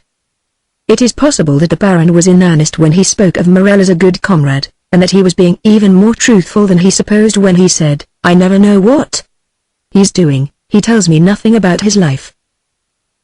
Indeed we may mention, interrupting for a few moments our narrative, which shall be resumed immediately after the closure of this parenthesis which opens at the moment when M. de Charles, Bricot and myself are arriving at Verdurin's front door. We may mention that shortly before this evening the Baron had been plunged in grief and stupefaction by a letter which he had opened by mistake and which was addressed to Morel. This letter, which by a repercussion was to cause intense misery to myself also, was written by the actress Lee, notorious for her exclusive interest in women. And yet a letter to Morel, whom M. de Charles had never suspected of knowing her, even, was written in the most impassioned tone. Its indelicacy prevents us from reproducing it here, but we may mention that Lee addressed him throughout in the feminine gender, with such expressions as, go on, you bad woman. Or of course you are so, my pretty, you know you are. And in this letter reference was made to various other women who seemed to be no less Morel's friends than Lee's. On the other hand, Morel's sarcasm at the Baron's expense and Lee's at that of an officer who was keeping her, and of whom she said, he keeps writing me letters begging me to be careful. What do you say to that, my little white puss, revealed to M. de Charles a state of things no less unsuspected by him than were Morel's peculiar and intimate relations with Lee. What most disturbed the Baron was the word so. Ignorant at first of its application, he had eventually, at a time already remote in the past, learned that he himself was so. And now the notion that he had acquired of this word was again put to the challenge. When he had discovered that he was so, he had supposed this to mean that his tastes, as Saint Simon says, did not lie in the direction of women. And here was this word so applied to Morel with an extension of meaning of which M. de Charles was unaware, so much so that Morel gave proof, according to this letter, of his being so by having the same taste as certain women for other women. From that moment the Baron's jealousy had no longer any reason to confine itself to the men of Morel's acquaintance, but began to extend to the women also. So that the people who were so were not merely those that he had supposed to be so, but a whole and vast section of the inhabitants of the planet, consisting of women as well as of men, loving not merely men but women also, and the Baron, in the face of this novel meaning of a word that was so familiar to him, felt himself tormented by an anxiety of the mind as well as of the heart, born of this twofold mystery which combined an extension of the field of his jealousy with the sudden inadequacy of a definition. M. de Charles had never in his life been anything but an amateur. That is to say, incidents of this sort could never be of any use to him. He worked off the painful impression that they might make upon him in violent scenes in which he was a past master of eloquence, or in crafty intrigues. But to a person endowed with the qualities of a Bergot, for instance, they might have been of inestimable value. This may indeed explain, to a certain extent, since we have to grope blindfold, but choose, like the lower animals, the herb that is good for us, why men like Bergot have generally lived in the company of persons who were ordinary, false and malicious. Their beauty is sufficient for the writer's imagination, enhances his generosity, but does not in any way alter the nature of his companion, whose life, situated thousands of feet below the level of his own, her incredible stories, her lies carried farther, and, what is more, in another direction than what might have been expected, appear in occasional flashes. The lie, the perfect lie, about people whom we know, about the relations that we have had with them, about our motive for some action, a motive which we express in totally different terms, the lie as to what we are, whom we love, what we feel with regard to the person who loves us and believes that she has fashioned us in her own image because she keeps on kissing us morning, noon and night. That lie is one of the only things in the world that can open a window for us upon what is novel, unknown, that can awaken in us sleeping senses to the contemplation of universes that otherwise we should never have known. We are bound to say, in so far as M. de Charlus is concerned, that, if he was stupefied to learn with regard to Morel a certain number of things which the latter had carefully concealed from him, he was not justified in concluding from this that it was a mistake to associate too closely with the lower orders. We shall indeed see, in the concluding section of this work, M. de Charlus himself engaged in doing things which would have stupefied the members of his family and his friends far more than he could possibly have been stupefied by the revelations of Lee. The revelation that he had found most painful had been that of a tour which Morel had made with Lee, whereas at the time he had assured M. de Charlus that he was studying music in Germany. He had found support for this falsehood in obliging friends in Germany to whom he had sent his letters, to be forwarded from the to M. de Charlus, who, as it happened, was so positive that Morel was there that he had not even looked at the postmark. But it is time to rejoin the Baron as he advances with Bricot and myself towards the Verdrins' door. "And what," he went on, turning to myself, "has become of your young Hebrew friend, whom we met at Deauville? It occurred to me that, if you liked, one might perhaps invite him to the house one evening." For M. de Charlus, who did not shrink from employing a private detective to spy upon every word and action of Morel, for all the world like a husband or a lover, had not ceased to pay attention to other young men. The vigilance which he made one of his old servants maintain, through an agency, upon Morel, was so indiscreet that his footmen thought they were being watched, and one of the housemaids could not endure suspense, never ventured into the street, always expecting to find a policeman at her heels. She can do whatever she likes. It would be a waste of time and money to follow her. As if her goings-on mattered to us.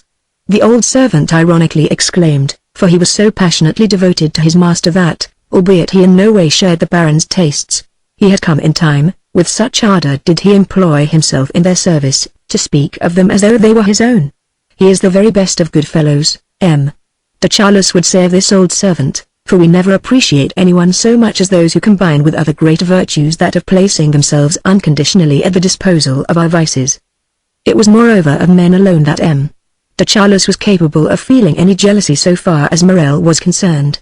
Women inspired in him no jealousy whatever. This is indeed an almost universal rule with the Charlus type. The love of the man with whom they are in love for women is something different, which occurs in another animal species. A lion does not interfere with tigers, does not distress them, if anything, reassures them. Sometimes, it is true, in the case of those who exalt their inversion to the level of a priesthood, this love creates disgust. These men resent their friends having succumbed to it, not as a betrayal but as a lapse from virtue. A Charlus, of a different variety from the Baron, would have been as indignant at the discovery of Morel's relations with a woman as upon reading in a newspaper that he, the interpreter of Bach and Handel, was going to play Puccini. It is, by the way, for this reason that the young men who, with an eye to their own personal advantage, condescend to the love of men like Charlus, assure them that women inspire them only with disgust, just as they would tell a doctor that they never touch alcohol, and care only for spring water. But M. de Charlus, in this respect, departed to some extent from the general rule. Since he admired everything about Morel, the latter's successes with women caused him no annoyance, gave him the same joy as his successes on the platform, or at écarté. "But do you know, my dear fellow, he has women," he would say, with an air of disclosure, of scandal, possibly of envy, above all of admiration. "He is extraordinary," he would continue. "Everywhere, the most famous whores can look at nobody but him.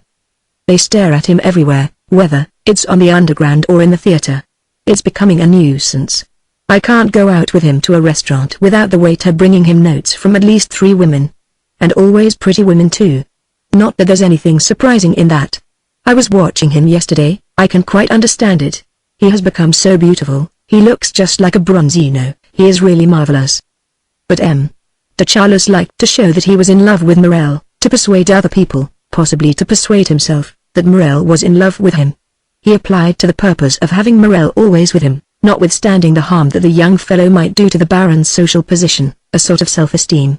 For, and this is frequent among men of good position, who are snobs, and, in their vanity, sever all their social ties in order to be seen everywhere with a mistress, a person of doubtful or a lady of tarnished reputation, whom nobody will invite, and with whom nevertheless it seems to them flattering to be associated. He had arrived at that stage at which self-esteem devotes all its energy to destroying the goals to which it has attained, whether because, under the influence of love, a man finds a prestige which he is alone in perceiving in ostentatious relations with a beloved object, or because, by the waning of social ambitions that have been gratified, and the rising of a tide of subsidiary curiosities all the more absorbing the more platonic they are, the latter have not only reached but have passed the level at which the former found it difficult to remain. As for young men in general, M. de Charlus found that to his fondness for them Morel's existence was not an obstacle, and that indeed his brilliant reputation as a violinist or his growing fame as a composer and journalist might in certain instances prove an attraction. Did anyone introduce to the Baron a young composer of an agreeable type, it was in Morel's talents that he sought an opportunity of doing the stranger a favor. "You must," he would tell him, "bring me some of your work so that Morel can play it at a concert or on tour. There is hardly any decent music written, now, for the violin. It is a godsend to find anything new. And abroad they appreciate that sort of thing enormously. Even in the provinces there are little musical societies where they love music with a fervor and intelligence that are quite admirable. Without any greater sincerity, for all this could serve only as a bait, and it was seldom that Morel condescended to fulfill these promises, Bloch having confessed that he was something of a poet, when he was in the mood. He had added with the sarcastic laugh with which he would accompany a platitude, when he could think of nothing original. M. de Charlus said to me, "You must tell your young Israelite, since he writes verses, that he must really bring me some for Morel. For a composer, that is always the stumbling block, to find something decent to set to music. One might even consider a libretto. It would not be without interest, and would acquire a certain value from the distinction of the poet, from my patronage, from the whole chain of auxiliary circumstances, among which Morel's talent would take the chief place, for he is composing a lot just now, and writing too, and very pleasantly. I must talk to you about it. As for his talent as a performer, there, as you know, he is already a past master. You shall see this evening how well the lad plays Vintel's music. He overwhelms me, at his age, to have such an understanding while he is still such a boy, such a kid. Oh, this evening is only to be a little rehearsal. The big affair is to come off in 2 or 3 days. But it will be much more distinguished this evening. And so we are delighted that you have come," he went on, employing the plural pronoun doubtless because a king says, "It is our wish." "The program is so magnificent that I have advised Verdurin to give 2 parties. One in a few days' time, at which she will have all her own friends. The other tonight, at which the hostess is, to use a legal expression, deceased. It is I who have issued the invitations, and I have collected a few people from another sphere, who may be useful to Charlie, and whom it will be nice for the Verdurins to meet. Don't you agree? It is all very well to have the finest music played by the greatest artists. The effect of the performance remains muffled in cotton wool, if the audience is composed of the milliner from across the way and the grocer from round the corner.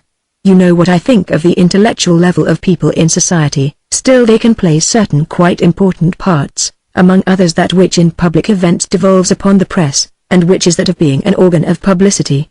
You know what I mean. I have for instance invited my sister-in-law Oriane. It is not certain that she will come, but it is on the other hand certain that, if she does come, she will understand absolutely nothing.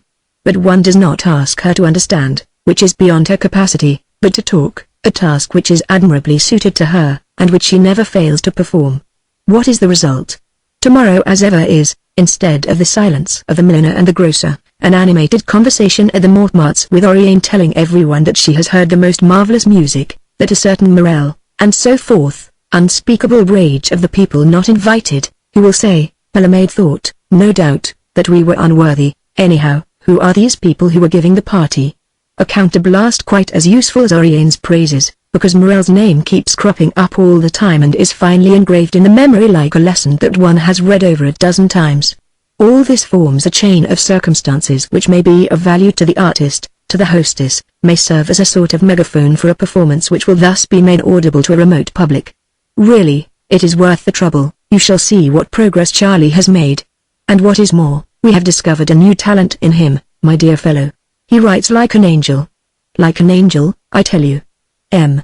de Charlus omitted to say that for some time past he had been employing Morel, like those great noblemen of the 17th century who scorned to sign and even to write their own slanderous attacks, to compose certain vilely calumnious little paragraphs at the expense of Countess Mole. Their insolence apparent even to those who merely glanced at them, how much more cruel were they to the young woman herself, who found in them, so skillfully introduced that nobody but herself saw the point, certain passages from her own correspondence, textually quoted, but interpreted in a sense which made them as deadly as the cruelest revenge. They killed the lady. But there is edited every day in Paris, Balzac would tell us, a sort of spoken newspaper, more terrible than its printed rivals. We shall see later on that this verbal press reduced to nothing the power of a Charles who had fallen out of fashion, and exalted far above him a Morel who was not worth the millionth part of his former patron. Is this intellectual fashion really so simple, and does it sincerely believe in the nullity of a Charles of genius, in the incontestable authority of a crass Morel? The Baron was not so innocent in his implacable vengeance. Whence, no doubt, that bitter venom on his tongue, the spreading of which seemed to dye his cheeks with jaundice when he was in a rage. You who knew Bergot, M. de Charlus went on, I thought at one time that you might, perhaps, by refreshing his memory with regard to the youngster's writings, collaborate in short with myself, help me to assist a twofold talent, that of a musician and a writer, which may one day acquire the prestige of that of Berlioz. As you know, the illustrious have often other things to think about, they are smothered in flattery, they take little interest except in themselves. But Bergot, who was genuinely unpretentious and obliging, promised me that he would get into the Gaulois, or some such paper, those little articles, a blend of the humorist and the musician, which he really does quite charmingly now, and I am really very glad that Charlie should combine with his violin this little stroke of Ingres pen. I know that I am prone to exaggeration, when he is concerned, like all the old fairy godmothers of the Conservatoire. What, my dear fellow, didn't you know that? You have never observed my little weakness. I pace up and down for hours on end outside the examination hall. I'm as happy as a queen. As for Charlie's prose, Bergot assured me that it was really very good indeed. M. de Charlus, who had long been acquainted with Bergot through Swann, had indeed gone to see him a few days before his death, to ask him to find an opening for Morel in some newspaper for a sort of commentary, half humorous, upon the music of the day. In doing so, M. de Charlus had felt some remorse, for, himself a great admirer of Bergot, he was conscious that he never went to see him for his own sake, but in order, thanks to the respect, partly intellectual, partly social, that Bergot felt for him, to be able to do a great service to Morel, or to some other of his friends. That he no longer made use of people in society for any other purpose did not shock M. de Charlus, but to treat Bergot thus had appeared to him more offensive, for he felt that Bergot had not the calculating nature of people in society, and deserved better treatment. Only, his was a busy life, and he could never find time for anything except when he was greatly interested in something, when, for instance, it affected Morel. What was more, as he was himself extremely intelligent, the conversation of an intelligent man left him comparatively cold, especially that of Bergot, who was too much the man of letters for his liking and belonged to another clan, did not share his point of view. As for Bergot, he had observed the calculated motive of M. de Charlus's visits, but had felt no resentment, for he had been incapable, throughout his life, of any consecutive generosity, but anxious to give pleasure, broad-minded, insensitive to the pleasure of administering a rebuke. As for M. de Charlus's vice, he had never partaken of it to the smallest extent, but had found in it rather an element of color in the person affected, facet nephos, for an artist, consisting not in moral examples but in memories of Plato or of Sodom. But you, fair youth, we never see you at Quai-Conti. You don't abuse their hospitality. I explained that I went out as a rule with my cousin. Do you hear that? He goes out with his cousin. What a most particularly pure young man, said M. de Charlus to Bricot. Then, turning again to myself, but we are not asking you to give an account of your life, my boy. You are free to do anything that amuses you. We merely regret that we have no share in it. Besides, you show very good taste. Your cousin is charming. Ask Bricot. She quite turned his head at Douville. We shall regret her absence this evening. But you did just as well, perhaps, not to bring her with you. Vintel's music is delightful. But I have heard that we are to meet the composer's daughter and her friend, who have a terrible reputation.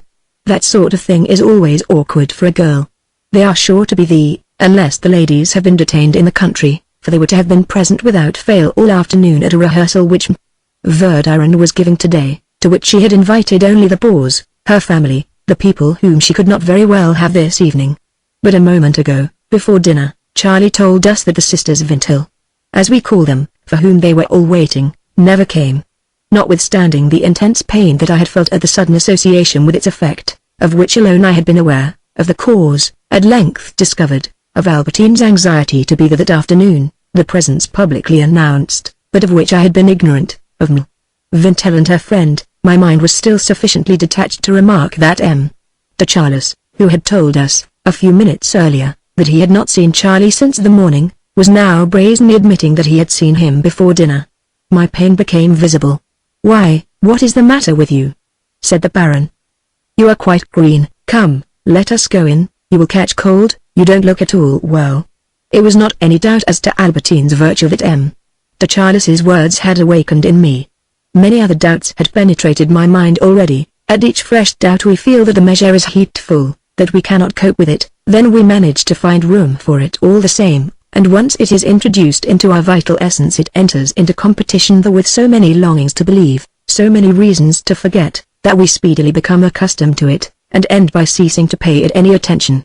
There remains only, like a partly healed pain, the menace of possible suffering, which, the counterpart of desire, a feeling of the same order, and like it become the center of our thoughts, radiates through them to an infinite circumference a wistful melancholy, as desire radiates pleasures whose origin we fail to perceive, wherever anything may suggest the idea of the person with whom we are in love. But pain revives as soon as a fresh doubt enters our mind complete, even if we assure ourselves almost immediately, "I shall deal with this, there must be some method by which I need not suffer," it cannot be true. Nevertheless there has been a first moment in which we suffered as though we believed it.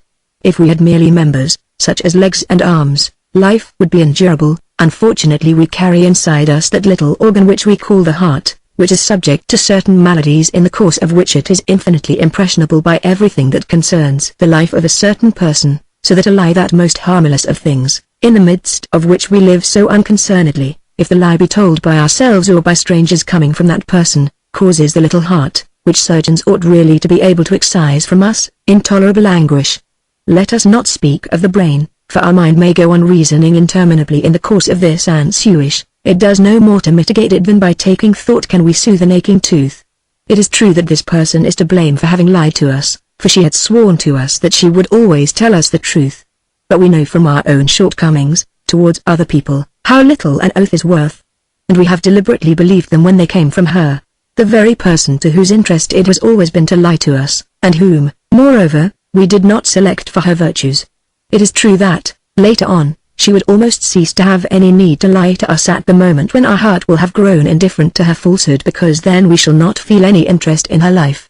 We know this, and, notwithstanding, we deliberately sacrifice our own lives, either by killing ourselves for her sake, or by letting ourselves be sentenced to death for having murdered her, or simply by spending, in the course of a few evenings, our whole fortune upon her, which will oblige us presently to commit suicide because we have not a penny in the world.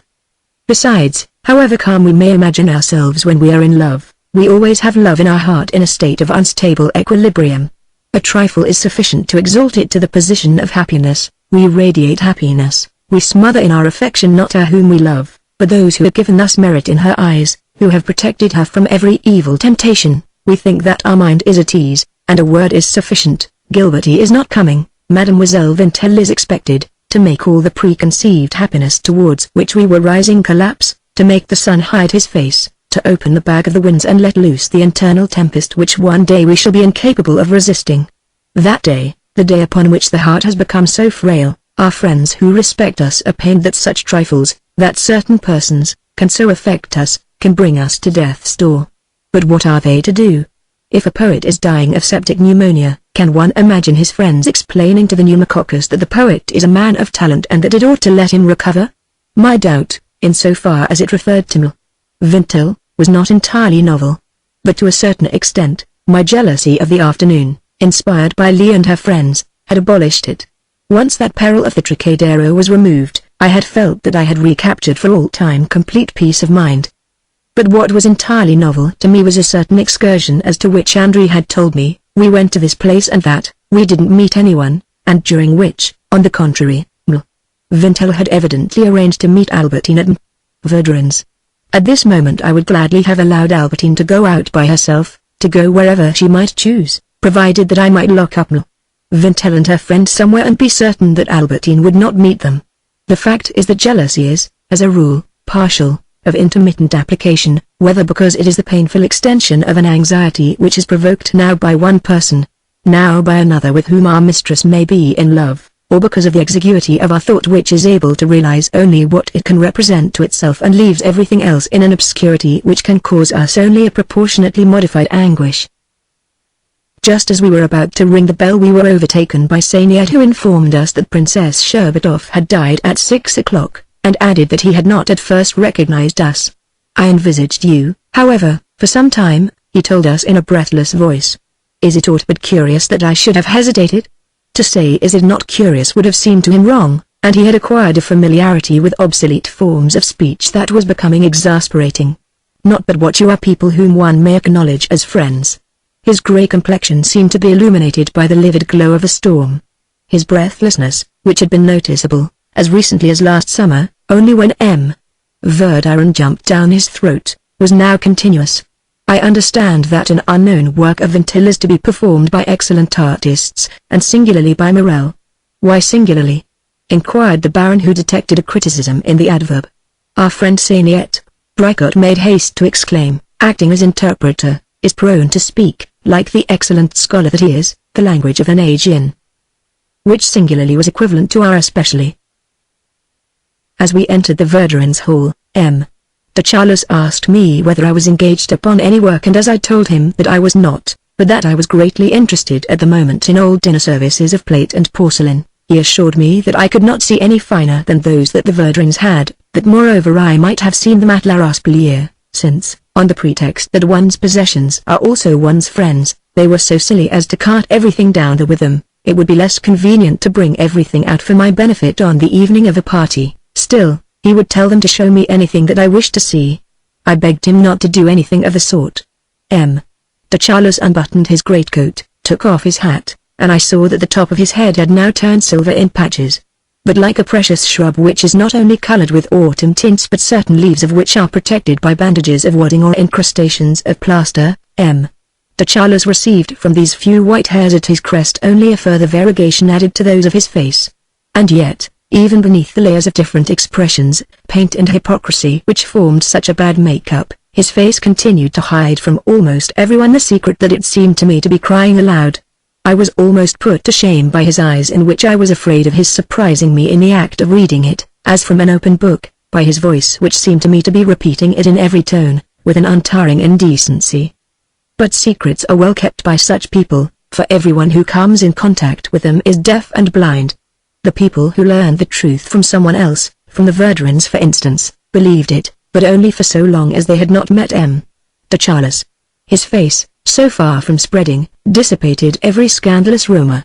For we form so extravagant an idea of certain characters that we would be incapable of identifying one of them with the familiar features of a person of our acquaintance. And we find it difficult to believe in such a person's vices, just as we can never believe in the genius of a person with whom we went to their opera last night. De Charlus was engaged in handing over his greatcoat with the instructions of a familiar guest. But the footman to whom he was handing it was a newcomer, and quite young. Now de Charlus had by this time begun, as people say, to lose his bearings and did not always remember what might and what might not be done.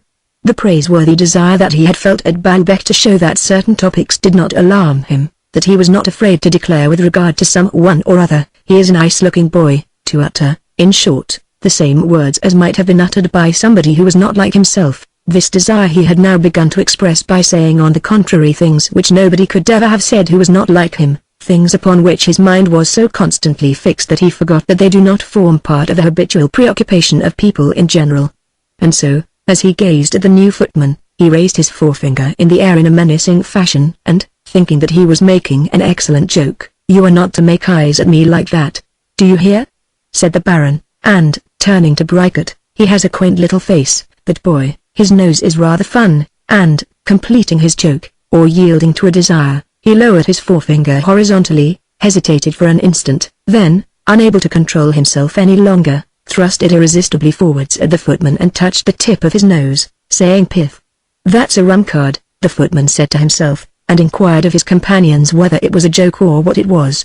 "It is just a way he has," said the butler, who regarded the Baron as slightly touched, a bit balmy, "but he is one of Madame's friends for whom I have always had the greatest respect. He has a good heart." "Are you coming back this year to Incarville?" Bricot asked me. "I believe that our hostess has taken La Rasplière again, for all that she has had a crow to pick with her landlords.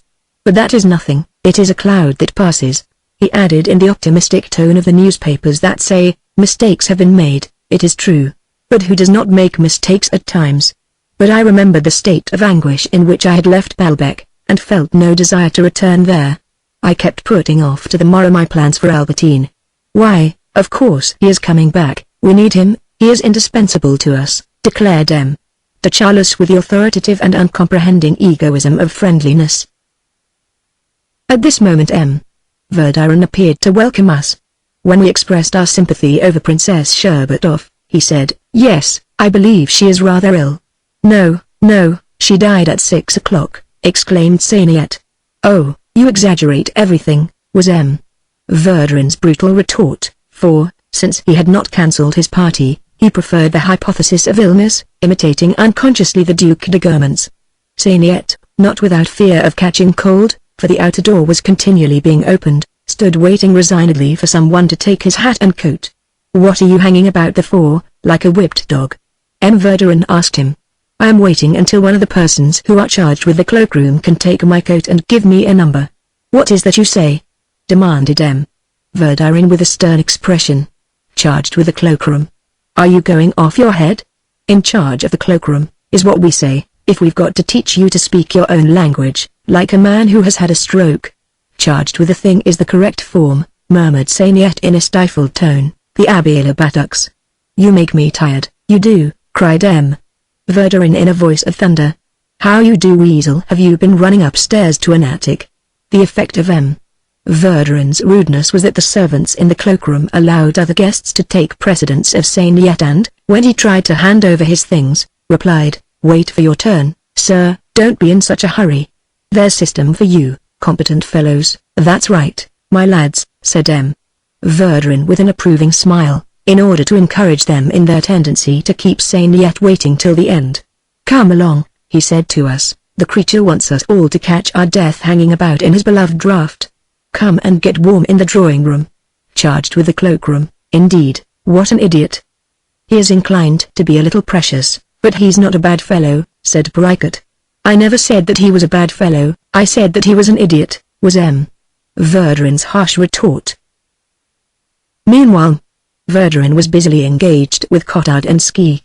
Morel had just declined, because M. de Charlus could not be present, an invitation from some friends of hers to whom she had promised the services of the violinist. The reason for Morel's refusal to perform at the party which the Verdurins' friends were giving, a reason which we shall presently see reinforced by others of a far more serious kind, might have found its justification in a habit common to the leisured classes in general but specially distinctive of the little nucleus. To be sure, if Verdurin intercepted between a newcomer and one of the faithful a whispered speech which might let it be supposed that they were already acquainted, or wished to become more intimate, "On Friday, then, at so-and-so's, or come to the studio any day you like, I am always there until 5 o'clock, I shall look forward to seeing you," agitated, supposing the newcomer to occupy a position which would make him a brilliant recruit to the little clan, the mistress, while pretending not to have heard anything, and preserving in her fine eyes, shadowed by the habit of listening to Debussy more than they would have been by that of sniffing cocaine, the extenuated expression that they derived from musical intoxication alone, revolved nevertheless behind her splendid brow, inflated by all those quartets and the headaches that were their consequence, thoughts which were not exclusively polyphonic, and unable to contain herself any longer, unable to postpone the injection for another instant, flung herself upon the speakers, drew them apart, and said to the newcomer, pointing to the faithful one, "You wouldn't care to come and dine to meet him, next Saturday, shall we say, or any day you like, with some really nice people? Don't speak too loud, as I don't want to invite all this mob," a word used to denote for 5 minutes the little nucleus, disdained for the moment in favor of the newcomer in whom so many were placed. But this infatuated impulse, this need to make friendly overtures, had its counterpart. assiduous attendance at their Wednesdays aroused in the Verdurins an opposite tendency. This was the desire to quarrel, to hold aloof. It had been strengthened, had almost been wrought to a frenzy during the months spent at La Rospelier, where they were all together morning, noon and night. Verdurin went out of his way to prove one of his guests in the wrong, to spin webs in which he might hand over to his comrade Spider some innocent fly. Failing a grievance, he would invent some absurdity. As soon as one of the faithful had been out of the house for half an hour, they would make fun of him in front of the others, would feign surprise that their guests had not noticed how his teeth were never clean, or how on the contrary he had a mania for brushing them 20 times a day. If anyone took the liberty of opening a window, this want of breeding would cause a glance of disgust to pass between host and hostess. A moment later, Verdurin would ask for a shawl, which gave Verdurin an excuse for saying in a tone of fury, "No, I shall close the window." I wonder who had the impertinence to open it, in the hearing of the guilty wretch who blushed to the roots of his hair. You were rebuked indirectly for the quantity of wine that you had drunk. It won't do you any harm. Navvies thrive on it. If two of the faithful went out together without first obtaining permission from the mistress, their excursions led to endless comments, however innocent they might be. Those of de Charlus with Morel were not innocent. It was only the fact that de Charlus was not staying at La Rospelier, because Morel was obliged to live near his barracks, that retarded the hour of satiety, disgust, retching. That hour was, however, about to strike. Verdurin was furious and determined to enlighten Morel as to the ridiculous and detestable part that de Charlus was making him play. I must add, she went on, Verdurin, when she felt that she owed anyone a debt of gratitude which would be a burden to him, and was unable to rid herself of it by killing him, would discover a serious defect in him which would honorably dispense her from showing her gratitude. I must add that he gives himself airs in my house which I do not at all like. The truth was that Verdurin had another more serious reason than Morel's refusal to play at her friend's party for picking a quarrel with de Charlus. The latter, overcome by the honor he was doing the mistress in bringing to Quickenty people who after all would never have come there for her sake, had, on hearing the first names that Verdurin had suggested as those of people who ought to be invited, pronounced the most categorical ban upon them in a peremptory tone which blended the rancorous pride of a crotchety nobleman with the dogmatism of the expert artist in questions of entertainment who would cancel his program and withhold his collaboration sooner than agree to concessions which, in his opinion, would endanger the success of the whole. De Charlus had given his approval, hedging it round with reservations, to Saintin alone, with whom, in order not to be bothered with his wife, de Guermantes had passed, from a daily intimacy, to a complete severance of relations, but whom de Charlus, finding him intelligent, continued to see. True, it was among a middle-class set, with a cross-breeding of the minor nobility, where people are merely very rich and connected with an aristocracy whom the true aristocracy does not know, that Saintin, at one time the flower of the Guermantes set, had gone to seek his fortune and, he imagined, a social foothold. But Verdurin, knowing the blue-blooded pretensions of the wife's circle, and failing to take into account the husband's position, for it is what is immediately over our head that gives us the impression of altitude and not what is almost invisible to us, so far is it lost in the clouds, felt that she ought to justify an invitation of Saintin by pointing out that he knew a great many people, having married Ml. The ignorance which this assertion, the direct opposite of the truth, revealed in Verdurin caused the Baron's painted lips to part in a smile of indulgent scorn and wide comprehension. He disdained a direct answer, but as he was always ready to express in social examples theories which showed the fertility of his mind and the arrogance of his pride, with the inherited frivolity of his occupations, Saintin ought to have come to me before marrying, he said. There is such a thing as social as well as physiological eugenics, and I am perhaps the only specialist in existence. Saintin's case aroused no discussion. It was clear that, in making the marriage that he made, he was tying a stone to his neck, and hiding his light under a bushel. His social career was at an end. I should have explained this to him, and he would have understood me, for he is quite intelligent. On the other hand, there was a person who had everything that he required to make his position exalted, predominant, worldwide, only a terrible cable bound him to the earth. I helped him, partly by pressure, partly by force, to break his bonds, and now he has won, with a triumphant joy, the freedom, the omnipotence that he owes to me. It required, perhaps, a little determination on his part, but what a reward. Thus a man can himself, when he has the sense to listen to me, become the midwife of his destiny. It was only too clear that de Charles had not been able to influence his own. Action is a different thing from speech, even eloquent speech, and from thought, even the thoughts of genius. But, so far as I am concerned, I live the life of a philosopher who looks on with interest at the social reactions which I have foretold, but who does not assist them. And so I have continued to visit Saintine, who has always received me with the wholehearted deference which is my due. I have even dined with him in his new abode, where one is heavily bored, in the midst of the most sumptuous splendor, as one used to be amused in the old days when, living from hand to mouth, he used to assemble the best society in a wretched attic.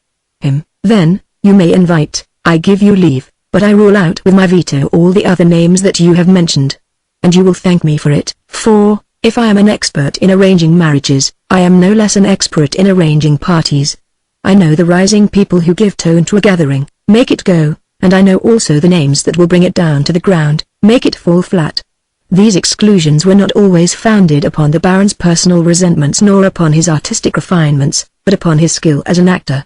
When he had perfected, at the expense of somebody or something, an entirely successful epigram, he was anxious to let it be heard by the largest possible audience, but took care not to admit to the second performance the audience of the first who could have borne witness that the novelty was not novel. He would then rearrange his drawing-room, simply because he did not alter his program, and, when he had scored a success in conversation, would, if need be, have organized a tour, and given exhibitions in the provinces. Whatever may have been the various motives for these exclusions, they did not merely annoy Verdurin, who felt her authority as a hostess impaired, they also did her great damage socially, and for two reasons. The first was that de Charles, even more susceptible than Dupin, used to quarrel, without anyone's ever knowing why, with the people who were most suited to be his friends. Naturally, one of the first punishments that he could inflict upon them was that of not allowing them to be invited to a party which he was giving at the Verdurins. Now these priors were often people who are in the habit of ruling the roost, as the saying is, but who in de Charles's eyes had ceased to rule it from the day on which he had quarreled with them. For his imagination, in addition to finding people in the wrong in order to quarrel with them, was no less ingenious in stripping them of all importance as soon as they ceased to be his friends. If, for instance, the guilty person came of an extremely old family, whose dukedom, however, dates only from the 19th century, such a family as the Montesquieu, from that moment all that counted for de Charles was the precedence of the dukedom, the family becoming nothing. They are not even dukes, he would exclaim. It is the title of the Abbé de Montesquieu which passed most irregularly to a collateral, less than 80 years ago. The present duke, if duke he can be called, is the third. You may talk to me if you like of people like the Uses, the La Trémoille, the La Haines, who are 10th or 14th dukes, or my brother who is 12th Duke de Guermantes and 17th Prince of Cordova. The Montesquieu are descended from an old family. What would that prove, supposing that it were proved? They have descended so far that they have reached the 14th story below stairs. Had he on the contrary quarrelled with a gentleman who possessed an ancient dukedom, who boasted the most magnificent connections, was related to ruling princes, but to whose line this distinction had come quite suddenly without any length of pedigree, a La Haines for instance, the case was altered, pedigree alone counted. I ask you Alberti, who does not emerge from the mire until Louis XIII. What can it matter to us that favoritism at court allowed them to pick up dukedoms to which they have no right? What was more, with de Charles, the fall came immediately after the exaltation because of that tendency peculiar to the Guermantes to expect from conversation, from friendship, something that these are incapable of giving, as well as the symptomatic fear of becoming the objects of slander. And the fall was all the greater, the higher the exaltation had been. Now nobody had ever found such favor with the Baron as he had markedly shown for Comtesse Mole. By what sign of indifference did she reveal, one fine day, that she had been unworthy of it? The Comtesse always maintained that she had never been able to solve the problem. The fact remains that the mere sound of her name aroused in the Baron the most violent rage, provoked the most eloquent but the most terrible philippics. Verdurin, to whom Mole had been very kind, and who was founding, as we shall see, great hopes upon her and had rejoiced in anticipation at the thought that the Comtesse would meet in her house all the noblest names, as the mistress said, of France and Navarre, at once proposed to invite Madame de Mole. Oh, my God! Everyone has his own taste, de Charles had replied, and if you, Madame, feel a desire to converse with Pipelet, Gibout and Joseph Prudhomme, I ask nothing better. but let it be on an evening when I am not present. I could see as soon as you opened your mouth that we do not speak the same language, since I was mentioning the names of the nobility, and you retort with the most obscure names of professional and tradespeople, dirty scandal-mongering little bounders, little women who imagine themselves patronesses of the arts because they repeat, an octave lower, the manners of my German's sister-in-law, like a jay that thinks it is imitating a peacock. I must add that it would be positively indecent to admit to a party which I am pleased to give at Verdurin's a person whom I have with good reason excluded from my society, a sheep devoid of birth, loyalty, intelligence, who is so idiotic as to suppose that she is capable of playing the Duchess de Guermantes and the Princess de Guermantes, a combination which is in itself idiotic, since the Duchess de Guermantes and the Princess de Guermantes are poles apart. It is as though a person should pretend to be at once Reichenberg and Sarah Bernhardt. In any case, even if it were not impossible, it would be extremely ridiculous. Even though I may, myself, smile at times at the exaggeration of one and regret the limitations of the other, that is my right. But that upstart little frog trying to blow herself out to the magnitude of two great ladies who, at all events, always reveal the incomparable distinction of blood, it is enough, as the saying is, to make a cat laugh. The mole. That is a name which must not be uttered in my hearing, or else I must simply withdraw, he concluded with a smile, in the tone of a doctor, who, thinking of his patient's interests in spite of that same patient's opposition, lets it be understood that he will not tolerate the collaboration of the homeopath. On the other hand, certain persons whom M. de Charles regarded as negligible might indeed be so for him but not for Verdurin. M. de Charles, with his exalted birth, could afford to dispense with people in the height of fashion, the assemblage of whom would have made Verdurin's drawing-room one of the first in Paris. She, at the same time, was beginning to feel that she had already on more than one occasion missed the coach, not to mention the enormous retardation that the social error of the Dreyfus case had inflicted upon her, not without doing her a service all the same. I forget whether I have mentioned the disapproval with which the Duchess de Guermantes had observed certain persons of her world who, subordinating everything else to the case, excluded fashionable women from their drawing-rooms and admitted others who were not fashionable, because they were for or against the fresh trial, and had then been criticized in her turn by those same ladies, as lukewarm, unsound in her views, and guilty or placing social distinctions above the national interests. May I appeal to the reader, as to a friend with regard to whom one completely forgets, at the end of a conversation, whether one has remembered, or had an opportunity to tell him something important. Whether I have done so or not, the attitude of the Duchess de Guermantes can easily be imagined, and indeed if we look at it in the light of subsequent history may appear, from a social point of view, perfectly correct. M. de Cambrai regarded the Dreyfus case as a foreign machination intended to destroy the intelligence service, to undermine discipline, to weaken the army, to divide the French people, to pave the way for invasion. Literature being, apart from a few of La Fontaine's fables, a sealed book to the Marquis, he left it to his wife to prove that the cruelly introspective writers of the day had, by creating a spirit of irreverence, arrived by a parallel course at a similar result. M. Reinach and M. Herve are in the plot, she would say. Nobody will accuse the Dreyfus case of having premeditated such dark designs upon society. But there it certainly has broken down the hedges. The social leaders who refuse to allow politics into society are as foreseeing as the soldiers who refuse to allow politics to permeate the army. Society is like the sexual appetite, one does not know at what forms of perversion it may not arrive, once we have allowed our choice to be dictated by aesthetic considerations. The reason that they were nationalists gave the Faubourg Saint-Germain the habit of entertaining ladies from another class of society. The reason vanished with nationalism, the habit remained. Verdurin, by the bond of Dreyfusism, had attracted to her house certain writers of distinction who for the moment were of no advantage to her socially, because they were Dreyfusids. But political passions are like all the rest, they do not last. Fresh generations arise which are incapable of understanding them. Even the generation that felt them changes, feels political passions which, not being modeled exactly upon their predecessors, make it rehabilitate some of the excluded, the reason for exclusion having altered. Monarchists no longer cared, at the time of the Dreyfus case, whether a man had been a Republican, that is to say a radical, that is to say anti-clerical, provided that he was an anti-Semite and a nationalist. Should a war ever come, patriotism would assume another form, and if a writer was chauvinistic nobody would stop to think whether he had or had not been a Dreyfusard. It was thus that, at each political crisis, at each artistic revival, Verdurin had collected one by one, like a bird building its nest, the several items, useless for the moment, of what would one day be her salon. The Dreyfus case had passed, and Itil France remained. Verdurin's strength lay in her genuine love of art, the trouble that she used to take for her faithful, the marvelous dinners that she gave for them alone, without inviting anyone from the world of fashion. Each of the faithful was treated at her table as Bergot had been treated at Swann's. When a boon companion of this sort had turned into an illustrious man whom everybody was longing to meet, his presence at Verdurin's had none of the artificial, composite effect of a dish at an official or farewell banquet, cooked by Patel or Chabot, but was merely a delicious ordinary which you would have found there in the same perfection on a day when there was no party at all. At Verdurin's the cast was trained to perfection, the repertory most select, all that was lacking was an audience.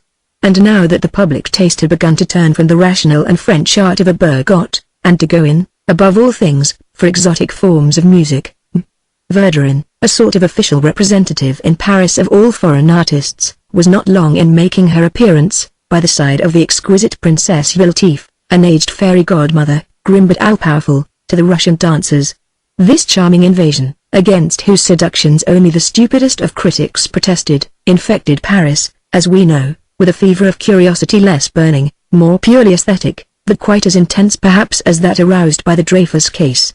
There again, Verdurin, but with a very different result socially, was to take her place in the front row. Just as she had been seen by the side of Zola, immediately under the bench, during the trial in the assize court, so when the new generation of humanity, in their enthusiasm for the Russian ballet, thronged to the opera, crowned with the latest novelty in aigrettes, they invariably saw in a stage box Verdurin by the side of Princess Yveltif. And just as, after the emotions of the law courts, people used to go in the evening to Verdurin's, to meet Piwat Orlebury in the flesh and what was more to hear the latest news of the case, to learn what hopes might be placed in Zerlinden, Lubid, Colonel Joust, the regulations, so now, little inclined for sleep after the enthusiasm aroused by the Scheherazade or Prince Igor, they repaired to Verdurin's, where under the auspices of Princess Yveltif and their hostess an exquisite supper brought together every night the dancers themselves, who had abstained from dinner so as to be more resilient, their director, their designers, the great composers Igor Stravinsky and Richard Strauss, a permanent little nucleus, around which, as round the supper table of M. and Helvetius, the greatest ladies in Paris and foreign royalties were not too proud to gather. Even those people in society who professed to be endowed with taste and true unnecessary distinctions between the various Russian ballets, regarding the setting of the Sylphides as somehow purer than that of Scheherazade, which they were almost prepared to attribute to Negro inspiration, were enchanted to meet face to face the great revivers of theatrical taste, who in an art that is perhaps a little more artificial than that of the easel had created a revolution as profound as Impressionism itself. To revert to M. de Charles, Verdurin would not have minded so much if he had placed on his index only Comtesse Moland Bontemps, whom she had picked out at Odette's on the strength of her love of the fine arts, and who during the Dreyfus case had come to dinner occasionally bringing her husband, whom Verdurin called lukewarm, because he was not making any move for a fresh trial, but who, being extremely intelligent, and glad to form relations in every camp, was delighted to show his independence by dining at the same table as Libery, to whom he listened without uttering a word that might compromise himself, but managed to slip in at the right moment a tribute to the loyalty, recognized by all parties, of Jaws. But the Baron had similarly proscribed several ladies of the aristocracy whose acquaintance Verdurin, on the occasion of some musical festivity or a collection for charity, had recently formed and who, whatever M. de Charles might think of them, would have been, far more than himself, essential to the formation of a fresh nucleus at Verdurin's, this time aristocratic. Verdurin had indeed been reckoning upon this party, to which M. de Charles would be bringing her women of the same set, to mix her new friends with them, and had been relishing in anticipation the surprise that the latter would feel upon meeting at Quicanti their own friends or relatives invited by the Baron. She was disappointed and furious at his veto. It remained to be seen whether the evening, in these conditions, would result in profit or loss to herself. The loss would not be too serious if only M. de Charles's guests came with so friendly a feeling for Verdurin that they would become her friends in the future. In this case the mischief would be only half done. These two sections of the fashionable world, which the Baron had insisted upon keeping apart, would be united later on. He himself being excluded, of course, when the time came. And so, Verdurin was awaiting the Baron's guests with a certain emotion. She would not be slow in discovering the state of mind in which they came, and the degree of intimacy to which she might hope to attain. While she waited, Verdurin took counsel with the faithful, but, upon seeing de Charlus enter the room with Bricot and myself, stopped short. Greatly to our astonishment, when Bricot told her how sorry he was to learn that her dear friend was so seriously ill, Verdurin replied, "Listen, I am obliged to confess that I am not at all sorry. It is useless to pretend to feel what one does not feel." No doubt she spoke thus from want of energy, because she shrank from the idea of wearing a long face throughout her party, from pride, in order not to appear to be seeking excuses for not having cancelled her invitations, from self-respect also and social aptitude, because the absence of grief which she displayed was more honorable if it could be attributed to a peculiar antipathy, suddenly revealed, to the princess, rather than to a universal insensibility, and because her hearers could not fail to be disarmed by a sincerity as to which there could be no doubt. If Verdurin had not been genuinely unaffected by the death of the princess, would she have gone on to excuse herself for giving the party, by accusing herself of a far more serious fault? Besides, one was apartment to forget that Verdurin would thus have admitted, while confessing her grief, that she had not had the strength of mind to forego a pleasure, whereas the indifference of the friend was something more shocking, more immoral, but less humiliating, and consequently easier to confess than the frivolity of the hostess. In matters of crime, where the culprit is in danger, it is his material interest that prompts the confession. Where the fault incurs no penalty, it is self-esteem. Whether it was that, doubtless feeling the pretext to be too hackneyed of the people who, so as not to allow a bereavement to interrupt their life of pleasure, go about saying that it seems to them useless to display the outward signs of a grief which they feel in their hearts.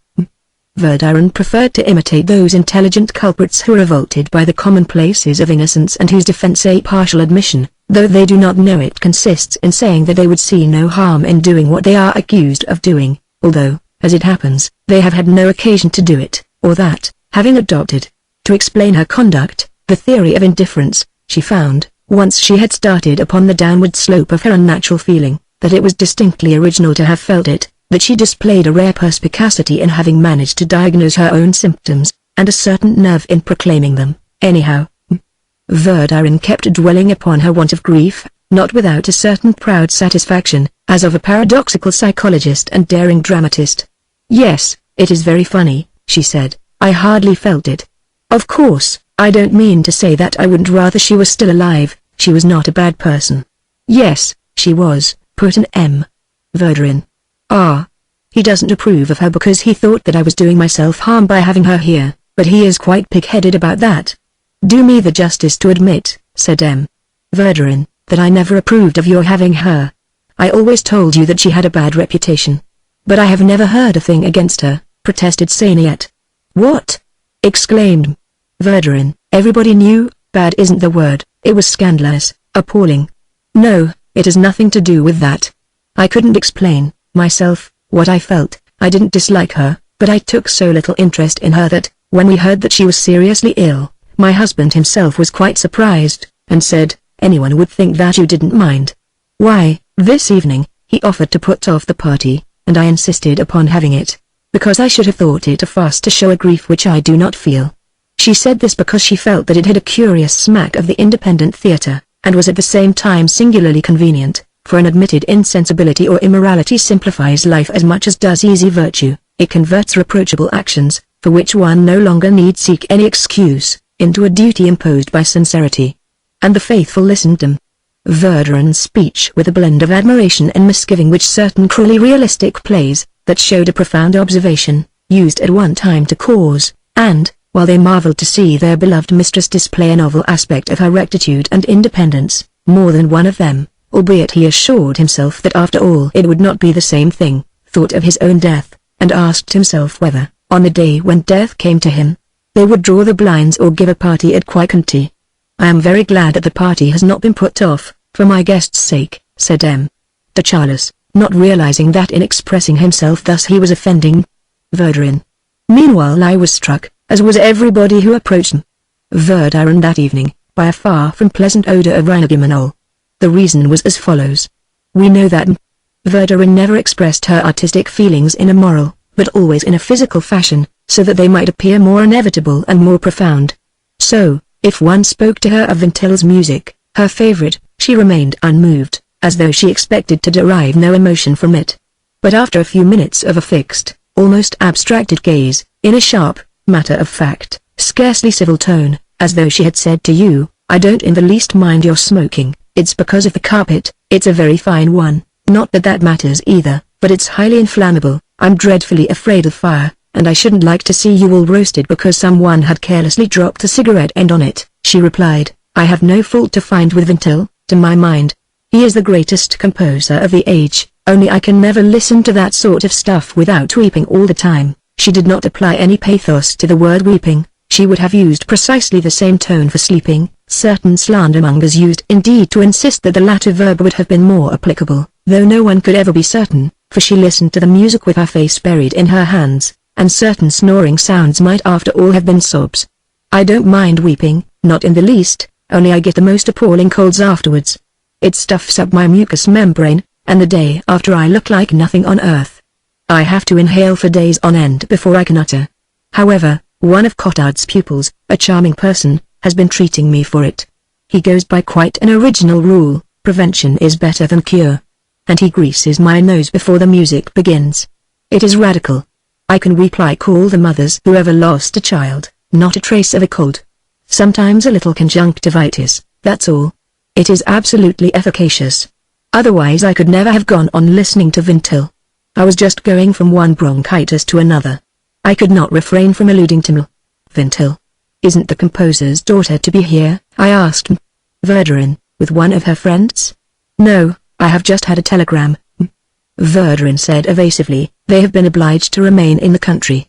I felt a momentary hope that there might never have been any question of their leaving it and that Verdurin had announced the presence of these representatives of the composer only in order to make a favorable impression upon the performers and their audience. "What, didn't they come, then, to the rehearsal this afternoon?" came with a faint curiosity from the Baron, who was anxious to let it appear that he had not seen Charlie. The latter came up to greet me. I whispered a question in his ear about Vintil. He seemed to me to know little or nothing about her. I signaled to him not to let himself be heard and told him that we should discuss the question later on. He bowed, and assured me that he would be delighted to place himself entirely at my disposal. I observed that he was far more polite, more respectful, than he had been in the past. I spoke warmly of him who might perhaps be able to help me to clear up my suspicions to de Charles, who replied, "He only does what is natural. There would be no point in his living among respectable people if he didn't learn good manners." These, according to de Charles, were the old manners of France, untainted by any British bluntness. Thus when Charlie, returning from a tour in the provinces or abroad, arrived in his travelling suit at the Baron's, the latter, if there were not too many people present, would kiss him without ceremony upon both cheeks, perhaps a little in order to banish by so ostentatious a display of his affection any idea of its being criminal, perhaps because he could not deny himself the pleasure, but still more, doubtless, from a literary sense, as upholding and illustrating the traditional manners of France, and, just as he would have countered the Munich or modern style of furniture by keeping in his rooms old armchairs that had come to him from a great-grandmother, countering the British phlegm with the affection of a warm-hearted father of the 18th century, unable to conceal his joy at beholding his son once more. Was there indeed a trace of incest in this paternal affection? It is more probable that the way in which de Charles habitually appeased his vicious cravings, as to which we shall learn something in due course, was not sufficient for the needed affection, which had remained unsatisfied since the death of his wife. The fact remains that after having thought more than once of a second marriage, he was now devoured by a maniacal desire to adopt an heir. People said that he was going to adopt Marcel, and there was nothing extraordinary in that. The invert who has been unable to feed his passion save on a literature written for women-loving men, who used to think of men when he read Muscles and Wits, feels the need to partake, nevertheless, in all the social activities of the man who is not an invert, to keep a lover, as the old frequenter of the opera keeps ballet girls, to settle down, to marry or form a permanent tie, to become a father. De Charles took Morel aside on the pretext of making him tell him what was going to be played, but above all finding a great consolation, while Charlie showed him his music, in displaying thus publicly their secret intimacy. In the meantime I myself felt a certain charm. For albeit the little clan included few girls, On the other hand, girls were abundantly invited on the big evenings. There were a number present, and very pretty girls too, whom I knew. They wafted smiles of greeting to me across the room. The air was thus decorated at every moment with a charming smile of some girl. That is the manifold, occasional ornament of evening parties, as it is of days. We remember an atmosphere because girls were smiling in it. Many people might have been greatly surprised had they overheard the furtive remarks which M. de Charlus exchanged with a number of important gentlemen at this party. These were 2 dukes, a distinguished general, a great writer, a great physician, a great barrister. And the remarks in question were, by the way, did you notice the footman, I mean the little fellow they take on the carriage? At our cousin German's, you don't know of anyone? At the moment, no. I say, though, outside the door, where the carriages stop, there used to be a fair little person, in breeches, who seemed to me most attractive. She called my carriage most charmingly. I would gladly have prolonged the conversation. Yes, but I believe she's altogether against it. Besides, she puts on airs, you like to get to business at once, you would loathe her. Anyhow, I know there's nothing doing, a friend of mine tried. That is a pity, I thought the profile very fine, and the hair superb. Really, as much as that? I think, if you had seen a little more of her, you would have been disillusioned. No, in the supper room, only 2 months ago you would have seen a real marvel. A great fellow 6'6", a perfect skin, and loves it, too. But he's gone off to Poland. Ah, that is rather a long way. You never know, he may come back, perhaps. One always meets again somewhere. There is no great social function that does not, if, in taking a section of it, we contrive to cut sufficiently deep, resemble those parties to which doctors invite their patients, who utter the most intelligent remarks, have perfect manners, and would never show that they were mad did they not whisper in our ear, pointing to some old gentleman who goes past, that's Joan of Arc. I feel that it is our duty to enlighten him, Verdurin said to Bricot. Not that I have anything against Charles, far from it. He is a pleasant fellow, and as for his reputation, I don't mind saying that it is not of a sort that can do me any harm. As far as I'm concerned, in our little clan, in our table talk, as I detest flirts, the men who talk nonsense to a woman in a corner instead of discussing interesting topics, I've never had any fear with Charles of what happened to me with Swan, and Delster, and lots of them.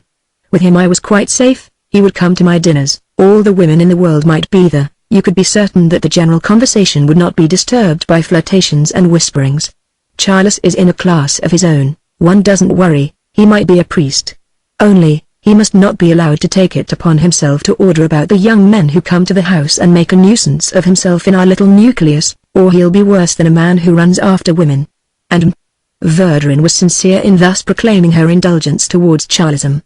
Like every ecclesiastical power, she regarded human frailties as less dangerous than anything that might undermine the principle of authority, impair the orthodoxy, modify the ancient creed of her little church. If he does, then I shall bare my teeth. What do you say to a gentleman who tried to prevent Charlie from coming to a rehearsal because he himself was not invited? So he's going to be taught a lesson. I hope he'll profit by it, otherwise he can simply take his hat and go. He keeps the boy under lock and key, upon my word he does. And, using exactly the same expressions that almost anyone else might have used, for there are certain not in common currency which some particular subject, some given circumstance recalls almost inevitably to the mind of the speaker, who imagines that he is giving free expression to his thought when he is merely repeating mechanically the universal lesson. She went on, it's impossible to see Morel nowadays without that great loud hanging round him, like an armed escort. M. Verdurin offered to take Charlie out of the room for a minute to explain things to him, on the pretext of asking him a question. Verdurin was afraid that this might upset him, and that he would play badly in consequence. It would be better to postpone this performance until after the other. Perhaps even until a late occasion. For however Verdurin might look forward to the delicious emotion that she would feel when she knew that her husband was engaged in enlightening Charlie in the next room, she was afraid, if the shot missed fire, that he would lose his temper and would fail to reappear on the 16th. What ruined M. de Charlus that evening was the ill-breeding so common in their class of the people whom he had invited and who were now beginning to arrive. Having come there partly out of friendship for M. de Charlus and also out of curiosity to explore these novel surroundings, each duchess made straight for the Baron as though it were he who was giving the party and said, within a yard of the Verdurins, who could hear every word, Show me which is Mother Verdurin. Do you think I really need speak to her? I do hope at least, that she won't put my name in the paper tomorrow. Nobody would ever speak to me again. What? That woman with the white hair, but she looks quite presentable. Hearing some mention of Vintil, who, however, was not in the room, more than one of them said, "Ah, the senator man's daughter? Show me her," and, each finding a number of her friends, they formed a group by themselves, watched, sparkling with ironical curiosity, the arrival of the faithful, able at the most to point a finger at the odd way in which a person had done her hair, who, a few years later, was to make this the fashion in the very best society, and, in short, regretted that they did not find this house as different from the houses that they knew, as they had hoped to find it, feeling the disappointment of people in society who, having gone to the boy at a Bruant in the hope that the singer would make a butt of them, find themselves greeted on their arrival with a polite bow instead of the expected. "Ah, voyez-que gil, Pinet. Ah, voyez-que gil quale." De Charles had, at Balbec, given mere perspicacious criticism of de Vagubert who, notwithstanding her keen intellect, had brought about, after his unexpected prosperity, the irremediable disgrace of her husband. The rulers to whose court de Vagubert was accredited, King Theodosius and Queen Eudoxia, having returned to Paris, but this time for a prolonged visit, daily festivities had been held in their honor, in the course of which the Queen, on the friendliest terms with de Vagubert, whom she had seen for the last 10 years in her own capital, and knowing neither the wife of the President of the Republic nor those of his ministers, had neglected these ladies and kept entirely aloof with the ambassadress. This lady, believing her own position to be unassailable, de Vagubert having been responsible for the alliance between King Theodosius and France, had derived from the preference that the Queen showed for her society a proud satisfaction but no anxiety at the peril that threatened her, which took shape a few months later in the fact, wrongly considered impossible by the too confident couple, of the brutal dismissal from the service of de Vagubert. De Charles, remarking in the crawler upon the downfall of his lifelong friend, expressed his astonishment that an intelligent woman had not, in such circumstances, brought all her influence with the king and queen to bear, so as to secure that she might not seem to possess any influence, and to make them transfer to the wives of the president and his ministers a civility by which those ladies would have been all the more flattered, that is to say which would have made them more inclined, in their satisfaction, to be grateful to the Vaguberts, inasmuch as they would have supposed that civility to be spontaneous, and not dictated by them. But the man who can see the mistakes of others need only be exhilarated by circumstances in order to succumb to them himself. And de Charles, while his guests fought their way towards him, to come and congratulate him, thank him, as though he were the master of the house, never thought of asking them to say a few words to Verdurin. Only the Queen of Naples, in whom survived the same noble blood that had flowed in the veins of her sisters the Empress Elizabeth and the Duchess d'Alençon, made a point of talking to Verdurin as though she had come for the pleasure of meeting her rather than for the music and for de Charles, made endless pretty speeches to her hostess, could not cease from telling her for how long she had been wishing to make her acquaintance, expressed her admiration for the house and spoke to her of all manner of subjects as though she were paying a call. She would so much have liked to bring her niece Elizabeth, she said, the niece who shortly afterwards was to marry Prince Albert of Belgium, who would be so sorry. She stopped talking when she saw the musicians mount the platform, asking which of them was Morel. She can scarcely have been under any illusion as to the motives that led de Charles to desire that the young virtuoso should be surrounded with so much glory. But the venerable wisdom of a sovereign in whose veins flowed the blood of one of the noblest races in history, one of the richest in experience, skepticism and pride, made her merely regard the inevitable defects of the people whom she loved best, such as her cousin Charles, whose mother had been, like herself, a duchess in Bavaria, as misfortunes that rendered more precious to them the support that they might find in herself and consequently made it even more pleasant to her to provide that support. She knew that de Charles would be doubly touched by her having taken the trouble to come, in the circumstances. Only, being as good as she had long ago shown herself brave, this heroic woman who, a soldier queen, had herself fired her musket from the ramparts of Gaeta, always ready to take her place chivalrously by the weaker side, seeing Verdurin alone and abandoned, and unaware, for that matter, that she ought not to leave the Queen, had sought to pretend that for her, the Queen of Naples, the center of this party, the lodestone that had made her come was Verdurin. She expressed her regret that she would not be able to remain until the end, as she had, although she never went anywhere, to go on to another party, and begged that on no account, when she had to go, should any fuss be made for her, thus discharging Verdurin of the honors which the latter did not even know that she ought to render. One must, however, do de Charles the justice of saying that, if he entirely forgotten Verdurin and allowed her to be ignored, to a scandalous extent, by the people of his own world whom he had invited, he did, on the other hand, realize that he must not allow these people to display, during the symphonic recital itself, the bad manners which they were exhibiting towards the mistress. Morel had already mounted the platform, the musicians were assembling, and one could still hear conversations, not to say laughter, speeches such as it appears, one has to be initiated to understand it. Immediately de Charles, drawing himself erect, as though he had entered a different body from that which I had seen, not an hour ago, crawling towards Verdurin's door, assumed a prophetic expression and regarded the assembly with an earnestness which indicated that this was not the moment for laughter, whereupon one saw a rapid blush tint the cheeks of more than one lady thus publicly rebuked, like a schoolgirl scolded by her teacher in front of the whole class. To my mind, de Charles's attitude, noble as it was somehow slightly comic, for at one moment he pulverized his guests with a flaming glare, at another, in order to indicate to them as with a vade-mecum the religious silence that ought to be observed, the detachment from every worldly consideration, he furnished in himself, as he raised to his fine brow his white-gloved hands, a model, to which they must conform, of gravity, already almost of ecstasy, without acknowledging the greetings of late-comers so indelicate as not to understand that it was now the time for high art. They were all hypnotized, no one dared utter a sound, move a chair. Respect for music by virtue of Palomade's prestige had been instantaneously inculcated in a crowd as ill-bred as it was exclusive. When I saw appear on the little platform, not only Morel and a pianist, but performers upon other instruments as well, I supposed that the program was to begin with works of composers other than Vintil. For I imagined that the only work of his in existence was his sonata for piano and violin. Verdurin sat in a place apart. The twin hemispheres of her pale, slightly roseate brow magnificently curved, her head drawn back, partly in imitation of an 18th-century portrait, partly from the desire for coolness of a fever-stricken patient whom modesty forbids to reveal her condition, aloof, a deity presiding over musical rites, patron saint of Wagnerism and sick headaches, a sort of almost tragic Norn, evoked by the spell of genius in the midst of all these bores, in whose presence she would more than ordinarily scorn to express her feelings upon hearing a piece of music which she knew better than they. The concert began. I did not know what they were playing. I found myself in a strange land. Where was I to locate it? Into what composer's country had I come?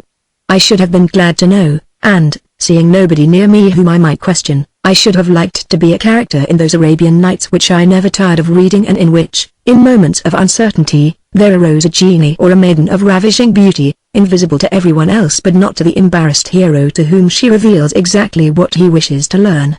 Well, at this very moment I was favored with precisely such a magical apparition. As, in a stretch of country which we suppose to be strange to us and which as a matter of fact we have approached from a new angle, when after turning out of one road we find ourselves emerging suddenly upon another every inch of which is familiar only we have not been in the habit of entering it from that end, we say to ourselves immediately, why, this is the lane that leads to the garden gate of my friends the X, I shall be there in a minute, and there, indeed, is their daughter at the gate, come out to greet us as we pass. So, all of a sudden, I found myself, in the midst of this music that was novel to me, right in the heart of Vintil's sonata, and, more marvelous than any maiden, the little phrase, enveloped, harnessed in silver, glittering with brilliant effects of sound, as light and soft as silken scarves, came towards me, recognizable in this new guise. My joy at having found it again was enhanced by the accent, so friendlily familiar, which it adopted in addressing me, so persuasive, so simple, albeit without dimming the shimmering beauty with which it was resplendent. Its intention, however, was, this time, merely to show me the way, which was not the way of the sonata, for this was an unpublished work of Vintil in which he had merely amused himself, by an allusion which was explained at this point by a sentence in the program which one ought to have been reading simultaneously, in making the little phrase reappear for a moment. No sooner was it thus recalled than it vanished, and I found myself once more in an unknown world, but I knew now, and everything that followed only confirmed my knowledge, that this world was one of those which I had never even been capable of imagining that Vintil could have created, for when, weary of the sonata which was to me a universe thoroughly explored, I tried to imagine others equally beautiful but different. I was merely doing what those poets do who fill their artificial paradise with meadows, flowers and streams which duplicate those existing already upon earth.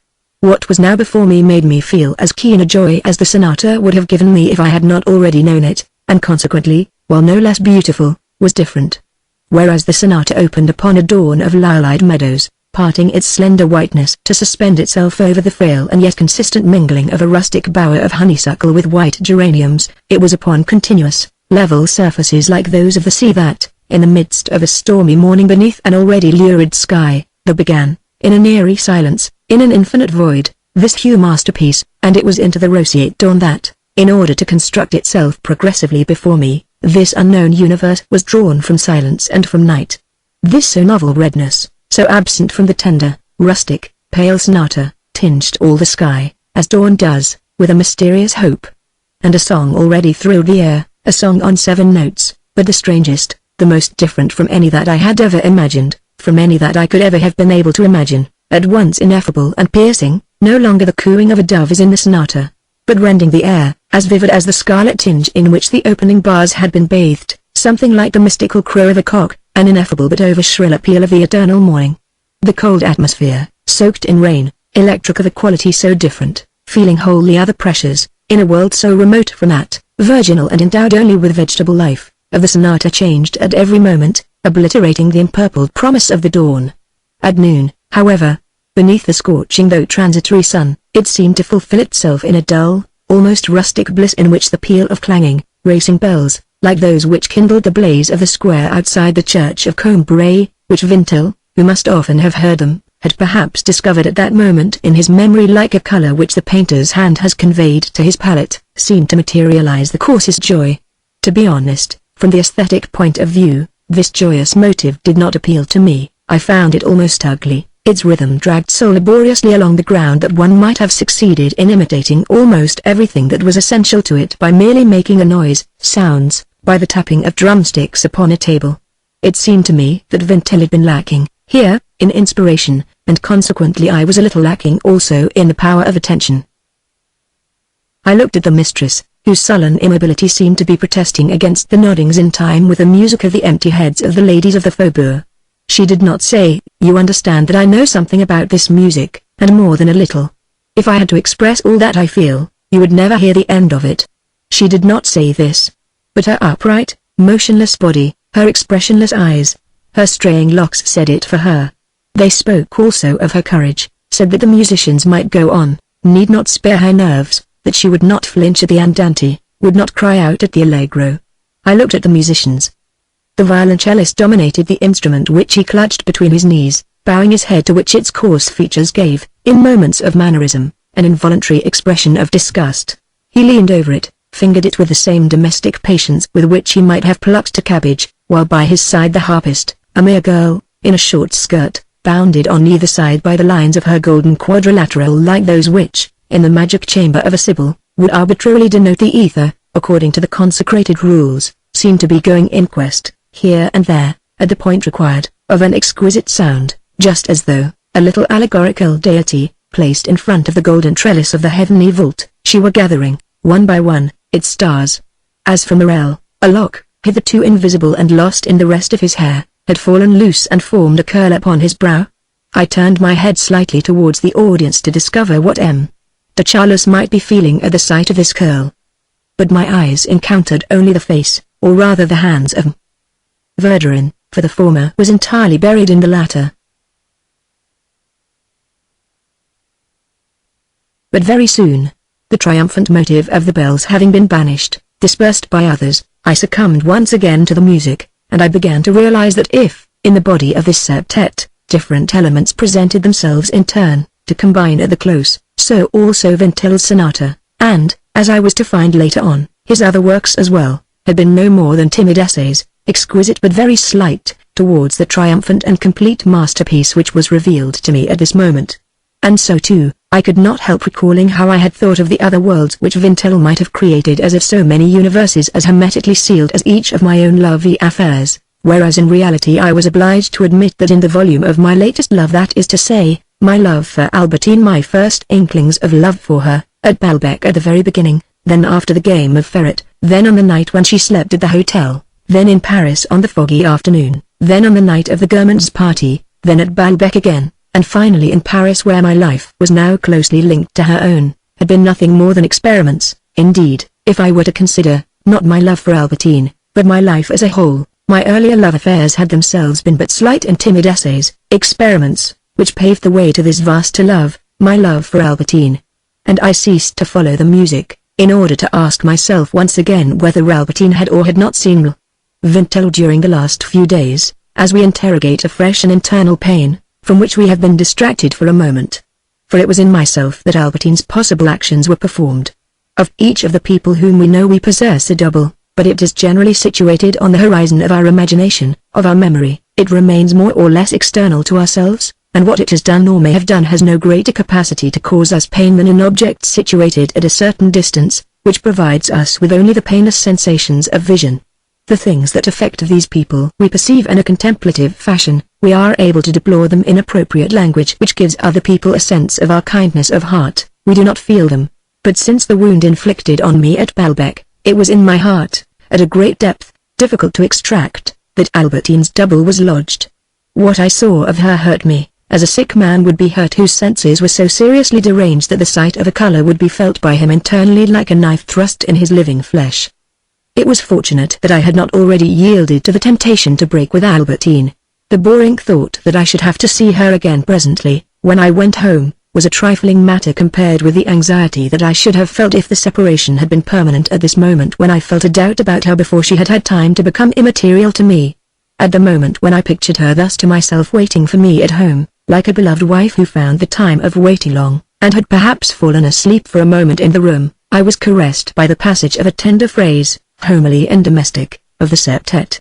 Perhaps everything is so interwoven and superimposed in our inward life. It had been inspired in Vintel by his daughter's sleep. His daughter, the cause today of all my troubles when it enveloped in its quiet, on peaceful evenings, the work of the composer. This phrase which calmed me so, by the same soft background of silence which pacifies certain of Schumann's reveries, during which, even when the poet is speaking, one can tell that the child is asleep. Asleep? Awake, I should find her again this evening, when I chose to return home. Albertine, my little child. And yet, I said to myself, something more mysterious than Albertine's love seemed to be promised at the outset of this work, in those first cries of dawn. I endeavored to banish the thought of my mistress, so as to think only of the composer. Indeed, he seemed to be present. One would have said that, reincarnate, the composer lived for all time in his music. One could feel the joy with which he was choosing the color of some sound, harmonizing it with the rest. For with other and more profound gifts Vintel combined that which few composers, and indeed few painters have possessed, of using colors not merely so lasting but so personal that, just as time has been powerless to fade them, so the disciples who imitate him who discovered them, and even the masters who surpass him do not pale their originality. The revolution that their apparition has effected does not live to see its results merge unacknowledged in the work of subsequent generations. It is liberated, it breaks out again, and alone, whenever the innovator's works are performed in all time to come. Each note underlined itself in a color which all the rules in the world could not have taught the most learned composers to imitate, with the result that Vintel, albeit he had appeared at his hour and was fixed in his place in the evolution of music, would always leave that place to stand in the forefront, whenever any of his compositions was performed, which would owe its appearance of having blossomed after the works of other more recent composers to this quality, apparently paradoxical and actually deceiving, of permanent novelty. A page of symphonic music by Vintel, familiar already on the piano, when one heard it rendered by an orchestra, like a ray of summer sunlight which the prism of the window disintegrates before it enters a dark dining room, revealed like an unsuspected, myriad-hued treasure all the jewels of the Arabian Nights. But how can one compare to that motionless brilliance of light what was life, perpetual and blissful motion? This Vintel, whom I had known so timid and sad, had been capable when he had to select a tone, to blend another with it of audacities, had enjoyed a good fortune, in the full sense of the word, as to which the hearing of any of his works left one in no doubt. The joy that such chords had aroused in him, the increase of strength that it had given him wherewith to discover others led the listener on also from one discovery to another, or rather it was the composer himself who guided him, deriving from the colors that he had invented a wild joy which gave him the strength to discover, to fling himself upon the others which they seemed to evoke, enraptured, quivering, as though from the shock of an electric spark, when the sublime came spontaneously to life at the clang of the brass, panting, drunken, maddened, dizzy, while he painted his great musical fresco, like Michelangelo strapped to his scaffold and dashing, from his supine position, tumultuous brush strokes upon the ceiling of the Sistine Chapel. Vintil had been dead for many years, but in the sound of these instruments which he had animated, it had been given him to prolong, for an unlimited time, a part at least of his life. Of his life as a man merely? If art was indeed but a prolongation of life, was it worthwhile to sacrifice anything to it? Was it not as unreal as life itself? If I was to listen properly to this septet, I could not pause to consider the question. No doubt the glowing septet differed singularly from the candid sonata, the timid question to which the little phrase replied, from the breathless supplication to find the fulfillment of the strange promise that had resounded, so harsh, so supernatural, so brief, setting athrob the still inert crimson of the morning sky, above the sea. And yet these so widely different phrases were composed of the same elements, for just as there was a certain universe, perceptible by us in those fragments scattered here and there, in private houses, in public galleries, which were Elster's universe, the universe which he saw, in which he lived, so to the music of Vintil extended, note by note, key by key, the unknown colorings of an inestimable, unsuspected universe, made fragmentary by the gaps that occurred between the different occasions of hearing his work performed, those two so dissimilar questions which commanded the so different movements of the sonata and the septet, the former breaking into short appeals a line continuous and pure, the latter welding together into an indivisible structure a medley of scattered fragments, were nevertheless, one so calm and timid, almost detached and as though philosophic, the other so anxious, pressing, imploring, were nevertheless the same prayer, poured forth before different risings of the inward sun and merely refracted through the different mediums of other thoughts, of artistic researches carried on through the years in which he had tried to create something new. A prayer, a hope which was at heart the same, distinguishable beneath these disguises in the various works of Vintil, and on the other hand not to be found elsewhere than in his works. For these phrases historians of music might indeed find affinities, a pedigree in the works of other great composers, but merely for subordinate reasons, from external resemblances, from analogies which were ingeniously discovered by reasoning rather than felt by a direct impression. The impression that these phrases of Vintil imparted was different from any other, as though, notwithstanding the conclusions to which science seems to point, the individual did really exist. And it was precisely when he was seeking vigorously to be something new that one recognized beneath the apparent differences the profound similarities, and the deliberate resemblances that existed in the body of a work, when Vintil repeated once and again a single phrase, diversified it, amused himself by altering its rhythm, by making it reappear in its original form. These deliberate resemblances, the work of the intellect, inevitably superficial, never succeeded in being as striking as those resemblances, concealed, and voluntary, which broke out in different colors, between the two separate masterpieces, for then Vintil, seeking to do something new, questioned himself, with all the force of his creative effort, reached his own essential nature at those depths, where, whatever be the question asked, it is in the same accent, that is to say its own, that it replies. Such an accent, the accent of Vintil, is separated from the accents of other composers by a difference far greater than that which we perceive between the voices of two people, even between the cries of two species of animal, by the difference that exists between the thoughts of those other composers and the eternal investigations of Vintil, the question that he put to himself in so many forms, his habitual speculation, but as free from analytical formulas of reasoning as if it were being carried out in the world of the angels, so that we can measure its depth, but without being any more able to translate it into human speech than our disincarnate spirits when, evoked by a medium, he questions them as to the mysteries of death. And even when I bore in mind the acquired originality which had struck me that afternoon, that kinship which musical critics might discover among them, it is indeed a unique accent to which rise, and return in spite of themselves those great singers that original composers are, which is a proof of the irreducibly individual existence of the soul. Though Vintil might try to make more solemn, more grand, or to make more sprightly and gay what he saw reflected in the mind of his audience, yet, in spite of himself, he submerged it all beneath an undercurrent which makes his song eternal and at once recognizable. This song, different from those of other singers, similar to all his own, where had Vintil learned, where had he heard it? Each artist seems thus to be the native of an unknown country, which he himself has forgotten, different from that from which will emerge, making for the earth, another great artist. When all is said, Vintil, in his latest works, seemed to have drawn nearer to that unknown country. The atmosphere was no longer the same as in the sonata. The questioning phrases became more pressing, more uneasy, the answers more mysterious. The clean-washed air of morning and evening seemed to influence even the instruments. Morel might be playing marvelously. The sounds that came from his violin seemed to me singularly piercing, almost blatant. This harshness was pleasing, and, as in certain voices, one felt in it a sort of moral virtue and intellectual superiority. But this might give offense. When his vision of the universe is modified, purified, becomes more adapted to his memory of the country of his heart, it is only natural that this should be expressed by a general alteration of sounds in the musician, as of colors in the painter. Anyhow, the more intelligent section of the public is not misled, since people declared later on that Vintel's last compositions were the most profound. Now no program, no subject supplied any intellectual basis for judgment. One guessed therefore that it was a question of transposition, an increasing profundity of sound.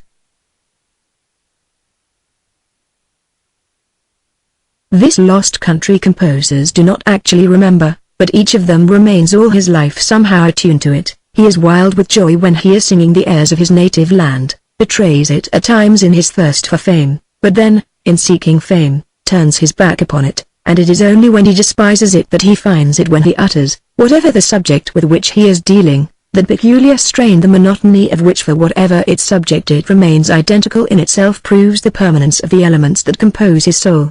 But is it not the fact then that from those elements, all the real residuum which we are obliged to keep to ourselves, which cannot be transmitted in talk, even by friend to friend, by master to disciple, by lover to mistress, that ineffable something which makes a difference in quality between what each of us has felt and what he is obliged to leave behind at the threshold of the phrases in which he can communicate with his fellows only by limiting himself to external points common to us all and of no interest. Art, the art of a Vintel like that of an Elster, makes the man himself apparent, rendering externally visible in the colors of the spectrum that intimate composition of those worlds which we call individual persons and which, without the aid of art, we should never know. A pair of wings, a different mode of breathing, which would enable us to traverse infinite space, would in no way help us, for, if we visited Mars or Venus keeping the same senses, they would clothe in the same aspect as the things of the earth everything that we should be capable of seeing. The only true voyage of discovery, the only fountain of eternal youth, would be not to visit strange lands but to possess other eyes, to behold the universe through the eyes of another, of 100 others, to behold the 100 universes that each of them beholds, that each of them is, and this we can contrive with an Elster, with a Vintel. With men like these we do really fly from star to star. The Andante had just ended upon a phrase filled with a tenderness to which I had entirely abandoned myself. There followed, before the next movement, a short interval during which the performers laid down their instruments and the audience exchanged impressions. A duke, in order to show that he knew what he was talking about, declared, "It is a difficult thing to play well." Other more entertaining people conversed for a moment with myself.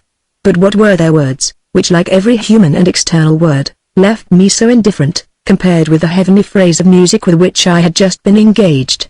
I was indeed like an angel who, fallen from the inebriating bliss of paradise, subsides into the most humdrum reality.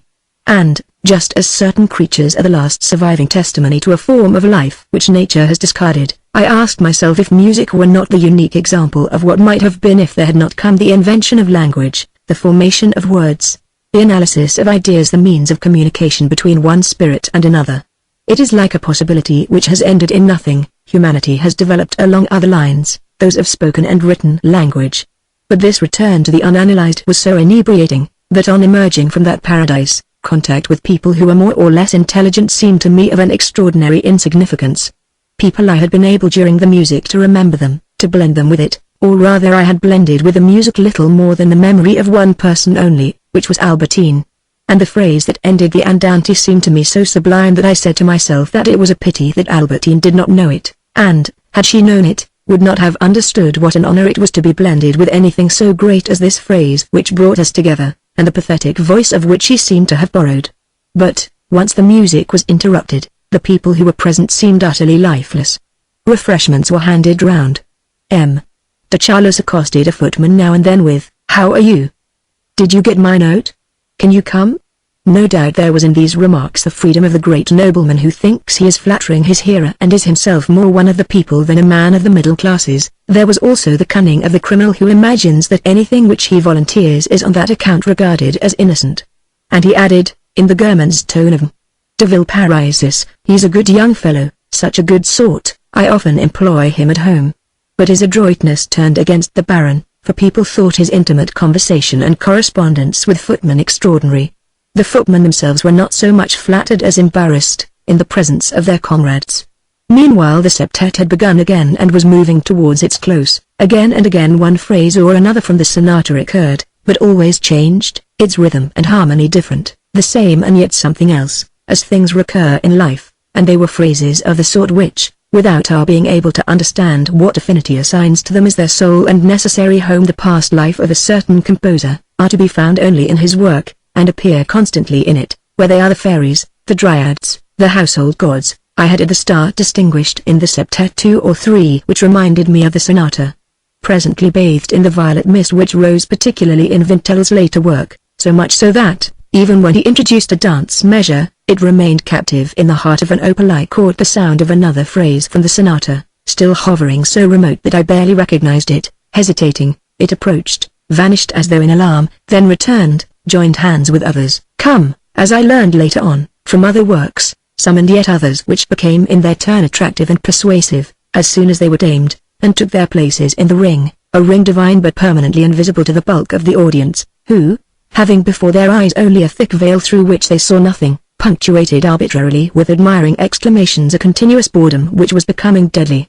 Then they withdrew, save one which I saw reappear 5 times or 6, without being able to distinguish its features, but so caressing, so different as was no doubt the little phrase in Swann's sonata from anything that any woman had ever made me desire, that this phrase which offered me in so sweet a voice a happiness which would really have been worth the struggle to obtain it, is perhaps this invisible creature whose language I did not know and whom I understood so well, the only stranger that it has ever been my good fortune to meet. Then this phrase broke up, was transformed, like the little phrase in the sonata, and became the mysterious appeal of the start. A phrase of a plaintive kind rose in opposition to it, but so profound, so vague, so internal, almost so organic and visceral that one could not tell at each of its repetitions whether they were those of a theme or of an attack of neuralgia. Presently these two motives were wrestling together in a close fight in which now one disappeared entirely, and now the listener could catch only a fragment of the other. A wrestling match of energies only, to tell the truth, for if these creatures attacked one another, it was rid of their physical bodies, of their appearance, of their names, and finding in me an inward spectator, himself indifferent also to their names and to all details, interested only in their immaterial and dynamic combat and following with passionate sonorous changes. In the end the joyous motive was left triumphant. It was no longer an almost anxious appeal addressed to an empty sky, it was an ineffable joy which seemed to come from paradise, a joy as different from that of the sonata as from a grave and gentle angel by Bellini, playing the theorbo, would be some archangel by Mantegna sounding a drum. I might be sure that this new tone of joy, this appeal to a super-terrestrial joy, was a thing that I would never forget. But should I be able, ever, to realize it? This question seemed to me all the more important, inasmuch as this phrase was what might have seemed most definitely to characterize from its sharp contrast with all the rest of my life, with the visible world, those impressions which at remote intervals I recaptured in my life as starting points, foundation stones for the construction of a true life, the impression that I had felt at the sight of the steeples of Martinville, or of a line of trees near Balbec. In any case, to return to the particular accent of this phrase, how strange it was that the presentiment most different from what life assigns to us on earth, the boldest approximation to the bliss of the world beyond, should have been materialized precisely in the melancholy, respectable little old man whom we used to meet in the month of Mary at Combray. But, stranger still, how did it come about that this revelation, the strangest that I had yet received, of an unknown type of joy, should have come to me from him, since, it was understood, when he died he left nothing behind him but his sonata, all the rest being non-existent in indecipherable scribbles. Indecipherable they may have been, but they had nevertheless been in the end deciphered, by dint of patience, intelligence and respect, by the only person who had lived sufficiently in Vintel's company to understand his method of working, to interpret his orchestral indications, Vintel's friend. Even in the lifetime of the great composer, she had acquired from his daughter the reverence that the latter felt for her father. It was because of this reverence that, in those moments in which people run counter to their natural inclinations, the two girls had been able to find an insane pleasure in the profanations which have already been narrated. Her adoration of her father was the primary condition of his daughter's sacrilege.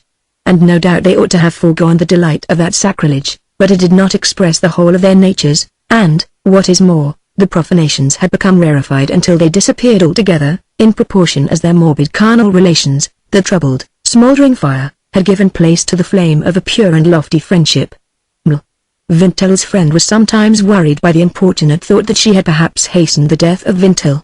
At any rate, by spending years in poring over the cryptic scroll left by him, in establishing the correct reading of those illegible hieroglyphs, Vintil's friend had the consolation of assuring the composer whose grey hairs she had sent in sorrow to the grave an immortal and compensating glory.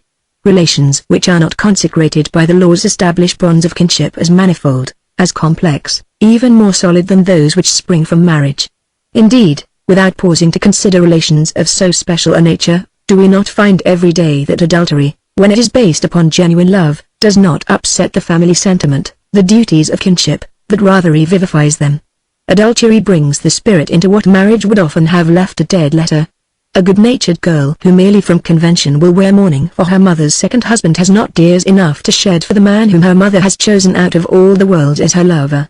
Anyhow, Vintil had acted only in a spirit of sadism, which did not excuse her, but it gave me a certain consolation to think so later on. She must indeed have realized, I told myself, at the moment when she and her friend profaned her father's photograph, that what they were doing was merely morbidity, silliness, and not the true and joyous wickedness which she would have liked to feel. This idea that it was merely a pretense of wickedness spoiled her pleasure. But if this idea occurred to her mind later on, as it had spoiled her pleasure, so it must then have diminished her grief.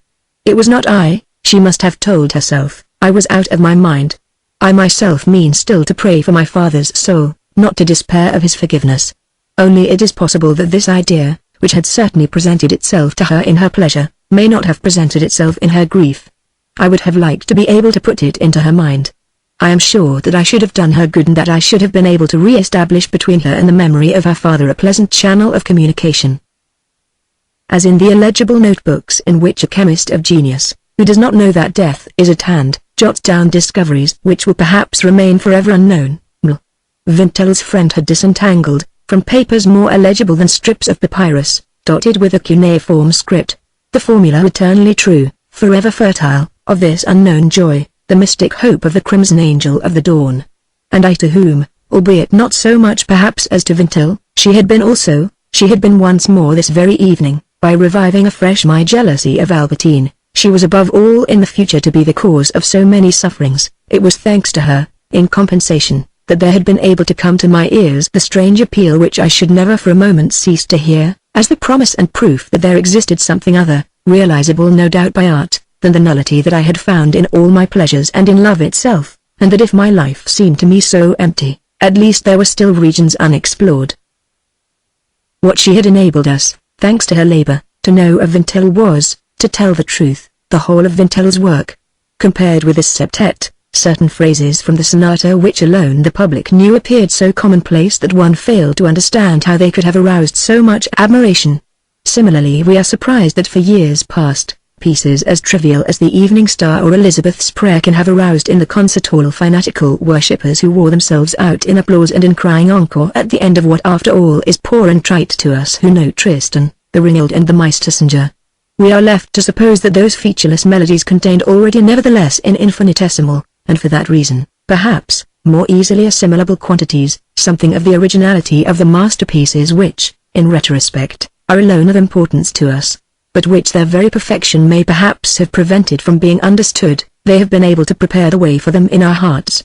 Anyhow, it is true that, if they gave a confused presentiment of the beauties to come, they left these in a state of complete obscurity. It was the same with Vintil. If at his death he had left behind him excepting certain parts of the sonata only what he had been able to complete, what we should have known of him would have been, in relation to his true greatness, as little as, in the case of, say, Victor Hugo, if he had died after the Pas d'Armes du Haut-Hygiene, the Fiancée du Timberlier and Sarah l'Abbé News, without having written a line of the Legend des Cycles or the Contemplations. What is to us his real work would have remained purely potential, as unknown as those universes to which our perception does not attain, of which we shall never form any idea. Anyhow, the apparent contrast, that profound union between genius, talent too and even virtue, and the sheath of vices in which, as had happened in the case of Vintil, it is so frequently contained, preserved, was legible, as in a popular allegory, in the mere assembly of the guests among whom I found myself once again when the music had come to an end. This assembly, albeit limited this time to Verdurin's drawing room, resembled many others, the ingredients of which are unknown to the general public, and which philosophical journalists, if they are at all well informed, call Parisian, or Panamist, or Dreyfusard, never suspecting that they may equally well be found in Petersburg, Berlin, Madrid, and at every epoch, if as a matter of fact the Under-Secretary of State for Fine Arts, an artist to his fingertips, well-bred and smart, several duchesses and 3 ambassadors with their wives were present this evening at Verdurin's. The proximate, immediate cause of their presence lay in the relations that existed between de Charlus and Morel, relations which made the Baron anxious to give as wide a celebrity as possible to the artistic triumphs of his young idol, and to obtain for him the Cross of the Legion of Honor.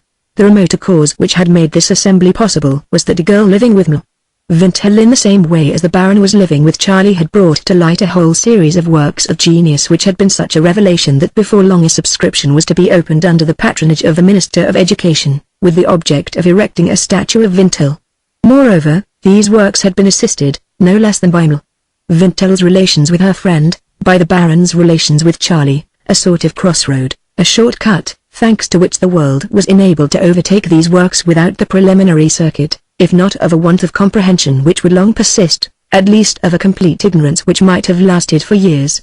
Whenever an event occurs which is within the range of the vulgar mind of the moralizing journalist, a political event as a rule, the moralizing journalists are convinced that there has been some great change in France, that we shall never see such evenings again, that no one will ever again admire Ibsen, Renan, Dostoevsky, D'Annunzio, Tolstoy, Wagner, Strauss.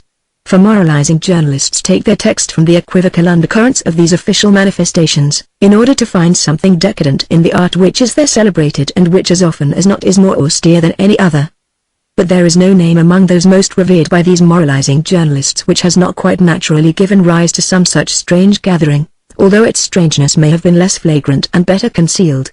In the case of this gathering, the impure elements that associated themselves with it struck me from another aspect. To be sure, I was as well able as anyone to dissociate them, having learned to know them separately, but anyhow it came to pass that some of them, those which concerned Vintel and her friend, speaking to me of Combray, spoke to me also of Albertine, that is to say of Balbec, since it was because I had long ago seen Vintel at Montjouvain and had learned of her friend's intimacy with Albertine, that I was presently, when I returned home, to find, instead of solitude, Albertine awaiting me, and that the others, those which concerned Morel and de Charlus, speaking to me of Balbec, where I had seen, on the platform at Danciers, their intimacy begin, spoke to me of Combray and of its 2 ways, for de Charlus was one of those Gourmands, Counts of Combray, inhabiting Combray without having any dwelling there, between earth and heaven, like Gilbert the Bad in his window, while, after all, Morel was the son of that old valet who had enabled me to know the lady in pink, and had permitted me, years after, to identify her with Swan. De Charlus repeated, when, the music at an end, his guests came, to say good-bye to him, the same error that he had made when they arrived. He did not ask them to shake hands with their hostess, to include her and her husband in the gratitude that was being showered on himself. There was a long queue waiting, but a queue that led to the Baron alone, a fact of which he must have been conscious, for as he said to me a little later, the form of the artistic celebration ended in a few words in the vestry touch that it was quite amusing. The guests even prolonged their expressions of gratitude with indiscriminate remarks which enabled them to remain for a moment longer in the Baron's presence, while those who had not yet congratulated him on the success of his party hung wearily in the rear. A stray husband or 2 may have announced his intention of going, but his wife, a snob as well as a duchess, protested, "No, no, even if we are kept waiting an hour, we cannot go away without thanking Palamade, who has taken so much trouble. There is nobody else left now who can give entertainments like this. Nobody would have thought of asking to be introduced to Verdurin any more than to the attendant in a theatre to which some great lady has for one evening brought the whole aristocracy. Were you at Liane de Montmorency's yesterday, cousin?" asked de Mortemart, seeking an excuse to prolong their conversation. "Good gracious, no, I like Liane, but I never can understand her invitations. I must be very stupid, I'm afraid," he went on, parting his lips in a broad smile, while De Mortemart realized that she was to be made the first recipient of one of Palomade's as she had often been of one of Oriane's. I did indeed receive a card a fortnight ago from the charming Liliane.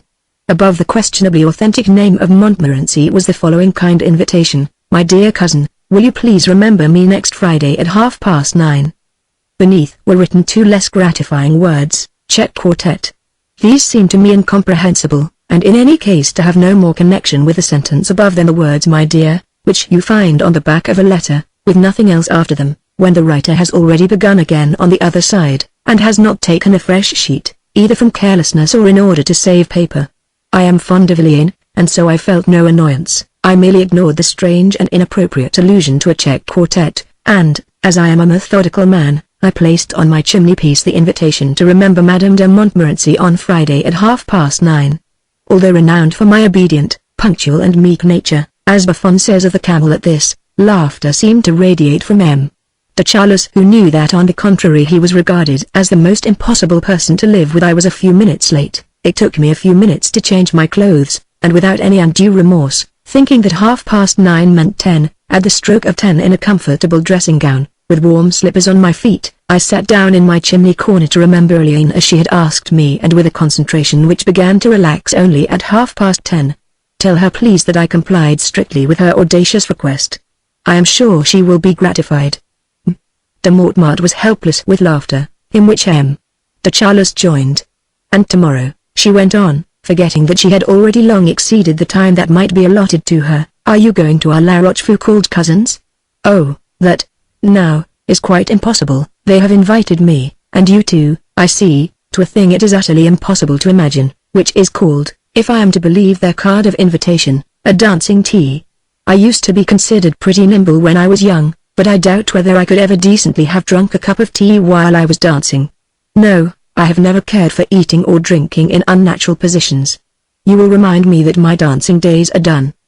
But even sitting down comfortably to drink my tea, of the quality of which I am suspicious since it is called dancing, I should be afraid lest other guests younger than myself, and less nimble possibly than I was at their age, might spill their cups over my clothes, which would interfere with my pleasure in draining my own. Nor indeed was M. de Charlus content with leaving Verdurin out of the conversation while he spoke of all manner of subjects which he seemed to be taking pleasure in developing and varying, that cruel pleasure which he had always enjoyed of keeping indefinitely on their feet the friends who were waiting with an excruciating patience for their turn to come. He even criticized all that part of the entertainment for which Verdurin was responsible. But, talking about cups, what in the world are those strange little bowls which remind me of the vessels in which, when I was a young man, people used to get sorbets from Poire Blanche? Somebody said to me just now that they were for iced coffee. But if it comes to that, I have seen neither coffee nor ice. What curious little objects so very ambiguous?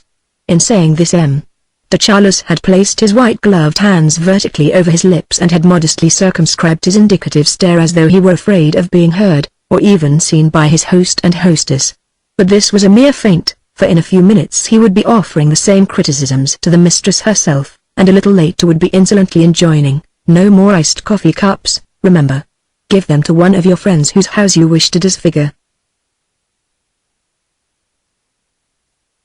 But warn her not to have them in the drawing-room, or people might think that they had come into the wrong room. The things are so exactly like chamber pots.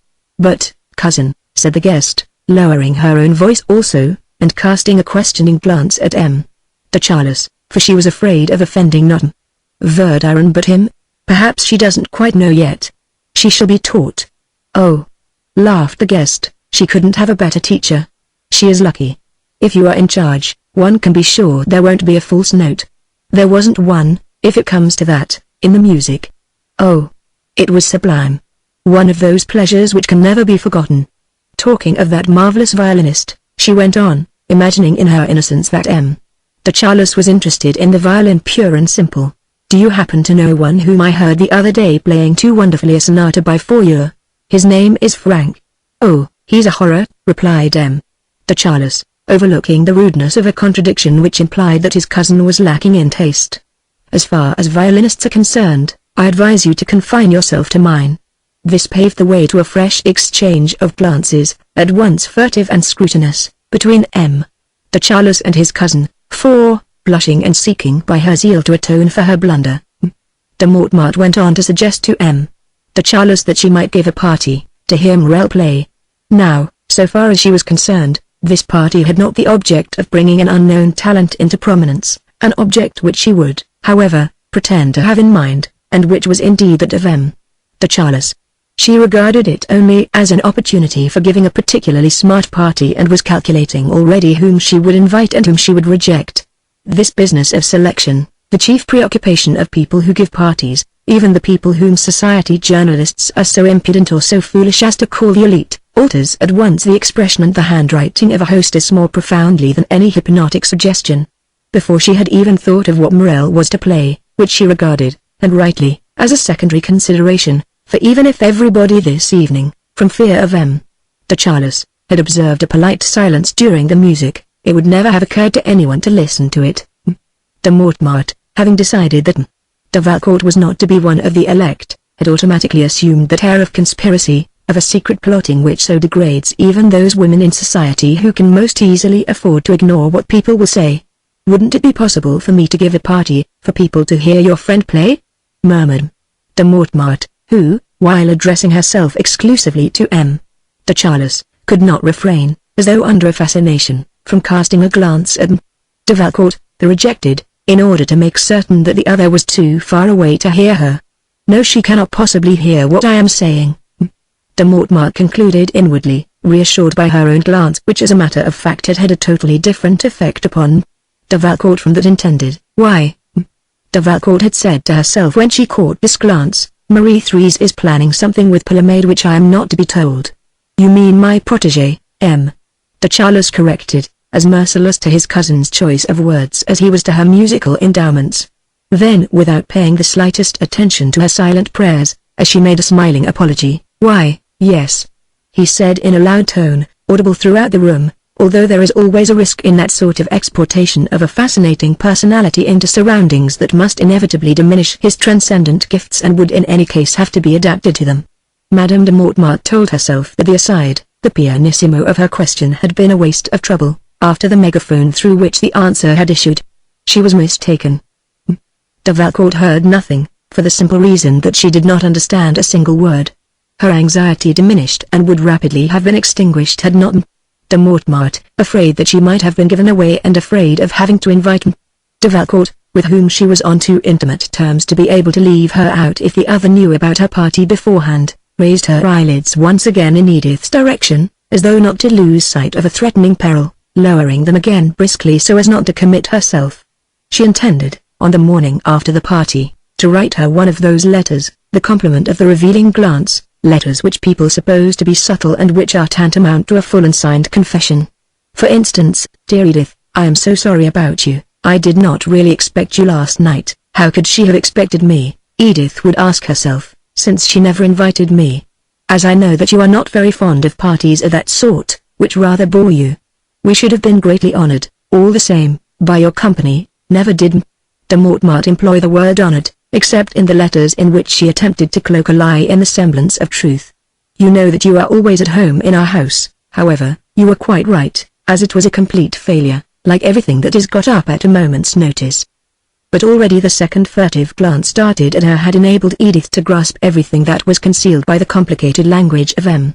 de Charles. This glance was indeed so violent that, after it had struck M.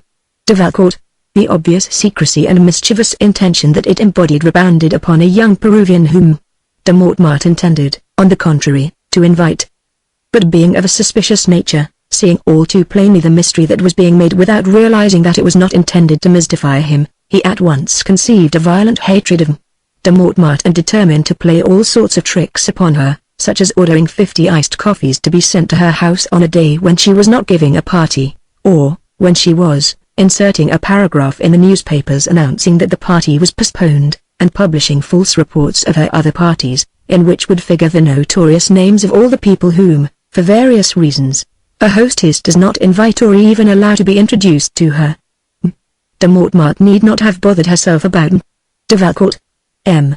de Charles was about to spoil, far more effectively than the other's presence could spoil it, the projected party.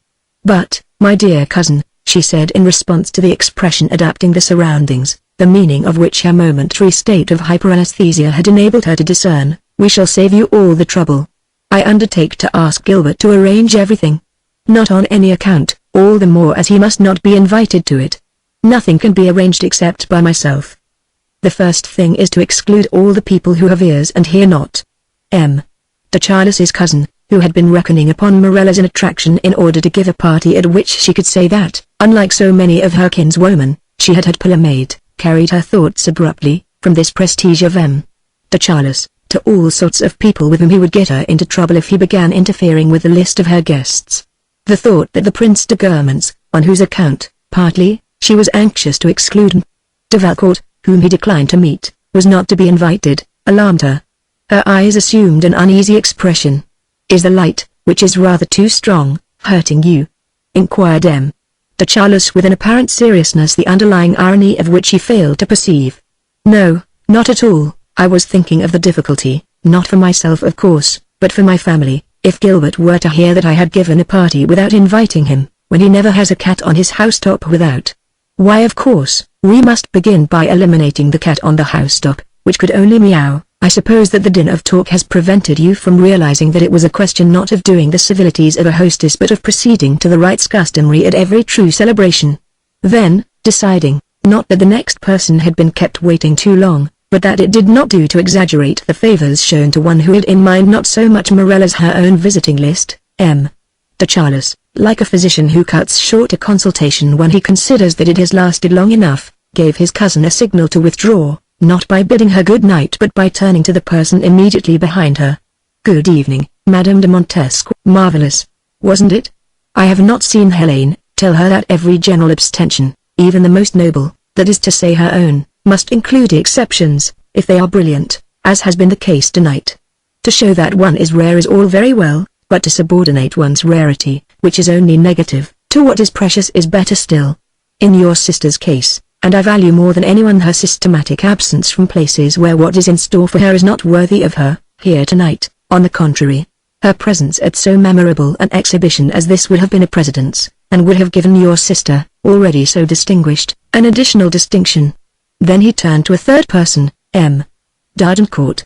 "I was greatly astonished to see in this room, as friendly and flattering towards de Charles as he was severe with him elsewhere, insisting upon Morel's being introduced to him and telling him that he hoped he would come and see him, d'Argencourt, that terrible scourge of men such as de Charles. At the moment he was living in the thick of them. It was certainly not because he had in any sense become one of them himself. But for some time past he had practically deserted his wife for a young woman in society whom he adored. Being intelligent herself, she made him share her taste for intelligent people, and was most anxious to have de Charles in her house. But above all d'Argencourt, extremely jealous and not unduly potent, feeling that he was failing to satisfy his captive and anxious at once to introduce her to people and to keep her amused, could do so without risk to himself only by surrounding her with innocuous men, whom he thus cast for the part of guardians of his seraglio. These men found that he had become quite pleasant and declared that he was a great deal more intelligent than they had supposed, a discovery that delighted him and his mistress. The remainder of de Charles's guests drifted away fairly rapidly. Several of them said, "I don't want to call at the vestry," the little room in which the Baron, with Charlie by his side, was receiving congratulations, and to which he himself had given the name, "but I must let Palamede see me so that he shall know that I stayed to the end." Nobody paid the slightest attention to Verdurin. Some pretended not to know which was she and said good night by mistake. Cottard, appealing to me for confirmation whether that is Verdurin, ain't it? D'Arpajon asked me, in the hearing of our hostess, "Tell me, has there ever been a Monsieur Verdurin?" The duchesses, finding none of the oddities that they expected in this place which they had hoped to find more different from anything that they already knew, made the best of a bad job by going into fits of laughter in front of Elster's paintings, for all the rest of the entertainment, which they found more in keeping than they had expected with the style with which they were familiar. They gave the credit to de Charles, saying, "How clever Palamede is at arranging things. If he were to stage an opera in a stable or a bathroom, it would still be perfectly charming." The most noble ladies were those who showed most fervor in congratulating de Charles upon the success of a party, of the secret motive of which some of them were by no means unaware, without, however, being embarrassed by the knowledge. This class of society, remembering perhaps certain epochs in history when their own family had already arrived at an identical stage of brazenly conscious effrontery, carrying their contempt for scruples almost as far as their respect for etiquette. Several of them engaged Charlie on the spot for different evenings on which he was to come and play them Vintel's septet, but it never occurred to any of them to invite Verdurin. This last was already blind with fury when de Charles, who, his head in the clouds, was incapable of perceiving her condition, decided that it would be only decent to invite the mistress to share his joy. And it was perhaps yielding to his literary preciosity rather than to an overflow of pride that this specialist in artistic entertainments said to Verdurin, "Well, are you satisfied?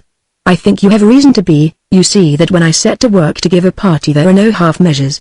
I do not know whether your heraldic knowledge enables you to gauge the precise importance of the display, the weight that I have lifted, the volume of air that I have displaced for you. You have had the Queen of Naples, the brother of the King of Bavaria, the three premier peers. If Vintel is Mahomet, we may say that we have brought to him some of the least movable of mountains. Bear in mind that to attend your party the Queen of Naples has come up from Lille, which is a great deal more difficult for her than evacuating the two Sicilies," he went on, with a deliberate sneer, notwithstanding his admiration for the Queen. "It is an historic event. Just think that it is perhaps the first time she has gone anywhere since the fall of Gaeta. It is probable that the dictionaries of dates will record as culminating points the day of the fall of Gaeta and that of the Verdurin's party. The fan that she laid down, the better to applaud Vintel, deserves to become more famous than the fan that de Metternich broke because the audience hissed Wagner. Why, she has left it here," said Verdurin, momentarily appeased by the memory of the Queen's kindness to herself, and she showed de Charles the fan which was lying upon a chair. "Oh, what a touching spectacle!" exclaimed de Charles, approaching the relic with veneration. "It is all the more touching, it is so hideous, poor little Violet is incredible." And spasms of emotion and irony coursed through him alternately. "Oh dear, I don't know whether you feel this sort of thing as I do. Swan would positively have died of convulsions if he had seen it. I am sure, whatever price it fetches, I shall buy the fan at the Queen's sale. For she is bound to be sold up, she hasn't a penny," he went on, for he never ceased to intersperse the cruelest slanders with the most sincere veneration, albeit these sprang from two opposing natures, which, however, were combined in himself. There might even be brought to bear alternately upon the same incident. For de Charles, who in this comfortable state as a wealthy man ridiculed the poverty of the Queen, was himself often to be heard extolling that poverty, and, when anyone spoke of Princess Murat, Queen of the two Sicilies, would reply, "I do not know to whom you are alluding. There is only one Queen of Naples, who is a sublime person and does not keep a carriage. But from her omnibus she annihilates every vehicle on the street and one could kneel down in the dust on seeing her drive past. I shall bequeath it to a museum. In the meantime, it must be sent back to her, so that she need not hire a cab to come and fetch it. The wisest thing, in view of the historical interest of such an object, would be to steal the fan. But that would be awkward for her since it is probable that she does not possess another," he added, with a shout of laughter. "Anyhow, you see that for my sake she came. And that is not the only miracle that I have performed. I do not believe that anyone at the present day has the power to move the people whom I have brought here. However, everyone must be given his due. Charlie and the rest of the musicians played divinely. And, my dear mistress," he added condescendingly, "you yourself have played your part on this occasion. Your name will not be unrecorded. History has preserved that of the page who armed Joan of Arc when she set out for battle. Indeed, you have served as a connecting link. You have made possible the fusion between Vintel's music and its inspired interpreter. You have had the intelligence to appreciate the capital importance of the whole chain of circumstances which would enable the interpreter to benefit by the whole weight of a considerable, if I were not referring to myself, I would say providential personage, whom you were clever enough to ask to ensure the success of the gathering, to bring before Morel's violin the ears directly attached to the tongues that have the widest hearing. No, no, it is not a small matter. There can be no small matter in so complete a realization. Everything has its part. The duress was marvelous. In fact, everything. That is why," he concluded, for he loved to administer a rebuke, "I set my face against your inviting those persons devisers who, among the overwhelming people whom I brought, you would have played the part of the decimal points in a sum, reducing the others to a merely fractional value. I have a very exact appreciation of that sort of thing. You understand, We must avoid blunders when we are giving a party which ought to be worthy of Vintil, of his inspired interpreter, of yourself, and, I venture to say, of me. You were prepared to invite them all, and everything would have been spoiled. It would have been the little contrary, neutralizing drop which deprives a potion of its virtue. The electric lights would have fused, the pastry would not have come in time, the orangeade would have given everybody a stomachache. She was the one person not to invite. At the mere sound of her name, as in a fairy tale, not a note would have issued from the brass, the flute and the hautboy would have been stricken with a sudden silence. Morel himself, even if he had succeeded in playing a few bars, would not have been in tune, and instead of Vintil's septet you would have had a parody of it by Beckmesser, ending amid catcalls. I, who believe strongly in personal influence, could feel quite plainly in the expansion of a certain largo, which opened itself right out like a flower, in the supreme satisfaction of the finale, which was not merely allegro but incomparably allegro, that the absence of the mole was inspiring the musicians and was diffusing joy among the very instruments themselves. In any case, when one is at home to queens one does not invite one's hall portress. In calling her the mole, as for that matter he said quite affectionately the jurors, M. de Charles was doing the lady justice. For all these women were the actresses of society, and it is true also that, even regarding her from this point of view, Comtesse Mole did not justify the extraordinary reputation for intelligence that she had acquired, which made one think of those mediocre actors or novelists who, at certain periods, are hailed as men of genius, either because of the mediocrity of their competitors, among whom there is no artist capable of revealing what is meant by true talent, or because of the mediocrity of the public, which, did there exist an extraordinary individuality, would be incapable of understanding it.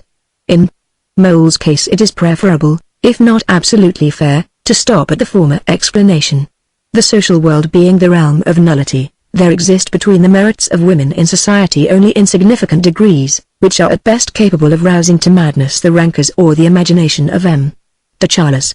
And certainly, if he spoke as he had just been speaking in this language which was a precious alloy of artistic and social elements, it was because his old womanly anger and his culture as a man of the world furnished the genuine eloquence that he possessed with none but insignificant themes. Since the world of differences does not exist on the surface of the earth, among all the countries which our perception renders uniform, all the more reason why it should not exist in the social world. Does it exist anywhere else? Vintil's septet had seemed to tell me that it did. But where? As M. de Charles also enjoyed repeating what one person had said of another, seeking to stir up quarrels, to divide and reign, he added, you have, by not inviting her, deprived Mole of the opportunity of saying, I can't think why this Verdurin should invite me. I can't imagine who these people are, I don't know them. She was saying a year ago that you were boring her with your advances. She's a fool, never invite her again. After all, she's nothing so very wonderful. She can come to your house without making a fuss about it, seeing that I come here. In short, he concluded, it seems to me that you have every reason to thank me, for, so far as it went, everything has been perfect. The Duchess de Guermantes did not come, but one can't tell, it was better perhaps that she didn't.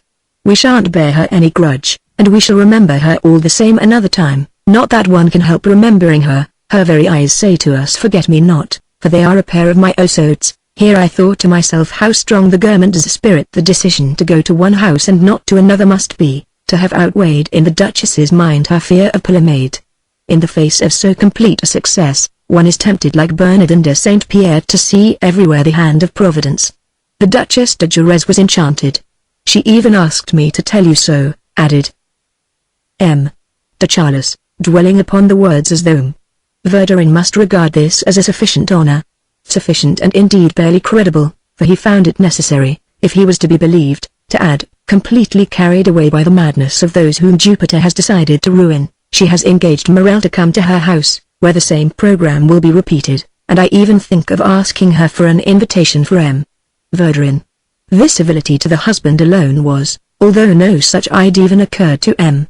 de Charles, the most wounding outrage to the wife who, believing herself to possess, with regard to the violinist, by virtue of a sort of ukase which prevailed in the little clan, the right to forbid him to perform elsewhere without her express authorization, was fully determined to forbid his appearance at M. de Jerez's party.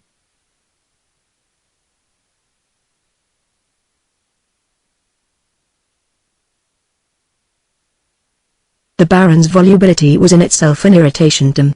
Verdurin, who did not like people to form independent groups within their little clan. How often, even at La Rospelier, hearing de Charles talking incessantly to Charlie instead of being content with taking his part in the so harmonious chorus of the clan, she had pointed to him and exclaimed, "What a rattle!" Verdurin uses here the word tapet, being probably unaware of its popular meaning. C. K. S. M. Is. What a rattle. Oh, if it comes to rattles, he's a famous rattle. But this time it was far worse. Inebriated with the sound of his own voice, de Charles failed to realize that by cutting down the part assigned to Verdurin and confining it within narrow limits, he was calling forth that feeling of hatred which was in her only a special, social form of jealousy. Verdurin was genuinely fond of her regular visitors, the faithful of the little clan, but wished them to be entirely devoted to their mistress. Willing to make some sacrifice, like those jealous lovers who will tolerate a betrayal, but only under their own roof and even before their eyes, that is to say when there is no betrayal, she would allow the men to have mistresses, lovers, on condition that the affair had no social consequence outside her own house, that the tie was formed and perpetuated in the shelter of her Wednesdays. In the old days, every furtive peal of laughter that came from Odette when she conversed with Swann had gnawed her heartstrings, and so of late had every aside exchanged by Morella and the Baron. She found one consolation alone for her griefs, which was to destroy the happiness of other people. She had not been able to endure for long that of the Baron. And here was this rash person precipitating the catastrophe by appearing to be restricting the mistress's place in her little clan.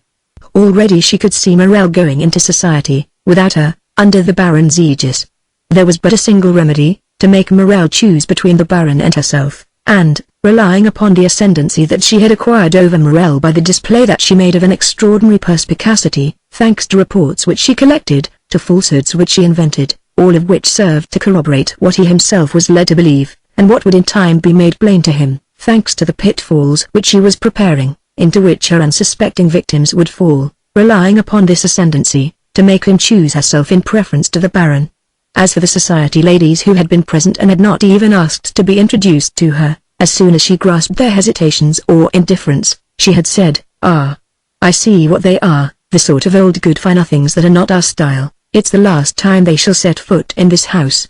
For she would have died rather than admit that anyone had been less friendly to her than she had hoped.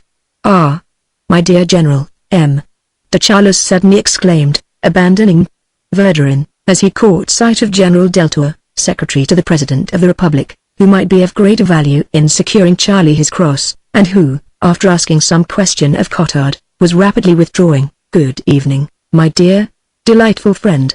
So this is how you slip away without saying goodbye to me," said the Baron with a genial, self-satisfied smile, for he knew quite well that people were always glad to stay behind for a moment to talk to himself. And as, in his present state of excitement, he would answer his own questions in a shrill tone, "Well, did you enjoy it? Wasn't it really fine?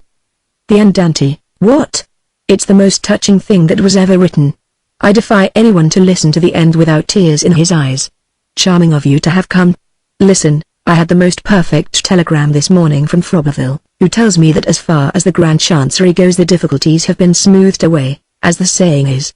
De Charles's voice continued to soar at this piercing pitch, as different from his normal voice as is that of a barrister making an emphatic plea from his ordinary utterance, a phenomenon of vocal amplification by over-excitement and nervous tension analogous to that which, at her own dinner parties, raised to so high a diapason the voice and gaze alike of de Gourmans. "I intended to send you a note tomorrow by a messenger to tell you of my enthusiasm, until I could find an opportunity of speaking to you, but you have been so surrounded. Froberville's support is not to be despised, but for my own part, I have the minister's promise," said the general. "Ah, excellent. Besides, you have seen for yourself that it is only what such talent deserves." Hoyos was delighted. "I didn't manage to see the ambassadress, was she pleased?" "Who would not have been, except those that have ears and hear not, which does not matter so long as they have tongues and can speak." Taking advantage of the Baron's having withdrawn to speak to the general, Verdurin made a signal to Bricot. He, not knowing what Verdurin was going to say, sought to amuse her, and never suspecting the anguish that he was causing me, said to the mistress, "The Baron is delighted that Vintel and her friend did not come. They shock him terribly. He declares that their morals are appalling. You can't imagine how prudish and severe the Baron is on moral questions. Contrary to Brigot's expectation, Verdurin was not amused. "He is obscene," was her answer. "Take him out of the room to smoke a cigarette with you, so that my husband can get hold of his Dulcinea without his noticing it and warn him of the abyss that is yawning at his feet." Brigot seemed to hesitate. "I don't mind telling you," Verdurin went on, to remove his final scruples, "that I do not feel at all safe with a man like that in the house. I know, there are all sorts of horrible stories about him, and the police have him under supervision. And, as she possessed a certain talent of improvisation when inspired by malice." Verdurin did not stop at this. "It seems he has been in prison." Yes, I have been told by people who knew all about it. I know, too, from a person who lives in his street, that you can't imagine the ruffians that go to his house." And as Brigot, who often went to the Baron's, began to protest, Verdurin, growing animated, exclaimed, "But I can assure you, it is I who am telling you," an expression with which she habitually sought to give weight to an assertion flung out more or less at random. "He will be found murdered in his bed one of these days, as those people always are. He may not go quite as far as that perhaps, because he is in the clutches of that Jupian whom he had the impudence to send to me, and who is an ex-convict. I know it, you yourself know it, yes, for certain. He has a hold on him because of some letters which are perfectly appalling, it seems. I know it from somebody who has seen them, and told me, you would be sick on the spot if you saw them. That is how Jupian makes him toe the line and gets all the money he wants out of him. I would sooner die 1,000 times over than live in a state of terror like Charles. In any case, if Morel's family decides to bring an action against him, I have no desire to be dragged in as an accomplice.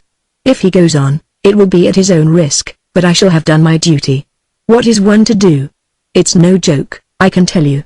And, agreeably warmed already by the thought of her husband's impending conversation with the violinist, Verdurin said to me, "Ask Brigot whether I am not a courageous friend, and whether I am not capable of sacrificing myself to save my comrades."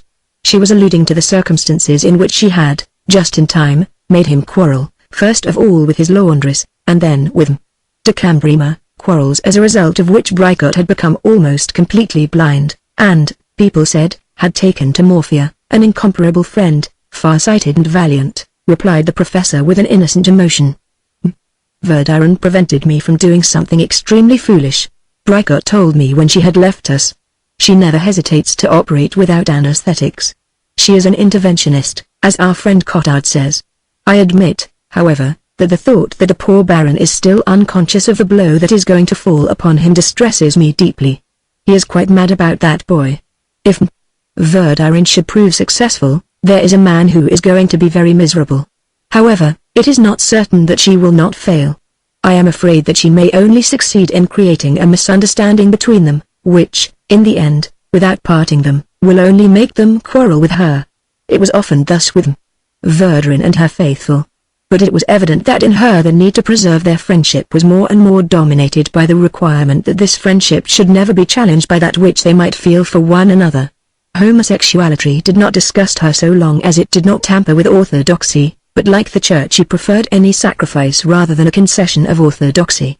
I was beginning to be afraid lest her irritation with myself might be due to her having heard that I had prevented Albertine from going to her that afternoon, and that she might presently set to work, if she had not already begun, upon the same task of separating her from me which her husband, in the case of Charles, was now going to attempt with the musician.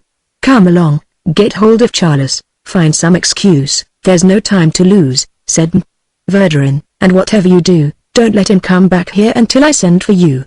"Oh, what an evening," Verdurin went on, revealing thus the true cause of her anger. "Performing a masterpiece in front of those wooden images. I don't include the Queen of Naples, she is intelligent, she is a nice woman, which meant, she has been kind to me. But the others. Oh, it's enough to drive anyone mad. What can you expect? I'm no longer a girl. When I was young, people told me that one must put up with boredom. I made an effort, but now, oh no, it's too much for me. I am old enough to please myself. Life is too short. Bore myself, listen to idiots, smile, pretend to think them intelligent. No, I can't do it. Get along, Brigot, there's no time to lose. I am going. Madame, I am going, said Brigot, as General Delt moved away. But first of all the professor took me aside for a moment. Moral duty, he said, is less clearly imperative than our ethics teach us. Whatever the theosophical cafes and the Kantian beer houses may say, we are deplorably ignorant of the nature of good. I myself who, without wishing to boast, have lectured to my pupils, in all innocence, upon the philosophy of the said Immanuel Kant, I can see no precise ruling for the case of social casuistry with which I am now confronted in that critique of practical reason in which the great renegade of Protestantism platonized in the German manner for a Germany prehistorically sentimental and aulic, ringing all the changes of a Pomeranian mysticism. It is still the symposium, but held this time at Königsberg, in the local style, indigestible and reeking of sauerkraut, and without any good-looking boys. It is obvious on the one hand that I cannot refuse our excellent hostess the small service that she asks of me, in a fully orthodox conformity with traditional morals. One ought to avoid, above all things, for there are few that involve one in more foolish speeches, letting oneself be lured by words. But after all, let us not hesitate to admit that if the mothers of families were entitled to vote, the Baron would run the risk of being lamentably blackballed for the chair of virtue. It is unfortunately with the temperament of a rake that he pursues the vocation of a pedagogue. Observe that I am not speaking evil of the Baron, that good man, who can carve a joint like nobody in the world, combines with a genius for anathema treasures of goodness. He can be most amusing as a superior sort of wag, whereas with a certain one of my colleagues, an academician, if you please, I am bored, as Xenophon would say, at 100 drachmae to the hour. But I am afraid that he is expending upon Morel rather more than a wholesome morality enjoins, and without knowing to what extent the young penitent shows himself docile or rebellious to the special exercises which his catechist imposes upon him by way of mortification, one need not be a learned clerk to be aware that we should be erring, as the other says, on the side of clemency with regard to this Rosicrucian who seems to have come down to us from Petronius, by way of Saint Simon, if we granted him with our eyes shut, duly signed and sealed, permission to satanize. And yet, in keeping the man occupied while Verderin, for the sinner's good and indeed rightly tempted by such a cure of souls, proceeds by speaking to the young fool without any concealment to remove from him all that he loves, to deal him perhaps a fatal blow, it seems to me that I am leading him into what one might call a man-trap, and I recoil as though from a base action. This said, he did not hesitate to commit it, but, taking him by the arm, began, "Come, Baron, let us go and smoke a cigarette. This young man has not yet seen all the marvels of the house." I made the excuse that I was obliged to go home. "Just wait a moment," said Bricot. "You remember, you are giving me a lift, and I have not forgotten your promise. Wouldn't you like me, really, to make them bring out their plate?" "Nothing could be simpler," said M. de Charles. "You promised me, remember, not a word about Morel's decoration. I mean to give him the surprise of announcing it presently when people have begun to leave, although he says that it is of no importance to an artist, but that his uncle would like him to have it." I blushed, for, I thought to myself, the Verderins would know through my grandfather what Morel's uncle was. "Then you wouldn't like me to make them bring out the best pieces," said M. de Charles. "Of course, you know them already, you have seen them a dozen times at La Rospelier." I dared not tell him that what might have interested me was not the mediocrity of even the most splendid plate in a middle-class household, but some specimen, were it only reproduced in a fine engraving, of Du Barry's. I was far too gravely preoccupied even if I had not been by this revelation as to Vintel's expected presence always, in society, far too much distracted and agitated to fasten my attention upon objects that were more or less beautiful. It could have been arrested only by the appeal of some reality that addressed itself to my imagination, as might have been, this evening, a picture of that Venice of which I had thought so much during the afternoon, or some general element, common to several forms and more genuine than they, which, of its own accord, never failed to arouse in me an inward appreciation, normally lulled in slumber, the rising of which to the surface of my consciousness filled me with great joy. Well, as I emerged from the room known as the concert room, and crossed the other drawing rooms with Bricot and M. de Charles, on discovering, transposed among others, certain pieces of furniture which I had seen at La Rospelier and to which I had paid no attention, I perceived, between the arrangement of the town house and that of the country house, a certain common air of family life, a permanent identity, and I understood what Bricot meant when he said to me with a smile, "There, look at this room, it may perhaps give you an idea of what things were like in Romantel Ivet, 25 years ago." From his smile, a tribute to the defunct drawing room which he saw with his mind's eye, I understood that what Bricot, perhaps without realizing it, preferred in the old room, more than the large windows, more than the gay youth of his hosts and their faithful, was that unreal part, which I myself could discern from some similarities between La Rospelier and Quiconti, of which, in a drawing room as in everything else, the external, actual part, liable to everyone's control, is but the prolongation, was that part become purely imaginary, of a color which no longer existed save for my elderly guide, which he was incapable of making me see, that part which has detached itself from the outer world, to take refuge in our soul, to which it gives a surplus value, in which it is assimilated to its normal substance, transforming itself houses that have been pulled down, people long dead, bowls of fruit at the suppers which we recall into that translucent alabaster of our memories, the color of which we are incapable of displaying, since we alone see it, which enables us to say truthfully to other people, speaking of things past,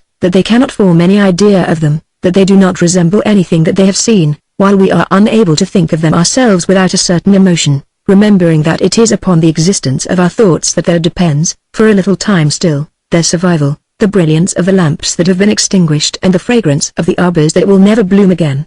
And possibly, for this reason, the drawing-room in Rue Montlivet disparaged, for Bricot, the Verdurins' present home. But on the other hand it added to this home, in the professor's eyes, a beauty which it could not have in those of a stranger. Those pieces of the original furniture that had been transported here, and sometimes arranged in the same groups, and which I myself remembered from La Rospelier, introduced into the new drawing-room fragments of the old which, at certain moments, recalled it so vividly as to create a hallucination and then seemed themselves scarcely real from having evoked in the midst of the surrounding reality fragments of a vanished world which seemed to extend round about them. A sofa that had risen up from dreamland between a pair of new and thoroughly substantial armchairs, smaller chairs upholstered in pink silk, the cloth surface of a card table raised to the dignity of a person since, like a person, it had a past, a memory, retaining in the chill and gloom of Quiconti the tan of its roasting by the sun through the windows of Rue Montlivet, where it could tell the time of day as accurately as Verdurin herself, and through the glass doors at La Rospelier, where they had taken it and where it used to gaze out all day long over the flower beds of the garden at the valley far below, until it was time for Cottard and the musician to sit down to their game, a posy of violets and pansies in pastel, the gift of a painter friend, now dead, the sole fragment that survived of a life that had vanished without leaving any trace, summarizing a great talent and a long friendship, recalling his keen, gentle eyes, his shapely hand, plump and melancholy, while he was at work on it, the incoherent, charming disorder of the offerings of the faithful, which have followed the lady of the house on all her travels and have come in time to assume the fixity of a trait of character, of the line of destiny, a profusion of cut flowers, of chocolate boxes which here as in the country systematized their growth in an identical mode of blossoming. The curious interpolation of those singular and superfluous objects which still appear to have been just taken from the box in which they were offered and remain forever what they were at first, New Year's Day presents, all those things, in short, which one could not have isolated from the rest, but which for Bricot, an old frequenter of the Verdurin parties, had that patina, that velvety bloom of things to which, giving them a sort of profundity, an astral body has been added. All these things scattered before him, sounded in his ear like so many resonant keys which awakened cherished likenesses in his heart, confused reminiscences which, here in this drawing-room of the present day that was littered with them, cut out, defined, as on a fine day a shaft of sunlight cuts a section in the atmosphere, the furniture and carpets, and pursuing it from a cushion to a flower stand, from a footstool to a lingering scent, from the lighting arrangements to the color scheme, carved, evoked, spiritualized, called to life a form which might be called the ideal aspect, immanent in each of their successive homes, of the Verdurin drawing-room. "We must try," Bricot whispered in my ear, "to get the Baron upon his favorite topic. He is astounding." Now on the one hand I was glad of an opportunity to try to obtain from M. de Charlus information as to the coming of Mlle. Vintel and her friend. On the other hand, I did not wish to leave Albertine too long by herself, not that she could, being uncertain of the moment of my return, not to mention that, at so late an hour, she could not have received a visitor or left the house herself without arousing comment, make any evil use of my absence, but simply so that she might not find it too long. And so I told Bricot and M. de Charlus that I must shortly leave them. "Come with us all the same," said the Baron, whose social excitement was beginning to flag, but feeling that need to prolong, to spin out a conversation, which I had already observed in the Duchess de Guermantes as well as in himself, and which, while distinctive of their family, extends in a more general fashion to all those people who, offering their minds no other realization than talk, that is to say an imperfect realization, remain unassuaged even after hours spent in one's company, and attach themselves more and more hungrily to their exhausted companion, from whom they mistakenly expect a satiety which social pleasures are incapable of giving. "Come, won't you?" he repeated. "This is the pleasant moment at a party, the moment when all the guests have gone, the hour of donier soul. Let us hope that it will end less tragically. Unfortunately you are in a hurry probably to go and do things which you would much better leave undone. People are always in a hurry and leave at the time when they ought to be arriving. We are here like Couture's philosophers. This is the moment in which to go over the events of the evening, to make what is called in military language a criticism of the operations. We might ask Verdurin to send us in a little supper to which we should take care not to invite her, and we might request Charlie Stillhernani to play for ourselves alone the sublime Adagio. Isn't it fine, that Adagio? But where is a young violinist? I would like to congratulate him. This is the moment for tender words and embraces. Admit, Brackett, that they played like gods, Marcel especially. Did you notice the moment when that lock of hair came loose? Ah, then, my dear fellow, you saw nothing at all. There was an F sharp at which Enesco, Capet and Thibaut might have died of jealousy. I may have appeared calm enough. I can tell you that at such a sound my heart was so wrung that I could barely control my tears. The whole room sat breathless. Brackett, my dear fellow, cried the Baron, gripping the other's arm which he shook violently. It was sublime. Only young Charlie preserved a stony immobility. You could not even see him breathe. He looked like one of those objects of the inanimate world of which Theodore Rousseau speaks, which make us think, but do not think themselves. And then, all of a sudden, cried M. de Charles with enthusiasm, making a pantomime gesture, then the lock. And all the time, the charming little country dance of the Allegro Vivace. You know, that lock was the symbol of the revelation, even to the most obtuse. The Princess of Telmina, deaf until then, for there are none so deaf as those that have ears and hear not, the Princess of Telmina, confronted by the message of the miraculous lock, realized that it was music that they were playing and not polka. Oh, that was indeed a solemn moment. "Excuse me, sir, for interrupting you," I said to M. de Charles, hoping to bring him to the subject in which I was interested. "You told me that the composer's daughter was to be present. I should have been most interested to meet her. Are you certain that she was expected?" "Oh, that I can't say." M. de Charles thus complied, perhaps unconsciously, with that universal rule by which people withhold information from a jealous lover, whether in order to show an absurd comradeship, as a point of honor, and even if they detest her, with the woman who has excited his jealousy, or out of malice towards her, because they guess that jealousy can only intensify love, or from that need to be disagreeable to other people which consists in revealing the truth to the rest of the world but concealing it from the jealous, ignorance increasing their torment, or so at least the tormentors suppose, who, in their desire to hurt other people are guided by what they themselves believe, wrongly perhaps, to be most painful. You know, he went on, in this house they are a trifle prone to exaggerate. They are charming people, still they do like to catch celebrities of one sort or another. But you are not looking well, and you will catch cold in this damp room, he said, pushing a chair towards me. Since you have not been well, you must take care of yourself. Let me go and find you your coat. No, don't go for it yourself. You will lose your way and catch cold. How careless people are. You might be an infant in arms. You want an old nurse like me to look after you. Don't trouble, Baron. Let me go, said Brackett, and left us immediately, not being precisely aware perhaps of the very warm affection that M. de Charles felt for me and of the charming lapses into simplicity and devotion that alternated with his delirious crises of grandeur and persecution. He was afraid that M. de Charles, whom Verdurin had entrusted like a prisoner to his vigilance, might simply be seeking, under the pretext of asking for my greatcoat, to return to Morella and might thus upset the mistress's plan.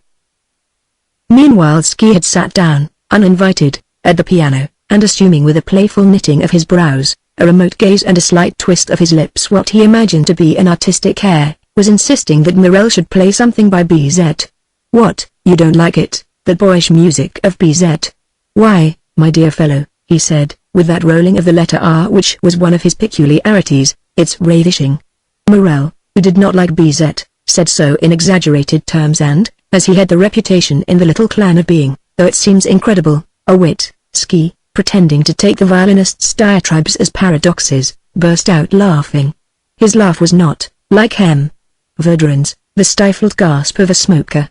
Ski first of all assumed a subtle air, then allowed to escape, as though against his will, a single note of laughter, like the first clang from a belfry, followed by a silence in which the subtle gaze seemed to be making a competent examination of the absurdity of what had been said. Then a second peal of laughter shook the air, followed presently by a merry Angelus. I expressed to M. de Charles my regret that M. Bricot should be taking so much trouble. Not at all, he is delighted. He is very fond of you, everyone is fond of you. Somebody was saying only the other day, we never see him now, he is isolating himself. Besides, he is such a good fellow, is Bricot. M.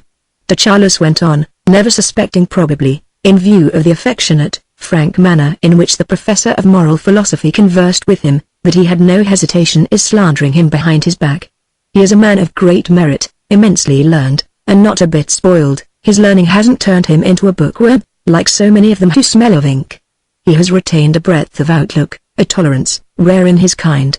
Sometimes, when one sees how well he understands life, with what a natural grace he renders everyone his due, one asks oneself where a humble little Sorbonne professor, an ex-schoolmaster, can have picked up such breeding. I am astonished at it myself. I was even more astonished when I saw the conversation of this Bricot, which the least refined of de Guermantes' friends would have found so dull, so heavy. Pleased the most critical of them all, M. de Charles. But to achieve this result they had collaborated, among other influences, themselves distinct also, those by virtue of which Swann, on the one hand, had so long found favor with the little clan, when he was in love with Odette, and on the other hand, after he married, found an attraction in Bontemps who, pretending to adore the Swann couple, came incessantly to call upon the wife and revelled in all the stories about the husband. Just as a writer gives the palm for intelligence, not to the most intelligent man, but to the worldling who utters a bold and tolerant comment upon the passion of a man for a woman, a comment which makes the writer's blue-stocking mistress agree with him in deciding that of all the people who come to her house the least stupid is after all this old beau who shows experience in the things of love, so M.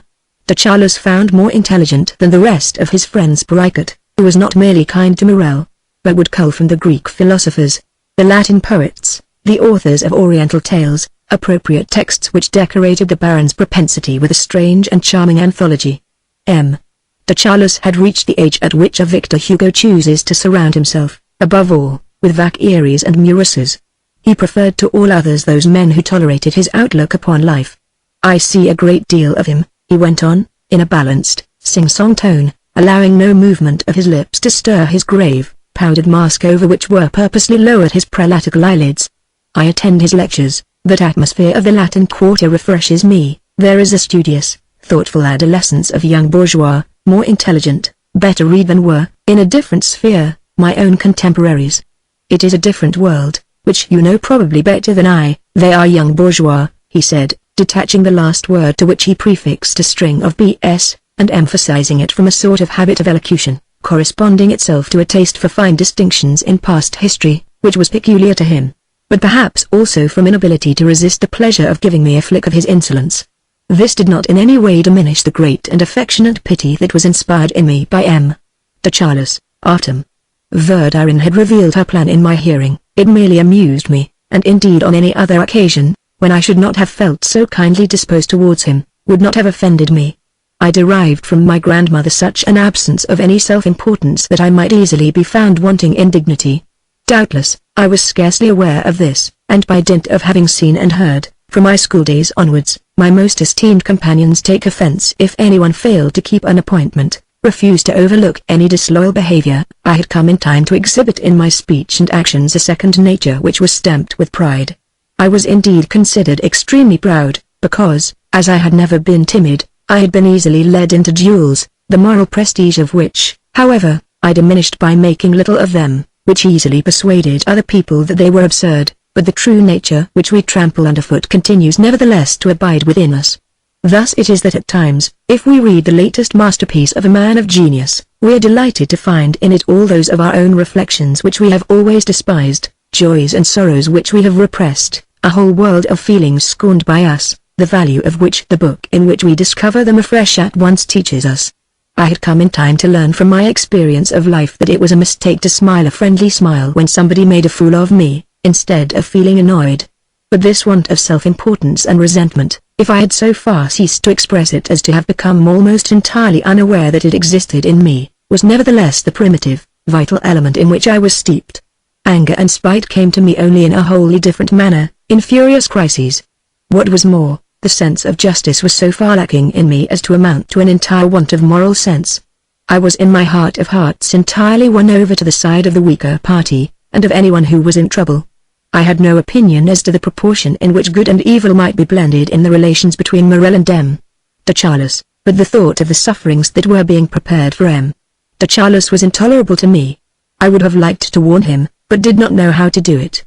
The spectacle of all that laborious little world is very pleasant to an old stake like myself.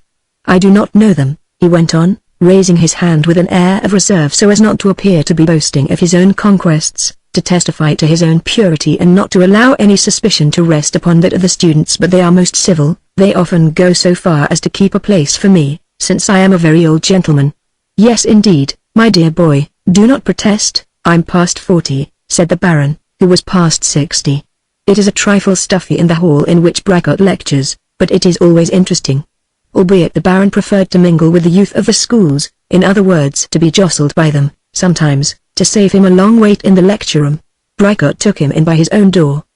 Bricot might well be at home in the Sorbonne, at the moment when the janitor, loaded with chains of office, stepped out before him, and the master admired by his young pupils followed. He could not repress a certain timidity, and much as he desired to profit by that moment in which he felt himself so important to show consideration for Charles, he was nevertheless slightly embarrassed, so that the janitor should allow him to pass. He said to him, in an artificial tone and with a preoccupied air, "Follow me, Baron, they'll find a place for you." Then, without paying any more attention to him, to make his own entry, he advanced by himself briskly along the corridor.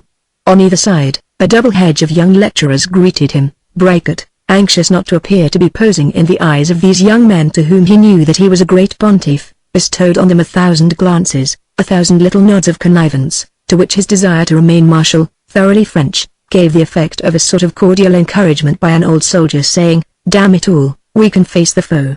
Then the applause of his pupils broke out. Bricot sometimes extracted from this attendance by M. de Charles at his lectures an opportunity for giving pleasure, almost for returning hospitality. He would say to some parent, or to one of his middle-class friends, "If it would interest your wife or daughter, I may tell you that the Baron de Charles, Prince de Carency, a scion of the House of Conde, attends my lectures. It is something to remember, having seen one of the last descendants of our aristocracy who preserves the type. If they care to come, they will know him because he will be sitting next to my chair. Besides he will be alone there, a stout man, with white hair and black moustaches, wearing the military medal." "Oh, thank you," said the father.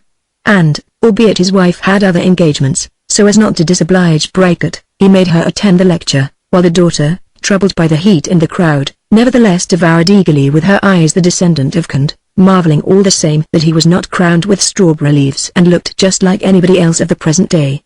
He meanwhile had no eyes for her, but more than one student, who did not know who he was amazed at his friendly glances, became self-conscious and stiff, and the Baron left the room full of dreams and melancholy. "Forgive me if I return to the subject," I said quickly to M. de Charles, for I could hear Bricot returning, "but could you let me know by wire if you should hear that M. Vintel or her friend is expected in Paris, letting me know exactly how long they will be staying and without telling anybody that I asked you." I had almost ceased to believe that she had been expected, but I wished to guard myself thus for the future. "Yes, I will do that for you, first of all because I owe you a great debt of gratitude. By not accepting what, long ago, I had offered you, you rendered me, to your own loss, an immense service. You left me my liberty.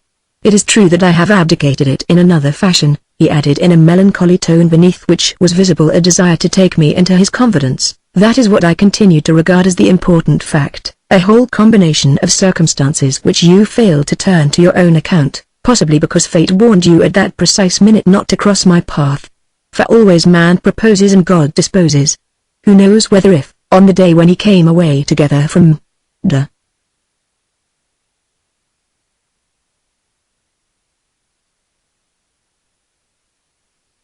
Villeparisis, you had accepted, perhaps many things that have since happened would never have occurred? In some embarrassment, I turned the conversation, seizing hold of the name of de Villeparisis, and sought to find out from him, so admirably qualified in every respect. For what reasons de Villeparisis seemed to be held aloof by the aristocratic world. Not only did he not give me the solution of this little social problem, he did not even appear to me to be aware of its existence. I then realized that the position of de Villeparisis, if it was in later years to appear great to posterity, and even in the Marquis's lifetime to the ignorant rich, had appeared no less great at the opposite extremity of society, that which touched de Villeparisis, that of the Gurmans. She was their aunt. They saw first and foremost birth, connections by marriage, the opportunity of impressing some sister-in-law with the importance of their own family. They regarded this less from the social than from the family point of view. Now this was more brilliant in the case of de Villeparisis than I had supposed.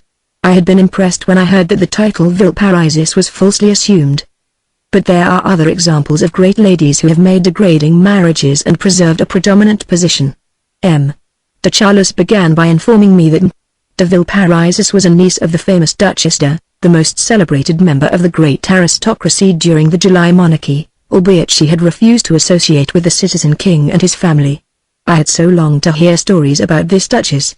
And de Villeparisis, the kind de Villeparisis, with those cheeks that to me had been the cheeks of an ordinary woman.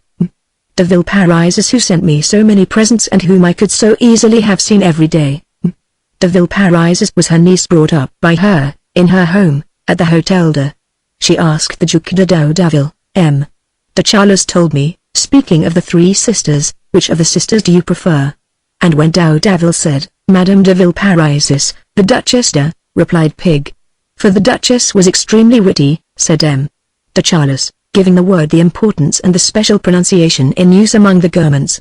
That he should have thought the expression so witty did not, however, surprise me, for I had on many other occasions remarked the centrifugal, objective tendency which leads men to abdicate, when they are relishing the wit of others, the severity with which they would criticize their own, and to observe, to record faithfully, what they would have scorned to create.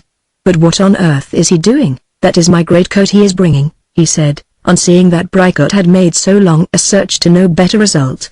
I would have done better to go for it myself. However, you can put it on now.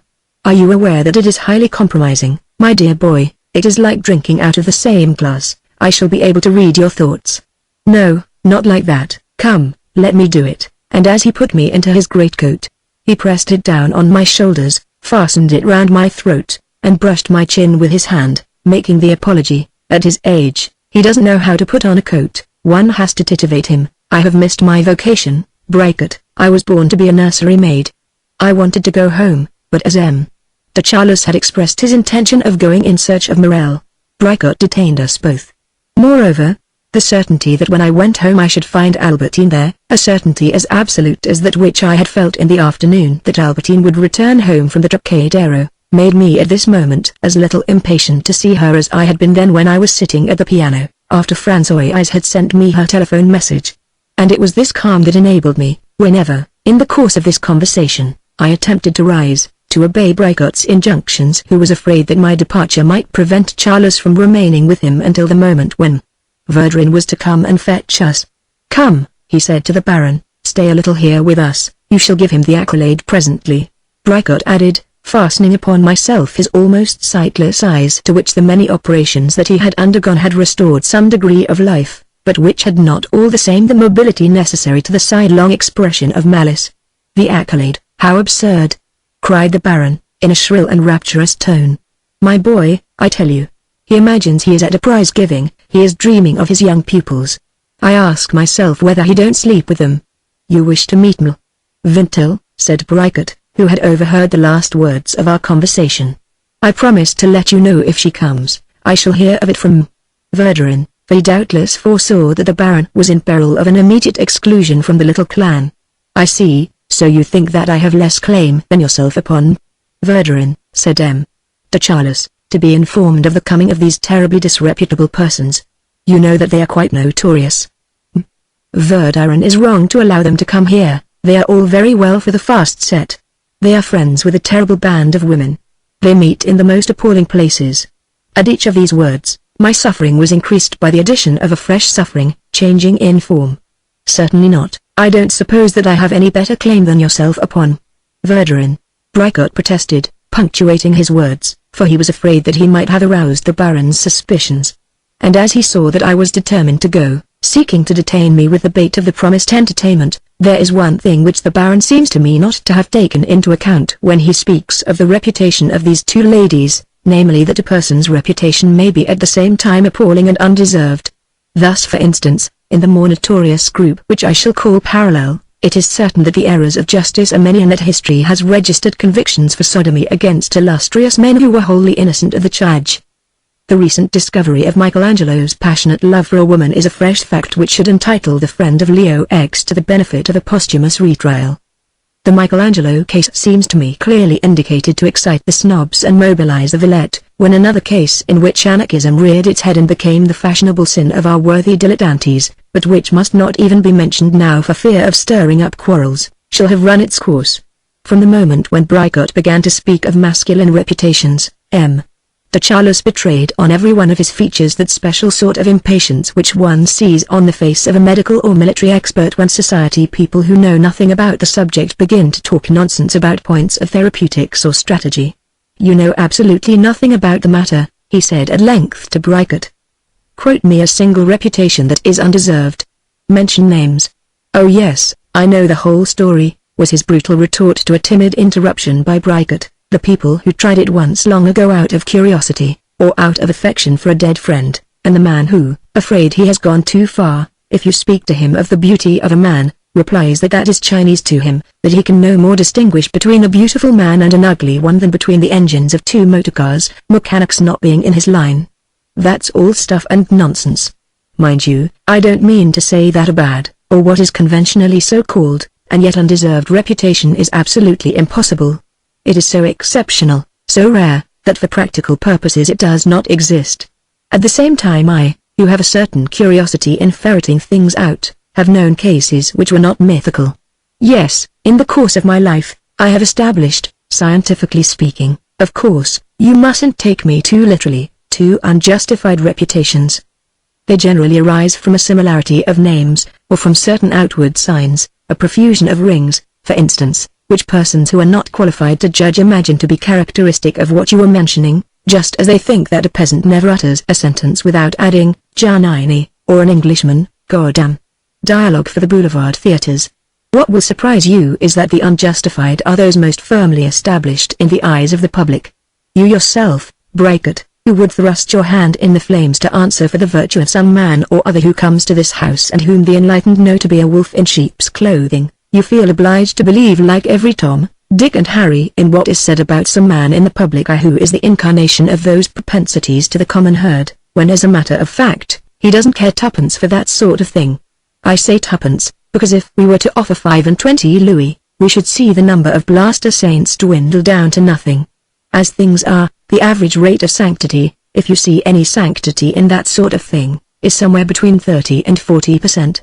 If Bricot had transferred to the male sex the question of evil reputations, with me it was, inversely, to the female sex that, thinking of Albertine, I applied the Baron's words. I was appalled at his statistics, even when I bore in mind that he was probably enlarging his figures to reach the total that he would like to believe true, and had based them moreover upon the reports of persons who were scandalmongers and possibly liars, and had in any case been led astray by their own desire, which, coming in addition to that of M. de Charlus, doubtless falsified the Baron's calculations. 30%. Exclaimed Bricot. Why, even if the proportions were reversed I should still have to multiply the guilty 100-fold. If it is as you say, Baron, and you are not mistaken, then we must confess that you are one of those rare visionaries who discern a truth which nobody round them has ever suspected. Just as Baz made discoveries as to parliamentary corruption, the truth of which was afterwards established, like the existence of Leveria's planet. Verdurin would prefer to cite men whom I would rather not name who detected in the Intelligence Bureau, in the General Staff, activities inspired, I am sure, by patriotic zeal, which I had never imagined. Upon Freemasonry, German espionage, morphonomania, Leon Dort builds up, day by day, a fantastic fairy tale which turns out to be the barest truth. 30%. Bricot repeated in stupefaction. It is only fair to say that M. de Charlus taxed the great majority of his contemporaries with inversion, always excepting those men with whom he himself had relations, their case, provided that they had introduced the least trace of romance into those relations, appearing to him more complex. So it is that we see men of the world, who refuse to believe in women's honor, allow some remnants of honor only to the woman who has been their mistress, as to whom they protest sincerely and with an air of mystery. No, you are mistaken, she is not that sort of girl. This unlooked-for tribute is dictated partly by their own self-respect, which is flattered by the supposition that such favors have been reserved for them alone, partly by their simplicity, which has easily swallowed everything that their mistress has given them to believe, partly from that sense of the complexity of life which brings it about that, as soon as we approach other people, other lives, ready-made labels and classifications appear unduly crude. 30%. But have a care, less fortunate than the historians whose conclusions the future will justify, Baron, if you were to present to posterity the statistics that you offer us, it might find them erroneous. Posterity judges only from documentary evidence, and will insist on being assured of your facts. But as no document would be forthcoming to authenticate this sort of collective phenomena which the few persons who are enlightened are only too ready to leave in obscurity, the best minds would be moved to indignation, and you would be regarded as nothing more than a slanderer or a lunatic. After having, in the social examination, obtained top marks and the primacy upon this earth, you would taste the sorrows of a black bull beyond the grave. That is not worth powder and shot, to quote May God forgive me our friend Bossuet. I am not interested in history, replied M. de Charles. This life is sufficient for me. It is quite interesting enough, as poor Swan used to say. What, you knew Swan, Baron? I was not aware of that. Tell me, was he that way inclined? Bricot inquired with an air of misgiving. What a mind the man has. So you suppose that I only know men like that? No, I don't think so, said Charles, looking to the ground and trying to weigh the pros and cons. And deciding that, since he was dealing with Swan whose hostility to that sort of thing had always been notorious, a half-admission could only be harmless to him who was its object and flattering to him who allowed it to escape in an insinuation. I don't deny that long ago in our school days, once by accident, said the Baron, as though unwillingly and as though he were thinking aloud, then recovering himself. But that was centuries ago. How do you expect me to remember? You are making a fool of me, he concluded with a laugh. In any case, he was never what you'd call a beauty, said Bricot, who, himself hideous, thought himself good-looking and was always ready to believe that other men were ugly. Hold your tongue, said the Baron, you don't know what you're talking about. In those days he had a peach-like complexion, and, he added, finding a fresh note for each syllable, he was as beautiful as Cupid himself. Besides, he was always charming. The women were madly in love with him. But did you ever know his wife? Why, it was through me that he came to know her. I thought her charming in her disguise one evening when she played Miss Sacrapant. I was with some fellows from the club, each of us took a woman home with him, and, although all that I wanted was to go to sleep, slanderous tongues alleged, for it is terrible how malicious people are, that I went to bed with a debt. Only she took advantage of the slanders to come and worry me, and I thought I might get rid of her by introducing her to Swan.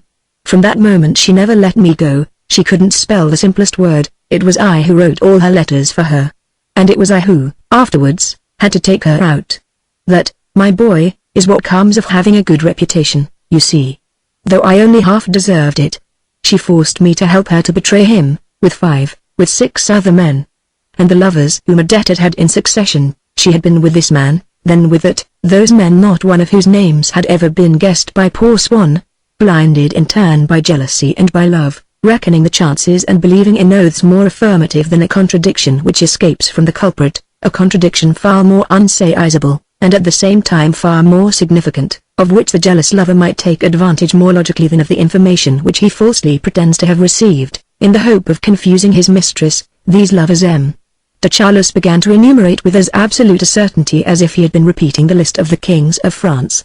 And indeed the jealous lover is, like the contemporaries of an historical event, too close. He knows nothing, and it is in the eyes of strangers that the comic aspect of adultery assumes the precision of history, and prolongs itself in lists of names which are, for that matter, unimportant and become painful only to another jealous lover, such as myself, who cannot help comparing his own case with that which he hears mentioned and asks himself whether the woman of whom he is suspicious cannot boast an equally illustrious list.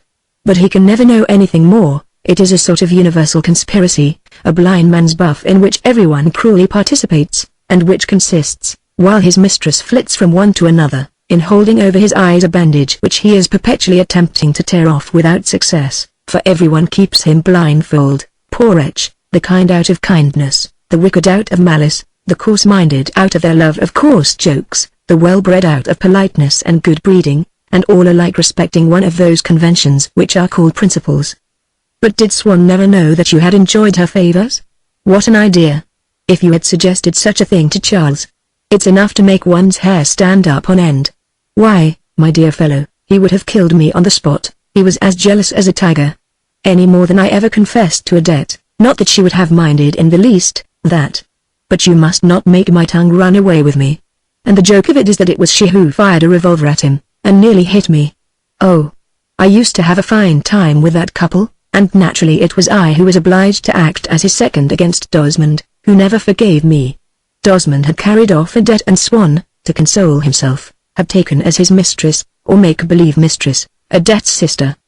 But really you must not begin to make me tell you Swan's story. We should be here for 10 years, don't you know? Nobody knows more about him than I do. It was I who used to take Odette out when she did not wish to see Charles. It was all the more awkward for me as I have a quite near relative who bears the name Cressy, without of course having any manner of right to it, but still he was none too well pleased. For she went by the name of Odette de Cressy, as she very well might, being merely separated from a Cressy whose wife she still was, and quite an authentic person, a highly respectable gentleman out of whom she had drained his last farthing. But why should I have to tell you about this Cressy? I have seen you with him on the crawler. You used to have him to dinner at Balbec. He must have needed those dinners, poor fellow. He lived upon a tiny allowance that Swan made him. I am greatly afraid that, since my friend's death, that income must have stopped altogether. What I do not understand, M. de Charles said to me, is that, since you used often to go to Charles's, you did not ask me this evening to present you to the Queen of Naples. In fact, I can see that you are less interested in people than in curiosities, and that continues to surprise me in a person who knew Swan, in whom that sort of interest was so far developed that it is impossible to say whether it was I who initiated him in these matters or he myself. It surprises me as much as if I met a person who had known Whistler and remained ignorant of what is meant by taste. By Jove, it is Morel that ought really to have been presented to her. He was passionately keen on it too, for he is the most intelligent fellow you could imagine. It is a nuisance that she has left. However, I shall effect the conjunction one of these days. It is indispensable that he should know her. The only possible obstacle would be if she were to die in the night. Well, we may hope that it will not happen. All of a sudden Bricot, who was still suffering from the shock of the proportion 30% which M. de Charles had revealed to him, Bricot who had continued all this time in the pursuit of his idea, with an abruptness which suggested that of an examining magistrate seeking to make a prisoner confess, but which was in reality the result of the professor's desire to appear perspicacious and of the misgivings that he felt about launching so grave an accusation, spoke. "Isn't Ski like that?" he inquired of M. de Charles with a sombre air. To make us admire his alleged power of intuition, he had chosen Ski, telling himself that since there were only 3 innocent men in every 10, he ran little risk of being mistaken if he named Ski, who seemed to him a trifle odd, suffered from insomnia, scented himself, in short was not entirely normal. "Nothing of the sort," exclaimed the Baron with a bitter, dogmatic, exasperated irony. "What you say is utterly false, absurd, fantastic. Ski is like that precisely to the people who know nothing about it. If he was, he would not look so like it, be it said without any intention to criticize, for he has a certain charm. Indeed, I find something very attractive about him." "But give us a few names, then," Bricot pursued with insistence. M. de Charles drew himself up with a forbidding air. "Ah, my dear sir, I, as you know, live in a world of abstraction. All that sort of thing interests me only from a transcendental point of view," he replied with the touchy susceptibility peculiar to men of his kind, and the affectation of grandiloquence that characterized his conversation. "To me, you understand, it is only general principles that are of any interest. I speak to you of this as I might of the law of gravitation." But these moments of irritable reaction in which the Baron sought to conceal his true life lasted but a short time compared with the hours of continual progression in which he allowed it to be guessed, displayed it with an irritating complacency, the need to confide being stronger in him than the fear of divulging his secret. "What I was trying to say," he went on, "is that for one evil reputation that is unjustified there are hundreds of good ones which are no less so. Obviously, the number of those who do not merit their reputations varies according to whether you rely upon what is said by men of their sort or by the others. and it is true that if the malevolence of the latter is limited by the extreme difficulty which they would find in believing that a vice as horrible to them as robbery or murder is being practiced by men whom they know to be sensitive and sincere, the malevolence of the former is stimulated to excess by the desire to regard as what shall I say accessible, men who appeal to them, upon the strength of information given them by people who have been led astray by a similar desire, in fact by the very aloofness with which they are generally regarded. I have heard a man, viewed with considerable disfavor on account of these tastes, say that he supposed that a certain man in society shared them, and his sole reason for believing it was that this other man had been polite to him. So many reasons for optimism, said the Baron artlessly, in the computation of the number. But the true reason of the enormous difference that exists between the number calculated by the profane, and that calculated by the initiated, arises from the mystery with which the latter surround their actions, in order to conceal them from the rest, who, lacking any source of information, would be literally stupefied if they were to learn merely a quarter of the truth. Then in our days, things are as they were among the Greeks, said Brichot. What do you mean, among the Greeks? Do you suppose that it has not been going on ever since? Take the reign of Louis XIV, you have young Vermandois, Molière, Prince Louis of Baden, Brunswick, Charles, Boufflers, the Great Count, the Duc de Brissac. Stop a moment, I knew about Monsieur, I knew about Brissac from Saint-Simon, Vendôme of course, and many others as well. But that old best Saint-Simon often refers to the Great Count and Prince Louis of Baden and never mentions it. It seems a pity, I must say, that it should fall to me to teach a professor of the Sorbonne his history. But, my dear master, you are as ignorant as a carp. You are harsh, Baron, but just. And, wait a moment, now this will please you, I remember now a song of the period composed in macaronic verse about a certain storm which surprised the Great Count as he was going down the Rhone in the company of his friend, the Marquis de la Mousse. Count says, Carissamicus Messus, quod tempus, bonus deus, landere et imbecammus pericere. And la Mousse reassures him with, Secure sunt nost vitae summus enim sodimity ignitantum pericere landere. I take back what I said Charles in a shrill and mannered tone, you are a well of learning, you will write it down for me, won't you? I must preserve it in my family archives, since my great-great-great-grandmother was a sister of M. Le Prince. Yes, but, Baron, with regard to Prince Louis of Baden I can think of nothing. However, at that period, I suppose that generally speaking the art of war. What nonsense, Vendôme, Villars, Prince Eugene, the Prince de Conti, and if I were to tell you of all the heroes of Tonkin, Morocco, and I am thinking of men who are truly sublime, and pious, and new generation, I should astonish you greatly. I should have something to teach the people who are making inquiries about the new generation which has rejected the futile complications of its elders, M. Bagot tells us. I have a young friend out there, who is highly spoken of, who has done great things. However, I am not going to tell tales out of school. Let us return to the 17th century. You know that Saint Simon says of the Maréchal d'Uxelles one among many, voluptuous in Grecian debaucheries which he made no attempt to conceal, he used to get hold of young officers whom he trained to his purpose, not to mention stalwart young valets, and this openly, in the army and at Strasbourg. You have probably read Madame's letters, all his men called him Putain. She is quite outspoken about it. And she was in a good position to know, with her husband. Such an interesting character. Madame, said M. de Charles.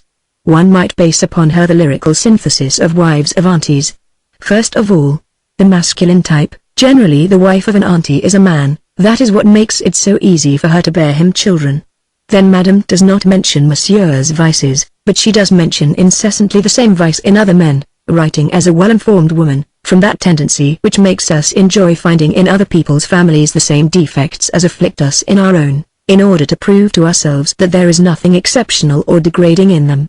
I was saying that things have been much the same in every age. Nevertheless, our own is quite remarkable in that respect. And notwithstanding the instances that I have borrowed from the 17th century, if my great ancestor François C. de la Rochefoucauld were alive in these days, he might say of them with even more justification than of his own. Come, Brichot, help me out. Vices are common to every age, but if certain persons whom everyone knows had appeared in the first centuries of our era, would anyone speak today of the prostitutions of Heliogabalus? Whom everyone knows appeals to me immensely. I see that my sagacious kinsman understood the tricks of his most illustrious contemporaries as I understand those of my own. but men of that sort are not only far more frequent today. They have also special characteristics. I could see that the Charles was about to tell us in what fashion these habits had evolved. The insistence with which the Charles kept on reverting to this topic, into which, moreover, his intellect, constantly trained in the same direction, had acquired a certain penetration, was, in a complicated way, distinctly trying. He was as boring as a specialist who can see nothing outside his own subject, as irritating as a well-informed man whose vanity is flattered by the secrets which he possesses and is burning to divulge, as repellent as those people who, whenever their own defects are mentioned, spread themselves without noticing that they are giving offense, as obsessed as a maniac and as uncontrollably imprudent as a criminal. These characteristics which, at certain moments, became as obvious as those that stamp a madman or a criminal, brought me, as it happened, a certain consolation.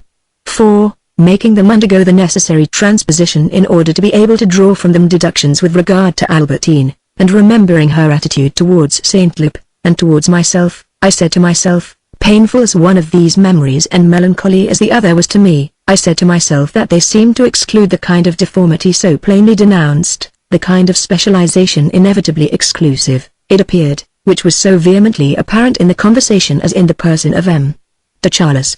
But he, as ill luck would have it, made haste to destroy these grounds for hope in the same way as he had furnished me with them, that is to say unconsciously. Yes, he said, I am no longer in my teens, and I have already seen many things change round about me. I no longer recognize either society, in which the barriers are broken down, in which a mob, devoid of elegance and decency, dance the tango even in my own family, or fashions, or politics, or the arts, or religion, or anything. But I must admit that the thing which has changed most of all is what the Germans call homosexuality. Good God, in my day, apart from the men who loathed women, and those who, caring only for women, did the other thing merely with an eye to profit, the homosexuals were sound family men and never kept mistresses except to screen themselves. If I had had a daughter to give away, it is among them that I should have looked for my son-in-law if I had wished to be certain that she would not be unhappy. Alas! Things have changed entirely. Nowadays they are recruited also from the men who are the most insatiable with women. I thought I possessed a certain instinct, and that when I said to myself, certainly not, I could not have been mistaken. Well, I give it up.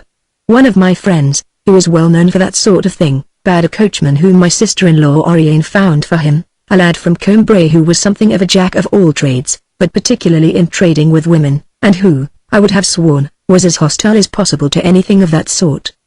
He broke his mistress's heart by betraying her with two women whom he adored, not to mention the others, an actress and a girl from a bar.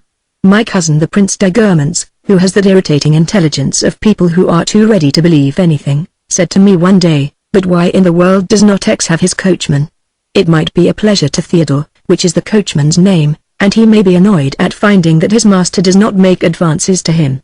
I could not help telling Gilbert to hold his tongue. I was overwrought both by that boasted perspicacity which, when it is exercised indiscriminately, is a want of perspicacity, and also by the silver-lined malice of my cousin who would have liked X to risk taking the first steps so that, if the going was good, he might follow. Then the Prince de Guermantes is like that, too? Asked Bricot with a blend of astonishment and dismay.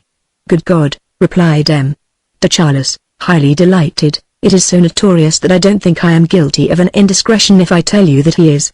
Very well, the year after this, I went to Baalbek, where I heard from a sailor who used to take me out fishing occasionally, that my Theodore, whose sister, I may mention, is the maid of a friend of Verdurin, Baroness Putbus, used to come down to the harbour to pick up now one sailor, now another, with the most infernal cheek, to go for a trip on the sea with extras.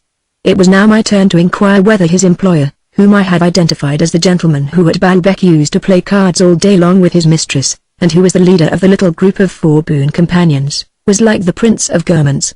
Why, of course, everyone knows about him, he makes no attempt to conceal it.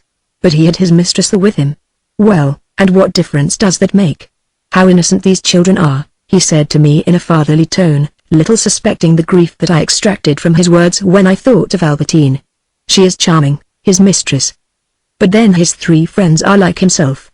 Not at all, he cried, stopping his ears as though, in playing some instrument, I had struck a wrong note. Now he has gone to the other extreme. So a man has no longer the right to have friends? Ah! Youth, It gets everything wrong. We shall have to begin your education over again, my boy. Well, he went on, I admit that this case, and I know of many others, however open a mind I may try to keep for every form of audacity, does embarrass me. I may be very old-fashioned, but I fail to understand, he said in the tone of an old Gallican speaking of some development of ultramontanism, of a liberal royalist speaking of the Action Française, or of a disciple of Claude Monet speaking of the Cubists. I do not reproach these innovators, I envy them if anything. I try to understand them, but I do not succeed.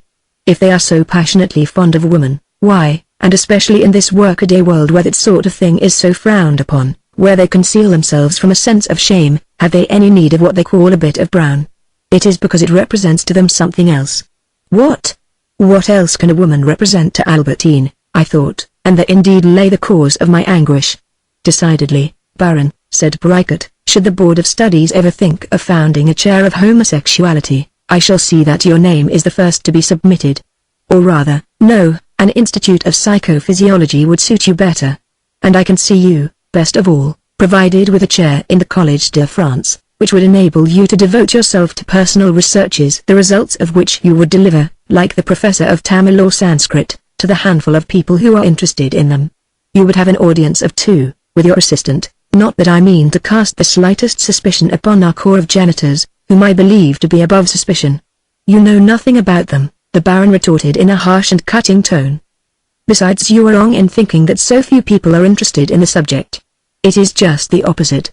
And without stopping to consider the incompatibility between the invariable trend of his own conversation and the reproach which he was about to heap upon other people, it is, on the contrary, most alarming, said the Baron, with a scandalized and contrite air. People are talking about nothing else. It is a scandal, but I am not exaggerating, my dear fellow. It appears that, the day before yesterday, at the Duchess Dagen's, they talked about nothing else for 2 hours on end. You can imagine, if women have taken to discussing that sort of thing, it is a positive scandal. What is vilest of all is that they get their information, he went on with an extraordinary fire and emphasis, from pests, regular harlots like young Chatelrault, who has the worst reputation in the world, who tell them stories about other men. I have been told that he said more than enough to hang me, but I don't care. I am convinced that the mud and filth flung by an individual who barely escaped being turned out of the jockey for cheating at cards can only fall back upon himself.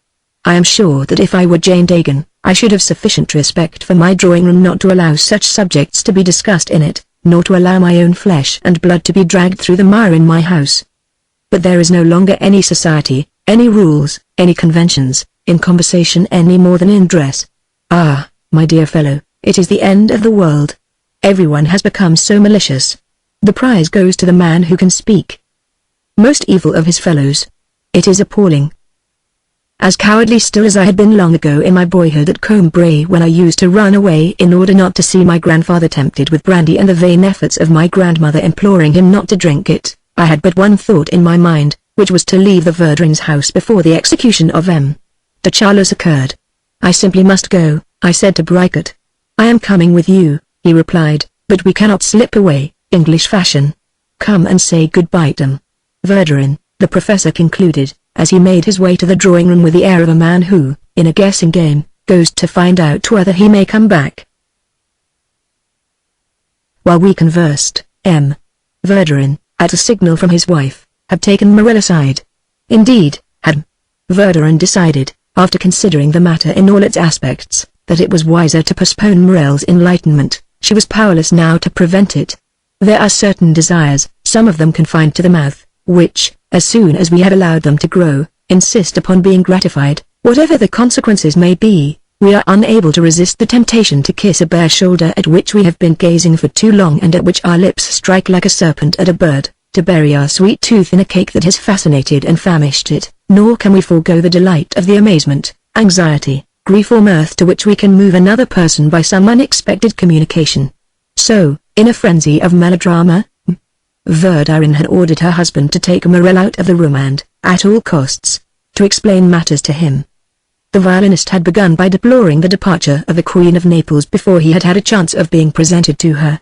M. de Charlus had told him so often that she was the sister of the Empress Elizabeth and of the Duchess d'Alençon that Her Majesty had assumed an extraordinary importance in his eyes. but the master explained to him that it was not to talk about the Queen of Naples, that they had withdrawn from the rest, and then went straight to the root of the matter. Listen, he had concluded after a long explanation, listen, if you like, we can go and ask my wife what she thinks. I give you my word of honor, I've said nothing to her about it. We shall see how she looks at it. My advice is perhaps not the best, but you know how sound her judgment is. Besides, she is extremely attached to yourself. Let us go and submit the case to her. And while Verdurin, awaiting with impatience the emotions that she would presently be relishing as she talked to the musician, and again, after he had gone, when she made her husband give her a full report of their conversation, continued to repeat, but what in the world can they be doing? I do hope that my husband, in keeping him all this time, has managed to give him his cue. Verdurin reappeared with Morel, who seemed greatly moved. He would like to ask your advice, Verdurin said to his wife, in the tone of a man who does not know whether his prayer will be heard. Instead of replying to Verdurin, it was to Morel that, in the heat of her passion, Verdurin addressed herself. I agree entirely with my husband. I consider that you cannot tolerate this sort of thing for another instant, she exclaimed with violence, discarding as a useless fiction her agreement with her husband that she was supposed to know nothing of what he had been saying to the violinist. How do you mean? Tolerate what? Stammered Verdurin, endeavoring to feign astonishment and seeking, with an awkwardness that was explained by his dismay, to defend his falsehood. I guessed what you were saying to him, replied Verdurin, undisturbed by the improbability of this explanation, and caring little what, when he recalled this scene, the violinist might think of the mistress's veracity. No, Verdurin continued, I feel that you ought not to endure any longer this degrading promiscuity with a tainted person whom nobody will have in her house, she went on, regardless of the fact that this was untrue and forgetting that she herself entertained him almost daily. You are the talk of the conservatoire, she added, feeling that this was the argument that carried most weight. Another month of this life and your artistic future is shattered, whereas, without Charles, you ought to be making at least 100,000 francs a year. But I have never heard anyone utter a word. I am astounded. I am very grateful to you, Morel murmured, the tears starting to his eyes. But, being obliged at once to feign astonishment and to conceal his shame, he had turned redder and was perspiring more abundantly than if he had played all Beethoven's sonatas in succession, and tears welled from his eyes which the Bond master would certainly not have drawn from him. If you have never heard anything, you are unique in that respect. He is a gentleman with a vile reputation, and the most shocking stories are told about him. I knows that the police are watching him, and that is perhaps the best thing for him if he is not to end like all those men, murdered by hooligans, she went on, for as she thought of Charles the memory of Dangerous recurred to her, and in her frenzy of rage she sought to aggravate still further the wounds that she was inflicting on the unfortunate Charlie, and to avenge herself for those that she had received in the course of the evening. Anyhow, even financially, he can be of no use to you. He is completely ruined since he has become the prey of people who are blackmailing him, and who can't even make him fork out the price of the tune they call, still less can he pay you for your playing, for it is all heavily mortgaged, town house, country house, everything. Morel was all the more ready to believe this lie since de Charles liked to confide in him his relations with hooligans, a race for which the son of the valley, however debauched he may be, professes a feeling of horror as strong as his attachment to Bonapartist principles. Already, in the cunning mind of Morel, a plan was beginning to take shape similar to what was called in the 18th century the reversal of alliances. Determined never to speak to de Charles again, he would return on the following evening to Jupien's niece, and see that everything was made straight with her. Unfortunately for him this plan was doomed to failure, de Charles having made an appointment for that very evening with Jupien, which the ex-tailor dared not fail to keep, in spite of recent events. Other events, as we shall see, having followed upon Morel's action, when Jupien in tears told his tale of woe to the Baron, the latter, no less wretched, assured him that he would adopt the forsaken girl, that she should assume one of the titles that were at his disposal, probably that of Doloran, that he would see that she received a thorough education, and furnish her with a rich husband. Promises which filled Jupien with joy and left his niece unmoved, for she was still in love with Morel, who, from stupidity or cynicism, used to come into the shop and tease her in Jupien's absence. "What is the matter with you?" he would say with a laugh, "with those black marks under your eyes? A broken heart? Gad, the years pass and people change. After all, a man is free to try on a shoe, all the more a woman, and if she doesn't fit him, He lost his temper once only, because she cried, which he considered cowardly, unworthy of her. People are not always very tolerant of the tears which they themselves have provoked.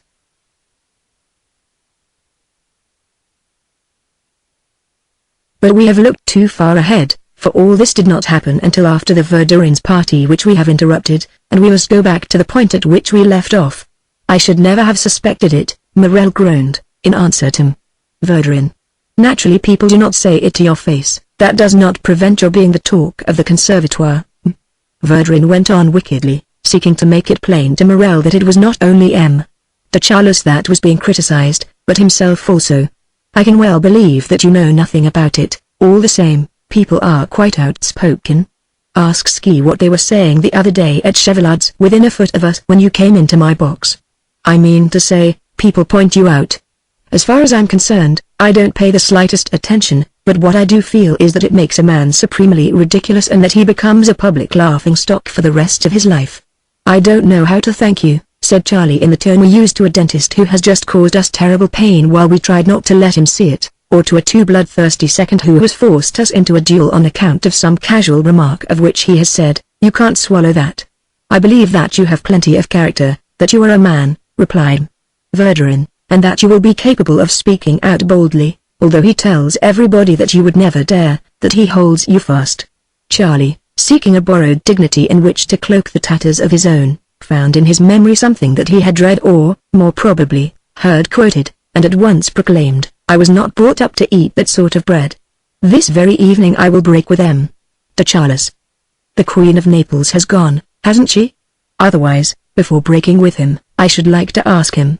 "It is not necessary to break with him altogether," said Verdurin, anxious to avoid a disruption of the little nucleus. "There is no harm in your seeing him here, among our little group, where you are appreciated, where no one speaks any evil of you. But insist upon your freedom, and do not let him drag you about among all those sheep who are friendly to your face. I wish you could have heard what they were saying behind your back. Anyhow, you need feel no regret. Not only are you wiping off a stain which would have marked you for the rest of your life, from the artistic point of view, even if there had not been this scandalous presentation by Charlus, I don't mind telling you that wasting yourself like this in this sham society will make people suppose that you aren't serious, give you an amateur reputation, as a little drawing-room performer, which is a terrible thing at your age. I can understand that to all those fine ladies it is highly convenient to be able to return their friends' hospitality by making you come and play for nothing, but it is your future as an artist that would foot the bill. I don't say that you shouldn't go to one or two of them. You are speaking of the Queen of Naples who has left, for she had to go on to another party. Now she is a splendid woman, and I don't mind saying that I think she has a poor opinion of Charlus and came here chiefly to please me. Yes, I know she was longing to meet us, Verdurin and myself. That is a house in which you might play. And then I may tell you that if I take you because the artists all know me, you understand. They have always been most obliging to me, and regard me almost as one of themselves, as their mistress. That is a very different matter. But whatever you do, you must never go near de Charlus. Don't go and make a stupid blunder like that. I know several artists who have come here and told me all about her. They know they can trust me, she said, in the sweet and simple tone which she knew how to adopt in an instant, imparting an appropriate air of modesty to her features, an appropriate charm to her eyes. They come here, just like that, to tell me all their little troubles. The ones who are said to be most silent, go on chatting to me sometimes for hours on end, and I can't tell you how interesting they are. Poor Chabrier used always to say, "There's nobody like Verdurin," forgetting them to talk. Very well, don't you know, all of them, without one exception, I have seen them in tears because they had gone to play for de Charlus. It is not only the way she enjoys making her servants humiliate them, they could never get an engagement anywhere else again. The agents would say, "Oh yes, the fellow who plays at de Charlus's. That settled it." There is nothing like that for ruining a man's future. You know what society people are like, it's not taken seriously. You may have all the talent in the world, it's a dreadful thing to have to say, but one de Charlus is enough to give you the reputation of an amateur. And among artists, don't you know, you can ask yourself whether I know them, when I have been moving among them for 40 years, launching them, taking an interest in them. Very well, when they say that somebody is an amateur, that finishes it. And people were beginning to say it of you. Indeed, at times I have been obliged to take up the cudgels, to assure him that you would not play in some absurd drawing room. Do you know what the answer was? But he will be forced to go. Charles won't even consult him, he never asks him for his opinion. Somebody thought he would pay him a compliment and said, "We greatly admire your friend Marcel." Can you guess what answer he made, with that insolent air which you know? "But what do you mean by calling him my friend? We are not of the same class. Say rather that he is my creature, my protégé." At this moment there stirred beneath the convex brows of the musical deity the one thing that certain people cannot keep to themselves, a saying which it is not merely abject but imprudent to repeat. But the need to repeat it is stronger than honor, than prudence. It was to this need that, after a few convulsive movements of her spherical and sorrowful brows, the mistress succumbed. "Someone actually told my husband that he had said my servant, but for that I cannot vouch," she added. It was a similar need that had compelled M. de Charles, shortly after he had sworn to Marcel that nobody should ever know the story of his birth, to say to M. Verdurin, his father was a flunky. A similar need again, now that the story had been started, would make it circulate from one person to another, each of whom would confide it under the seal of a secrecy which would be promised and not kept by the hearer, as by the informant himself. These stories would end, as in the game called Hunt the Thimble, by being traced back to M. Verdurin, bringing down upon her the wrath of the person concerned, who would at last have learned the truth. She knew this, but could not repress the words that were burning her tongue. Anyhow, the word servant was bound to annoy Marcel. She said servant nevertheless, and if she added that she could not vouch for the word, this was so as at once to appear certain of the rest, thanks to this hint of uncertainty, and to show her impartiality. This impartiality that she showed, she herself found so touching that she began to speak affectionately to Charlie, "For, don't you see," she went on, "I am not blaming him. He is dragging you down into his abyss, it is true, but it is not his fault, since he wallows in it himself, since he wallows in it," she repeated in a louder tone, having been struck by the aptness of the image which had taken shape so quickly that her attention only now overtook it and was trying to give it prominence. "No, the fault that I do find with him," she said in a melting tone like a woman drunken with her own success, "is a want of delicacy towards yourself. There are certain things which one does not say in public. Well, this evening, he was betting that he would make you blush with joy, by telling you, stuff and nonsense, of course, for his recommendation would be enough to prevent your getting it, that you were to have the Cross of the Legion of Honor. Even that I could overlook, although I have never quite liked," she went on with a delicate, dignified air, "hearing a person make a fool of his friends, but, don't you know, there are certain little things that one does resent. Such as when he told us, with screams of laughter, that if you want the cross it's to please your uncle and that your uncle was a footman." "He told you that?"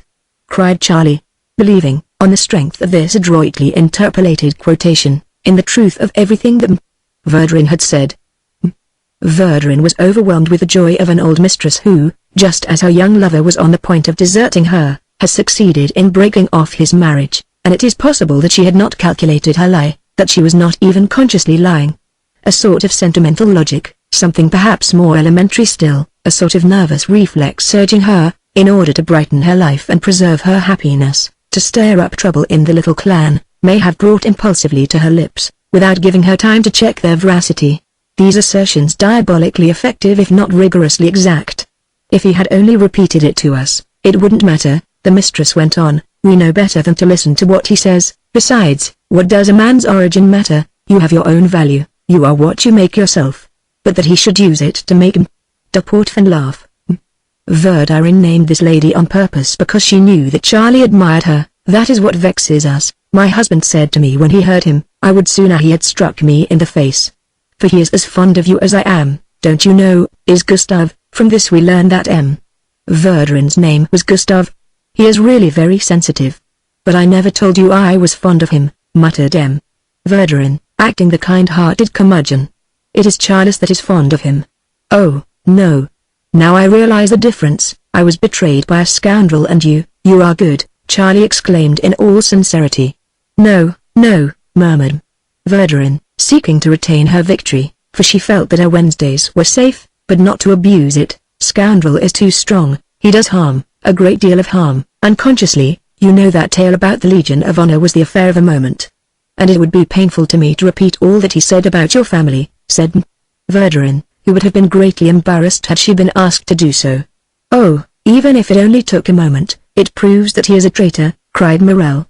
It was at this moment that we returned to the drawing room. "Ah!" exclaimed M.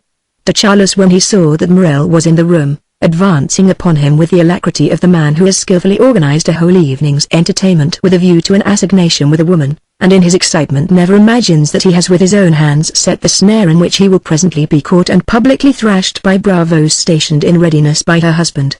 "Well, after all it is none too soon. Are you satisfied, young glory, and presently young knight of the Legion of Honor?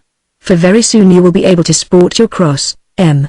de Charles said to Morel with a tender and triumphant air, but by the very mention of the decoration endorsed Verdurin's lies, which appeared to Morel to be indisputable truth.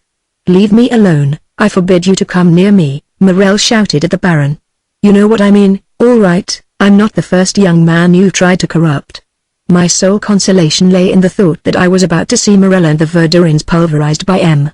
de Charles.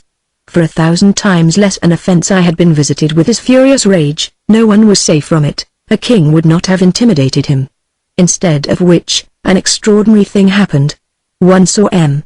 de Charles dumb, stupefied, measuring the depths of his misery without understanding its cause, finding not a word to utter, raising his eyes to stare at each of the company in turn, with a questioning, outraged, suppliant air, which seemed to be asking them not so much what had happened as what answer he ought to make.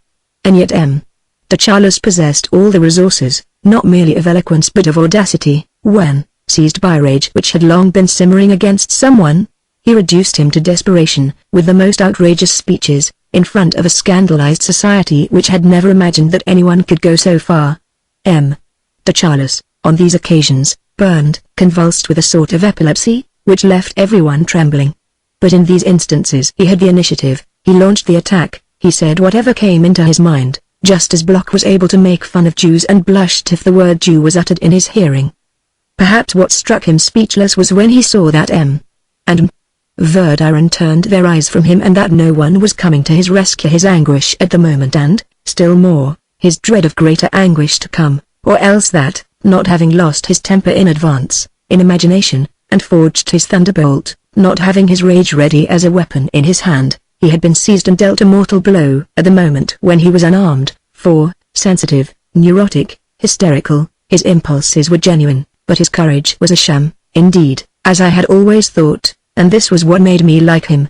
His malice was a sham also. The people whom he hated because he thought that they looked down upon him. Had they been civil to him, instead of flying into a furious rage with them, he would have taken them to his bosom, and he did not show the normal reactions of a man of honor who has been insulted, or else that, in a sphere which was not his own, he felt himself less at his ease and less courageous than he would have been in the faubourg. The fact remains that, in this drawing-room which he despised, this great nobleman, in whom his sense of superiority to the middle classes was no less essentially inherent than it had been in any of his ancestors who had stood in the dock before the revolutionary tribunal, could do nothing, in a paralysis of all his members, including his tongue, but cast in every direction glances of terror, outraged by the violence that had been done to him, no less suppliant than questioning. In a situation so cruelly unforeseen, this great talker could do no more than stammer, "What does it all mean? What has happened?" His question was not even heard. And the eternal pantomime of panic terror has so little altered, that this elderly gentleman, to whom a disagreeable incident had just occurred in a Parisian drawing-room, unconsciously repeated the various formal attitudes in which the Greek sculptors of the earliest times symbolized the terror of nymphs pursued by the great Pan. The ambassador who has been recalled, the undersecretary placed suddenly on the retired list, the man about town whom people began to cut, the lover who has been shown the door examined sometimes for months on end, the event that has shattered their hopes, they turn it over and over like a projectile fired at them they know not whence or by whom, almost as though it were a meteorite. They would fain know the elements that compose this strange engine which has burst upon them, learn what hostilities may be detected in them. Chemists have at least the power of analysis. Sick men suffering from a malady the origin of which they do not know can send for the doctor. Criminal mysteries are more or less solved by the examining magistrate. But when it comes to the disconcerting actions of our fellow men, we rarely discover their motives. Thus, M.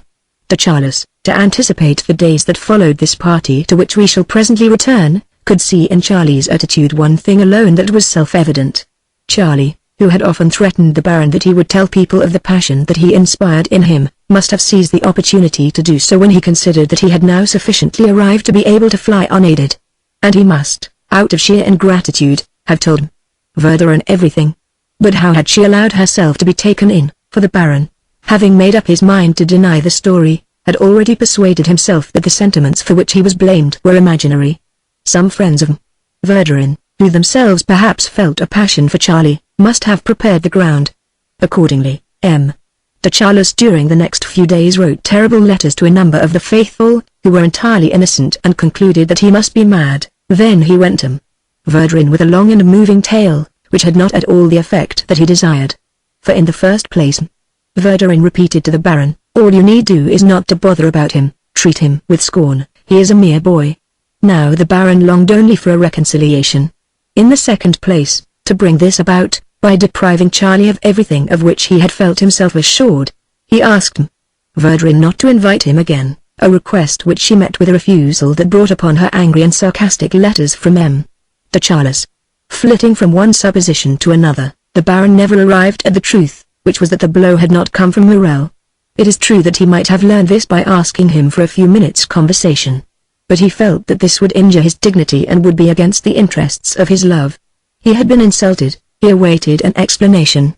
There is, for that matter, almost invariably, attached to the idea of a conversation which might clear up a misunderstanding, another idea which, whatever the reason, prevents us from agreeing to that conversation. The man who is abased and has shown his weakness on a score of occasions, will furnish proofs of pride on the 21st, the only occasion on which it would serve him not to adopt a headstrong and arrogant attitude but to dispel an error which will take root in his adversary failing a contradiction. As for the social side of the incident, the rumor spread abroad that de Charles had been turned out of the Verdurin's house at the moment when he was attempting to rape a young musician. The effect of this rumor was that nobody was surprised when de Charles did not appear again at the Verdurins, and whenever he happened by chance to meet, anywhere else, one of the faithful whom he had suspected and insulted, as this person had a grudge against the Baron who himself abstained from greeting him, people were not surprised, realizing that no member of the little clan would ever wish to speak to the Baron again. While de Charles, rendered speechless by Marcel's words and by the attitude of the mistress, stood there in the pose of the nymph a prey to panic terror, and Verdurin had retired to the outer drawing room, as a sign of diplomatic rupture, leaving de Charles by himself, while on the platform Marcel was putting his violin in its case. Now you must tell us exactly what happened. Verdurin appealed avidly to her husband. I don't know what you can have said to him, he looked quite upset, said Ski, there are tears in his eyes. Pretending not to have understood, I'm sure, nothing that I said could make any difference to him, said Verdurin, employing one of those stratagems which do not deceive everybody, so as to force the sculptor to repeat that Charlie was in tears, tears which filled the mistress with too much pride for her to be willing to run the risk that one or other of the faithful, who might not have heard what was said, remained in ignorance of them. No, it has made a difference, for I saw big tears glistening in his eyes, said the sculptor in a low tone with a smile of malicious connivance, and a sidelong glance to make sure that Marcel was still on the platform and could not overhear the conversation. But there was somebody who did overhear, and whose presence, as soon as it was observed, was to restore to Marcel one of the hopes that he had forfeited. This was the Queen of Naples, who, having left her fan behind, had thought it more polite, on coming away from another party to which she had gone on, to call for it in person. She had entered the room quite quietly, as though she were ashamed of herself, prepared to make apologies for her presence, and to pay a little call upon her hostess now that all the other guests had gone. But no one had heard her come in the heat of the incident the meaning of which she had at once gathered, and which set her ablaze with indignation. Ski says that he had tears in his eyes. Did you notice that? I did not see any tears. Ah, yes, I remember now, she corrected herself, in the fear that her denial might not be believed. As for Charles, he's not far off then, he ought to take a chair, he's tottering on his feet, he'll be on the floor in another minute, she said with a pitiless laugh. At that moment Marcel hastened towards her. Isn't that lady the Queen of Naples? He asked, albeit he knew quite well that she was, pointing to Her Majesty who was making her way towards Charles. After what has just happened, I can no longer, I'm afraid, ask the Baron to present me. Wait, I shall take you to her myself, said Verdurin, and, followed by a few of the faithful, but not by myself and Bricot who made haste to go and call for our hats and coats, she advanced upon the Queen who was talking to de Charles. He had imagined that the realization of his great desire that Marcel should be presented to the Queen of Naples could be prevented only by the improbable demise of that lady. But we picture the future as a reflection of the present projected into empty space, whereas it is the result, often almost immediate, of causes which for the most part escape our notice. Not an hour had passed, and now de Charles would have given everything he possessed in order that Marcel should not be presented to the Queen. Verdurin made the Queen a curtsy. Seeing that the other appeared not to recognize her, Verdurin. Your Majesty does not remember me.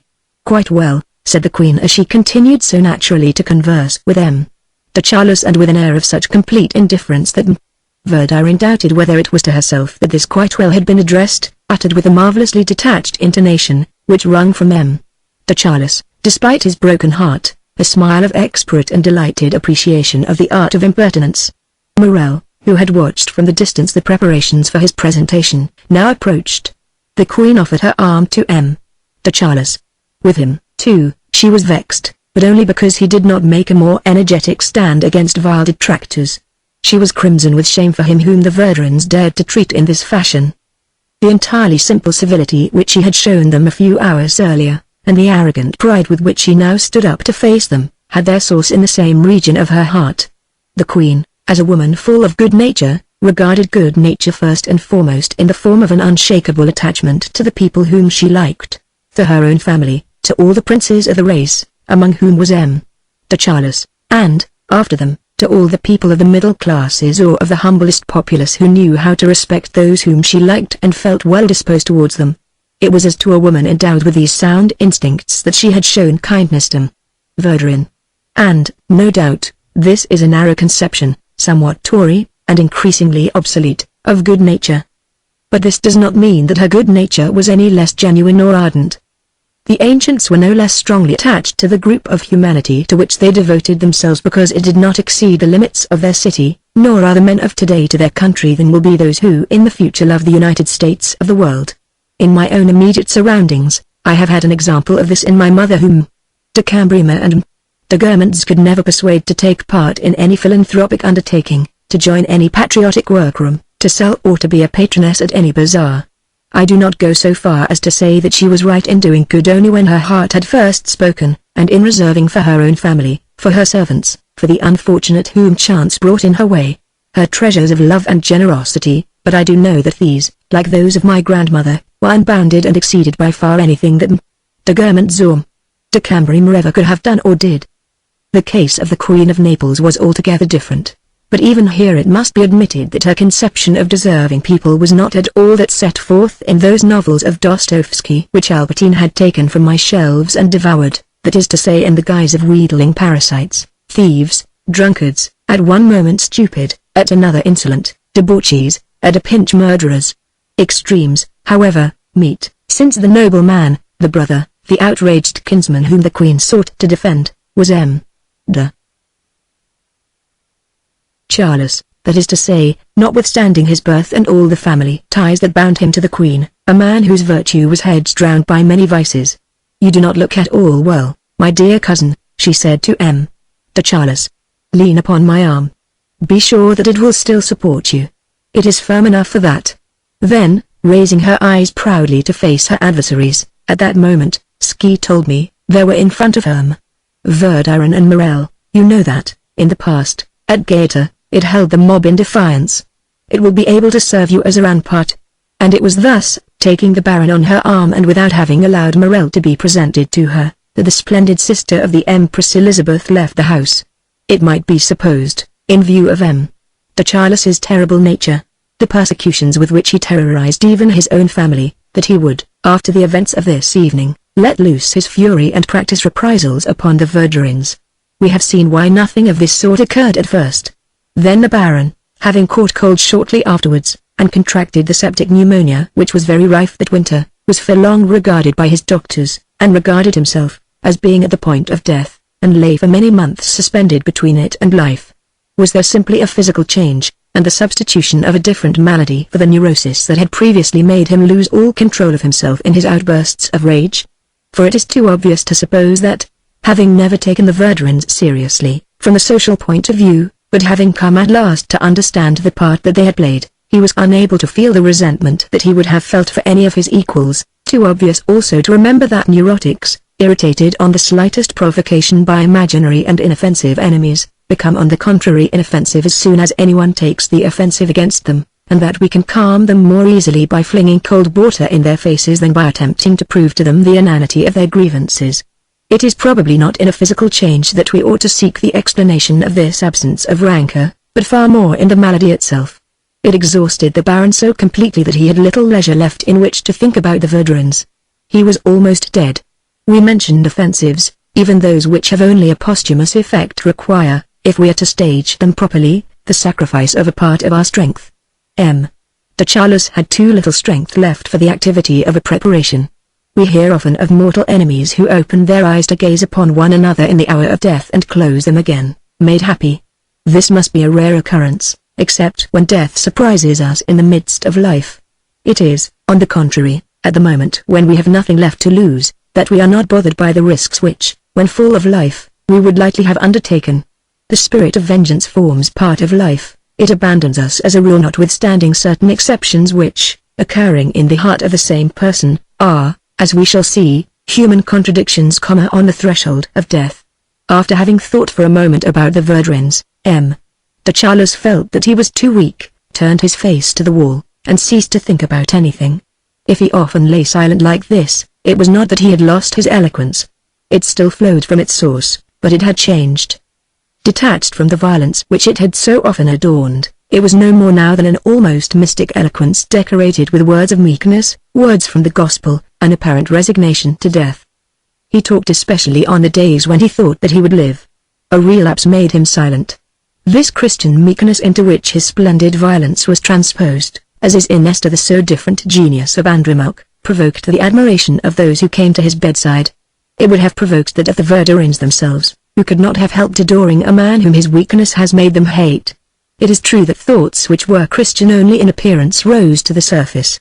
He implored the Archangel Gabriel to appear and announce to him, as to the prophet, at what time the Messiah would come to him. And, breaking off with a sweet and sorrowful smile, he would add, but the Archangel must not ask me, as he asked Daniel, to have patience for 7 weeks, and 62 weeks, for I should be dead before then. The person whom he awaited thus was Marcel. And so he asked the Archangel Raphael to bring him to him, as he had brought the young Tobias.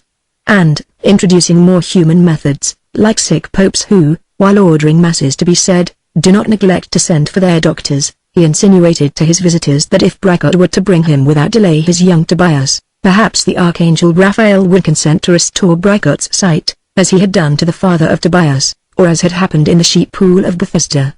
But, notwithstanding these human lapses, the moral purity of de Charlus's conversation had none the less become alarming. Vanity, slander, the insanity of malice and pride, had alike disappeared. Morally de Charlus had been raised far above the level at which he had lived in the past. But this moral perfection, as to the reality of which his oratorical art was for that matter capable of deceiving more than one of his compassionate audience, this perfection vanished with the malady which had labored on its behalf. De Charlus returned along the downward slope with a rapidity which, as we shall see, continued steadily to increase. But the Verdurins' attitude towards him was by the time no more than a somewhat distant memory which more immediate outbursts prevented from reviving. To turn back to the Verdurins' party, when the host and hostess were by themselves, Verdurin said to his wife, "You know where Cottard has gone? He is with Saniette. He has been speculating to put himself straight and has gone smash. When he got home just now after leaving us, and learned that he hadn't a penny in the world and nearly 1,000,000 francs of debts, Saniette had a stroke. But then, why did he gamble? It's idiotic. He was the last person in the world to succeed at that game. Cleverer men than he get plucked at it, and he was born to let himself be swindled by every Tom, Dick and Harry. Why, of course, we have always known that he was an idiot," said Verdurin. "Anyhow, this is the result. Here you have a man who will be turned out of house and home tomorrow by his landlord, who is going to find himself utterly penniless. His family don't like him. Forteville is the last man in the world to do anything for him. And so it occurred to me, I don't wish to do anything that doesn't meet with your approval, but we might perhaps be able to scrape up a small income for him so that he shan't be too conscious of his ruin, so that he can keep a roof over his head. I entirely agree with you, it is very good of you to have thought of it. But you say a roof. The imbecile has kept on an apartment beyond his means, he can't remain in it, we shall have to find him a couple of rooms somewhere. I understand that at the present moment he is still paying 6 or 7,000 francs for his apartment. 6,500. But he is greatly attached to his home. In short, he has had his first stroke, he can scarcely live more than 2 or 3 years. Suppose we were to allow him 10,000 francs for 3 years. It seems to me that we should be able to afford that. We might for instance this year, instead of taking La Raspelière again, get hold of something on a simpler scale. With our income, it seems to me that to sacrifice 10,000 francs a year for 3 years is not out of the question. Very well, there's only the nuisance that people will get to know about it, we shall be expected to do it again for others. Believe me, I have thought about that. I shall do it only upon the express condition that nobody knows anything about it. Thank you, I have no desire that we should become the benefactors of the human race. No philanthropy. What we might do is to tell him that the money has been left to him by Princess Sherbetoff. But will he believe it? She consulted Cottard about her will. If the worst comes to the worst, we might take Cottard into our confidence. He is used to professional secrecy, he makes an enormous amount of money, he won't be like one of those busybodies one is obliged to hush up. He may even be willing to say, perhaps, that it was himself that the princess appointed as her agent. In that way we shouldn't even appear.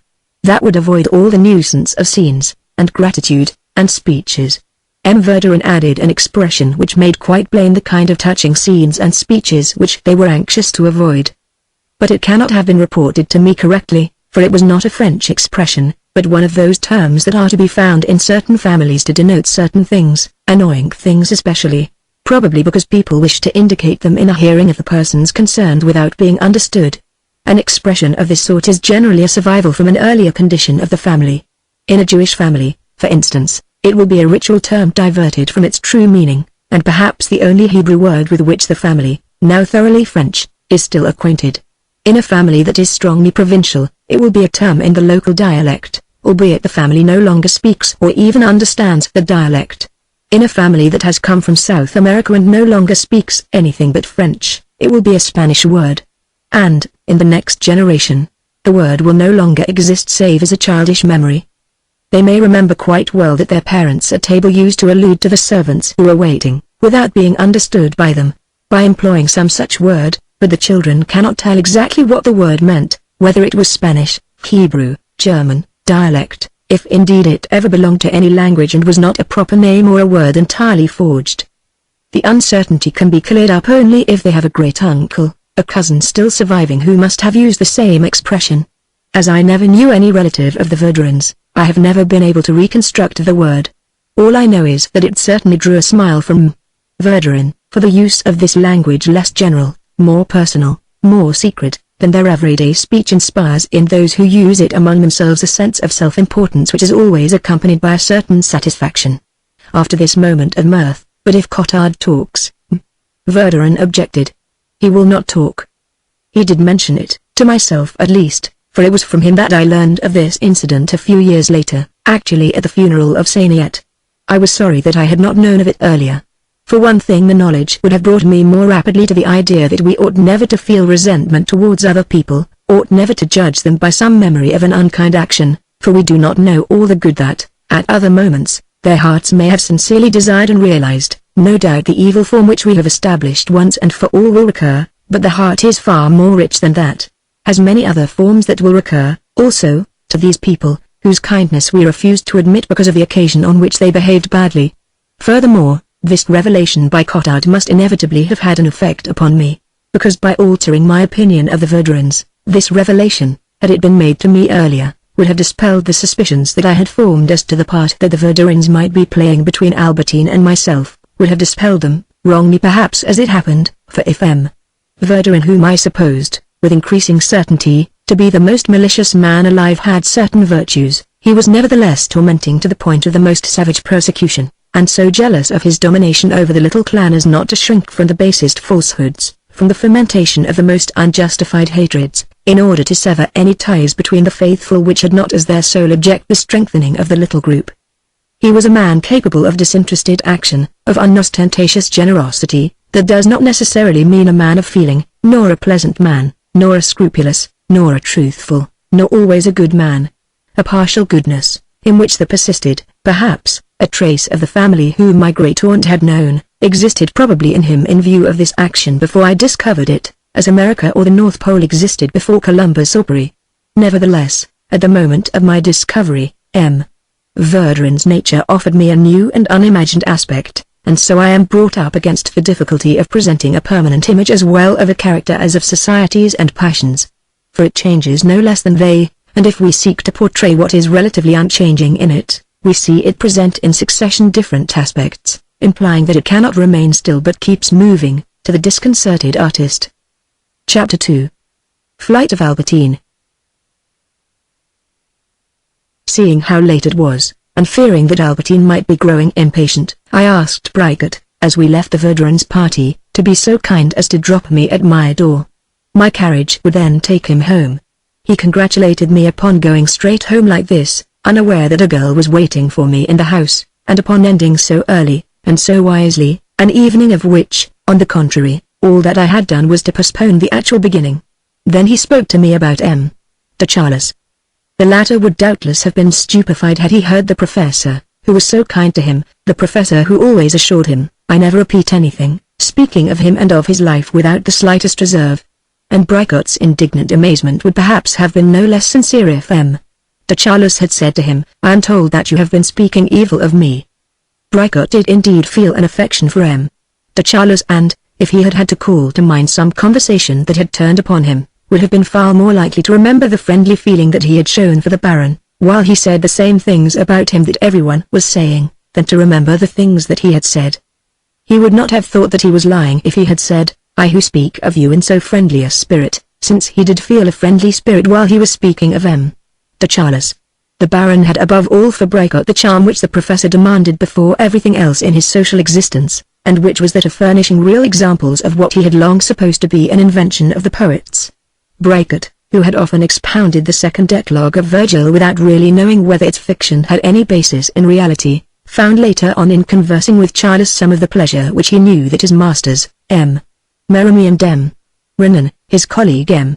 Maspero had felt, when travelling in Spain, Palestine, and Egypt, upon recognizing in the scenery and the contemporary peoples of Spain, Palestine on Egypt, the setting and the invariable actors of the ancient scenes which they themselves had expounded in their books.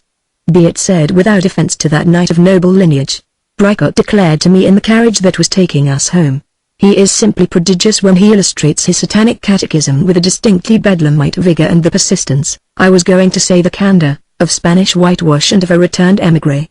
I can assure you, if I dare express myself like manager Hulst, I am by no means bored upon the days when I receive a visit from that feudal lord who, seeking to defend Adonis against our age of miscreants, has followed the instincts of his race, and, in all sodomist innocence, has gone crusading. I listened to Brigott, and I was not alone with him. As, for that matter, I had never ceased to feel since I left home that evening, I felt myself, in however obscure fashion, tied fast to the girl who was at that moment in her room.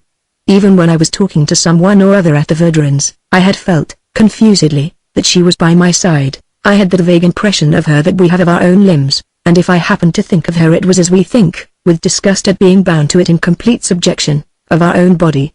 And what a fund of scandal, Brigott went on, sufficient to supply all the appendices of the Causeries du Lundi, is the conversation of that apostle.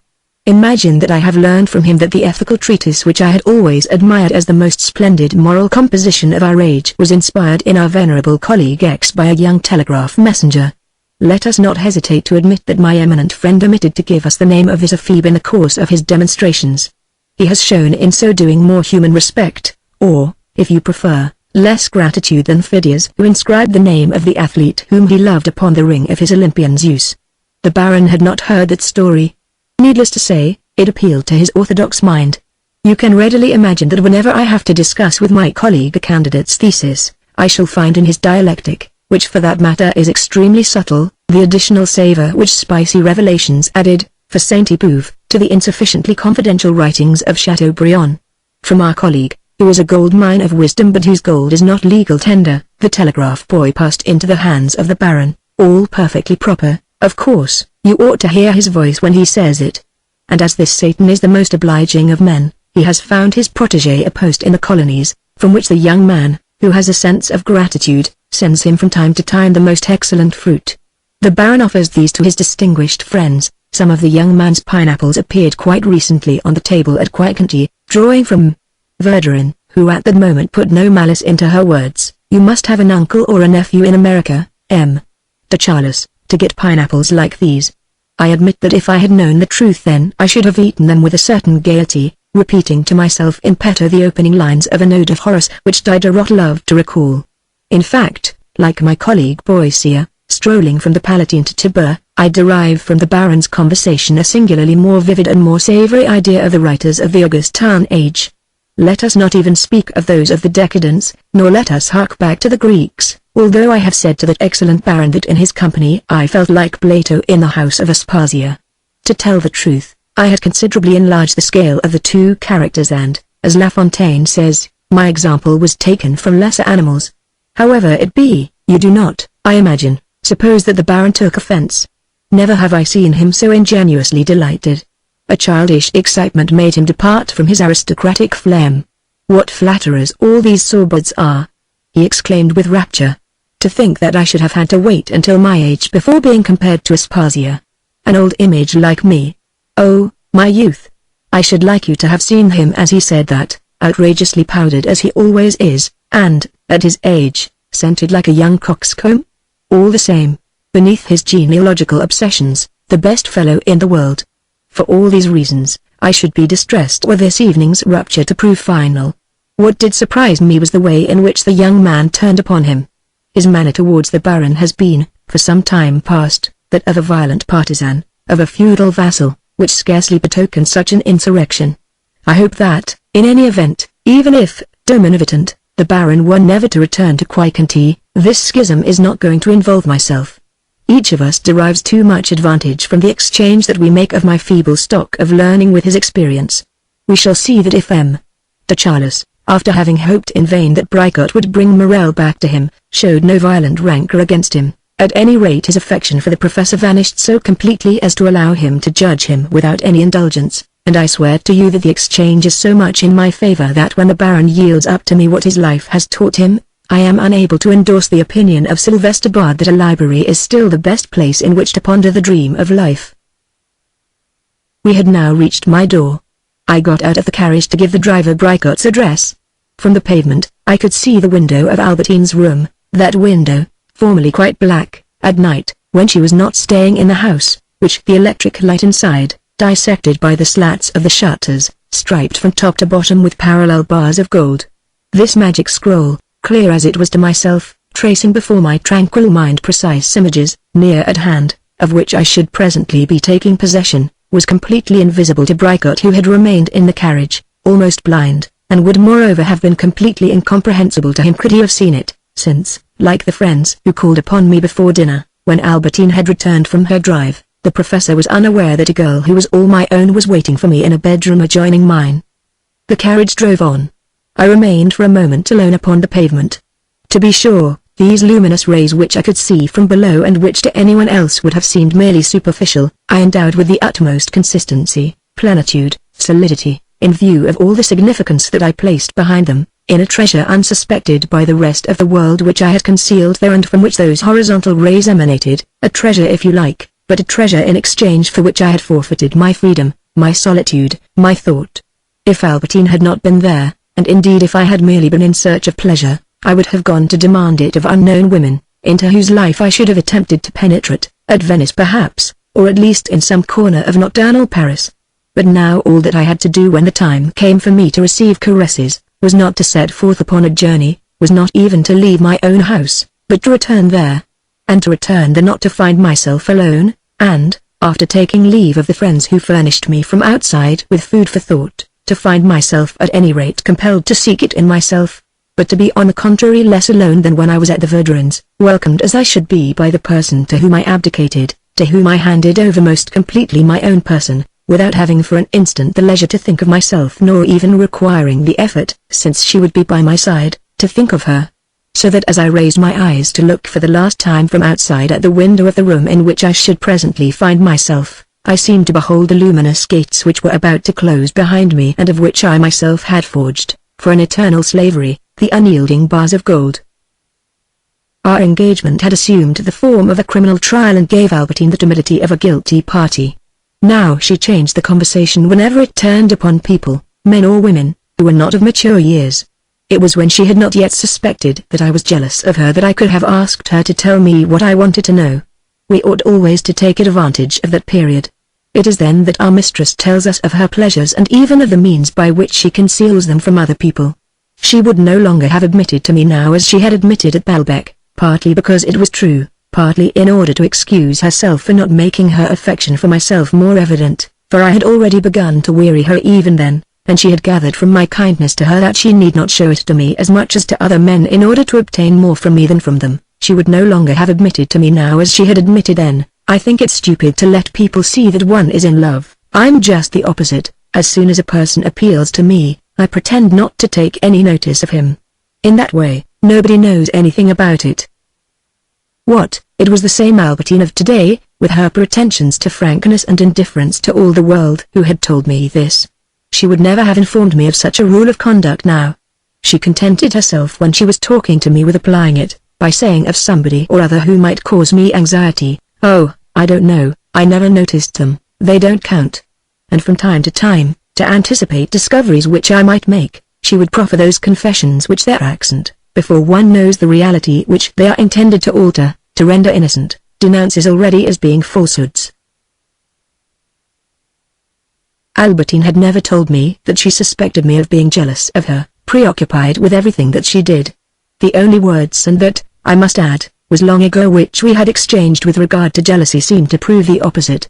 I remembered that, on a fine moonlight evening, towards the beginning of our intimacy, on one of the first occasions when I had accompanied her home, and when I would have been just as glad not to do so and to leave her in order to run after other girls, I had said to her, "You know, if I am offering to take you home, it is not from jealousy. If you have anything else to do, I shall slip discreetly away."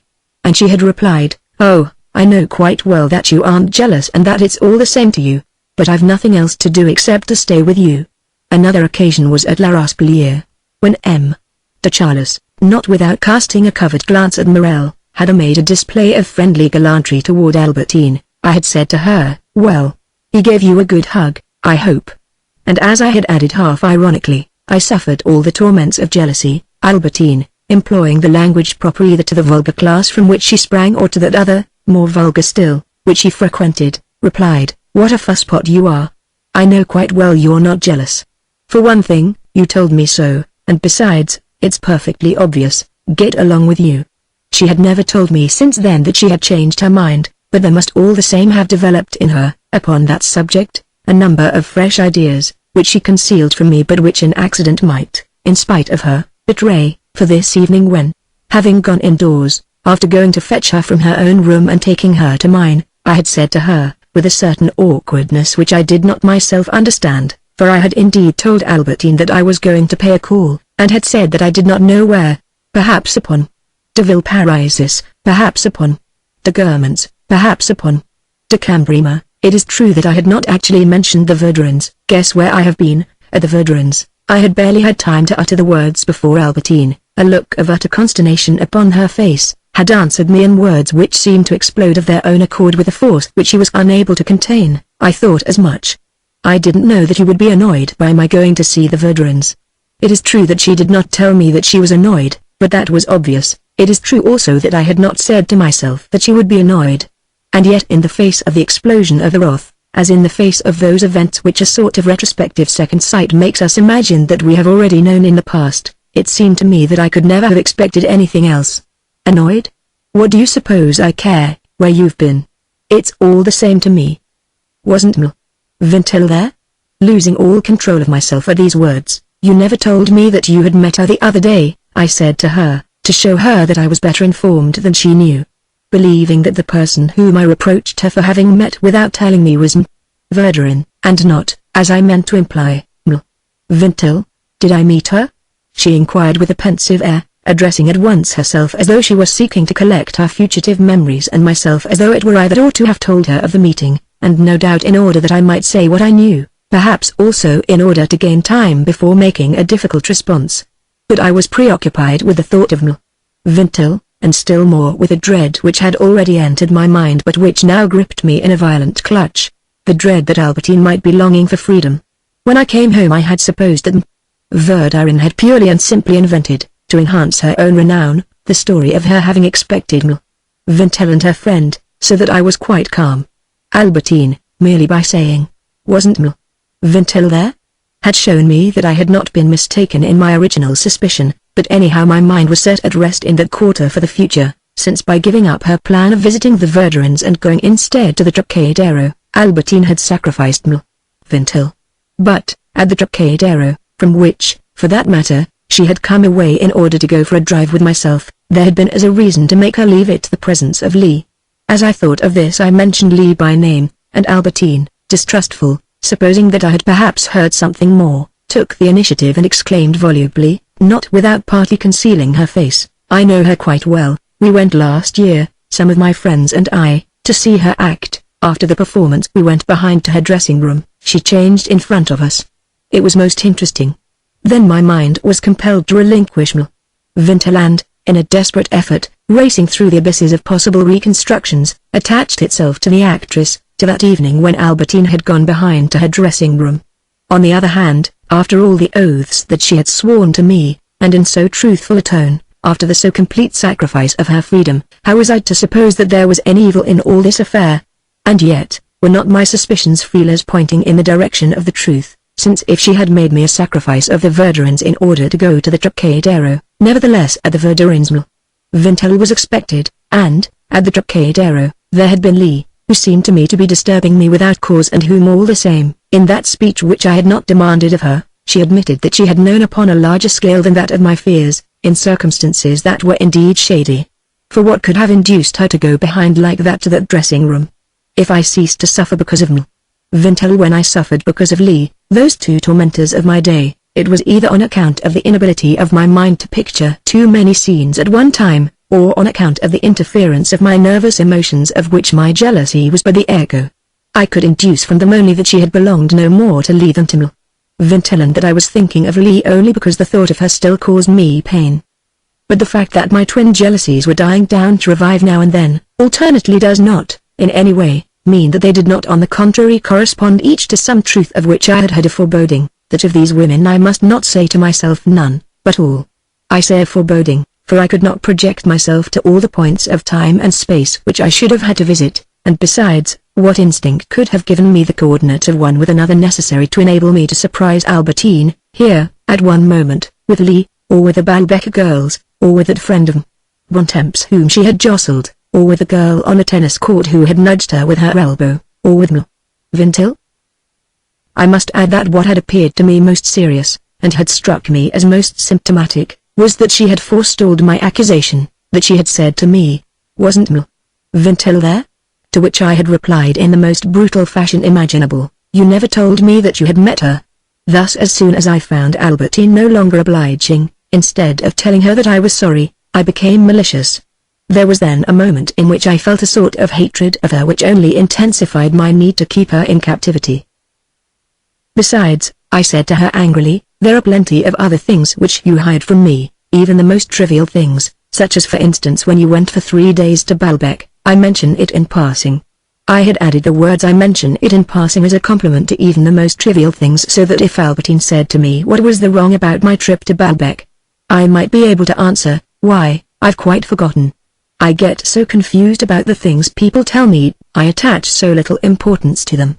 And indeed if I referred to those 3 days which she had spent in an excursion with a chauffeur to Baalbek, from where her postcards had reached me after so long an interval, I referred to them purely at random and regretted that I had chosen so bad an example, for in fact, as they had barely had time to go there and return, it was certainly the one excursion in which there had not even been time for the interpolation of a meeting at all protracted with anybody. But Albertine supposed, from what I had just said, that I was fully aware of the real facts, and had merely concealed my knowledge from her, so she had been convinced, for some time past, that, in one way or another, I was having her followed, or in short was somehow or other, as she had said the week before to André, better informed than herself about her own life. And so she interrupted me with a wholly futile admission, for certainly I suspected nothing of what she now told me, and I was on the other hand appalled. So vast can the disparity be between the truth which a liar has disguised and the idea which, from her lies, the man who is in love with the said liar has formed of the truth. Scarcely had I uttered the words, when you went for 3 days to Baalbek. I mention it in passing, before Albertine, cutting me short, declared as a thing that was perfectly natural. You mean to say that I never went to Baalbek at all? Of course I didn't. And I have always wondered why you pretended to believe that I had. All the same, there was no harm in it. The driver had some business of his own for 3 days. He didn't like to mention it to you. And so, out of kindness to him, it was my doing. Besides, it is always I that have to bear the brunt. I invented a trip to Baalbek. He simply put me down at Hauteville, with my friend in the Rue de l'Assomption, where I spent the 3 days bored to tears. You see, it is not a serious matter, there's nothing broken. I did indeed begin to suppose that you perhaps knew all about it, when I saw how you laughed when the postcards began to arrive, a week late. I quite see that it was absurd, and that it would have been better not to send any cards. But that wasn't my fault. I had bought the cards beforehand and given them to the driver before he dropped me at Hauteville, and then the fathead put them in his pocket and forgot about them instead of sending them on in an envelope to a friend of his near Baalbek who was to forward them to you. I kept on supposing that they would turn up. He forgot all about them for 5 days, and instead of telling me the idiot sent them on at once to Baalbek. When he did tell me, I fairly broke it over him, I can tell you. And you go and make a stupid fuss, when it's all the fault of the great fool, as a reward for my shutting myself up for 3 whole days, so that he might go and look after his family affairs. I didn't even venture to go out into Hauteville for fear of being seen. The only time that I did go out, I was dressed as a man, and that was a funny business. And it was just my luck, which follows me wherever I go, that the first person I came across was your yid friend Block. But I don't believe it was from him that you learned that my trip to Baalbek never existed except in my imagination, for he seemed not to recognize me. I did not know what to say, not wishing to appear astonished, while I was appalled by all these lies. With a sense of horror, which gave me no desire to turn Albertine out of the house, far from it, was combined a strong inclination to burst into tears.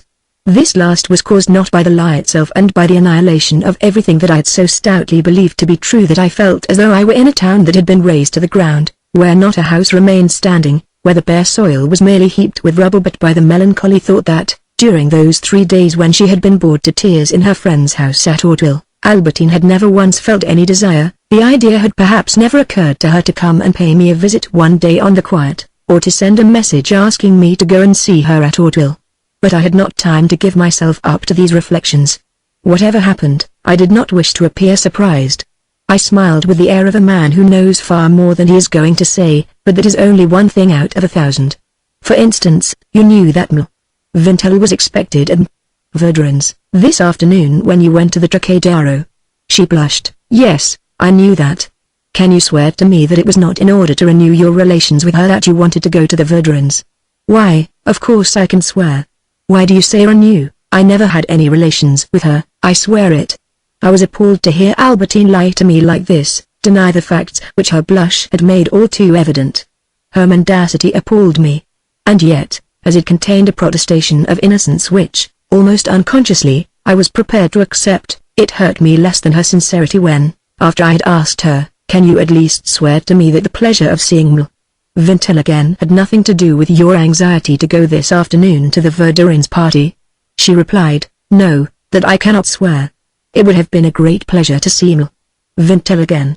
A moment earlier, I had been angry with her because she concealed her relations with Vintel, and now her admission of the pleasure that she would have felt in seeing her again turned my bones to water. For that matter, the mystery in which she had cloaked her intention of going to see the Verdurins ought to have been a sufficient proof. But I had not given the matter enough thought. Although she was now telling me the truth, why did she admit only half? It was even more stupid than it was wicked and wretched. I was so crushed that I had not the courage to insist upon this question, as to which I was not in a strong position. Having no damning evidence to produce, and to recover my ascendancy, I hurriedly turned to a subject which would enable me to put Albertine to rout. Listen, only this evening, at the Verdurins, I learned that what you had told me about Vintel. Albertine gazed at me fixedly with a tormented air, seeking to read in my eyes how much I knew. Now, what I knew and what I was about to tell her as to Vintel's true nature. It was true that it was not at the Verdurins that I had learned it, but at Montjuvain long ago. Only, as I had always refrained, deliberately, from mentioning it to Albertine, I could now appear to have learned it only this evening.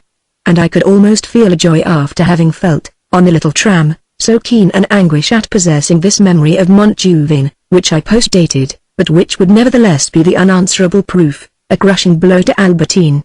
This time at least, I had no need to seem to know and to make Albertine speak. I did know. I had seen through the lighted window at Montjuvain. It had been all very well for Albertine to tell me that her relations with Vintel and her friend had been perfectly pure. How could she when I swore to her, and swore without lying, that I knew the habits of these two women? How could she maintain any longer that, having lived in a daily intimacy with them, calling them my big sisters, she had not been approached by them with suggestions which would have made her break with them, if on the contrary she had not complied? But I had no time to tell her what I knew. Albertine, imagining, as in the case of the pretended excursion to Balbec, that I had learned the truth, either from Vintel, if she had been at the Verdurins, or simply from Verdurin herself who might have mentioned her to Vintel, did not allow me to speak but made a confession, the exact opposite of what I had supposed, which nevertheless, by showing me that she had never ceased to lie to me, caused me perhaps just as much grief, especially since I was no longer, as I said a moment ago, jealous of Vintel. In short, taking the words out of my mouth, Albertine proceeded to say, "You mean to tell me that you found out this evening that I lied to you when I pretended that I had been more or less brought up by Vintel's friend? It is true that I did lie to you a little. But I felt that you despised me so. I saw too that you were so keen upon that man Vintel's music that as one of my school friends this is true. I swear to you had been a friend of Vintel's friend. I stupidly thought that I might make myself seem interesting to you by inventing the story that I had known the girls quite well. I felt that I was boring you, that you thought me a goose. I thought that if I told you that those people used to see a lot of me, that I could easily tell you all sorts of things about Vintel's work, I should acquire a little importance in your eyes, that it would draw us together. When I lie to you, it is always out of affection for you. And it needed this fatal Verdurin party to open your eyes to the truth, which has been a bit exaggerated besides. I bet, Vintel's friend told you that she did not know me. She met me at least twice at my friend's house. But of course, I am not smart enough for people like that who have become celebrities. They prefer to say that they have never met me. Poor Albertine, when she imagined that to tell me that she had been so intimate with Vintel's friend would postpone her own dismissal, would draw her nearer to me, she had, as so often happens, attained the truth by a different road from that which she had intended to take. Her showing herself better informed about music than I had supposed would never have prevented me from breaking with her that evening, on the little tram, and yet it was indeed that speech, which she had made with that object, which had immediately brought about far more than the impossibility of a rupture.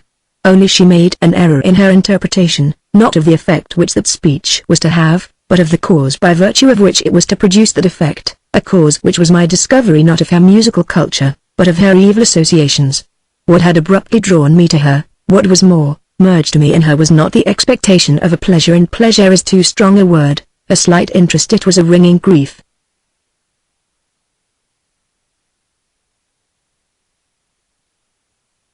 Once again I had to be careful not to keep too long a silence which might have led her to suppose that I was surprised.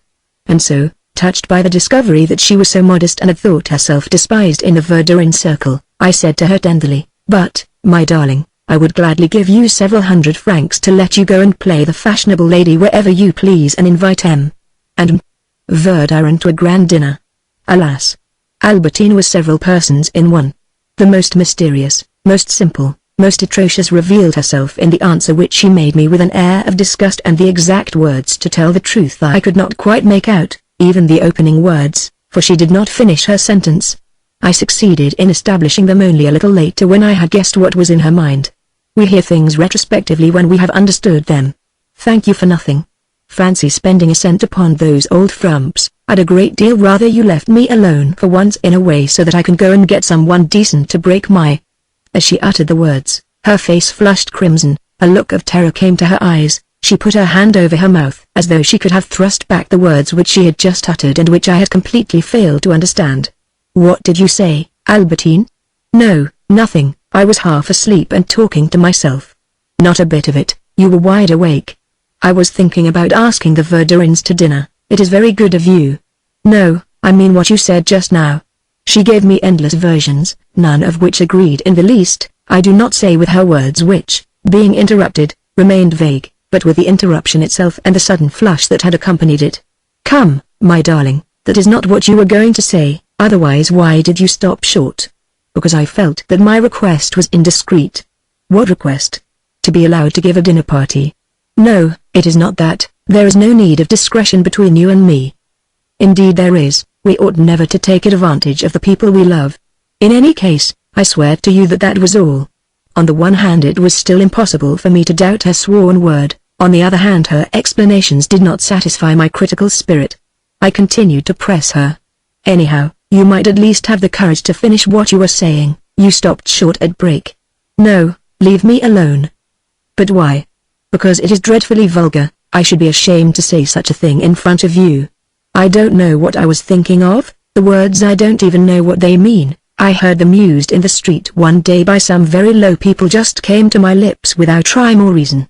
It had nothing to do with me or anybody else. I was simply dreaming aloud. I felt that I should extract nothing more from Albertine. She had lied to me when she had sworn, a moment ago, that what had cut her short had been a social fear of being indiscreet, since it had now become the shame of letting me hear her use a vulgar expression. Now this was certainly another lie. For when we were alone together there was no speech too perverse, no word too coarse for us to utter among our embraces. Anyhow, it was useless to insist at that moment. But my memory remained obsessed by the word break. Albertine frequently spoke of breaking sticks or breaking sugar over someone, or would simply say, "Ah, I fairly broke it over him," meaning I fairly gave it to him. But she would say this quite freely in my presence, and if it was this that she had meant to say, why had she suddenly stopped short? Why had she blushed so deeply, placed her hands over her mouth, given a fresh turn to her speech, and, when she saw that I had heard the word break, offered a false explanation? But as soon as I had abandoned the pursuit of an interrogation from which I received no response, the only thing to do was to appear to have lost interest in the matter, and, retracing my thoughts to Albertine's reproaches of me for having gone to the mistresses, I said to her, very awkwardly, making indeed a sort of stupid excuse for my conduct, "Why, I had been meaning to ask you to come to the Verderins' party this evening," a speech that was doubly maladroit, for if I meant it, since I had been with her all the day, why should I not have made the suggestion? Furious at my lie and emboldened by my timidity, "You might have gone on asking me for 1,000 years, she said, "I would never have consented. They are people who have always been against me, they have done everything they could to upset me. There was nothing I didn't do for them. Verdirin at Balbec, and I've been finely rewarded. If she summoned me to her deathbed, I wouldn't go. There are some things which it is impossible to forgive. As for you, it's the first time you've treated me badly. When Françoise told me that you had gone out, she enjoyed telling me that, I don't think, you might have knocked me down with a feather. I tried not to show any sign, but never in my life have I been so insulted." While she was speaking, there continued in myself, in the thoroughly alive and creative sleep of the unconscious, a sleep in which the things that barely touch us succeed in carving an impression, in which our hands take hold of the key that turns the lock, the key for which we have sought in vain, the quest of what it was that she had meant by that interrupted speech, the end of which I was so anxious to know. And all of a sudden an appalling word, of which I had never dreamed, burst upon me, pot. I cannot say that it came to me in a single flash, as when, in a long passive submission to an incomplete memory, while we try gently, cautiously, to draw it out, we remain fastened, glued to it. No, in contrast to the ordinary process of my memory, there were, I think, two parallel quests. The first took into account not merely Albertine's words, but her look of extreme annoyance when I had offered her a sum of money with which to give a grand dinner, a look which seemed to say, "Thank you." The idea of spending money upon things that bore me, when without money I could do things that I enjoy doing. And it was perhaps the memory of this look that she had given me which made me alter my method in discovering the end of her unfinished sentence. Until then I had been hypnotized by her last word, break. She had meant to say break what? Break wood? No. Sugar? No. Break, break, break. And all at once the look that she had given me at the moment of my suggestion that she should give a dinner party, turned me back to the words that had preceded. And immediately I saw that she had not said break but get someone to break. Horror. It was this that she would have preferred. Twofold horror. For even the vilest of prostitutes, who consents to that sort of thing, or desires it, does not employ to the man who yields to her desires that appalling expression. She would feel the degradation too great. To a woman alone, if she loves women, she says this, as an excuse for giving herself presently to a man. Albertine had not been lying when she told me that she was speaking in a dream. Distracted, impulsive, not realizing that she was with me, she had, with a shrug of her shoulders, begun to speak as she would have spoken to one of those women, to one, perhaps, of my young budding girls. And abruptly recalled to reality, crimson with shame, thrusting back between her lips what she was going to say, plunged in despair, she had refused to utter another word. I had not a moment to lose if I was not to let her see how desperate I was. But already, after my sudden burst of rage, the tears came to my eyes. As at Balbec, on the night that followed her revelation of her friendship with the Vintelpère, I must immediately invent a plausible excuse for my grief, and one that was at the same time capable of creating so profound an effect upon Albertine as to give me a few days' respite before I came to a decision. And so, at the moment when she told me that she had never received such an insult as that which I had inflicted upon her by going out, that she would rather have died than hear Françoise tell her of my departure, when, as though irritated by her absurd susceptibility, I was on the point of telling her that what I had done was nothing, that there was nothing that could offend her in my going out as, during these moments, moving on a parallel course, my unconscious quest for what she had meant to say after the word break had proved successful, and the despair into which my discovery flung me could not be completely hidden. Instead of defending, I accused myself. My little Albertine, I said to her in a gentle voice which was drowned in my first tears, I might tell you that you are mistaken, that what I did this evening is nothing, but I should be lying. It is you that are right. You have realized the truth, my poor child, which is that 6 months ago, 3 months ago, when I was still so fond of you, never would I have done such a thing.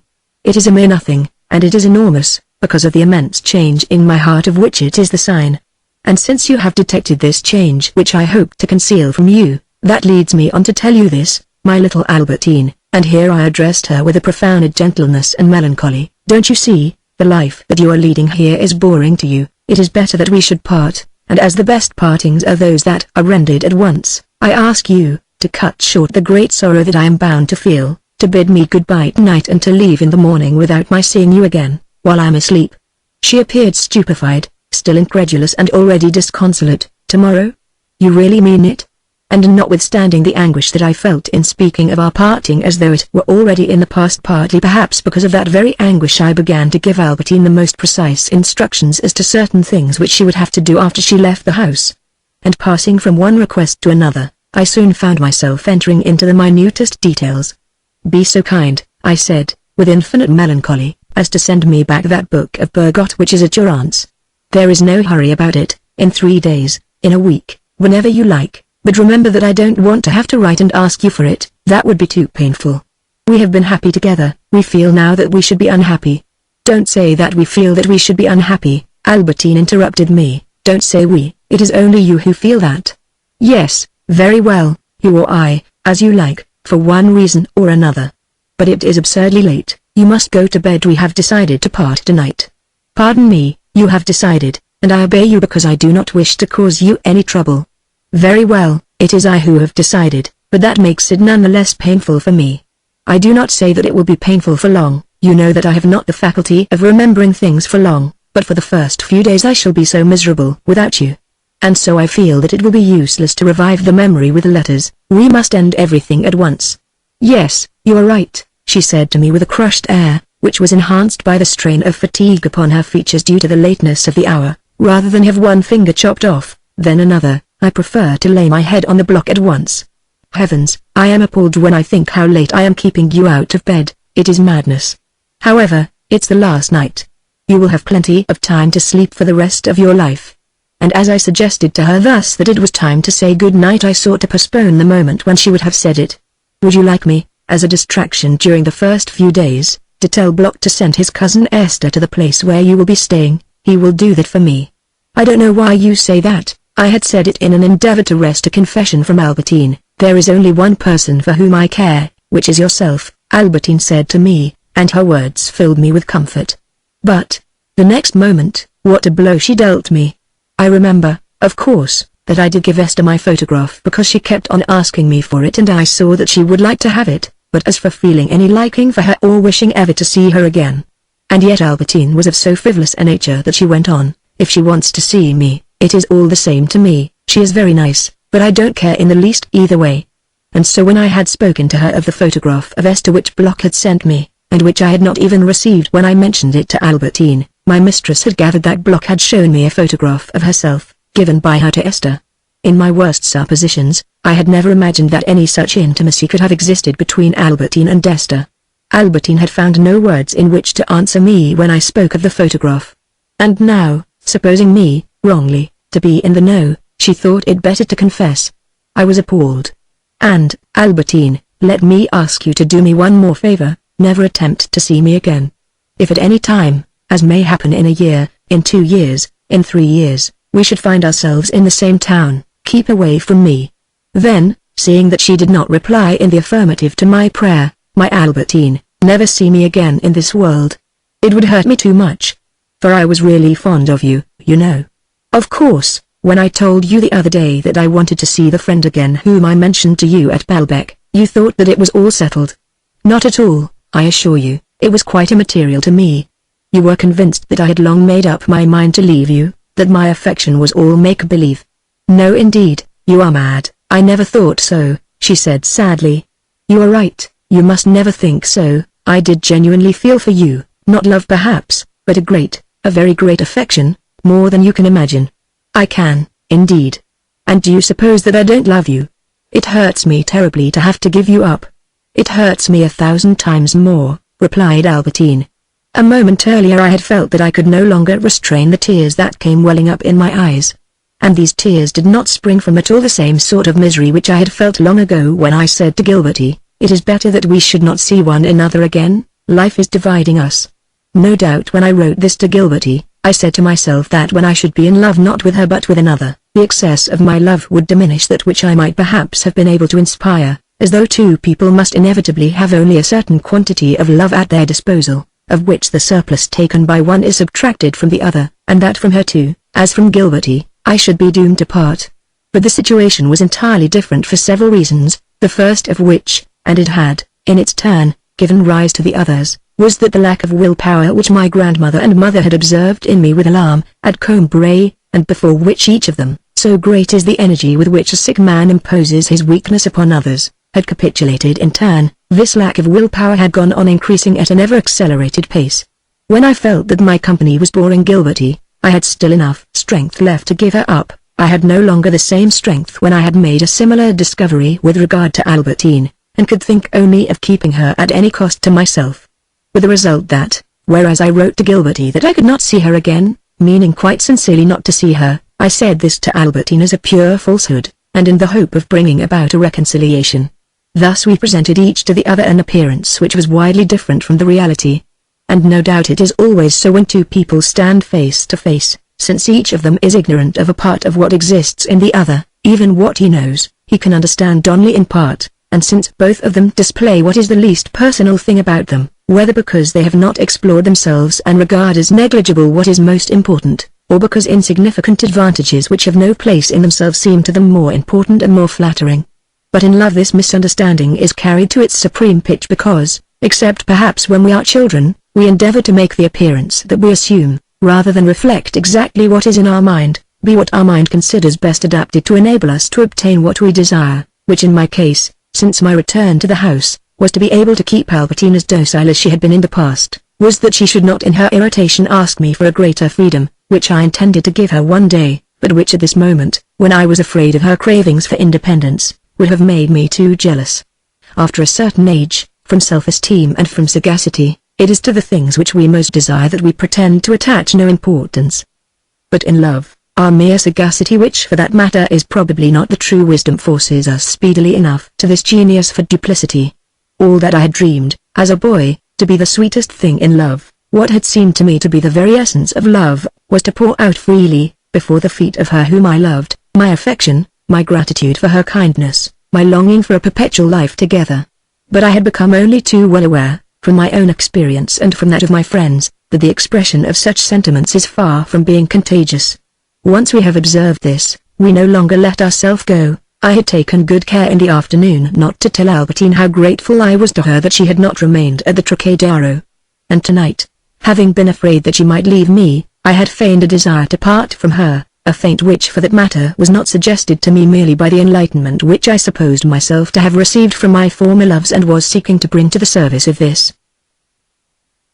The fear that Albertine was perhaps going to say to me, I wish to be allowed to go out by myself at certain hours, I wish to be able to stay away for a night, in fact any request of that sort, which I did not attempt to define, but which alarmed me. This fear had entered my mind for a moment before and during the Verdurins' party. But it had been dispelled, contradicted moreover by the memory of how Albertine assured me incessantly how happy she was with me. The intention to leave me, if it existed in Albertine, was made manifest only in an obscure fashion, in certain sorrowful glances, certain gestures of impatience, speeches which meant nothing of the sort, but which, if one analyzed them, and there was not even any need of analysis, for we can immediately detect the language of passion, the lower orders themselves understand these speeches which can be explained only by vanity, rancor, jealousy, unexpressed as it happens, but revealing itself at once to the listener by an intuitive faculty which, like the good sense of which Descartes speaks, is the most widespread thing in the world, revealed the presence in her of a sentiment which she concealed and which might lead her to form plans for another life apart from myself. Just as this intention was not expressed in her speech in a logical fashion, so the presentiment of this intention, which I had felt tonight, remained just as vague in myself. I continued to live by the hypothesis which admitted as true everything that Albertine told me.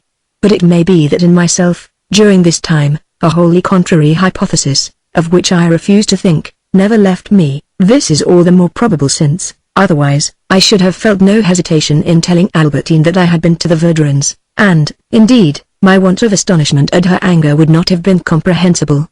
So that what probably existed in me was the idea of an Albertine entirely opposite to that which my reason formed of her, to that also which her own speech portrayed, an Albertine that all the same was not wholly invented, since she was like a prophetic mirror of certain impulses that occurred in her, such as her ill humor at my having gone to the Verdurins. Besides, for a long time past, my frequent anguish, my fear of telling Albertine that I loved her, all this corresponded to another hypothesis which explained many things besides, and had also this to be said for it, that, if one adopted the first hypothesis, the second became more probable, for by allowing myself to give way to effusive tenderness for Albertine, I obtained from her nothing but irritation, to which moreover she assigned a different cause. If I analyze my feelings by this hypothesis, by the invariable system of retorts expressing the exact opposite of what I was feeling, I can be quite certain that if, tonight, I told her that I was going to send her away, it was at first, quite unconsciously because I was afraid that she might desire her freedom. I should have been put to it to say what this freedom was that made me tremble, but anyhow some state of freedom in which she would have been able to deceive me, or, at least, I should no longer have been able to be certain that she was not, and wished to show her, from pride, from cunning, that I was very far from fearing anything of the sort, as I had done already, at Balbec, when I was anxious that she should have a good opinion of me, and later on, when I was anxious that she should not have time to feel bored with me. In short, the objection that might be offered to this second hypothesis which I did not formulate, that everything that Albertine said to me indicated on the contrary that the life which she preferred was the life in my house, resting, reading, solitude, a loathing of sapphic loves, and so forth, need not be considered seriously. For if on her part Albertine had chosen to interpret my feelings from what I said to her, she would have learned the exact opposite of the truth, since I never expressed a desire to part from her except when I was unable to do without her, and at Balbec I had confessed to her that I was in love with another woman, first André, then a mysterious stranger, on the two occasions on which jealousy had revived my love for Albertine. My words, therefore, did not in the least reflect my sentiments. If the reader has no more than a faint impression of these, that is because, as narrator, I reveal my sentiments to him at the same time as I repeat my words. But if I concealed the former and he were acquainted only with the latter, my actions, so little in keeping with my speech, would so often give him the impression of strange revulsions of feeling that he would think me almost mad. A procedure which would not, for that matter, be much more false than that which I have adopted, for the images which prompted me to action, so opposite to those which were portrayed in my speech, were at that moment extremely obscure. I was but imperfectly aware of the nature which guided my actions. At present, I have a clear conception of its objective truth. As for its objective truth, that is to say whether the inclinations of that nature grasped more exactly than my reason Albertine's true intentions, whether I was right to trust to that nature or on the contrary it did not corrupt Albertine's intentions instead of making them plain, that I find difficult to say. That vague fear which I had felt at the Verdurins that Albertine might leave me had been at once dispelled.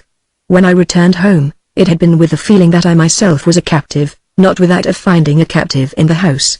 But the dispelled fear had gripped me all the more violently when, at the moment of my informing Albertine that I had been to the Verdurins, I saw her face veiled with a look of enigmatic irritation which moreover was not making itself visible for the first time. I knew quite well that it was only the crystallization in the flesh of reasoned complaints, of ideas clear to the person who forms and does not express them, a synthesis rendered visible but not therefore rational, which the man who gathers its precious residue from the face of his beloved, endeavors in his turn, so that he may understand what is occurring in her, to reduce by analysis to its intellectual elements. The approximate equation of that unknown quantity which Albertine's thoughts were to me, had given me, more or less, I knew his suspicions, I was sure that he would attempt to verify them, and so that I might not hinder him. He has worked out his little plan in secret. But if this was the state of mind, and she had never expressed it to me, in which Albertine was living, must she not regard with horror, find the strength fail her to carry on, might she not at any moment decide to terminate an existence in which, if she was, in desire at any rate, guilty, she must feel herself exposed, tracked down, prevented from ever yielding to her instincts, without thereby disarming my jealousy, and if innocent in intention and fact, she had had every right, for some time past, to feel discouraged, seeing that never once, from Balbec, where she had shown so much perseverance in avoiding the risk of her ever being left alone with André, until this very day when she had agreed not to go to the Verdurins and not to stay at the Trocadero, had she succeeded in regaining my confidence. All the more so as I could not say that her behavior was not exemplary. If at Balbec, when anyone mentioned girls who had a bad style, she used often to copy their laughter, their wrigglings, their general manner, which was a torture to me because of what I supposed that it must mean to her girl friends. Now that she knew my opinion on the subject, as soon as anyone made an allusion to things of that sort, she ceased to take part in the conversation, not only in speech but with the expression on her face. Whether it was in order not to contribute her share to the slanders that were being uttered about some woman or other, or for a quite different reason, the only thing that was noticeable then, upon those so mobile features, was that from the moment in which the topic was broached they had made their inattention evident, while preserving exactly the same expression that they had worn a moment earlier. And this immobility of even a light expression was as heavy as a silence. It would have been impossible to say that she blamed, that she approved, that she knew or did not know about these things. None of her features bore any relation to anything save another feature.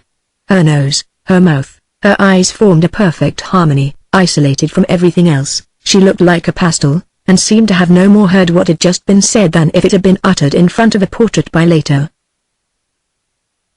My serfdom, of which I had already been conscious when, as I gave the driver Bricot's address, I caught sight of the light in her window, had ceased to weigh upon me shortly afterwards, when I saw that Albertine appeared so cruelly conscious of her own. And in order that it might seem to her less burdensome, that she might not decide to break her bonds of her own accord, I had felt that the most effective plan was to give her the impression that it would not be permanent and that I myself was looking forward to its termination. Seeing that my feint had proved successful, I might well have thought myself fortunate, in the first place because what I had so greatly dreaded, Albertine's determination, as I supposed, to leave me, was shown to be non-existent, and secondly, because, quite apart from the object that I had had in mind, the very success of my feint, by proving that I was something more to Albertine than a scorned lover, whose jealousy is flouted, all of his ruses detected in advance, endowed our love afresh with a sort of virginity, revived for it the days in which she could still, at Balbec, so readily believe that I was in love with another woman. For she would probably not have believed that any longer, but she was taking seriously my feigned determination to part from her now and forever. She appeared to suspect that the cause of our parting might be something that had happened at the Verdurins. Feeling a need to soothe the anxiety into which I was worked by my pretense of the rupture, I said to her, "Albertine, can you swear that you have never lied to me?" She gazed fixedly into the air before replying, "Yes, that is to say no. I ought not to have told you that André was greatly taken with Bloch, we never met him." "Then why did you say so?" "Because I was afraid that you had believed other stories about her, that's all." I told her that I had met a dramatist who was a great friend of Lee, and to whom Lee had told some strange things. I hoped by telling her this to make her suppose that I knew a great deal more than I cared to say about Block's cousin's friend. She stared once again into vacancy and then said, I ought not, when I spoke to you just now about Lee, to have kept from you a 3-week trip that I took with her once. But I knew you so slightly in those days. It was before Baalbek. Before the second time, yes.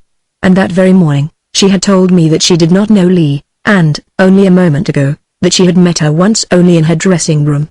I watched a tongue of flame seize and devour in an instant a romance which I had spent millions of minutes in writing. To what end? To what end? Of course I understood that Albertine had revealed these facts to me because she thought that I had learned them indirectly from Lee, and that there was no reason why 100 similar facts should not exist. I realized thus that Albertine's utterances, when one interrogated her, did not ever contain an atom of truth, that the truths she allowed to escape only in spite of herself, as though by a sudden combination in her mind of the facts which she had previously been determined to conceal with the belief that I had been informed of them. But 2 things are nothing, I said to Albertine, let us have as many as 4, so that you may leave me some memories of you. What other revelations have you got for me? Once again she stared into vacancy. To what belief in a future life was she adapting her falsehood? With what gods less unstable than she had supposed was she seeking to ally herself? This cannot have been an easy matter, for her silence and the fixity of her gaze continued for some time. No, nothing else, she said at length. And, notwithstanding my persistence, she adhered, easily now, to nothing else. And what a lie! For, from the moment when she had acquired those tastes until the day when she had been shut up in my house, how many times, in how many places, on how many excursions must she have gratified them? The daughters of Gomorrah are at once so rare and so frequent that, in any crowd of people, one does not pass unperceived by the other. From that moment a meeting becomes easy. I remembered with horror an evening which at the time had struck me as merely absurd. One of my friends had invited me to dine at a restaurant with his mistress and another of his friends who had also brought his own. The 2 women were not long in coming to an understanding, but were so impatient to enjoy one another that, with the soup, their feet were searching for one another, often finding mine. Presently their legs were interlaced. My 2 friends noticed nothing, I was on tenterhooks. One of the women, who could contain herself no longer, stooped under the table, saying that she had dropped something. Then one of them complained of a headache and asked to go upstairs to the lavatory. The other discovered that it was time for her to go and meet a woman friend at the theater. Finally I was left alone with my 2 friends who suspected nothing. The lady with the headache reappeared, but begged to be allowed to go home by herself to wait for her lover at his house, so that she might take a dose of antipyrin. They became great friends, used to go about together, one of them, dressed as a man, picking up little girls and taking them to the other, initiating them. One of them had a little boy who, she pretended, was troublesome, and handed him over for punishment to her friend, who set to work with a strong arm. One may say that there was no place, however public, in which they did not do what is most secret. But Lee behaved perfectly properly with me all the time, Albertine told me. She was indeed a great deal more reserved than plenty of society women. Are there any society women who have shown a want of reserve with you, Albertine? Never. Then what do you mean? Oh, well, she was less free in her speech. For instance? She would never, like many of the women you meet, have used the expression rotten, or say, I don't care a damn for anybody. It seemed to me that a part of the romance which the flames had so far spared was crumbling at length in ashes. My discouragement might have persisted. Albertine's words, when I thought of them, made it give place to a furious rage. This succumbed to a sort of tender emotion. I also, when I came home and declared that I wished to break with her, had been lying. And this desire for a parting, which I had feigned with perseverance, gradually affected me with some of the misery which I should have felt if I had really wished to part from Albertine. Besides, even when I thought in fits and starts, in twinges, as we say of other bodily pains, of that orgiastic life which Albertine had led before she met me, I admired all the more the docility of my captive and ceased to feel any resentment. No doubt, never, during our life together, had I failed to let Albertine know that such a life would in all probability be merely temporary, so that Albertine might continue to find some charm in it. But tonight I had gone further, having feared that vague threats of separation were no longer sufficient, contradicted as they would doubtless be, in Albertine's mind, by her idea of a strong and jealous love of her, which must have made me, she seemed to imply, go in quest of information to the Verdurins. Tonight I thought that, among the other reasons which might have made me decide of a sudden, without even realizing except as I went on what I was doing, to enact this scene of rupture. There was above all the fact that, when, in one of those impulses to which my father was liable, I threatened another person in his security, as I had not, like him, the courage to carry a threat into practice, in order not to let it be supposed that it had been but empty words, I would go to a considerable length in pretending to carry out my threat and would recoil only when my adversary, having had a genuine illusion of my sincerity, had begun seriously to tremble.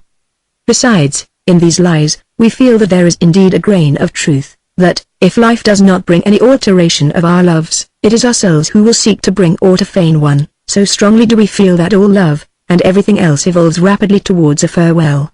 We would like to shed the tears that it will bring long before it comes.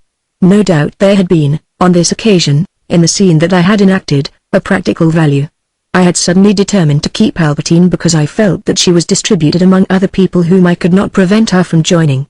But had she renounced them all finally for myself, I should have been all the more firmly determined never to let her go, for a parting is, by jealousy, rendered cruel, but, by gratitude, impossible.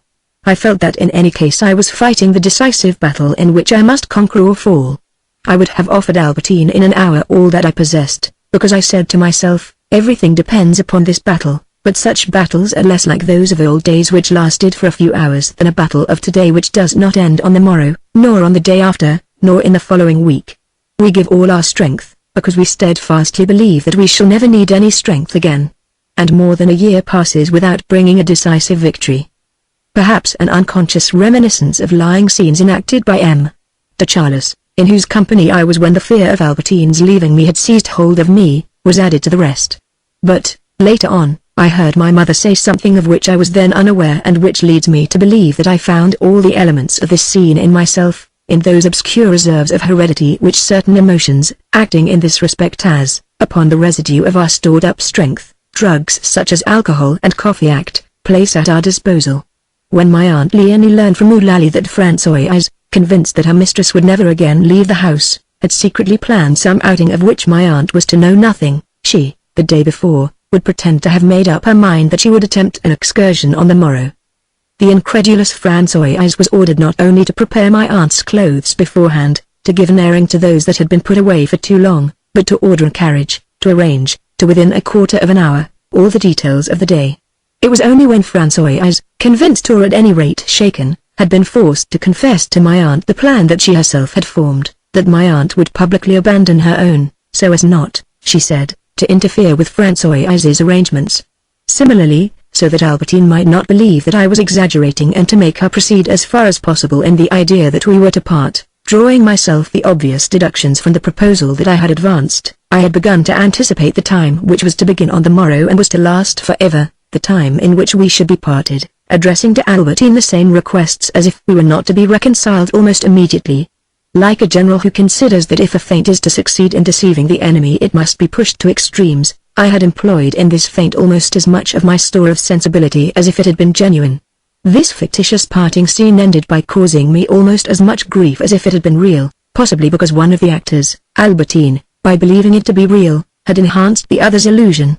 While we were living, from day to day, in a day which, even if painful, was still endurable, held down to earth by the ballast of habit and by that certainty that the morrow, should it prove a day of torment, would contain the presence of the person who is all in all, here was I stupidly destroying all that oppressive life. I was destroying it, it is true, only in a fictitious fashion, but this was enough to make me wretched, perhaps because the sad words which we utter, even when we are lying, carry in themselves their sorrow and inject it deeply into us. Perhaps because we do not realize that, by feigning farewells, we evoke by anticipation an hour which must inevitably come later on, then we cannot be certain that we have not released the mechanism which will make it strike. In every bluff there is an element, however small, of uncertainty as to what the person whom we are deceiving is going to do. If this make-believe of parting should lead to a parting, we cannot consider the possibility, however unlikely it may seem, without a clutching of the heart. We are doubly anxious, because the parting would then occur at the moment when it would be intolerable, when we had been made to suffer by the woman who would be leaving us before she had healed, or at least appeased us. In short, we have no longer the solid ground of habit upon which we rest, even in our sorrow.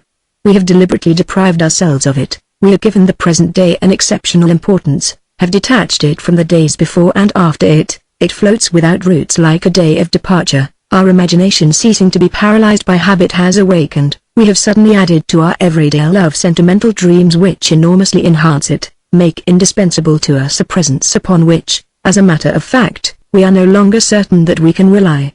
No doubt it is precisely in order to assure ourselves of that presence for the future that we have indulged in the make-believe of being able to dispense with it. But this make-believe, we have ourselves been taken in by it. We have begun to suffer afresh because we have created something new, unfamiliar, which thus resembles those cures that are destined in time to heal the malady from which we are suffering, but the first effects of which are to aggravate it. I had tears in my eyes, like the people who, alone in their bedrooms, imagining, in the wayward course of their meditations, the death of someone whom they love, form so detailed a picture of the grief that they would feel that they end by feeling it. And so as I multiplied my advice to Albertine as to the way in which she would have to behave in relation to myself after we had parted, I seemed to be feeling almost as keen a distress as though we had not been on the verge of a reconciliation. Besides, was I so certain that I could bring about this reconciliation, bring Albertine back to the idea of a life shared with myself, and, if I succeeded for the time being, that in her, the state of mind which this scene had dispelled would not revive? I felt myself, but did not believe myself to be master of the future, because I realized that this sensation was due merely to the fact that the future did not yet exist, and that thus I was not crushed by its inevitability. In short, while I lied, I was perhaps putting into my words more truth than I supposed. I had just had an example of this, when I told Albertine that I should quickly forget her. This was what had indeed happened to me in the case of Gilberty, whom I now refrained from going to see in order to escape not a grief but an irksome duty. And certainly I had been grieved when I wrote to Gilberty that I could not come any more, and I had gone to see her only occasionally. Whereas the whole of Albertine's time belonged to me, and in love it is easier to relinquish a sentiment than to lose a habit. But all these painful words about our parting, if the strength to utter them had been given me because I knew them to be untrue, were on the other hand sincere upon Albertine's lips when I heard her exclaim, "Ah! I promise, I will never see you again. Anything sooner than see you cry like that, my darling. I do not wish to cause you any grief. Since it must be, we will never meet again." They were sincere, as they could not have been coming from me, because, for one thing, as Albertine felt nothing stronger for me than friendship, the renunciation that they promised cost her less, because, moreover, in a scene of parting, it is the person who is not genuinely in love that makes the tender speeches, since love does not express itself directly, because, lastly, my tears, which would have been so small a matter in a great love, seemed to her almost extraordinary and overwhelmed her, transposed into the region of that state of friendship in which she dwelt, a friendship greater than mine for her, to judge by what she had just said, which was perhaps not altogether inexact, for the thousand kindnesses of love may end by arousing, in the person who inspires without feeling it, an affection, a gratitude less selfish than the sentiment that provoked them, which, perhaps, after years of separation, when nothing of that sentiment remains in the former lover, will still persist in the beloved. "My little Albertine," I replied, "it is very good of you to make me this promise. Anyhow, for the first few years at least, I shall avoid the places where I might meet you. You don't know whether you will be going to Baalbek this year? Because in that case I should arrange not to go there myself. But now, if I continued to progress thus, anticipating time to come in my lying inventions, it was with a view no less to inspiring fear in Albertine than to making myself wretched. As a man who at first had no serious reason for losing his temper, becomes completely intoxicated by the sound of his own voice, and lets himself be carried away by a fury engendered not by his grievance but by his anger which itself is steadily growing, so I was falling ever faster and faster down the slope of my wretchedness, towards an ever more profound despair, and with the inertia of a man who feels the cold grip him, makes no effort to resist it and even finds a sort of pleasure in shivering. And if I had now at length, as I fully supposed, the strength to control myself, to react and to reverse my engines, far more than from the grief which Albertine had caused me by so unfriendly a greeting on my return, it was from that which I had felt in imagining, so as to pretend to be outlining them, the formalities of an imaginary separation, in foreseeing its consequences, that Albertine's kiss, when the time came for her to bid me good night, would have to console me now. In any case, it must not be she that said this good night of her own accord, for that would have made more difficult the revulsion by which I would propose to her to abandon the idea of our parting. And so I continued to remind her that the time to say good night had long since come and gone, a method which, by leaving the initiative to me, enabled me to put it off for a moment longer. And thus I scattered with allusions to the lateness of the hour, to our exhaustion, the questions with which I was plying Albertine. "I don't know where I shall be going," she replied to the last of these, in a worried tone. "Perhaps I shall go to Touraine, to my aunt's." And this first plan that she suggested froze me as though it were beginning to make definitely effective our final separation. She looked round the room, at the pianola, the blue satin armchairs. "I still cannot make myself realize that I shall not see all this again, tomorrow, or the next day, or ever. Poor little room. It seems to me quite impossible. I cannot get it into my head. It had to be, you were unhappy here." "No, indeed, I was not unhappy. It is now that I shall be unhappy. No, I assure you, it is better for you. For you, perhaps." I began to stare fixedly into vacancy, as though, worried by an extreme hesitation, I was debating an idea which had occurred to my mind. Then, all of a sudden, "Listen, Albertine, you say that you are happier here, that you are going to be unhappy. Why, of course. That appalls me. Would you like us to try to carry on for a few weeks? Who knows, week by week, we may perhaps go on for a long time. You know that there are temporary arrangements which end by becoming permanent." "Oh, how kind you are. Only in that case it is ridiculous of us to have made ourselves wretched like this over nothing for hours on end. It is like making all the preparations for a long journey and then staying at home." I am shattered with grief. I made her sit on my knee. I took Bergot's manuscript which she so longed to have and wrote on the cover, "To my little Albertine, in memory of a new lease of life."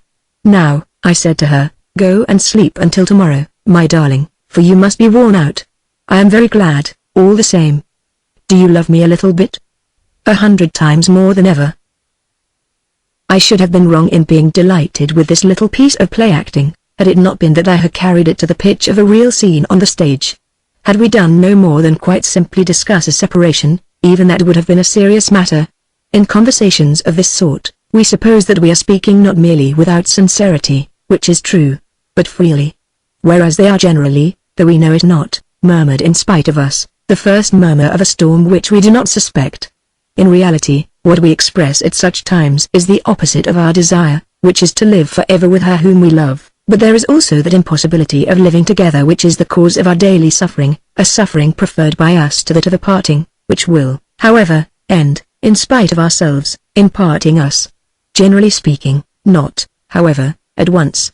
As a rule, it happens this was not, as we shall see, my case with Albertine that, some time after the words in which we did not believe, we put into action a vague attempt at a deliberate separation, not painful, temporary. We ask the woman, so that afterwards she may be happier in our company, so that we on the other hand may momentarily escape from continual worries and fatigues, to go without us, or to let us go without her, for a few days elsewhere, the first days that we have for a long time past spent, as would have seemed to us impossible, away from her. Very soon she returns to take her place by our fireside. Only this separation, short, but made real, is not so arbitrarily decided upon, not so certainly the only one that we have in mind. The same sorrows begin afresh, the same difficulty in living together becomes accentuated, only a parting is no longer so difficult as before. We have begun mentioning it, and have then put it into practice in a friendly fashion. But these are only preliminary ventures whose nature we have not recognized. Presently, to the momentary and smiling separation will succeed the terrible and final separation for which we have, without knowing it, paved the way. Come to my room in 5 minutes and let me see something of you, my dearest boy. You are full of kindness. But afterwards I shall fall asleep at once, for I am almost dead. It was indeed a dead woman that I beheld when, presently, I entered her room. She had gone to sleep immediately she lay down. The sheets wrapped like a shroud about her body had assumed, with their stately folds, a stony rigidity. One would have said that, as in certain last judgments of the Middle Ages, her head alone was emerging from the tomb, awaiting in its sleep the archangel's trumpet. This head had been surprised by sleep almost flung back, its hair bristling. And as I saw the expressionless body extended there, I asked myself what logarithmic table it constituted so that all the actions in which it might have been involved, from the nudge of an elbow to the brushing of a skirt, were able to cause me, stretched out to the infinity of all the points that it had occupied in space and time, and from time to time sharply reawakened in my memory, so intense an anguish, albeit I knew those actions to have been determined in her by impulses, desires, which in another person, in herself 5 years earlier, or 5 years later, would have left me quite indifferent. All this was a lie, but a lie for which I had not the courage to seek any solution other than my own death. And so I remained, in the fur coat which I had not taken off since my return from the Verdurins, before that bent body, that figure allegorical of what? Of my death? Of my love? Presently I began to hear her regular breathing. I went and sat down on the edge of her bed to take that soothing cure of fresh air and contemplation. Then I withdrew very gently so as not to awaken her. It was so late that, in the morning, I warned Françoise to tread very softly when she had to pass by the door of Albertine's room. And so Françoise, convinced that we had spent the night in what she used to call orgies, ironically warned the other servants not to wake the princess. And this was one of the things that I dreaded, that Françoise might one day be unable to contain herself any longer, might treat Albertine with insolence, and that this might introduce complications into our life. Françoise was now no longer, as at the time when it distressed her to see Eulalie treated generously by my aunt, of an age to endure her jealousy with courage. It distorted, paralyzed our old servant's face to such an extent that at times I asked myself whether she had not, after some outburst of rage, had a slight stroke. Having thus asked that Albertine's sleep should be respected, I was unable to sleep myself. I endeavored to understand the true state of Albertine's mind. By that wretched farce which I had played, was it a real peril that I had averted, and, notwithstanding her assurance that she was so happy living with me, had she really felt at certain moments a longing for freedom, or on the contrary was I to believe what she said? Which of these two hypotheses was the truth? If it often befell me, if it was in a special case to befall me that I must extend an incident in my past life to the dimensions of history, when I made an attempt to understand some political event, inversely, this morning, I did not cease to identify, in spite of all the differences and in an attempt to understand its bearing, our scene overnight with a diplomatic incident that had just occurred. I had perhaps the right to reason thus. For it was highly probable that, without my knowledge, the example of M. de Charles had guided me in that lying scene which I had so often seen him enact with such authority. On the other hand, was it in him anything else than an unconscious importation into the domain of his private life of the innate tendency of his Germanic stock, provocative from guile and, from pride, belligerent at need? Certain persons, among them the Prince of Monaco, having suggested the idea to the French government that, if it did not dispense with M. Delcas, a menacing Germany would indeed declare war, the Minister for Foreign Affairs had been asked to resign. So that the French government had admitted the hypothesis of an intention to make war upon us if we did not yield. But others thought that it was all a mere bluff and that if France had stood firm Germany would not have drawn the sword. No doubt the scenario was not merely different but almost opposite, since the threat of a rupture had not been put forward by Albertine, but a series of impressions had led me to believe that she was thinking of it, as France had been led to believe about Germany. On the other hand, if Germany desired peace, to have provoked in the French government the idea that she was anxious for war was a disputable and dangerous trick. Certainly, my conduct had been skillful enough, if it was the thought that I would never make up my mind to break with her that provoked in Albertine sudden longings for independence. And was it not difficult to believe that she did not feel them, to shut one's eyes to a whole secret existence, directed towards the satisfaction of her vice, simply on remarking the anger with which she had learned that I had gone to see the Verdurins, when she exclaimed, "I thought as much," and went on to reveal everything by saying, "Wasn't M. Vintel there?" All this was corroborated by Albertine's meeting with M. Verdurin, of which André had informed me. But perhaps all the same these sudden longings for independence, I told myself, when I tried to go against my own instinct, were caused, supposing them to exist, or would eventually be caused by the opposite theory, to wit that I had never had any intention of marrying her, that it was when I made, as though involuntarily, an allusion to our approaching separation that I was telling the truth, that I would whatever happened part from her one day or another, a belief which the scene that I had made overnight could then only have confirmed and which might end by engendering in her the resolution, if this is bound to happen one day or another, better to end everything at once. The preparations for war which the most misleading of proverbs lays down as the best way to secure the triumph of peace, create first of all the belief in each of the adversaries that the other desires a rupture, a belief which brings the rupture about, and, when it has occurred, this further belief in each of them that it is the other that has sought it. Even if the threat was not sincere, its success encourages a repetition. But the exact point to which a bluff may succeed is difficult to determine. If one party goes too far, the other, which has previously yielded, advances in its turn. The The first party, no longer able to change its method, accustomed to the idea that to seem not to fear a rupture is the best way of avoiding one, which is what I had done overnight with Albertine, and moreover driven to prefer, in its pride, to fall rather than yield, perseveres in its threat until the moment when neither can draw back any longer. The bluff may also be blended with sincerity, may alternate with it, and it is possible that what was a game yesterday may become a reality tomorrow. Finally, it may also happen that one of the adversaries is really determined upon war. It might be that Albertine, for instance, had the intention of, sooner or later, not continuing this life any longer, or on the contrary that the idea had never even entered her mind and that my imagination had invented the whole thing from start to finish. Such were the different hypotheses which I considered while she lay asleep that morning.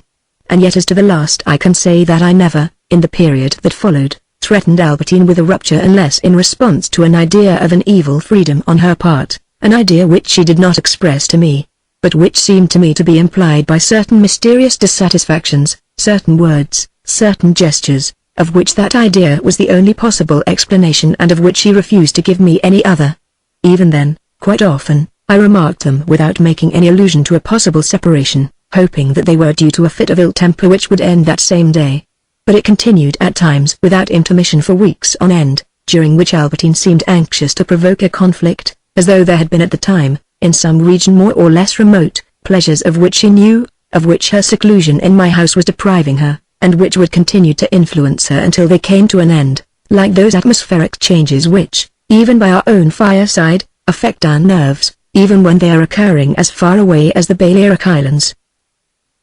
This morning, while Albertine lay asleep and I was trying to guess what was concealed in her, I received a letter from my mother in which she expressed her anxiety at having heard nothing of what we had decided in this phrase of de Sevine. In my own mind I am convinced that he will not marry, but then, why trouble this girl whom he will never marry? Why risk making her refuse suitors at whom she will never look again save with scorn? Why disturb the mind of a person whom it would be so easy to avoid? This letter from my mother brought me back to earth. What am I doing, seeking a mysterious soul, interpreting a face and feeling myself overawed by presentiments which I dare not explore? I asked myself. I have been dreaming. The matter is quite simple. I am an undecided young man, and it is a question of one of those marriages as to which it takes time to find out whether they will happen or not. There is nothing in this peculiar to Albertine. This thought gave me an immense but a short relief. Very soon I said to myself, one can after all reduce everything, if one regards it in its social aspect, to the most commonplace item of newspaper gossip. From outside, it is perhaps thus that I should look at it. But I know well that what is true, what at least is also true, is everything that I have thought, is what I have read in Albertine's eyes, is the fears that torment me, is the problem that I incessantly set myself with regard to Albertine. The story of the hesitating bridegroom and the broken engagement may correspond to this, as the report of a theatrical performance made by an intelligent reporter may give us the subject of one of Ibsen's plays. But there is something beyond those facts which are reported. It is true that this other thing exists perhaps, were we able to discern it, in all hesitating bridegrooms and in all the engagements that drag on, because there is perhaps an element of mystery in our everyday life. It was possible for me to neglect it in the lives of other people, but Albertine's life and my own I was living from within. Albertine no more said to me after this midnight scene than she had said before it. I know that you do not trust me. I am going to try to dispel your suspicions. But this idea, which she never expressed in words, might have served as an explanation of even her most trivial actions. Not only did she take care never to be alone for a moment, so that I might not lack information as to what she had been doing, if I did not believe her own statements, but even when she had to telephone to André, or to the garage, or to the livery stable or elsewhere, she pretended that it was such a bore to stand about by herself waiting to telephone, what with the time the girls took to give you your number, and took care that I should be with her at such times, or, failing myself, Françoise, as though she were afraid that I might imagine reprehensible conversations by telephone in which she would make mysterious assignations. Alas, all this did not set my mind at rest. I had a day of discouragement. Amy had sent me back Esther's photograph, with a message that she was not the person. And so Albertine had other intimate friends as well as this girl to whom, through her misunderstanding of what I said, I had, when I meant to refer to something quite different, discovered that she had given her photograph. I sent this photograph back to Block. What I should have liked to see was the photograph that Albertine had given to Esther. How was she dressed in it? perhaps with a bare bosom, for all I knew. But I dared not mention it to Albertine, for it would then have appeared that I had not seen the photograph, or to block, since I did not wish him to think that I was interested in Albertine. And this life, which anyone who knew of my suspicions and her bondage would have seen to be agonizing to myself and to Albertine, was regarded from without, by Françoise, as a life of unmerited pleasures of which full advantage was cunningly taken by that trickstress and, as Françoise said, using the feminine form far more often than the masculine, for she was more envious of women, charlatante. Indeed, as Françoise, by contact with myself, had enriched her vocabulary with fresh terms, but had adapted them to her own style, she said of Albertine that she had never known a person of such perfidy, who was so skillful at drawing my money by play-acting, which Françoise, who was as prone to mistake the particular for the general as the general for the particular and who had but a very vague idea of the various kinds of dramatic art, called acting a pantomime. Perhaps for this error as to the true nature of the life led by Albertine and myself, I was myself to some extent responsible owing to the vague confirmations of it which, when I was talking to Françoise, I skillfully let fall, from a desire either to tease her or to appear, if not loved, at any rate happy. And yet my jealousy, the watch that I kept over Albertine, which I would have given anything for Françoise not to suspect, she was not long in discovering, guided, like the thought reader who, groping blindfold, finds the hidden object, by that intuition which she possessed for anything that might be painful to me, which would not allow itself to be turned aside by the lies that I might tell in the hope of distracting her, and also by that clairvoyant hatred which urged her even more than it urged her to believe her enemies more prosperous, more skillful hypocrites than they really were, to discover the secret that might prove their undoing and to precipitate their downfall. Françoise certainly never made any scenes with Albertine.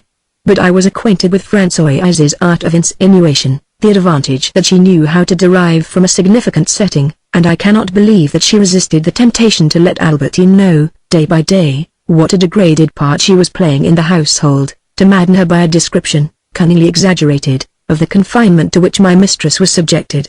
On one occasion I found Françoise, armed with a huge pair of spectacles, rummaging through my papers and replacing among them a sheet on which I had jotted down a story about Swann and his utter inability to do without a debt. Had she maliciously left it lying in Albertine's room? Besides, above all Françoise's innuendos which had merely been, in the base, the muttering and perfidious orchestration, it is probable that there must have risen, higher, clearer, more pressing, the accusing and calumnious voice of the Verdurins, annoyed to see that Albertine was involuntarily keeping me and that I was voluntarily keeping her away from the little clan. As for the money that I was spending upon Albertine, it was almost impossible for me to conceal it from Françoise, since I was unable to conceal any of my expenditure from her. Françoise had few faults, but those faults had created in her, for their service, positive talent which she often lacked apart from the exercise of those faults. Her chief fault was her curiosity as to all money spent by us upon people other than herself. If I had a bill to pay, a gratuity to give, it was useless my going into a corner. She would find a place to be put in the right place, a napkin to be picked up, which would give her an excuse for approaching.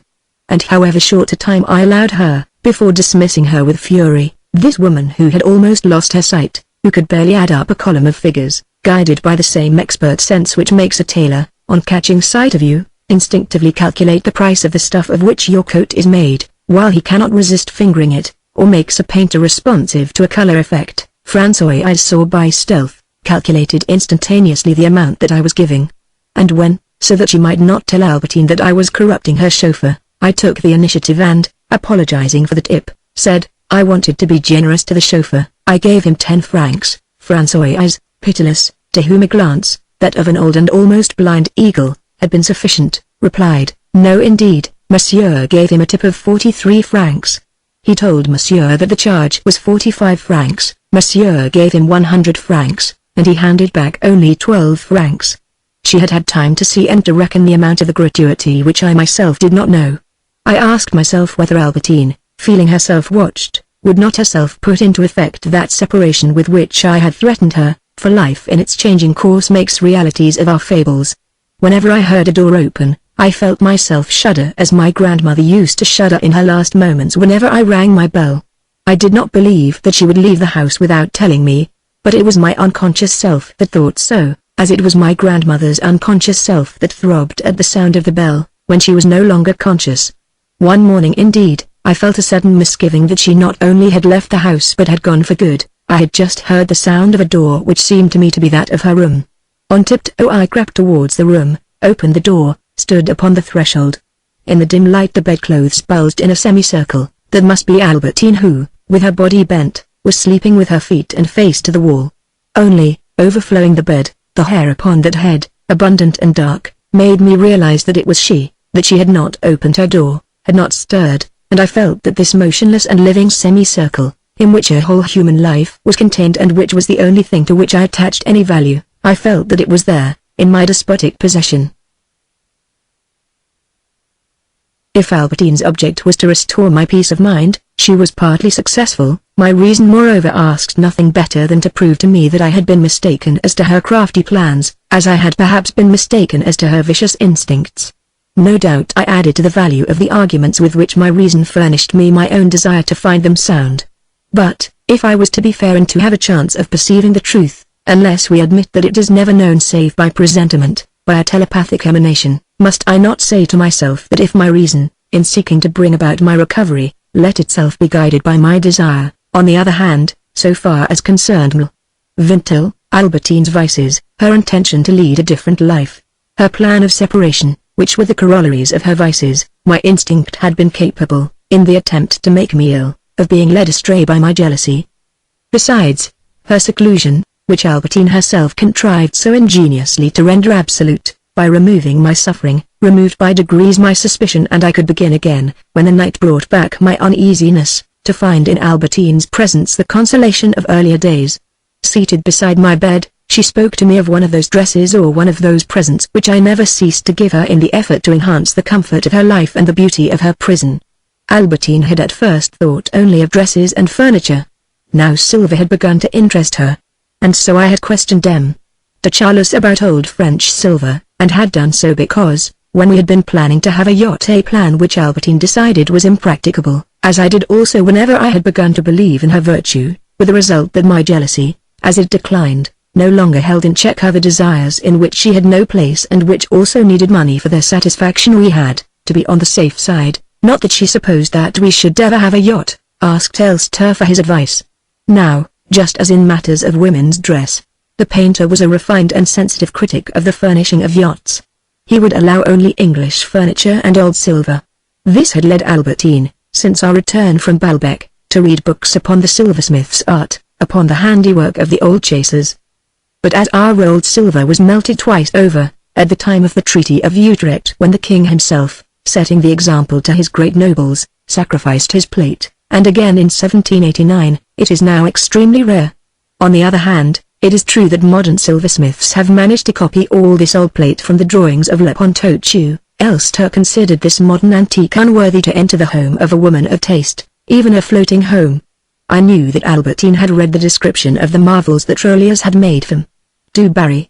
If any of these pieces remained, she was dying to see them, and I to give them to her. She had even begun to form a neat collection which she installed with charming taste in a glass case, and at which I could not look without emotion and alarm, for the art with which she arranged them was that born of patience, ingenuity, homesickness, the need to forget, in which prisoners excel. In the matter of dress, what appealed to her most at this time was everything that was made by Fortuny. These Fortuny gowns, one of which I had seen de Guermantes wearing, were those of which Elster, when he told us about the magnificent garments of the women of Carpaccio's and Titian's day, had prophesied the speedy return, rising from their ashes, sumptuous, for everything must return in time, as it is written beneath the vaults of St. Mark's, and proclaimed, where they drink from the urns of marble and jasper of the Byzantine capitals, by the birds which symbolize at once death and resurrection. As soon as women had begun to wear them, Albertine had remembered Elster's prophecy. She had desired to have one, and we were to go and choose it. Now these gowns, even if they were not those genuine antiques in which women today seem a little too much in fancy dress and which it is preferable to keep as pieces in a collection, I was in search of these also, as it happens, for Albertine could not be said to have the chilling effect of the artificial, the sham antique. Like the theatrical designs of Sert, Bakst and Benoist, who at that moment were recreating in the Russian ballet the most cherished periods of act with the aid of works of art impregnated with their spirit and yet original, these Fortuny gowns, faithfully antique but markedly original, brought before the eye like a stage setting, with an even greater suggestiveness than a setting, since the setting was left to the imagination, that Venice loaded with the gorgeous East from which they had been taken, of which they were, even more than a relic in the shrine of Saint Mark suggesting the sun and a group of turbaned heads, the fragmentary, mysterious and complementary color. Everything of those days had perished, but everything was born again, evoked to fill the space between them with the splendor of the scene and the hum of life, by the reappearance, detailed and surviving, of the fabrics worn by the Doge's ladies. I had tried once or twice to obtain advice upon this subject from the garments, but the Duchess cared little for garments which form a costume. She herself, though she possessed several, never looked so well as in black velvet with diamonds. And with regard to gowns like Fortani's, her advice was not of any great value. Besides, I felt a scruple, if I asked for it, lest she might think that I called upon her only when I happened to need her help, whereas for a long time past I had been declining several invitations from her weekly. It was not only from her, moreover, that I received them in such profusion. Certainly, she and many other women had always been extremely kind to me. But my seclusion had undoubtedly multiplied their hospitality tenfold. It seems that in our social life, a minor echo of what occurs in love, the best way for a man to make himself sought after is to withhold himself. A man calculates everything that he can possibly cite to his credit, in order to find favor with a woman, changes his clothes all day long, pays attention to his appearance. She does not pay him a single one of the attentions which he receives from the other woman to whom, while he betrays her, and in spite of his appearing before her ill-dressed and without any artifice to attract, he has endeared himself forever. Similarly, if a man were to regret that he was not sufficiently courted in society, I should not advise him to pay more calls, to keep an even finer carriage. I should tell him not to accept any invitation, to live shut up in his room, to admit nobody, and that then there would be a queue outside his door. Or rather I should not tell him so.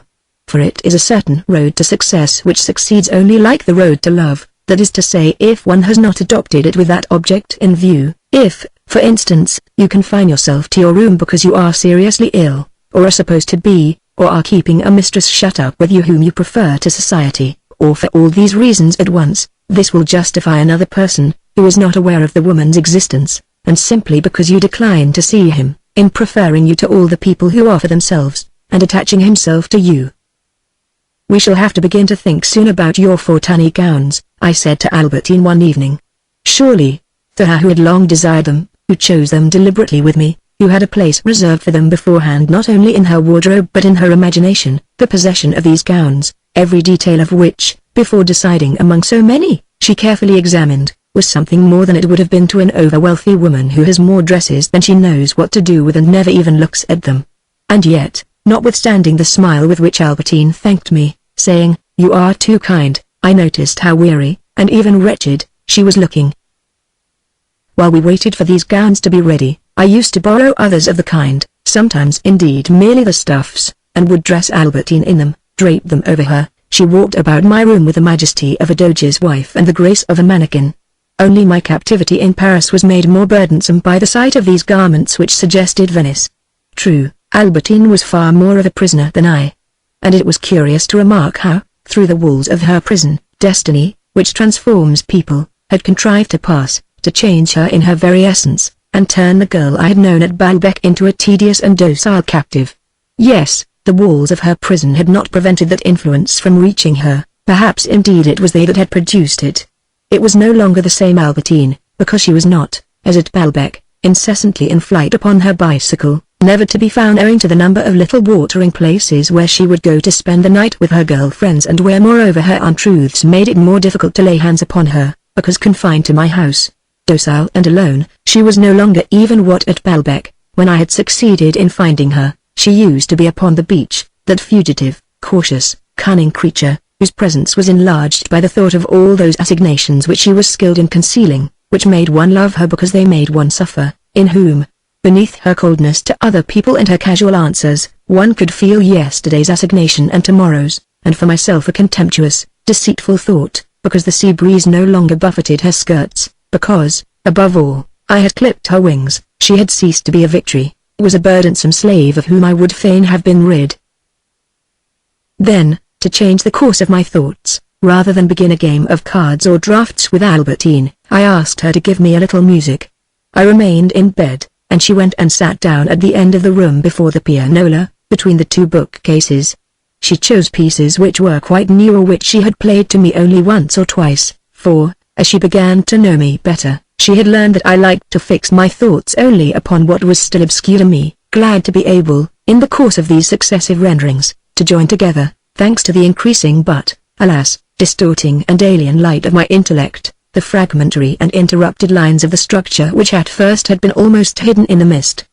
She knew and, I think, understood, the joy that my mind derived, at these first hearings, from this task of modeling a still shapeless nebula. She guessed that at the third or fourth repetition my intellect, having consequently placed at the same distance, all the parts, and having no longer any activity to spare for them, had reciprocally extended and arrested them upon a uniform plane. She did not, however, proceed at once to a fresh piece, for, without perhaps having any clear idea of the process that was going on in my mind, she knew that at the moment when the effort of my intellect had succeeded in dispelling the mystery of a work, it was very rarely that, in compensation, it did not, in the course of its task of destruction, pick up some profitable reflection. And when in time Albertine said, we might give this role to Françoise and get her to change it for something else, often there was for me a piece of music less in the world, perhaps, but a truth the more. While she was playing, of all Albertine's multiple tresses I could see but a single loop of black hair in the shape of a heart trained at the side of her ear like the riband of a Velasquez infanta. Just as the substance of that angel musician was constituted by the multiple journeys between the different points in past time which the memory of her occupied in myself, and its different abodes, from my vision to the most inward sensations of my being, which helped me to descend into the intimacy of hers, so the music that she played had also a volume, produced by the inconstant visibility of the different phrases, accordingly as I had more or less succeeded in throwing a light upon them and in joining together the lines of a structure which at first had seemed to me to be almost completely hidden in the fog. I was so far convinced that it was absurd to be jealous of Vintel and her friend, inasmuch as Albertine since her confession had made no attempt to see them, and among all the plans for a holiday in the country which we had formed had herself rejected Combray, so near to Montjuvin, that, often, what I would ask Albertine to play to me, without its causing me any pain, would be some music by Vintel. Once only this music had been an indirect cause of my jealousy. This was when Albertine, who knew that I had heard it performed at Verdurins by Marcel, spoke to me one evening about him, expressing a keen desire to go and hear him play and to make his acquaintance. This, as it happened, was shortly after I had learned of the letter, unintentionally intercepted by M. de Charles, from Lee to Marcel. I asked myself whether Lee might not have mentioned him to Albertine. The words, "You bad woman, you naughty old girl," came to my horrified mind. But precisely because Vintel's music was in this way painfully associated with Lee and no longer with Vintel and her friend, when the grief that Lee caused me was soothed, I could then listen to this music without pain. One malady had made me immune to any possibility of the others. In this music of Vintel, phrases that I had not noticed at Verdurins, obscure phantoms that were then indistinct, turned into dazzling architectural structures, and some of them became friends, whom I had barely made out at first, who at best had appeared to me to be ugly, so that I could never have supposed that they were like those people, unattractive at first sight, whom we discover to be what they really are only after we have come to know them well. From one state to the other was a positive transmutation. On the other hand, phrases that I had distinguished at once in the music that I had heard at Verdurins, but had not then recognized, I identified now with phrases from other works, such as that phrase from the sacred variation for the organ which, at Verdurins, had passed unperceived by me in the septet, where nevertheless, a saint that had stepped down from the sanctuary, it found itself consorting with the composer's familiar phase. Finally, the phrase that had seemed to me too little melodious, too mechanical in its rhythm, of the swinging joy of bells at noon, had now become my favorite, whether because I had grown accustomed to its ugliness or because I had discovered its beauty. This reaction from the disappointment which great works of art cause at first may in fact be attributed to a weakening of the initial impression or to the effort necessary to lay bare the truth. Two hypotheses which suggest themselves in all important questions of the truth of art, of the truth of the immortality of the soul. We must choose between them, and, in the case of Vintel's music, this choice presented itself at every moment under a variety of forms. For instance, this music seemed to me to be something truer than all the books that I knew. Sometimes I thought that this was due to the fact that what we feel in life, not being felt in the form of ideas, its literary, that is to say an intellectual, translation in giving an account of it, explains it, analyzes it, but does not recompose it as does music, in which the sound seemed to assume the inflection of the thing itself, to reproduce that interior and extreme point of our sensation which is the part that gives us that peculiar exhilaration which we recapture from time to time and which when we say, "What a fine day! What glorious sunshine!" we do not in the least communicate to a neighbor, in whom the same sun and the same weather arouse wholly different vibrations. In Vintel's music, there were thus some of those visions which it is impossible to express and almost forbidden to record, since, when at the moment of falling asleep we receive the caress of their unreal enchantment, at that very moment in which reason has already deserted us, our eyes are already sealed, and before we have had time to know not merely the ineffable but the invisible, we are asleep. It seemed to me indeed when I abandoned myself to this hypothesis that art might be real, that it was something even more than the simply nervous joy of a fine day or an opiate night that music can give, a more real, more fruitful exhilaration, to judge at least by what I felt. It is not possible that a piece of sculpture, a piece of music which gives us an emotion which we feel to be more exalted, more pure, more true, does not correspond to some definite spiritual reality. It is surely symbolical of one, since it gives that impression of profundity and truth.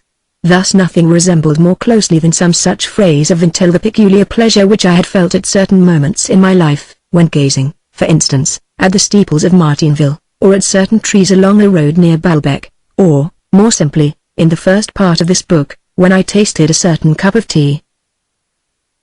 Without pressing this comparison farther, I felt that the clear sounds, the blazing colors which Vintel sent to us from the world in which he composed, paraded before my imagination with insistence but too rapidly for me to be able to apprehend it, something which I might compare to the perfumed silkiness of a geranium.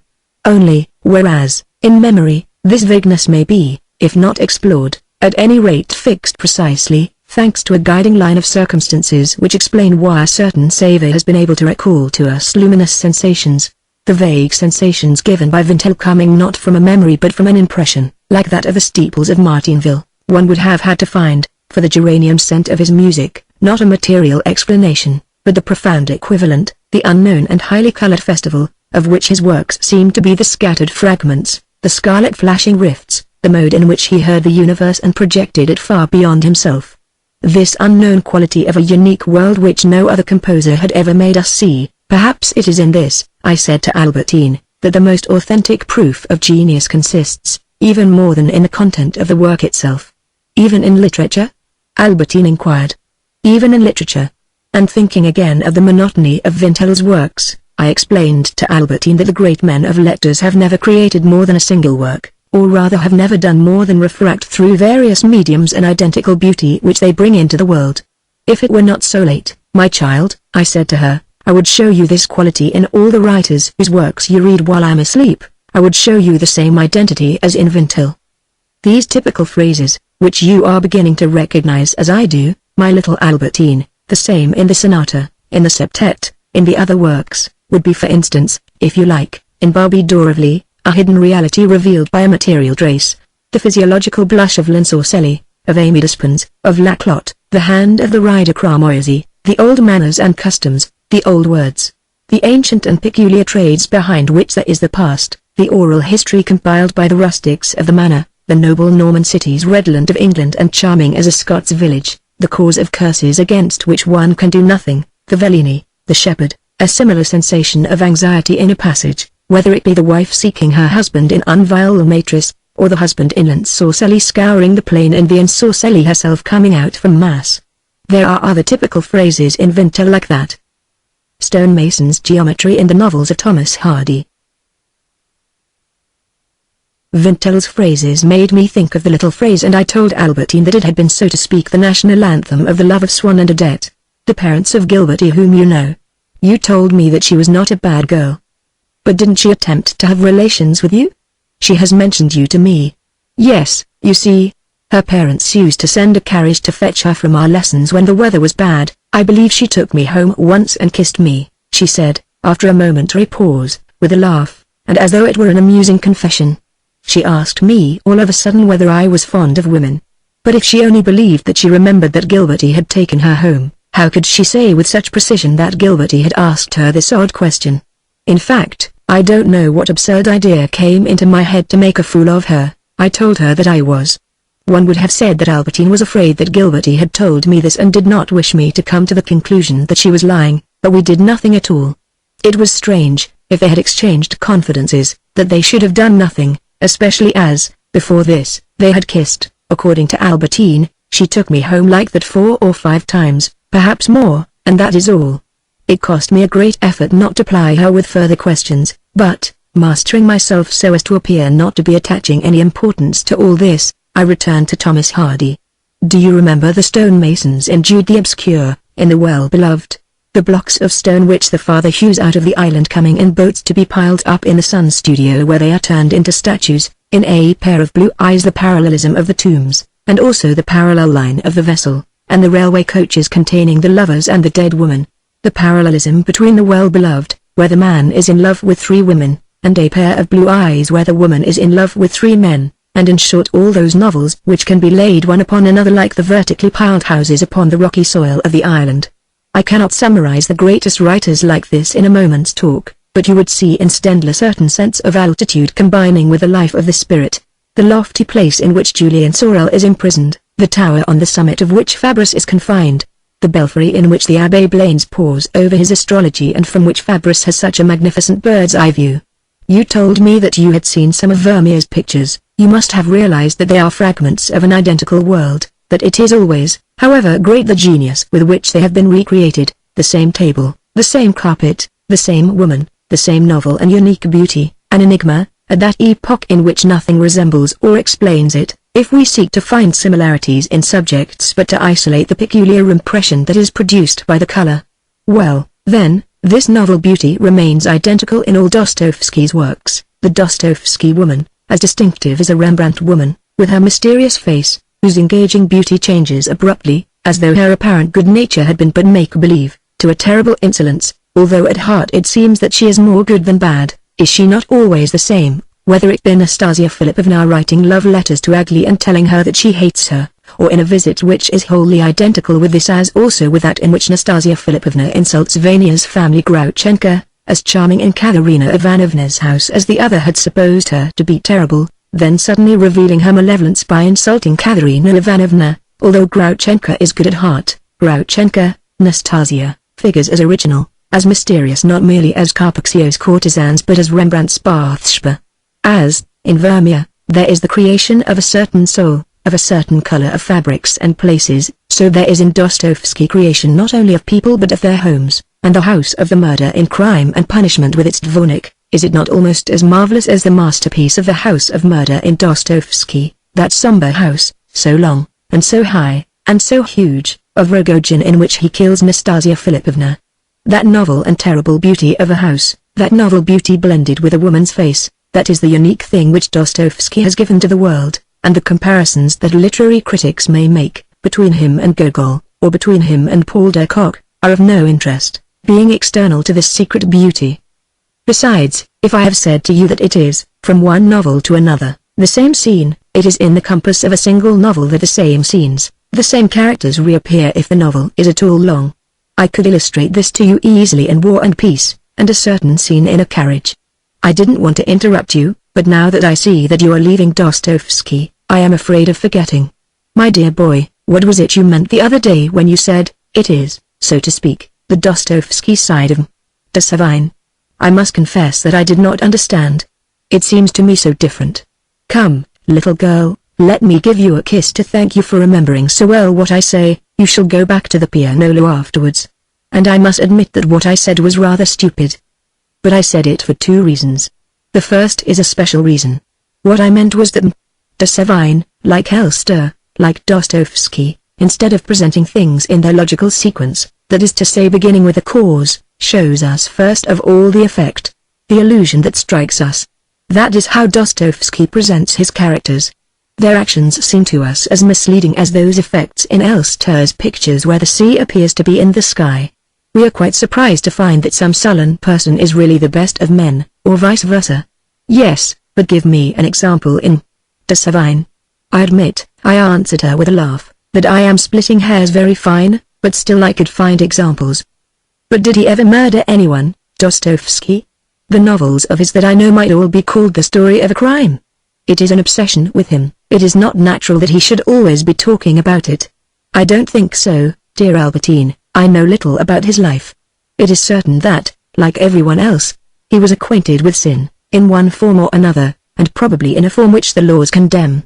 In that sense he must have been more or less criminal, like his heroes, not that they are altogether heroes, for that matter, who are found guilty with attenuating circumstances. And it is not perhaps necessary that he himself should have been a criminal. I am not a novelist. It is possible that creative writers are tempted by certain forms of life of which they have no personal experience. If I come with you to Versailles as we arranged, I shall show you the portrait of the ultra-respectable man, the best of husbands, Chodurlos de Laclos, who wrote the most appallingly corrupt book, and facing it that of de Genlis, who wrote moral tales and was not content with betraying the Duchess d'Orleans but tormented her by turning her children against her. I admit all the same that in Dostoevsky this preoccupation with murder is something extraordinary which makes him very alien to me.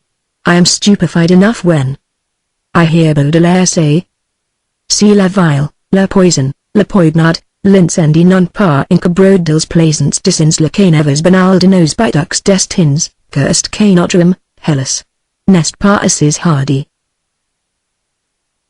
But I can at least assume that Baudelaire is not sincere. Whereas Dostoevsky, all that sort of thing seems to me as remote from myself as possible, unless there are parts of myself of which I know nothing, for we realize our own nature only in course of time. In Dostoevsky I find the deepest penetration but only into certain isolated regions of the human soul. But he is a great creator. For one thing, the world which he describes does really appear to have been created by him. All those buffoons who keep on reappearing, like Lebedev, Karamazov, Ivolgin, Segreff, that incredible procession, are a humanity more fantastic than that which peoples Rembrandt's Night Watch. And perhaps it is fantastic only in the same way, by the effect of lighting and costume, and is quite normal really. In any case it is at the same time full of profound and unique truths, which belong only to Dostoevsky. They almost suggest, those buffoons, some trade or calling that no longer exists, like certain characters in the old drama, and yet how they reveal true aspects of the human soul. What astonishes me is the solemn manner in which people talk and write about Dostoevsky. Have you ever noticed the part that self-respect and pride play in his characters? One would say that, to him, love and the most passionate hatred, goodness and treachery, timidity and insolence are merely two states of a single nature, their self-respect, their pride preventing Agli, Nastasia, the captain whose beard Misha pulls, Krasotkin, Alyosha's enemy friend, from showing themselves in their true colors. But there are many other great passages as well. I know very few of his books. But is it not a sculpturesque and simple theme, worthy of the most classical art, a frieze interrupted and resumed on which the tale of vengeance and expiation is unfolded? The crime of old Karamazov getting the poor idiot with child, the mysterious, animal, unexplained impulse by which the mother, herself unconsciously the instrument of an avenging destiny, obeying also obscurely her maternal instinct, feeling perhaps a combination of physical resentment and gratitude towards her seducer, comes to bear her child on old Karamazov's ground. This is the first episode, mysterious, grand, august as a creation of woman among the sculptures at Orvieto. And as counterpart, the second episode more than 20 years later, the murder of old Karamazov, the disgrace brought upon the Karamazov family by this son of the idiot, Smedyakov, followed shortly afterwards by another action, as mysteriously sculpturesque and unexplained, of a beauty as obscure and natural as that of the childbirth in old Karamazov's garden, Smedyakov hanging himself. His crime accomplished. As for Dostoevsky, I was not straying so far from him as you thought when I mentioned Tolstoy, who has imitated him closely. In Dostoevsky there is, concentrated and fretful, a great deal of what was to blossom later on in Tolstoy.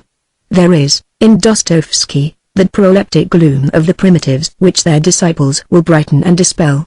My dear boy, what a terrible thing it is that you are so lazy. Just look at your view of literature, so far more interesting than the way we were made to study it, the essays that they used to make us write upon Esther, Monsieur, you remember, she said with a laugh, less from a desire to make fun of her masters and herself than from the pleasure of finding in her memory, in our common memory, a relic that was already almost venerable. But while she was speaking, and I continued to think of until, it was the other, the materialist hypothesis, that of there being nothing, that in turn presented itself to my mind. I began to doubt. I said to myself that after all it might be the case that, if Vintel's phrases seemed to be the expression of certain states of the soul analogous to that which I had experienced when I tasted the madeleine that had been dipped in a cup of tea, there was nothing to assure me that the vagueness of such states was a sign of their profundity rather than of I not having learned yet to analyze them, so that there need be nothing more real in them than in other states. And yet that happiness, that sense of certainty and happiness while I was drinking the cup of tea, or when I smelt in the Champs-Élysées a smell of mouldering wood, was not an illusion.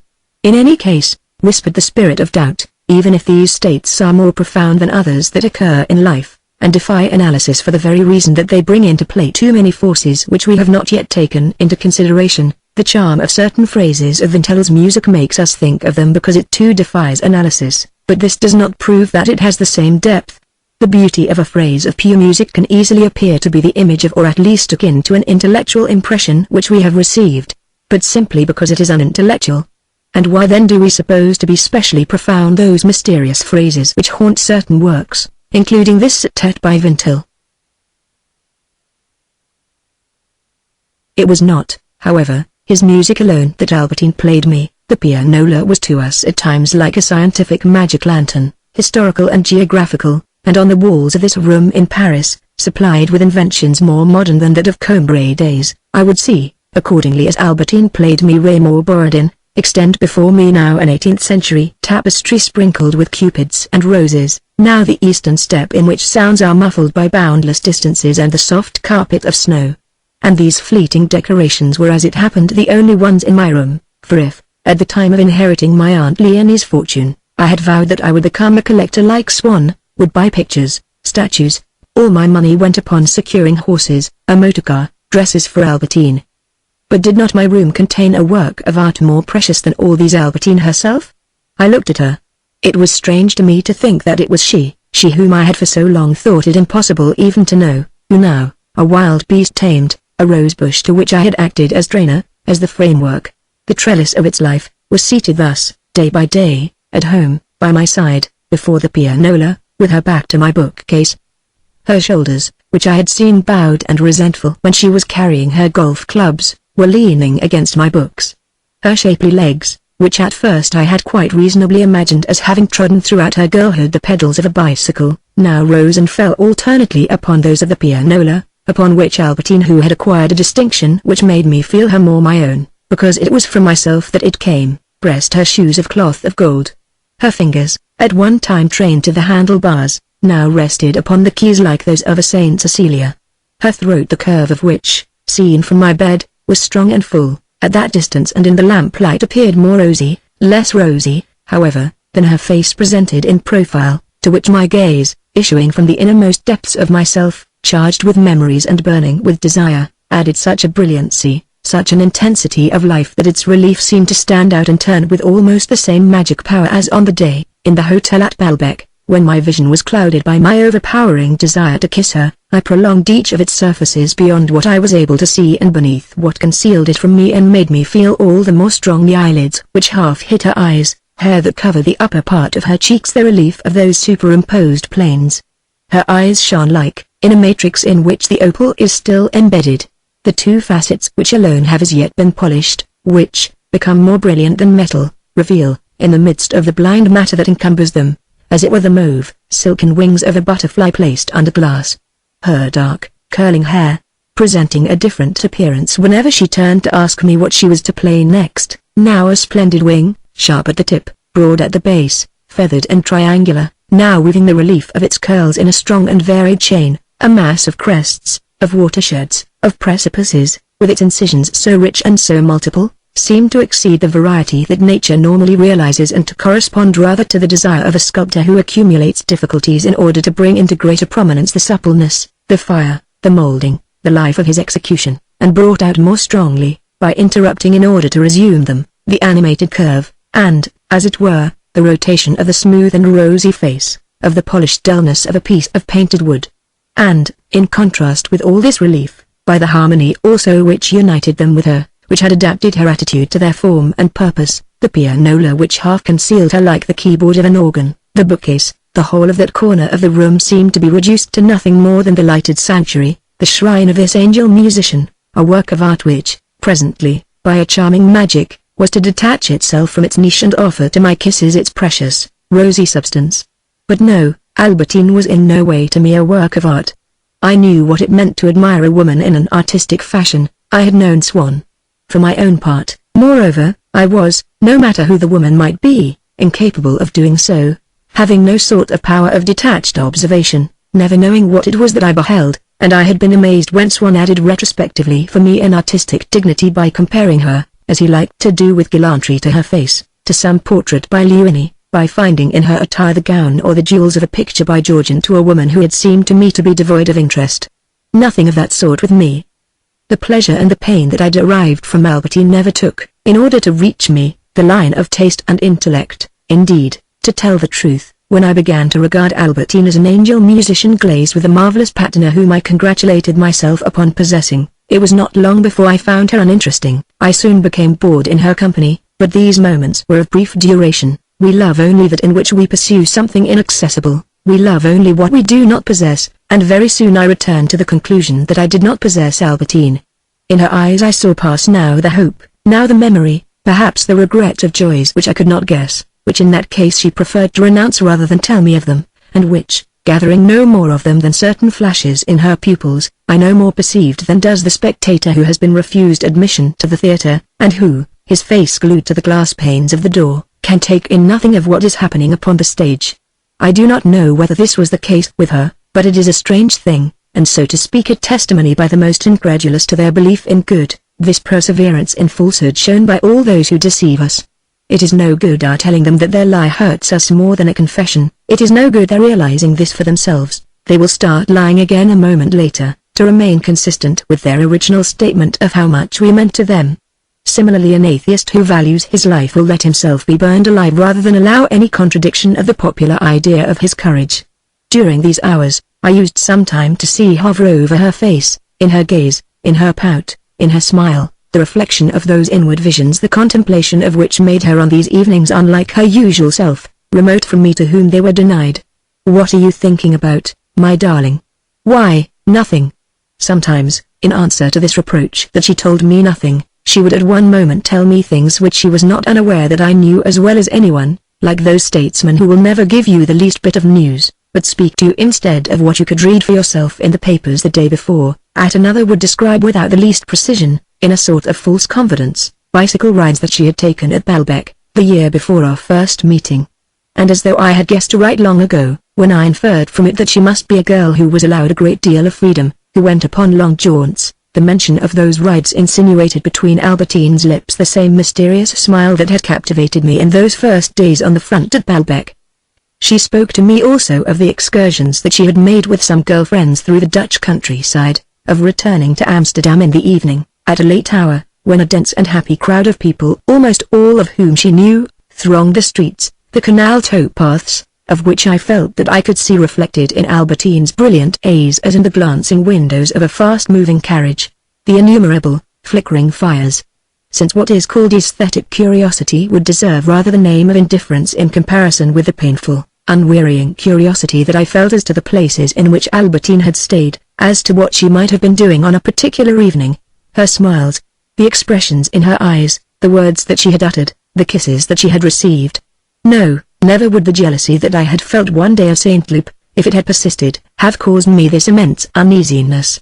This love of woman for woman was something too unfamiliar. Nothing enabled me to form a certain, an accurate idea of its pleasures, its quality.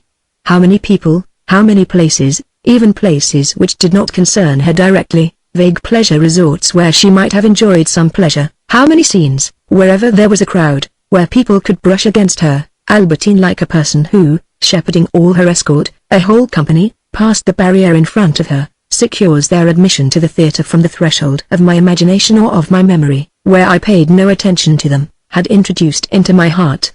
Now the knowledge that I had of them was internal, immediate, spasmodic, painful. Love, what is it but space and time rendered perceptible by the heart? And yet perhaps, had I myself been entirely faithful, I should have suffered because of infidelities which I would have been incapable of conceiving, whereas what it tortured me to imagine in Albertine was my own perpetual desire to find favor with fresh ladies, to plan fresh romances, was to suppose her guilty of the glance which I had been unable to resist casting, the other day, even when I was by her side, at the young bicyclists seated at tables in the Bois de Boulogne. As we have no personal knowledge, one might almost say that we can feel no jealousy save of ourselves. Observation counts for little. It is only from the pleasure that we ourselves have felt that we can derive knowledge and grief. At moments, in Albertine's eyes, in the sudden inflammation of her cheeks, I felt as it were a gust of warmth pass furtively into regions more inaccessible to me than the sky, in which Albertine's memories, unknown to me, lived and moved. Then this beauty which, when I thought of the various years in which I had known Albertine, whether upon the beach at Balbec or in Paris, I found that I had but recently discovered in her, and which consisted in the fact that my mistress was developing upon so many planes and embodied so many past days, this beauty became almost heartrending. Then beneath that blushing face I felt that there yawned like a gulf the inexhaustible expanse of the evenings when I had not known Albertine. I might, if I chose, take Albertine upon my knee, take her head in my hands, I might caress her, pass my hands slowly over her, but, just as if I had been handling a stone which encloses the salt of immemorial oceans or the light of a star, I felt that I was touching no more than the sealed envelope of a person who inwardly reached to infinity. How I suffered from that position to which we are reduced by the carelessness of nature which, when instituting the division of bodies, never thought of making possible the interpenetration of souls, for if her body was in the power of mine, her mind escaped from the grasp of mine. And I became aware that Albertine was not even from me the marvelous captive with whom I had thought to enrich my home, while I concealed her presence there as completely, even from the friends who came to see me and never suspected that she was at the end of the corridor, in the room next to my own, as did that man of whom nobody knew that he kept sealed in a bottle the Princess of China, urging me with a cruel and fruitless pressure to the remembrance of the past. She resembled, if anything, a mighty goddess of time. And if it was necessary that I should lose for her sake years, my fortune, and provided that I can say to myself, which is by no means certain, alas, that she herself lost nothing, I have nothing to regret. No doubt solitude would have been better, more fruitful, less painful. But if I had led the life of collector which Swann counselled, the joys of which de Charles reproached me with not knowing, when, with a blend of wit, insolence and good taste, he said to me, "How ugly your rooms are, what statues, what pictures long pursued, at length possessed, or even, to put it in the best light, contemplated with detachment, would, like the little wound which healed quickly enough, but which the unconscious clumsiness of Albertine, of people generally, or of my own thoughts was never long in reopening, have given me access beyond my own boundaries, upon that avenue which, private though it be, debouches upon the high road along which passes what we learn to know only from the day on which it has made us suffer, the life of other people." Sometimes the moon was so bright that, an hour after Albertine had gone to bed, I would go to her bedside to tell her to look at it through the window. I am certain that it was for this reason that I went to her room and not to assure myself that she was really there. What likelihood was there of her being able, had she wished, to escape? That would have required an improbable collusion with Françoise. In the dim room, I could see nothing save on the whiteness of the pillow a slender diadem of dark hair. But I could hear Albertine's breath. Her slumber was so profound that I hesitated at first to go as far as the bed. Then I sat down on the edge of it. Her sleep continued to flow with the same murmur. What I find it impossible to express is how gay her awakenings were. I embraced her, shook her. At once she ceased to sleep, but, without even a moment's interval, broke out in a laugh, saying as she twined her arms about my neck, "I was just beginning to wonder whether you were coming," and she laughed a tender, beautiful laugh. You would have said that her charming head, when she slept, was filled with nothing but gaiety, affection and laughter. And in waking her I had merely, as when we cut a fruit, released the gushing juice which quenches our thirst. Meanwhile winter was at an end. The fine weather returned, and often when Albertine had just bidden me good night, my room, my curtains, the wall above the curtains being still quite dark, in the nun's garden next door I could hear, rich and precious in the silence like harmonium in church, the modulation of an unknown bird which, in the Lydian mode, was already chanting matins, and into the midst of my darkness flung the rich dazzling note of the sun that it could see. Once indeed, we heard all of a sudden the regular cadence of a plaintive appeal. It was the pigeons beginning to see. "Oh, oh. That proves that day has come already," said Albertine, and, her brows almost knitted, as though she missed, by living with me, the joys of the fine weather. "Spring has begun, if the pigeons have returned." The resemblance between their cooing and the crow of the cock was as profound and as obscure as, in Vintella's septet, the resemblance between the theme of the adagio and that of the closing piece, which is based upon the same key theme as the other but so transformed by differences of tonality, of measure, that the profane outsider, if he opens a book upon Vintella, is astonished to find that they are all three based upon the same four notes which for that matter he may pick out with one finger upon the piano without recapturing anything of the three fragments. So this melancholy fragment performed by the pigeons was a sort of cock-crow in the minor, which did not soar up into the sky, did not rise vertically, but, regular as the braying of a donkey, enveloped in sweetness, went from one pigeon to another along a single horizontal line, and never raised itself, never changed its lateral plaint into that joyous appeal which had been uttered so often in the allegro of the introduction and in the finale.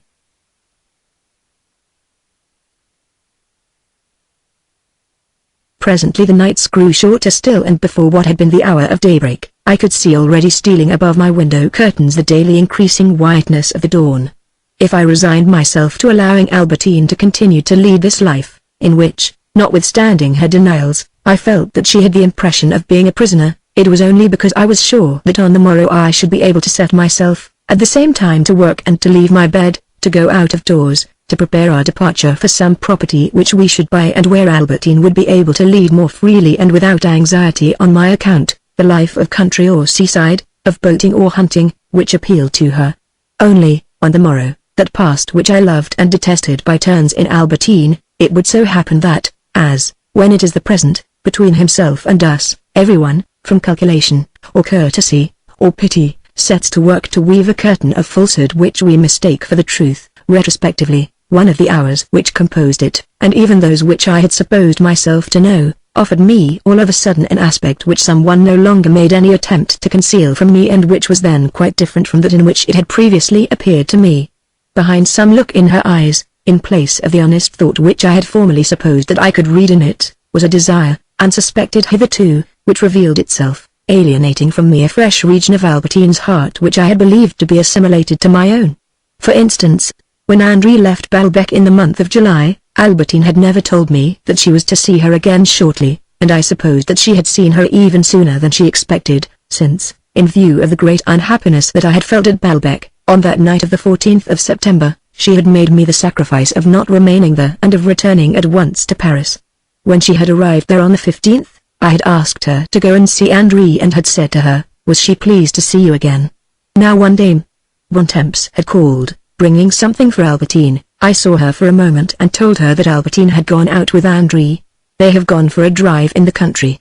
Yes, replied Bontemps, Albertine is always ready to go to the country. 3 years ago, for instance, she simply had to go, every day, to the Buttes-Chaumont. At the name Buttes-Chaumont, a place where Albertine had told me that she had never been, my breath stopped for a moment. The truth is the most cunning of enemies. It launches its attacks upon the points of our heart at which we were not expecting them, and have prepared no defense. Had Albertine been lying to her aunt, then, when she said that she went every day to the Buttes-Chaumont, or to myself, more recently, when she told me that she did not know the place? Fortunately, Bontemps went on, that poor André will soon be leaving for a more bracing country, for the real country. She needs it badly. She is not looking at all well. It is true that she did not have an opportunity this summer of getting the fresh air she requires. Just think, she left Balbec at the end of July, expecting to go back there in September, and then her brother put his knee out, and she was unable to go back. So Albertine was expecting her at Balbec and had concealed this from me. It is true that it was all the more kind of her to have offered to return to Paris with me. Unless... Yes, I remember Albertine's mentioning it to me. This was untrue. When did the accident occur, again? I am not very clear about it. Why, to my mind, it occurred in the very nick of time, for a day later the lease of the villa began, and André's grandmother would have had to pay a month's rent for nothing. He hurt his leg on the 14th of September. She was in time to telegraph to Albertine on the morning of the 15th that she was not coming, and Albertine was in time to warn the agent. A day later, the lease would have run on to the middle of October. And so, no doubt, when Albertine, changing her mind, had said to me, "Let us go this evening," what she saw with her mind's eye was an apartment, that of André's grandmother, where, as soon as we returned, she would be able to see the friend whom, without my suspecting it, she had supposed that she would be seeing in a few days at Balbec. Those kind words which she had used, in offering to return to Paris with me, in contrast to her headstrong refusal a little earlier. I had sought to attribute them to a reawakening of her good nature. They were simply and solely the effect of a change that had occurred in a situation which we do not know, and which is the whole secret of the variation of the conduct of the women who are not in love with us. They obstinately refuse to give us an assignation for the morrow, because they are tired, because their grandfather insists upon their dining with him. But come later, we insist. He keeps me very late. He may want to see me home. The whole truth is that they have made an appointment with some man whom they like. Suddenly it happens that he is no longer free. And they come to tell us how sorry they are to have disappointed us, that the grandfather can go and hang himself, that there is nothing in the world to keep them from remaining with us.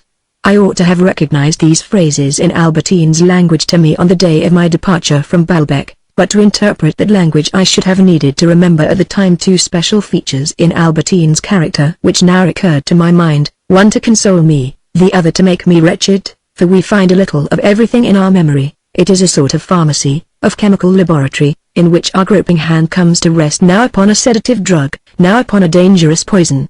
The first, the consoling feature, was that habit of making a single action serve the pleasure of several persons, that multiple utilization of whatever she did, which was typical of Albertine. It was quite in keeping with her character. When she returned to Paris, the fact that André was not coming back might make it inconvenient for her to remain at Balbec, without any implication that she could not exist apart from André, to derive from that single journey an opportunity of touching two people each of whom she genuinely loved, myself, by making me believe that she was coming in order not to let me be alone, so that I should not be unhappy, out of devotion to me, André by persuading her that, as soon as there was no longer any question of her coming to Balbec, she herself did not wish to remain there a moment longer, that she had prolonged her stay there only in the hope of seeing André and was now hurrying back to join her. Now, Albertine's departure with myself was such an immediate sequel, on the one hand to my grief, my desire to return to Paris, on the other hand to André's telegram, that it was quite natural that André and I, unaware, respectively, she of my grief, I of her telegram, should have supposed that Albertine's departure from Balbec was the effect of the one cause that each of us knew, which indeed it followed at so short an interval and so unexpectedly.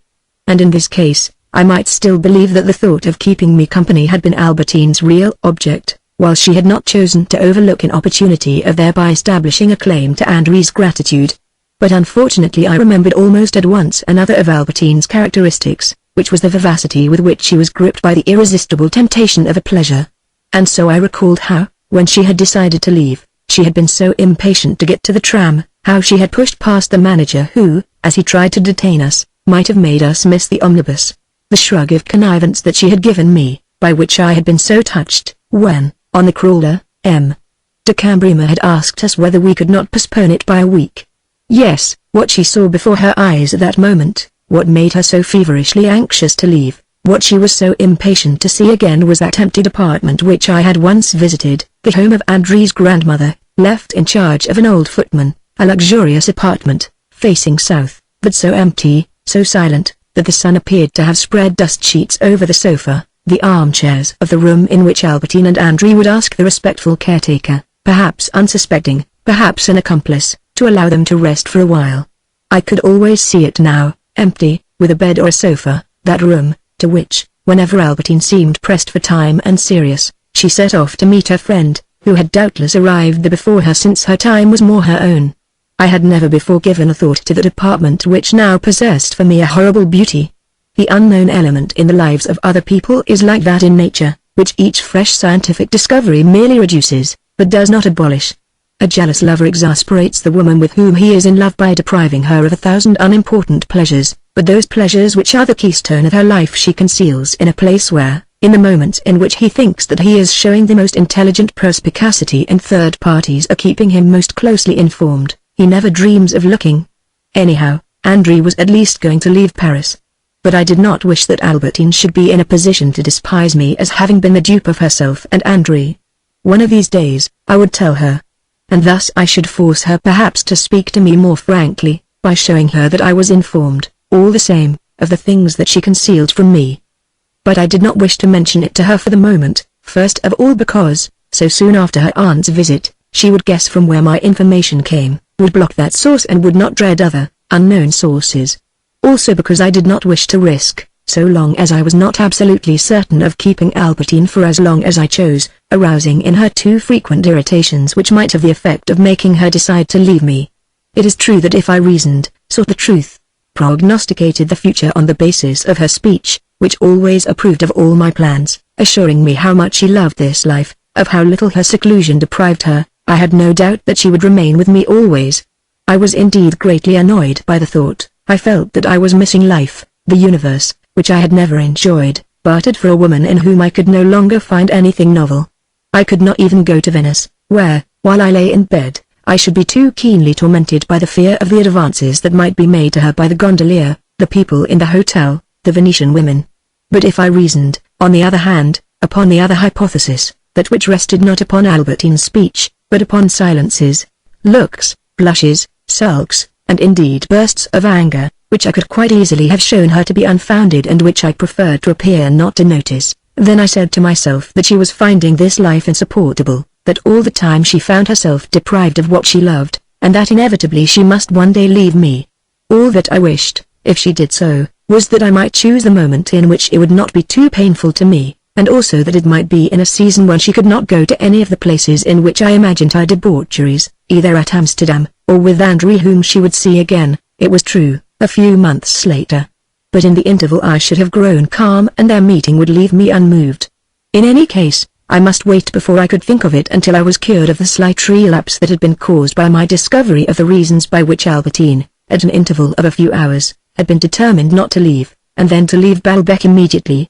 I must allow time for the symptoms to disappear which could only go on diminishing if I learned nothing new, but which were still too acute not to render more painful, more difficult, an operation of rupture recognized now as inevitable, but in no sense urgent, and one that would be better performed in cold blood. Of this choice of the right moment I was the master, for if she decided to leave me before I had made up my mind, at the moment when she informed me that she had had enough of this life, there would always be time for me to think of resisting her arguments, to offer her a larger freedom, to promise her some great pleasure in the near future which she herself would be anxious to await, at worst, if I could find no recourse save to her heart, to assure her of my grief. I was therefore quite at my ease from this point of view, without, however, being very logical with myself. For, in the hypotheses in which I left out of account the things which she said and announced, I supposed that, when it was a question of her leaving me, she would give me her reasons beforehand, would allow me to fight and to conquer them. I felt that my life with Albertine was, on the one hand, when I was not jealous, mere boredom, and on the other hand, when I was jealous, constant suffering. Supposing that there was any happiness in it, it could not last. I possessed the same spirit of wisdom which had inspired me at Baalbek, when, on the evening when we had been happy together after de Cambremer's call, I determined to give her up, because I knew that by prolonging our intimacy I should gain nothing. Only, even now, I imagined that the memory which I should preserve of her would be like a sort of vibration prolonged by a pedal from the last moment of our parting. And so I intended to choose a pleasant moment, so that it might be it which continued to vibrate in me. It must not be too difficult, I must not wait too long, I must be prudent. And yet, having waited so long, it would be madness not to wait a few days longer, until an acceptable moment should offer itself, rather than risk seeing her depart with that same sense of revolt which I had felt in the past when Mamma left my bedside without bidding me good night, or when she said goodbye to me at the station. At all costs I multiplied the favors that I was able to bestow upon her. As for the 4 tiny gowns, we had at length decided upon one in blue and gold lined with pink which was just ready. And I had ordered, at the same time, the other 5 which she had relinquished with regret, out of preference for this last. Yet with the coming of spring, 2 months after her aunt's conversation with me, I allowed myself to be carried away by anger one evening. It was the very evening on which Albertine had put on for the first time the indoor gown in gold and blue by Fortuny which, by reminding me of Venice, made me feel all the more strongly what I was sacrificing for her, who felt no corresponding gratitude towards me. If I had never seen Venice, I had dreamed of it incessantly since those Easter holidays which, when still a boy, I had been going to spend there, and earlier still, since the Titian prints and Giotto photographs which Swann had given me long ago at Combray. The 4 tiny gown which Albertine was wearing that evening seemed to me the temptant phantom of that invisible Venice. It swarmed with Arabic ornaments, like the Venetian palaces hidden like sultanas behind a screen of pierced stone, like the bindings in the Ambrosian library, like the columns from which the oriental birds that symbolized alternatively life and death were repeated in the mirror of the fabric, of an intense blue which, as my gaze extended over it, was changed into a malleable gold, by those same transmutations which, before the advancing gondolas, change into flaming metal the azure of the Grand Canal. And the sleeves were lined with a cherry pink which is so peculiarly Venetian that it is called Tiepolo pink. In the course of the day, Françoise had let fall in my hearing that Albertine was satisfied with nothing, that when I sent word to her that I would be going out with her, or that I would not be going out, that the motor car would come to fetch her, or would not come, she almost shrugged her shoulders and would barely give a polite answer. This evening, when I felt that she was in a bad temper, and when the first heat of summer had wrought upon my nerves, I could not restrain my anger and reproached her with her ingratitude. "Yes, you can ask anybody," I shouted at the top of my voice, quite beyond myself, "you can ask Françoise, it is common knowledge." But immediately I remembered how Albertine had once told me how terrifying she found me when I was angry, and had applied to myself the speech of Esther. Juges combiens frontirait contumoy dans menem troubli a dugita demoy. Hellas sans frisuical cur odysseus suchendrate l'éclairs qui partent de ses yeux. I felt ashamed of my violence. And, to make reparation for what I had done, without, however, acknowledging a defeat, so that my peace might be an armed and awe-inspiring peace, while at the same time I thought it as well to show her once again that I was not afraid of a rupture so that she might not feel any temptation to break with me. Forgive me, my little Albertine, I am ashamed of my violence, I don't know how to apologize. If we are not able to get on together, if we are to be obliged to part, it must not be in this fashion, it would not be worthy of us. We will part, if part we must. But first of all I wish to beg your pardon most humbly and from the bottom of my heart. I decided that, to atone for my rudeness and also to make certain of her intention to remain with me for some time to come, at any rate until André should have left Paris, which would be in 3 weeks, it would be as well, next day, to think of some pleasure greater than any that she had yet had and fairly slow in its fulfillment. Also, since I was going to wipe out the offense that I had given her, perhaps I should do well to take advantage of this moment to show her that I knew more about her life than she supposed. The resentment that she would feel would be removed on the morrow by my kindness, but the warning would remain in her mind. Yes, my little Albertine, forgive me if I was violent. I am not quite as much to blame as you think. There are wicked people in the world who are trying to make us quarrel. I have always refrained from mentioning this, as I did not wish to torment you. But sometimes I am driven out of my mind by certain accusations. For instance, I went on, they are tormenting me at present, they are persecuting me with reports of your relations, but with André. With André? She cried, her face ablaze with anger. And astonishment or the desire to appear astonished made her open her eyes wide. How charming! And may one know who has been telling you these pretty tales? May I be allowed to speak to these persons, to learn from them upon what they are basing their scandals? My little Albertine, I do not know. The letters are anonymous, but from people whom you would perhaps have no difficulty in finding. This to show her that I did not believe that she would try, for they must know you quite well. The last one, I must admit, and I mention it because it deals with a trifle, and there is nothing at all unpleasant in it, made me furious all the same. It informed me that if, on the day when we left Balbec, you first of all wished to remain there and then decided to go, that was because in the interval you had received a letter from André telling you that she was not coming. I know quite well that André wrote to tell me that she wasn't coming, in fact she telegraphed. I can't show you the telegram because I didn't keep it, but it wasn't that day. What difference do you suppose it could make to me whether André came or not? The words "what difference do you suppose it could make to me" were a proof of anger and that it did make some difference, but were not necessarily a proof that Albertine had returned to Paris solely from a desire to see André. Whenever Albertine saw one of the real or alleged motives of one of her actions discovered by a person to whom she had pleaded a different motive, she became angry, even if the person were he for whose sake she had really performed the action. That Albertine believed that this information as to what she had been doing was not furnished me in anonymous letters against my will but was eagerly demanded by myself, could never have been deduced from the words which she next uttered, in which she appeared to accept my story of the anonymous letters, but rather from her air of anger with myself, an anger which appeared to be merely the explosion of her previous ill humor, just as the espionage in which, by this hypothesis, she must suppose that I had been indulging would have been only the culmination of a supervision of all her actions as to which she had felt no doubt for a long time past. Her anger extended even to André herself, and deciding no doubt that from now onwards I should never be calm again even when she went out with Andrei. Besides, Andrei makes me wild. She is a deadly bore. I never want to go anywhere with her again. You can tell that to the people who informed you that I came back to Paris for her sake. Suppose I were to tell you that after all the years I've known Andrei, I couldn't even describe her face to you. I've hardly ever looked at it. Now at Balbec, in that first year, she had said to me, "Andrei is lovely." It is true that this did not mean that she had had amorous relations with her, and indeed I had never heard her speak at that time save with indignation of any relations of that sort. But could she not have changed even without being aware that she had changed, never supposing that her amusements with a girlfriend were the same thing as the immoral relations, not clearly defined in her own mind, which she condemned in other women? Was it not possible also that this same change, and this same unconsciousness of change, might have occurred in her relations with myself, whose kisses she had repulsed at Balbec with such indignation, kisses which afterwards she was to give me of her own accord every day, which, so, at least, I hoped, she would give me for a long time to come, and which she was going to give me in a moment. But, my darling, how do you expect me to tell them when I do not know who they are? This answer was so forceful that it ought to have melted the objections and doubts which I saw crystallized in Albertine's pupils. But it left them intact. I was now silent, and yet she continued to gaze at me with that persistent attention which we give to someone who has not finished speaking. I begged her pardon once more. She replied that she had nothing to forgive me.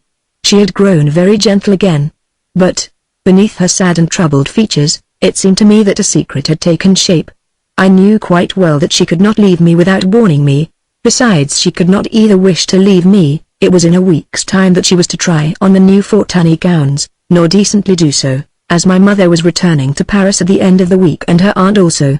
Why, since it was impossible for her to depart, did I repeat to her several times that we should be going out together next day to look at some Venetian glass which I wished to give her, and why was I comforted when I heard her say that that was settled?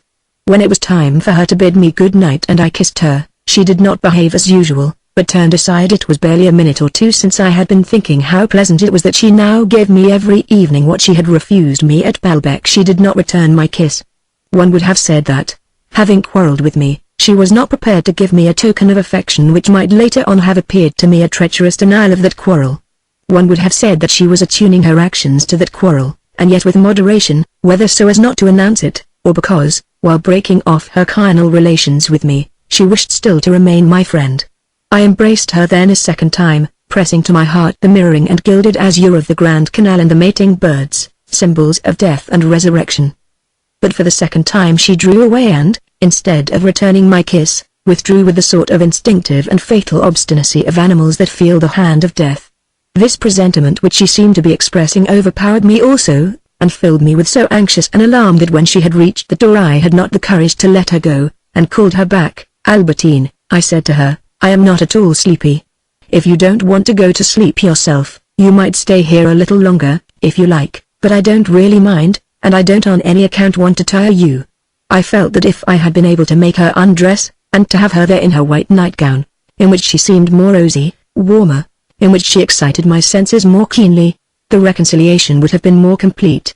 But I hesitated for an instant, for the blue border of her gown added to her face a beauty, an illumination, a sky without which she would have seemed to me more harsh. She came back slowly and said to me very sweetly, and still with the same downcast, sorrowful expression, "I can stay as long as you like, I am not sleepy." Her reply calmed me, for, so long as she was in the room, I felt that I could take thought for the future and that moreover it implied friendship, obedience, but of a certain sort, which seemed to me to be bounded by that secret which I felt to exist behind her sorrowful gaze, her altered manner, partly in spite of herself, partly no doubt to attune them beforehand to something which I did not know. I felt that, all the same, I needed only to have her all in white, with her throat bare, in front of me, as I had seen her at Balbec in bed, to find the courage which would make her obliged to yield. "Since you are so kind as to stay here a moment to console me, you ought to take off your gown, it is too hot, too stiff, I dare not approach you for fear of crumpling that fine stuff and we have those symbolic birds between us. Undress, my darling." "No, I couldn't possibly take off this dress here. I shall undress in my own room presently." "Then you won't even come and sit down on my bed?" "Why, of course." She remained, however, a little way from me, by my feet. We talked. I know that I then uttered the word death, as though Albertine were about to die. It seems that events are larger than the moment in which they occur and cannot confine themselves in it.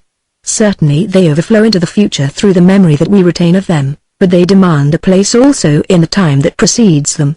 One may say that we do not then see them as they are to be, but in memory are they not modified also?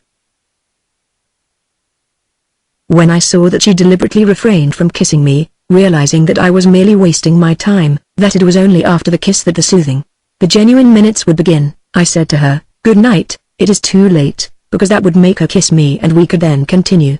But after saying, "Good night, see you sleep well," exactly as she had done twice already, she contented herself with letting me kiss her on the cheek.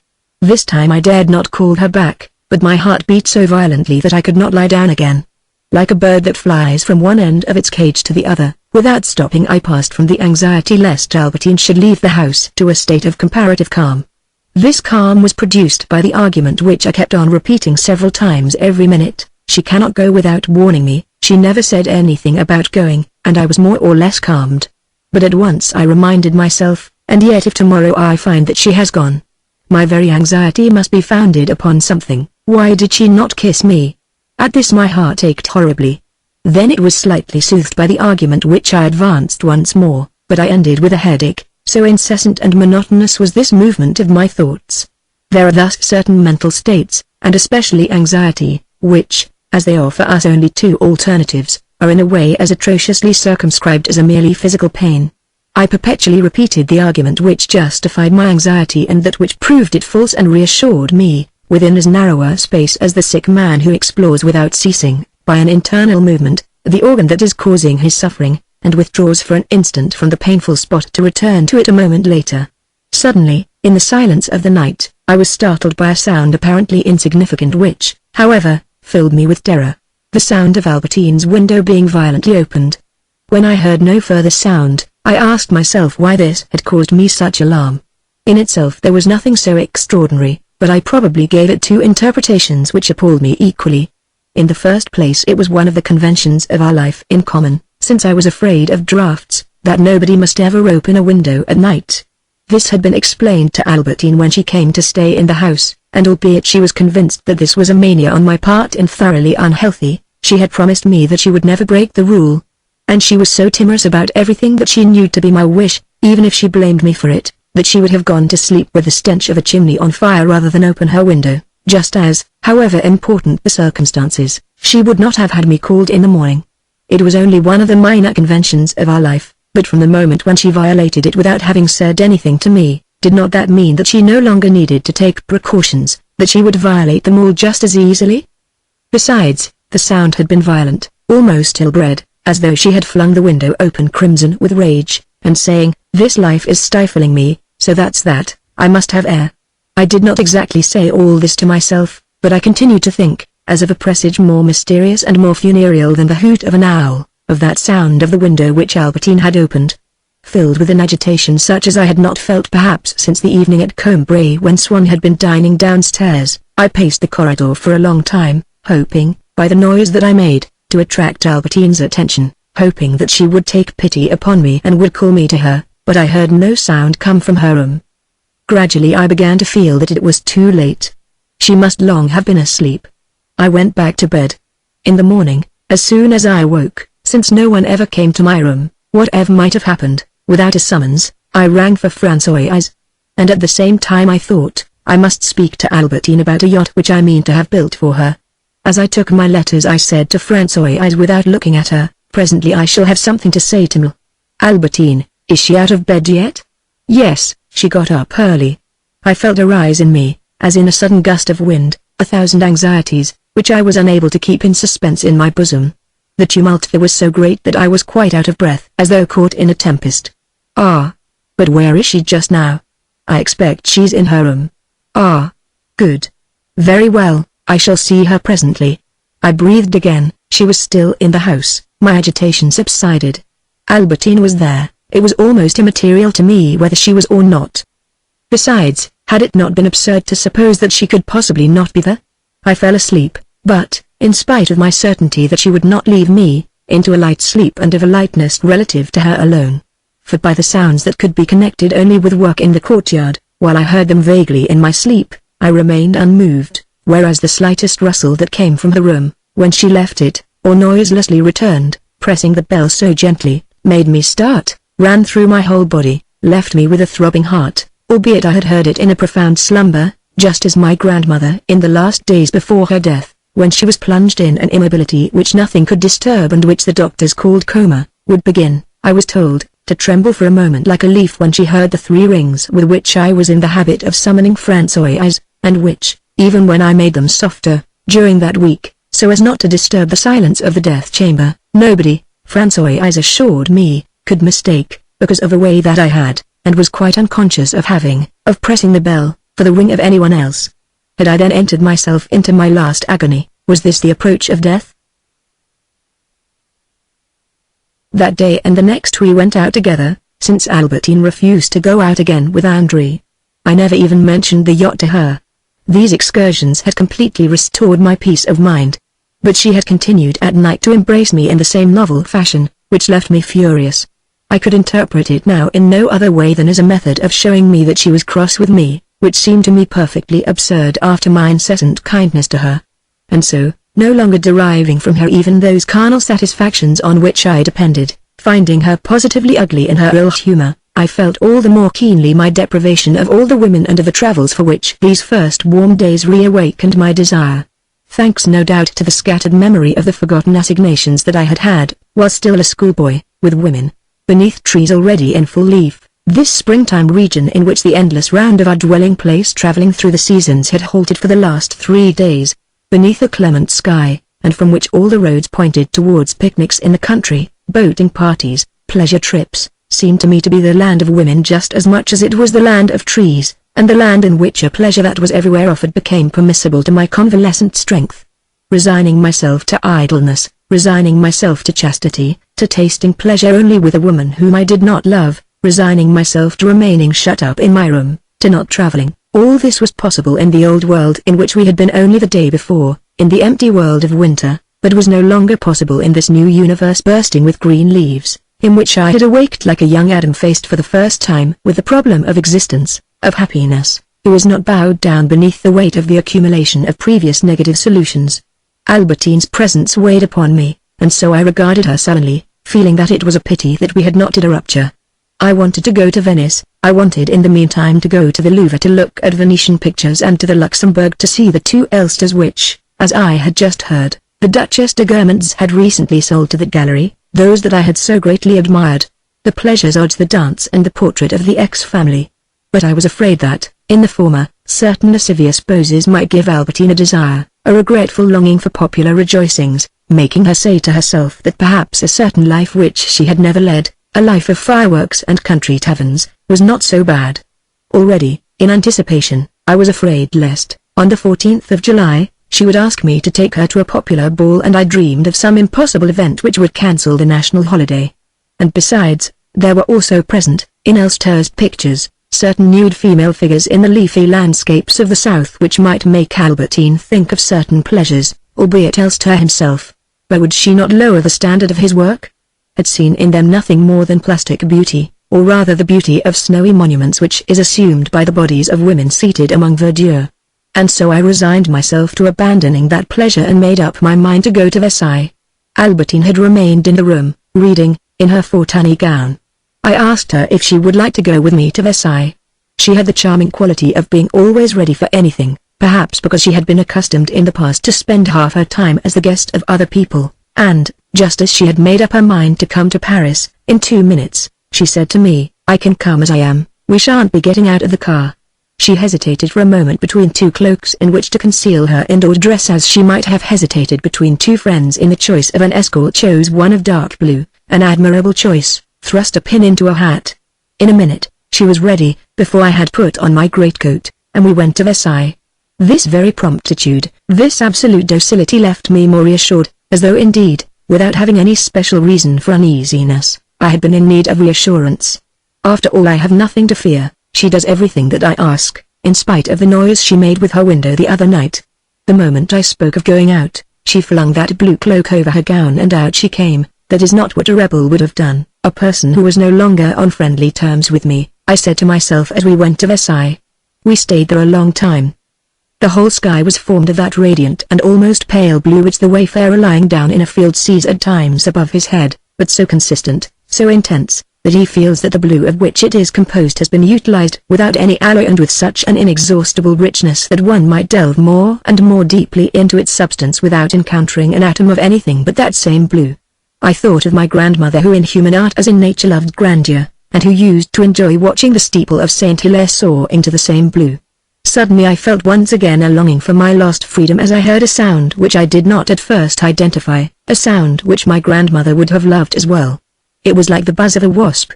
"Why," said Albertine, "there is an aeroplane, it is high up in the sky, so high." I looked in every direction but could see only, unmarred by any black spot, the unbroken pallor of the serene azure. I continued nevertheless to hear the humming of the wings which suddenly came into my field of vision. Up there a pair of tiny wings, dark and flashing, punctured the continuous blue of the unalterable sky. I had at length been able to attach the buzzing to its cause, to that little insect throbbing up there in the sky, probably quite 5,000 feet above me. I could see it hum. Perhaps at a time when distances by land had not yet been habitually shortened by speed as they are today, the whistle of a passing train a mile off was endowed with that beauty which now and for some time to come will stir our emotions in the hum of an aeroplane 5,000 feet up, with the thought that the distances traversed in this vertical journey are the same as those on the ground, and that in this other direction, where the measurements appeared to us different because it had seemed impossible to make the attempt, an aeroplane at 5,000 feet is no further away than a train a mile off, is indeed nearer, the identical trajectory occurring in a purer medium, with no separation of the traveler from his starting point, just as on the sea or across the plains, in calm weather, the wake of a ship that is already far away or the breath of a single zephyr will furrow the ocean of water or of grain. After all, neither of us is really hungry. We might have looked in at the Vergerines. Albertine said to me, "This is their day and their hour." "But I thought you were angry with them?" "Oh, there are all sorts of stories about them. But really they're not so bad as all that. Madame Vergerine has always been very nice to me. Besides, one can't keep on quarreling all the time with everybody. They have their faults, but who hasn't? You are not dressed, you would have to go home and dress, that would make us very late." I added that I was hungry. "Yes, you are right, let us eat by ourselves," replied Albertine with that marvelous docility which continued to stupefy me. We stopped at a big pastry cook's, situated almost outside the town, which at that time enjoyed a certain reputation. A lady was leaving the place, and asked the girl in charge for her things. And after the lady had gone, Albertine cast repeated glances at the girl as though she wished to attract her attention while the other was putting away cups, plates, cakes, for it was getting late. She came near me only if I asked for something. And what happened then was that as the girl, who moreover was extremely tall, was standing up while she waited upon us and Albertine was seated beside me, each time, Albertine, in an attempt to attract her attention, raised vertically towards her a sunny gaze which compelled her to elevate her pupils to an even higher angle since, the girl being directly in front of us, Albertine had not the remedy of tempering the angle with the obliquity of her gaze. She was obliged, without raising her head unduly, to make her eyes ascend to that disproportionate height at which the girl's eyes were situated. Out of consideration for myself, Albertine lowered her own at once, and, as the girl had paid her no attention, began again. This led to a series of vain imploring elevations before an inaccessible deity. Then the girl had nothing left to do but to put straight a big table, next to ours. Now Albertine's gaze need only be natural. But never once did the girl's eyes rest upon my mistress. This did not surprise me, for I knew that the woman, with whom I was slightly acquainted, had lovers, although she was married, but managed to conceal her intrigues completely, which astonished me vastly in view of her prodigious stupidity. I studied the woman while we finished eating. Concentrated upon her task, she was almost impolite to Albertine, in the sense that she had not a glance to spare for her, not that Albertine's attitude was not perfectly correct. The other arranged things, went on arranging things, without letting anything distract her. The counting and putting away of the coffee spoons, the fruit knives, might have been entrusted not to this large and handsome woman, but, by a labor-saving device, to a mere machine, and you would not have seen so complete an isolation from Albertine's attention, and yet she did not lower her eyes, did not let herself become absorbed, allowed her eyes, her charms to shine in an undivided attention to her work. It is true that if this woman had not been a particularly foolish person, not only was this her reputation, but I knew it by experience. This detachment might have been a supreme proof of her cunning. And I know very well that the stupidest person, if his desire or his pocket is involved, can, in that sole instance, emerging from the nullity of his stupid life, adapt himself immediately to the workings of the most complicated machinery. All the same, this would have been too subtle a supposition in the case of a woman as idiotic as this. Her idiocy even assumed the improbable form of impoliteness. Never once did she look at Albertine, whom, after all, she could not help seeing. It was not very flattering for my mistress, but, when all was said, I was delighted that Albertine should receive this little lesson and should see that frequently women paid no attention to her. We left the pastry cook's, got into our carriage and were already on our way home when I was seized by a sudden regret that I had not taken the waitress aside and begged her on no account to tell the lady who had come out of the shop as we were going in my name and address, which she must know because of the orders I had constantly left with her. It was indeed undesirable that a lady should be enabled thus to learn, indirectly, Albertine's address. But I felt that it would be a waste of time to turn back for so small a matter, and that I should appear to be attaching too great an importance to it in the eyes of the idiotic and untruthful waitress. I decided, finally, that I should have to return there, in a week's time, to make this request, and that it was a great bore, since one always forgot half the things that one had to say, to have to do even the simplest things in installments. In this connection, I cannot tell you how densely, now that I come to think of it, Albertine's life was covered in a network of alternate, fugitive, often contradictory desires.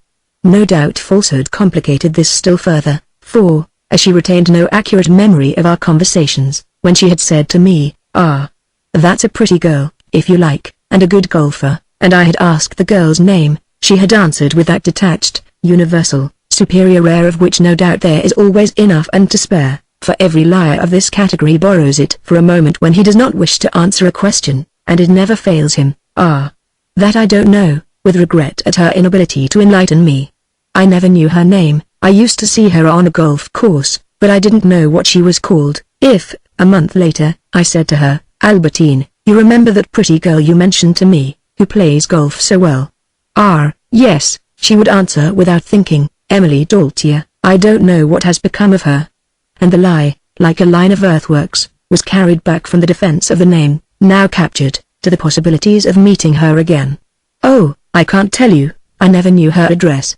"I never see anybody who could tell you." "Oh, no. Andre never knew her. She wasn't one of our little band, now so scattered." At other times the lie took the form of a base admission. "Ah, if I had 300,000 francs a year." She bit her lip. "Well? What would you do then?" "I should ask you," she said, kissing me as she spoke, "to allow me to remain with you always. Where else could I be so happy?" But, even when one took her lies into account, it was incredible how spasmodic her life was, how fugitive her strongest desires. She would be mad about a person whom, 3 days later, she would refuse to see. She could not wait for an hour while I sent out for canvas and colors, for she wished to start painting again. For 2 whole days she was impatient, almost shed the tears, quickly dried, of an infant that has just been weaned from its nurse. And this instability of her feelings with regard to people, things, occupations, arts, places, was in fact so universal that, if she did love money, which I do not believe, she cannot have loved it for longer than anything else.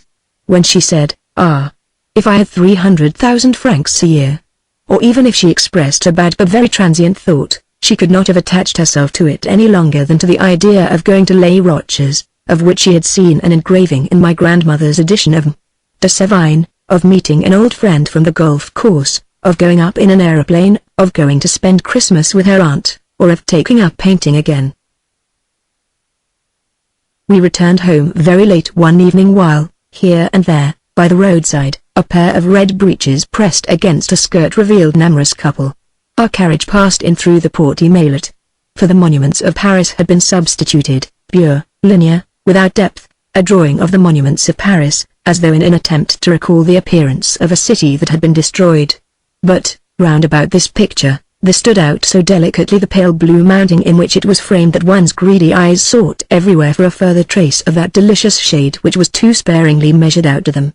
The moon was shining. Albertine admired the moonlight. I dared not tell her that I would have admired it more if I had been alone, or in quest of a strange woman. I repeated to her poetry or passages of prose about moonlight, pointing out to her how from silvery which it had been at one time, It had turned blue in Chateaubriand, in the Victor Hugo of Eviridness and La Fête to become in turn yellow and metallic in Baudelaire and Le Conte de Lisle. Then, reminding her of the image that is used for the crescent moon at the end of Booze and Dormy, I repeated the whole of that poem to her. And so we came to the house. The fine weather that night made a leap forwards as the mercury in the thermometer darts upward. In the early rising mornings of spring that followed, I could hear the tram cars moving, through a cloud of perfumes, in an air with which the prevailing warmth became more and more blended until it reached the solidification and density of noon. When the unctuous air had succeeded in varnishing with it and isolating in it the scent of the washstand, the scent of the wardrobe, the scent of the sofa, simply by the sharpness with which, vertical and erect, they stood out in adjacent but distinct slices, in a pearly chiaroscuro which added a softer glaze to the shimmer of the curtains and the blue satin armchairs, I saw myself, not by a mere caprice of my imagination, but because it was physically possible, following in some new quarter of the suburbs, like that in which Bloch's house at Balbec was situated, the streets blinded by the sun, and finding in them not the dull butchers' shops and the white freestone facings, but the country dining room which I could reach in no time, and the sense that I would find there on my arrival, that of the bowl of cherries and apricots, the scent of cider, that of Gruyere cheese, held in suspense in the luminous congelation of shadow which they delicately vein like the heart of an agate, while the knife rests of prismatic glass scatter rainbows athwart the room or paint the waxcloth here and there with peacock eyes. Like a wind that swells in a regular progression, I heard with joy a motor car beneath the window. I smelt its odor of petrol. It may seem regrettable to the oversensitive, who are always materialists, for whom it spoils the country, and to certain thinkers, materialists after their own fashion also, who, believing in the importance of facts, imagine that man would be happier, capable of higher flights of poetry, if his eyes were able to perceive more colors, his nostrils to distinguish more scents, a philosophical adaptation of the simple thought of those who believe that life was finer when men wore, instead of the black coats of today, sumptuous costumes. But to me, just as an aroma, unpleasant perhaps in itself, of naphthalene and flowering grasses would have thrilled me by giving me back the blue purity of the sea on the day of my arrival at Balbec, this smell of petrol which, with the smoke from the exhaust of the car, had so often melted into the pale azure, on those scorching days when I used to drive from Saint-Jean-de-la-Haye to Gourville, as it had accompanied me on my excursions during those summer afternoons when I had left Albertine painting, called into blossom now on neither side of me, for all that I was lying in my darkened bedroom. Cornflowers, poppies and red clover, intoxicated me like a country scent, not circumscribed and fixed, like that which is spread before the hawthorns and, retained in its unctuous and dense elements, floats with a certain stability before the hedge, but like a scent before which the roads took flight. The sun's face changed, castles came hurrying to meet me, the sky turned pale, force was increased tenfold, a scent which was like a symbol of elastic motion and power, and which revived the desire that I had felt at Balbec, to enter the cage of steel and crystal,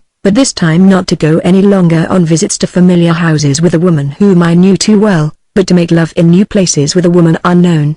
A scent that was accompanied at every moment by the horns of passing motors, which I set to words like a military call, Parisian, get up, come out and picnic in the country, and take a boat on the river, under the trees, with a pretty girl, get up.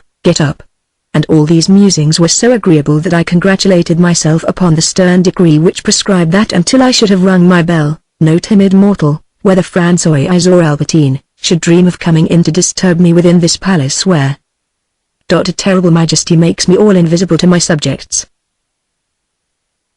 But all of a sudden the scene changed. It was the memory, no longer of old impressions, but of an old desire, quite recently reawakened by the Fortuny gown in blue and gold, that spread itself before me. Another spring, a spring not leafy at all but suddenly stripped, on the contrary, of its trees and flowers by the name that I had just uttered to myself, Venice, a decanted spring, which is reduced to its essential qualities, and expresses the lengthening, the warming, the gradual maturing of its days by the progressive fermentation, not, this time, of an impure soil, but of a blue and virgin water, spring-like, without bud or blossom, which could answer the call of May only by gleaming facets, carved by that month, harmonizing exactly with it in the radiant, unaltering nakedness of its dusky sapphire.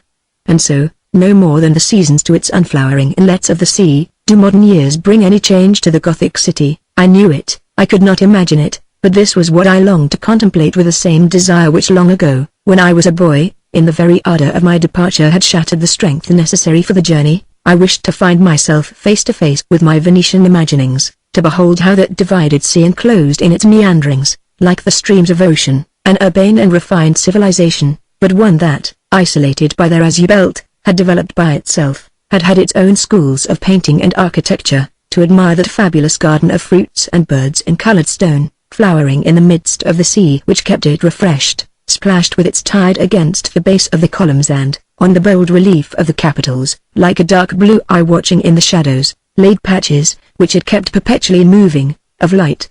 Yes, I must go, the time had come. Now that Albertine no longer appeared to be cross with me, the possession of her no longer seemed to me a treasure in exchange for which we are prepared to sacrifice every other. For we should have done so only to rid ourselves of a grief, an anxiety which were now appeased. We have succeeded in jumping through the calico hoop through which we thought for a moment that we should never be able to pass. We have lightened the storm, brought back the serenity of the smile. The agonizing mystery of a hatred without any known cause, and perhaps without end, is dispelled. Henceforward we find ourselves once more face to face with the problem, momentarily thrust aside, of a happiness which we know to be impossible. Now that life with Albertine had become possible once again, I felt that I could derive nothing from it but misery, since she did not love me. Better to part from her in the pleasant moment of her consent which I should prolong in memory.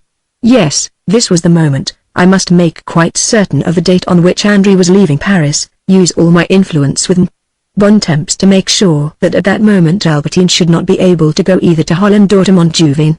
It would fall to our lot, were we better able to analyze our loves, to see that often women rise in our estimation only because of the dead weight of men with whom we have to compete for them. Although we can hardly bear the thought of that competition, the counterpoise removed, the charm of the woman declines. We have a painful and salutary example of this in the predilection that men feel for the women who, before coming to know them, have gone astray, for those women whom they feel to be sinking in perilous quicksands and whom they must spend the whole period of their love in rescuing. A posthumous example, on the other hand, and one that is not at all dramatic, in the man who, conscious of a decline in his affection for the woman whom he loves, spontaneously applies the ruses that he has deduced, and, to make sure of his not ceasing to love the woman, places her in a dangerous environment from which he is obliged to protect her daily. The opposite of the men who insist upon a woman's retiring from the stage even when it was because of her being upon their stage that they fell in love with her. When in this way there could be no objection to Albertine's departure, I should have to choose a fine day like this and there would be plenty of them before long, one on which she would have ceased to matter to me, on which I should be tempted by countless desires. I should have to let her leave the house without my seeing her, then, rising from my bed, making all my preparations in haste, leave a note for her, taking advantage of the fact that as she could not for the time being go to any place the thought of which would upset me, I might be spared, during my travels, from imagining the wicked things that she was perhaps doing, which for the matter seemed to me at the moment to be quite unimportant, and, without seeing her again, might leave for Venice. I rang the Françoise to ask her to buy me a guidebook and a timetable, as I had done as a boy, when I wished to prepare in advance a journey to Venice. The realization of a desire as violent as that which I felt at this moment, I forgot that, in the interval, there was a desire which I had attained, without any satisfaction, the desire for Balbec, and that Venice, being also a visible phenomenon, was probably no more able than Balbec to realize an ineffable dream, that of the Gothic age, made actual by a springtime sea, and coming at moments to stir my soul with an enchanted, caressing, unsayable, mysterious, confused image. Françoise, having heard my ring, came into the room, in considerable uneasiness as to how I would receive what she had to say and what she had done. "It has been most awkward," she said to me, "that Monsieur is so late in ringing this morning. I didn't know what I ought to do.